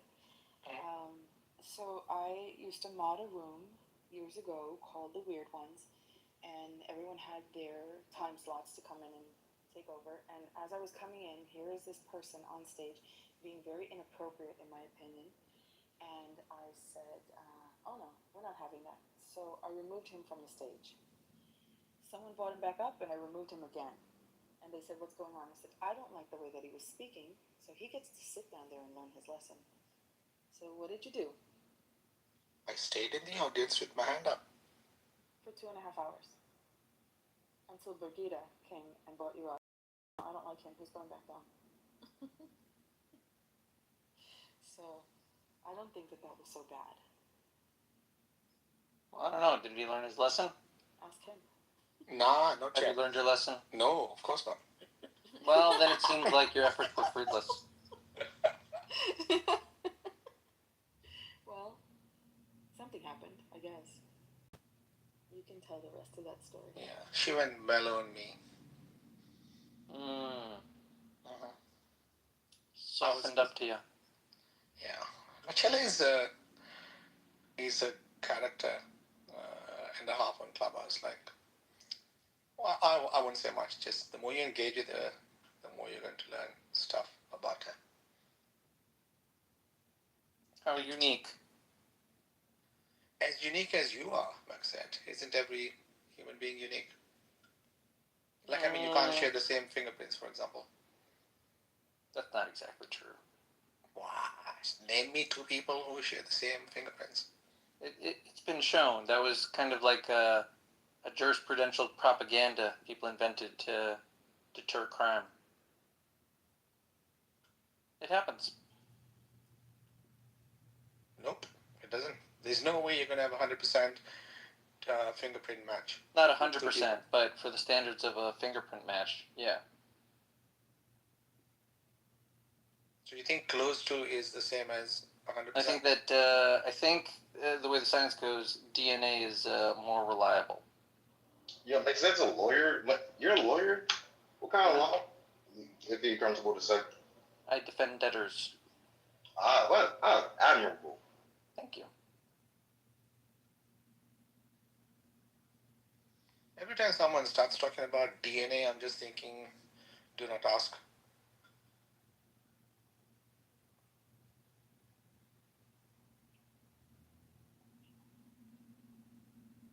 That's funny, because I'm very rarely thinking deoxyribonucleic acid. Big words, Magzed. They weigh heavy on a Sunday like this. Well, I'm saying it's funny because I don't think that. I just think DNA. I'm in trouble. Deny everything.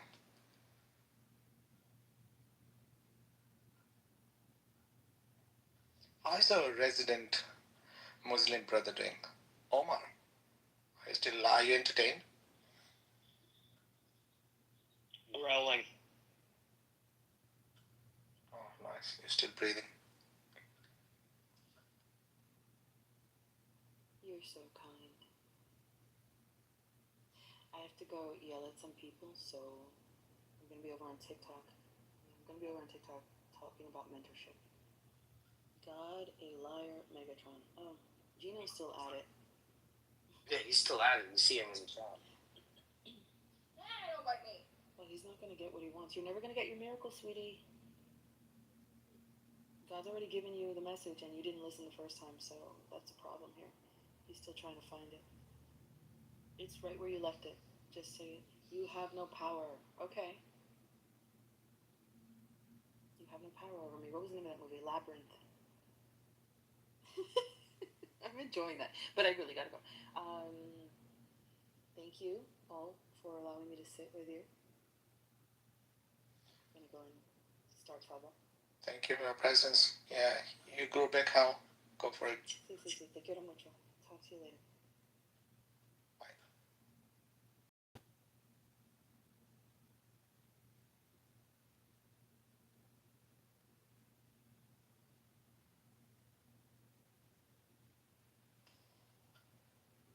Hey, Will. You up? Yeah. What's going on? Chilling. About to take my dog for a walk. I kind of want to go to this friends meeting. I might go. I think it starts at probably like 2 hours actually. Yeah, I'm gonna have to go as well at some point. I'll probably just pop into another room and listen to some bullshit. I think everyone else in the room is probably sleeping. I think when the night when it goes a long night like this, what happens is I think a lot of people get kicked out of the room once you start giving funny characters mods. Because all they want to do is ruin the room so that they can go into other rooms. So probably gonna end this room. People probably can't even see this room. Yeah, just end the room. I was talking to them. Yeah, I'll end the room. All right, Dad. Bless.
Okay, 60 seconds. 60 seconds. They believe this Bible today and do what this Bible says. Those people that they did not believe back then, today they will still not believe the Bible. The same people.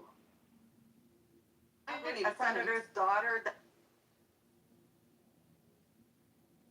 These trials,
Thanks for the time to take up my car. I didn't wish we were looking at the snow again. Play the numbers.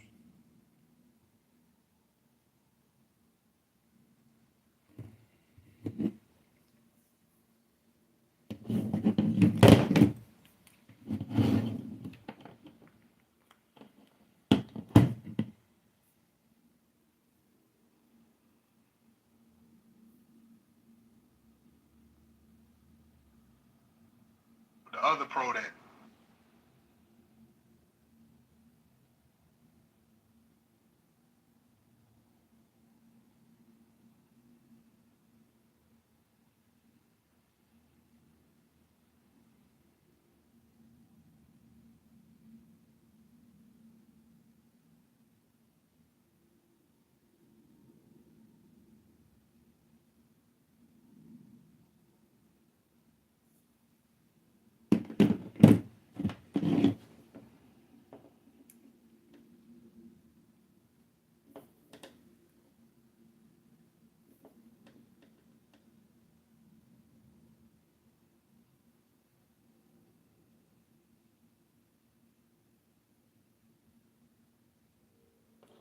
Pretty big order. I ain't gonna lie to you. Ohio niggas have the best sticks. Hey. It's fresh. It's amazing. Five. Yeah. Four. A whole bunch of Ohio Three. Yeah. That motherfucker's still here? Yes, Daddy. They gotta have something going for it because ain't nothing else up there to Derek. do. Derek, you're here, Derek. What are you doing? Oh, Daddy. Hey, I think gotta have something going for him. What? Yeah, no. Derek, what the fuck is you on, cuz? Come on, it's plausible they did good. Nigga, get this motherfucker out of here. What you talking about? What you got, the wire headphones? No, I got a regular head. Oh, this loud? Yes, you got. I think it gets loud per phone. I think the Android is. Did you notice that I came? Yeah, I came here. I tried to join here, but unfortunately you were sleeping. You were the only mod here, you know. I was not sleeping. I was in the shower. I take a shower. For 2.5 hours or something. Huh? For 2.5 hours or something, because I attempted multiple times for the last 2.5 hours. I just came back. That was my mistake. I should have did this like I did. I forgot to do that. Like where you don't have to raise your hands. And I'll take a shower. Yeah. What do you mean? Just answer the question. And you would like to finish. I'll be trying to. I treat you this way when you're in my room. Right. Now you gotta take the time out. You know what? Okay, you know what? Megatron. This is why I tried to go by, because I'm like, he has the mind. Hey, Bunny, can let Mufti speak, please? Please, man. Look, I haven't got an issue with you, Megatron. You could do you. I haven't got a problem. Yes, when I come into your rooms, you're not treating me bad. I haven't got an issue with you. I even said it to you that day that, you know what, after a whole year of me speaking to you, the way I've been listening to you, it looks like you've gone and done your research and study, like some of these Sunnis haven't. But end of the day, Megatron, the room titles you have opened, right, and the stuff you do against Islam, is something I don't agree on. That's why, yes, I come into your rooms, I listen, because you know what, it makes me laugh because to see the Sunnis arguing with you when they have the similar belief to yourself, do you understand? But I'm not here to argue with Christians or atheists or anything like that. Right? I open rooms to argue with Sunnis, the people who give ammunition to people like yourselves. Right? So I haven't got an issue with you being here, but end of the day, it's my house and something, you know, I've been in your rooms, I've never been it's not like you say, hey, I'll be a mod or someone. End of the day, I mod people in my houses for a reason, and there's not everyone that I'd mod. So please, Megatron, don't take it anything like, oh, I'm against you or whatever. Do what you gotta do. Yeah, because you're not allowing me to speak. I've been trying to speak, and you just always, it's nothing to do with the end of the day. This is a house I've created. There's people I speak to, and even though they've got different beliefs to me, they don't mock my religion. They don't mock what I actually believe in.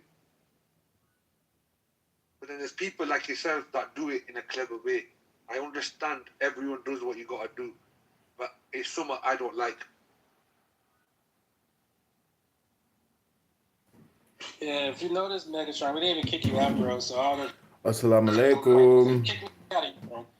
But and I didn't even. I just chat. I just put stuff in the chat. So just something to think about there and keep in consideration. We would have been kicked you out. Yeah, Sunday classes began it like we don't. Yeah, this is ghetto Muslims.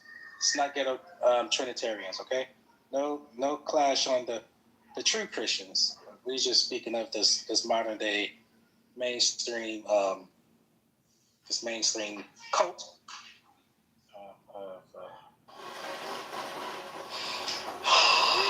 I'm just changing this here. Ghetto Muslims. Okay, there we go. So yeah, all is well, man. Welcome AI. You even come back up, Megatron, but you started crashing out, playing victim, and all that, just stuff. We're good. All right, don't cut me off. Don't cut me off. So now, Mufti, anytime you've been in my spaces, I've even made you. I don't even care about the mic. But the moment that you guys bring me down and you bring me up, what do you start doing? You knock me down, you mute me, silence me. So Mufti, your motivation is different than mine. I'm not looking to have you in a room and then silence you. I create a space that you can speak and everybody can speak.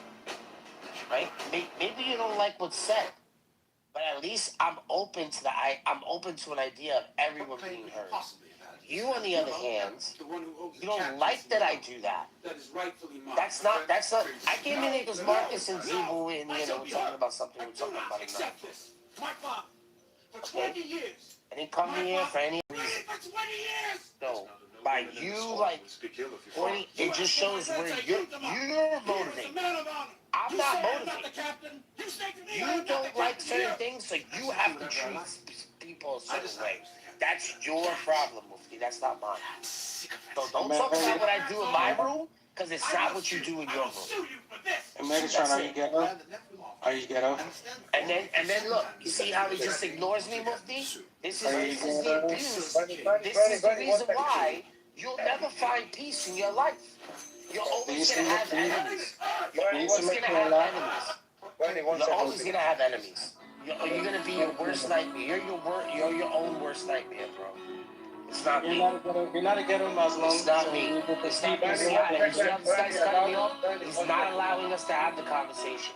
I communicated to Muslim about you being here because I'm like, what is he doing up here with the mod? He's not even a Muslim. Kick me out. Just kick me out of the fucking room. Kill me off, motherfucker. Kill me off. Whether you have money or not, do what you guys do best. Terrorize and kill. Kill. Can be installed easily without. So go ahead, Mufti. You're crashing out again, Megatron. But you promised not to do that. Listen to me. I don't even know what you're on about, Megatron. I told you, I ain't got a clue. I don't care what Christians do. I ain't got an issue. You carry on doing what you got to do. Kill them out of the room. Kill me. Just kill me out of the room, bro. Do what you do best, man. There's no red flags, bro. You need to calm that down. Nah, I'm good. Just kill me off. Yeah, well, you say you're good. It'd be better if people like me didn't speak against Islam, right? Wouldn't it be? Okay. Well, that's how the algorithm shuts his room and, not down because workers. Use monkey grease language like unalive. Yeah, you're crashing out.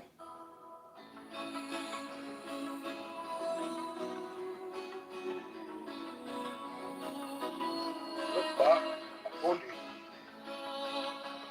You could do whatever you want. I don't have anyone who believes in the Trinity to me, is a blasphemy, and I'm not really bothered about what you carry on doing. Okay. Like I said to you before, I'll talk to you about anything else, but when it comes to religion, don't. I've not kicked you out. Have I done anything to you? You believe what you gotta believe. End of the day, it's my house, and for some reason, when I come back in, I was in the mud. And I messaged straight away to Marcus to remove that.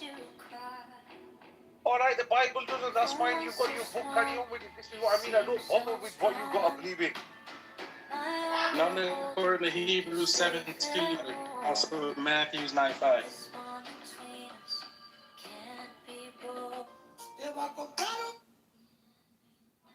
didn't deserve this. Get this, man. I can't be exploring myself to idiots like this, man. They become fucking emotional. I got that on stage. You feel like that? No one is your trust.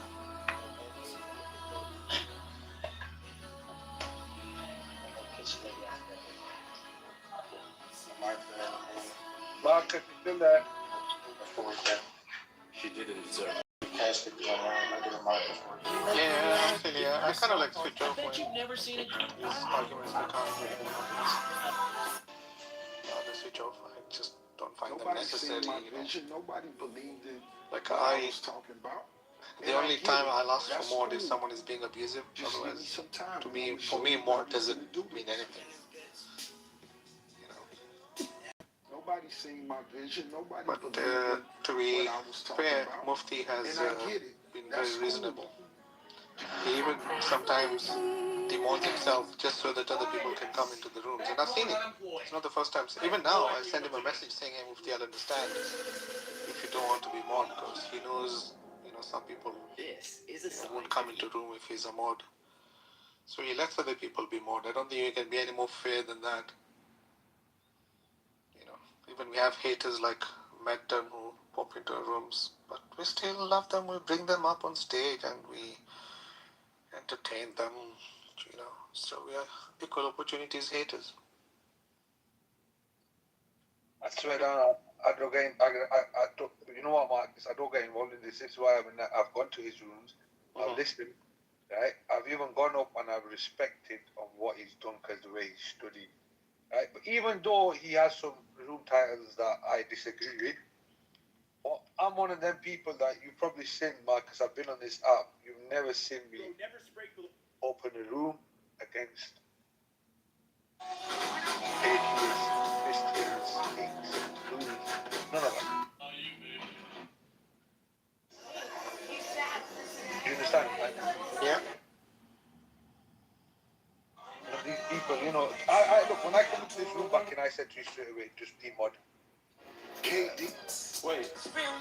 Yeah, I respected your viewpoints. And I mean, I can also understand if I'm in Bart's room and someone says, "Hey, can you demod Marcus?" Okay, I don't so mind. this I'll does be apply fine to with it. I'll be cool. Yeah, no problem. Check this out, huh?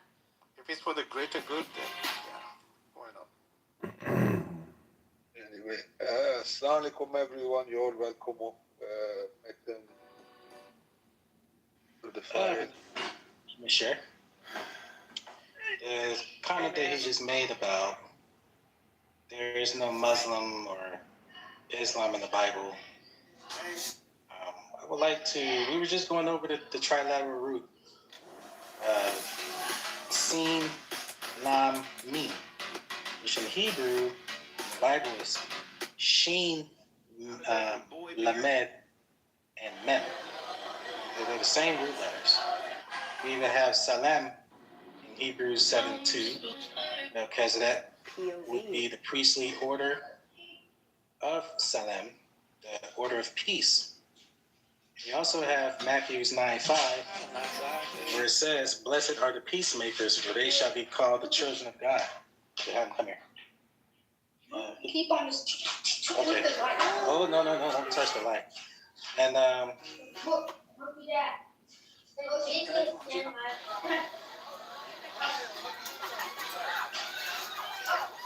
Come on. If we code it, come on. Just keep saying it. If you killed it, hit that. even Jesus himself says, "Not by my will, but by your will." If we do stuff, and then we The most underrated. Throw it as hard as you. so let's keep doing stuff out of nowhere, okay? If we do good stuff, then There's another verse here I'm looking up regarding Muslim in the Bible, which appears in the Old Testament also. It just means one who submits. I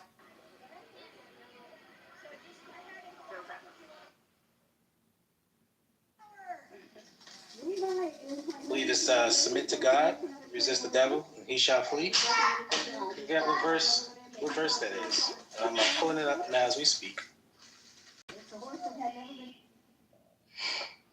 That's why the Quran says our God and your God is one. Even Allah is in the Old Testament. It is pronounced Elo. They share the same trilateral roots.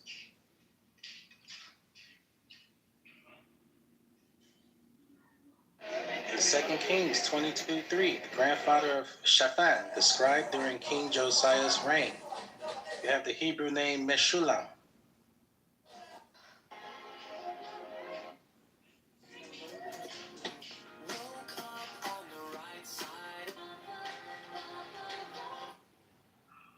Meshulam also has the same root letters, Shin Lam Mem. Shin Lamed Mem. Passive particle, meaning one who is perfected, completed, paid in full, peaceful, or submitted. This is according to Hebrew. Platforms that... No, not the big one. Oh, they did it. Wow. Okay. Okay. Yes, we know. They share the concept of wholeness. That room was just destroyed, though. All right, what's this dude doing? What? He's stoking the fire. Yeah, it's a nice PTR you got there. Okay, now what? That there's no peace in Islam. I agree with you in regards of how the Arabic cultural customs utilizes this religion. I agree with you. A billion% plus one. No clash with that. But in regards of the Quran itself, you will not find harm. If anything, you will find harm only in the name of self-defense. Just that brickwork, you know? So legit. Yeah, I think that's kind of it, really. Even the whole concept of 434 would beat the wife, that has been disproven to simply mean to leave. English translators use the word beat or strike. It's all in context of how the word is used. You should know that because Jesus himself is classified as the morning star in the King James Bible, last I checked. But so is Lucifer. Now, me and you, we're both gonna, and I agree with how you would respond to that and go, it's based on the context of how it's used. So, you're gonna give yourself a headache, man. Like AI is here, there's really no excuse at this point. And I think this is even prophecies of what the Bible said, the King James, when it said in later times, the sign of the end times is that people will become willingly ignorant. Or in modern day usage of the word dumb on purpose. We have AI here now. You can still push a certain ideology, but the age of information is here now, bro. Hey, Liz, I'm even letting you back up. Despite what me and you went through in the past years, to share your thoughts. But if you crash out again, you start using that K word and, unalive me, and, and in the name of Jesus, and you start going, you start getting weird. As far as I'm concerned, with Mufti's agreement, you will be kicked out at this time. So this is just like the jizya in the Quran. We're giving you a chance here to pay some reparations, make amends, just be cool. It wasn't that deep. I'm like, hey, he's not supposed to be mobbed. It's all about optics here, We know your stance on Islam, obviously. So why would you be mobbed in a house that deals with Islam? It comes off like Central Intelligence, like a mole or something. You're coming off peaceful, then you change the title of the room. So I'm like, okay, Sunday class, this is weird. We don't have Sunday class in Islam. We have Friday Juma.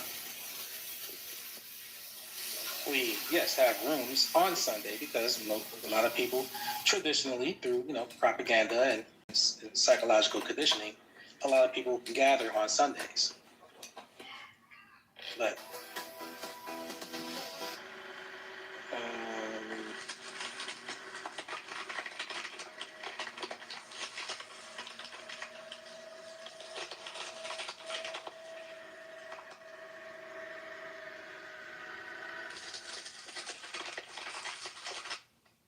there we go. Yeah, if you say so, I get it. But you should have, asked to be unmodded. So, just out of respect. However you want to slide it, bro, it's good. You're good. You're still in the room, so obviously you're okay. I was trying to let you back up because I moved myself down. Okay, I can't do that anymore. I assume it's up to Mufti to let you up. I guess I ran out of invitations with you. So that's that.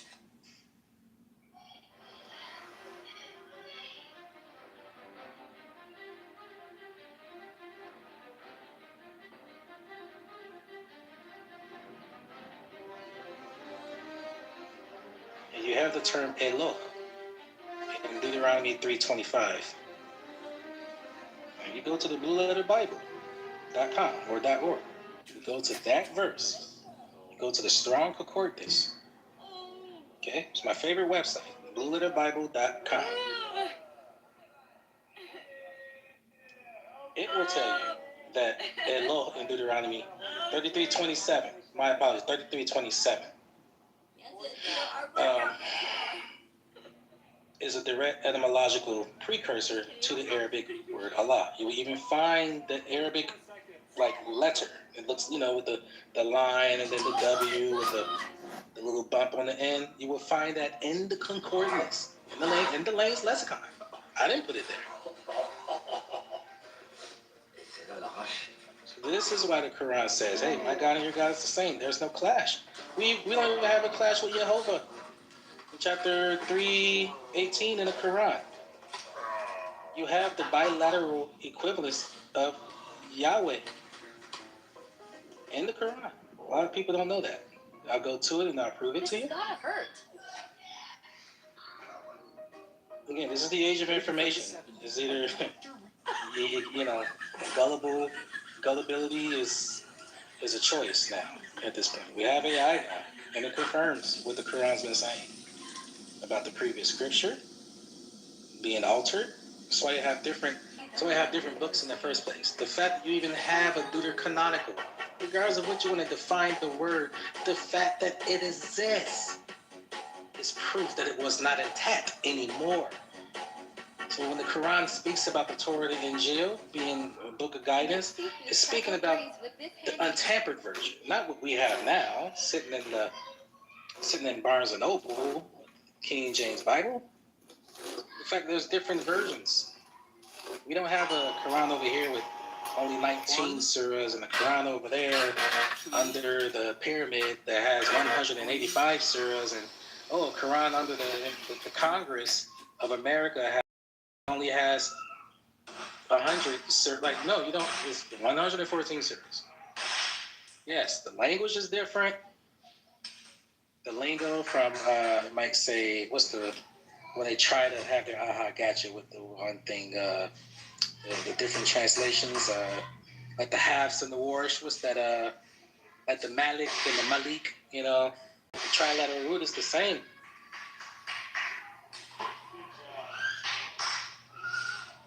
Here we go. Allah bears witness, this is 3:18, that there is no God except He and the angels and the ones endowed with knowledge, upright with equity. There is no God except He, the ever mighty, the ever wise. When we go to the word for word column, on that word, I put in my room, my PTR. Let me upload it really quick. Here we go, the new kid on the hammer. Let's go, Josh. He's got a good swing. Fast. Yo, look at. Okay, just refresh the page if you are not busy. And check out my PTR. It says, except him. Hoa. Alright, so we see that. Now watch this. Watch this. Let's see, now I'm on blueletterbible.org, Strong's H3068, Jehovah. Okay, now I'm going to the root word of Jehovah.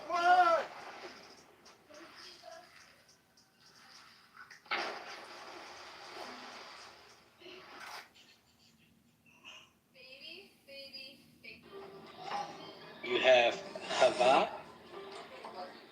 or you have, Hava, or Haval. Let's see how it goes.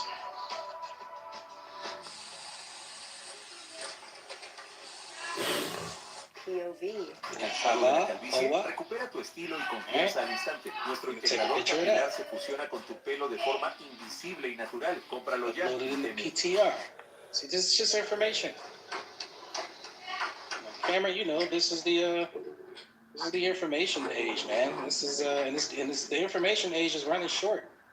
It's not gonna. This age is gonna, to me, it's like a short age because AI is here. There's nothing else really to know other than to discover new things now.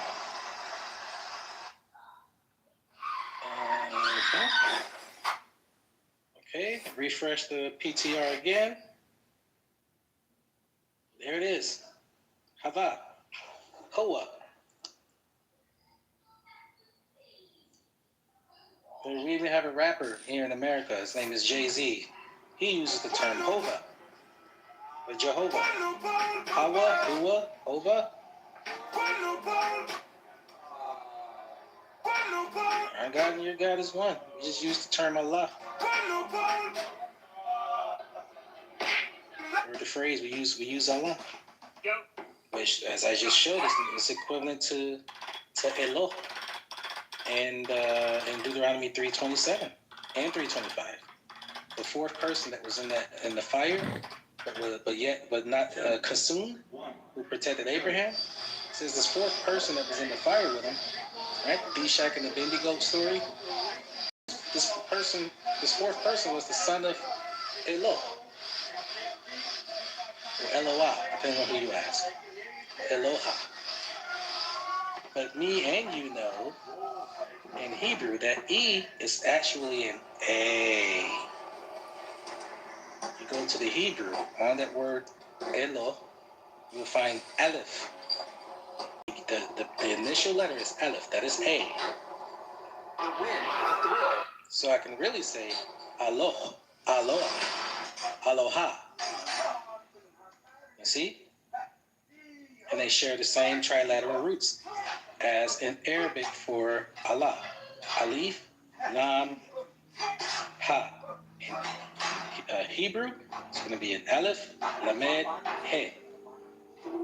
I didn't put this stuff here, bro. And I get it. Because of the Arabic customs, I myself, I almost joined the army. That's how, I'm here in America. That's how bad of an impact 9/11 had on me. My mom was one of those people who was going to take flight to New York to do some stuff. And she knew somebody in that building. So I get it. And that's the mainstream Islam that we've been propagated to believe this is what Islam is. Just this horror story, of people, and yet they want to say peace. But yeah, I get it. Oh, he left. Yeah, I still stand on what I mean. It's unfortunate. I was like Bart. His name is Bart, the one with the Saint Mary with the 7 swords, which represents the 7 eyes of God in Revelations, by the way, in his PTR. That's why it was three knives in one hand. He had 4 in the left. If you counted the knives. So I get where I don't know what to call it, just this hostility is towards Islam. And this is why we exist, as Quran alone, Muslims who take the Quran as the complete guidance. It's straightforward and fully detailed. This is what makes me, decide to open up rooms or come into these rooms to talk about this because, people are getting hurt. And they're throwing away the baby with the bathwater. And they're believing, this Quran is diabolic, man. It's sad. Benny, this is why I said that I don't entertain them. I haven't looked if they believe there's 3 in 1, and they've been speaking to Muslims and they're not hating, and these Sunnis and Christians are arguing with each other. You know what? Let them be. Because God tells us, and it's a blasphemy, and these people believe that there's a Trinity. It's crazy. And the Sunnis do the same. Yeah, the Shias do the same. They all believe in a Trinity system because why? They love other things in front of God, and it's crazy. And I haven't got an issue, you believe in Christianity, go do it, fair enough. I ain't got no issue because there's no compulsion in religion. You want to be what you want to be, that's you. But when, Sunnis, when they try and come in. Them are the issue because they're giving Islam a bad name. And then it's giving ammunition to these Christians. Yeah, and these Christians or these Jews and all these people, oh yeah, your prophet married a 6-year-old, your prophet had black magic, or he tried to kill himself, and he slept with 11 wives in one night, and there's all these hadiths, and it's all crazy, man. It's making Islam look like some bad, it's giving Islam a bad name. Like, you ask anyone, average person, what they think of Islam, yeah, they control the women, they do this, they make them do that, it's forceful, that. And the Islam in the Quran is totally opposite. No one realizes, man. But yeah, Bernie, I don't entertain them, man. I don't entertain Bala. I don't even bother. Salam, brother Fahid. I'm sorry if I was hearing the whole time, but because I'm working now, I'm driving, so I cannot get inside the discussion only for short time. And I swear I always enjoy your discussion, guys. Thank you very much. No problem. And, thank you. Mufti, I swear, Allah, you are very, very, very on haq. What about saying? The people now, the Islam now, what it is, it's almost, wallah, it's almost belong not to Islam anymore. I mean, we're doing the same what the Christian at some point they do when we say all going to Jahannam except us, we are going to Jannah because we are Muslims. Are we are not doing the same like the others by this point? And look like all the most of the Islam people, they don't go back to the most and the strongest and the important source is the Quran. Most of the Islam now, they just keep by the Sunnah or Hadith, and I think it's enough. And they just take the Quran by side. It's already not necessary because the Hadith and the Prophet, they explain everything. But we know all that at the 2nd or the 3rd century, the hadiths have been started to be collected. And at that time, it was not the time of Umar ibn Khattab. The Umar ibn Khattab, he collected the Quran and he presented to us like it is now. That's what we know. But about the hadith, there's a lot of hadiths what for championing that one. I again think of the levity for myself, and that's maybe because I'm too serious a person too often. And that gravity itself, I live on a mountain and I live around a world that's very dangerous. So if I fall down, I can hurt myself, and I have mostly because of gravity, not because I do dangerous things, which I do, but because I have to do dangerous things because that's my lifestyle. And then as I get older, falling down hurts more. So now, actually, what once was illumination hurt me more. Now gravity does. So I find my attempt to stay in a state of levity is so important. But if I go on in public, all of a sudden, my sense of smell, the smell of other people can be dangerous in all kinds of different ways, from the colognes and poisons on their body to their pheromones and things that they might be thinking that might come out through their smells, and that I might misinterpret that. So, wow, the world's really complicated if you get in that deep. Thank you for illuminating. Yeah, let's talk a little bit more about... Part of the illumination is that we use our halo, some people would refer to as an 8th chakra, and we illuminate the chakra that is not spinning correctly based upon a process of somatic integration of a feeling or emotion integrated into a sensation in the body. Find the chakra and illuminate it with our 8th chakra or halo type energy, and it's just something that is the first level of a shamanic training in many traditions, which are fairly Daniel, universal.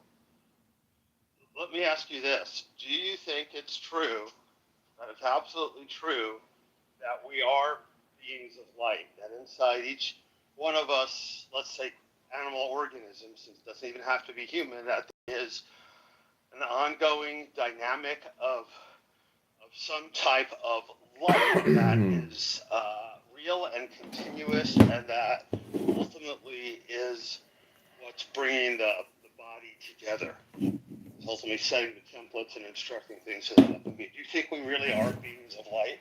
Well, let me be really honest here. First of all, Patrick said that he's animal or human, and humans are animals, first of all. And last week,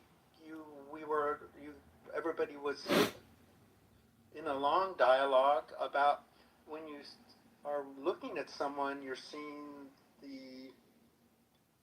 the face, the hands, the nose, the breasts. If you're a man and you're looking at a woman, blah, blah, blah. So you see these things, but you also were talking, at least this is what I heard, that you're seeing the whole energy body. Everybody's seeing that. They're just, not really sophisticated about seeing that, and that we do actually see multiple layers of what we're looking at, because what we're seeing is 99.999% wave and 0.001% matter. And so us as luminous beings, which is part of our limbic system, it's how hundreds of millions of years of evolution, we are these luminescent beings. We see all of that all the time. And so I'm not saying that we're not matter. We are, but a very small thing. But we all have sight to see all of these other layers, and to actually encircle and isolate this room. Not in a icky way, but we're grossly. I mean, are they watching these moves? Is the U.S. watching all this? They're not saying anything about it. They're not all this energy, seeming very proactive. They're completely not focused on Sudan at all. The way it is, and I have to be honest here that it's kind of like they're. I don't know. They made no comments about this. So I'm just curious. We've been fairly active in Somalia, but for the most part, we've kind of just taken a third party outside the game's position on Sudan. Sudan has both sides. To take a look and let this flow through your system with grace. And I think everybody in the room knows what I'm talking about, and they all do it whether or not you know it or not. Did that answer a question, Jordan? I think it's actually a huge topic, and that was the beginning of a very good answer. I think it's, I'm looking for some kind of way to anchor the notion that maybe from the time our DNA comes together and there's been fertilization, that there's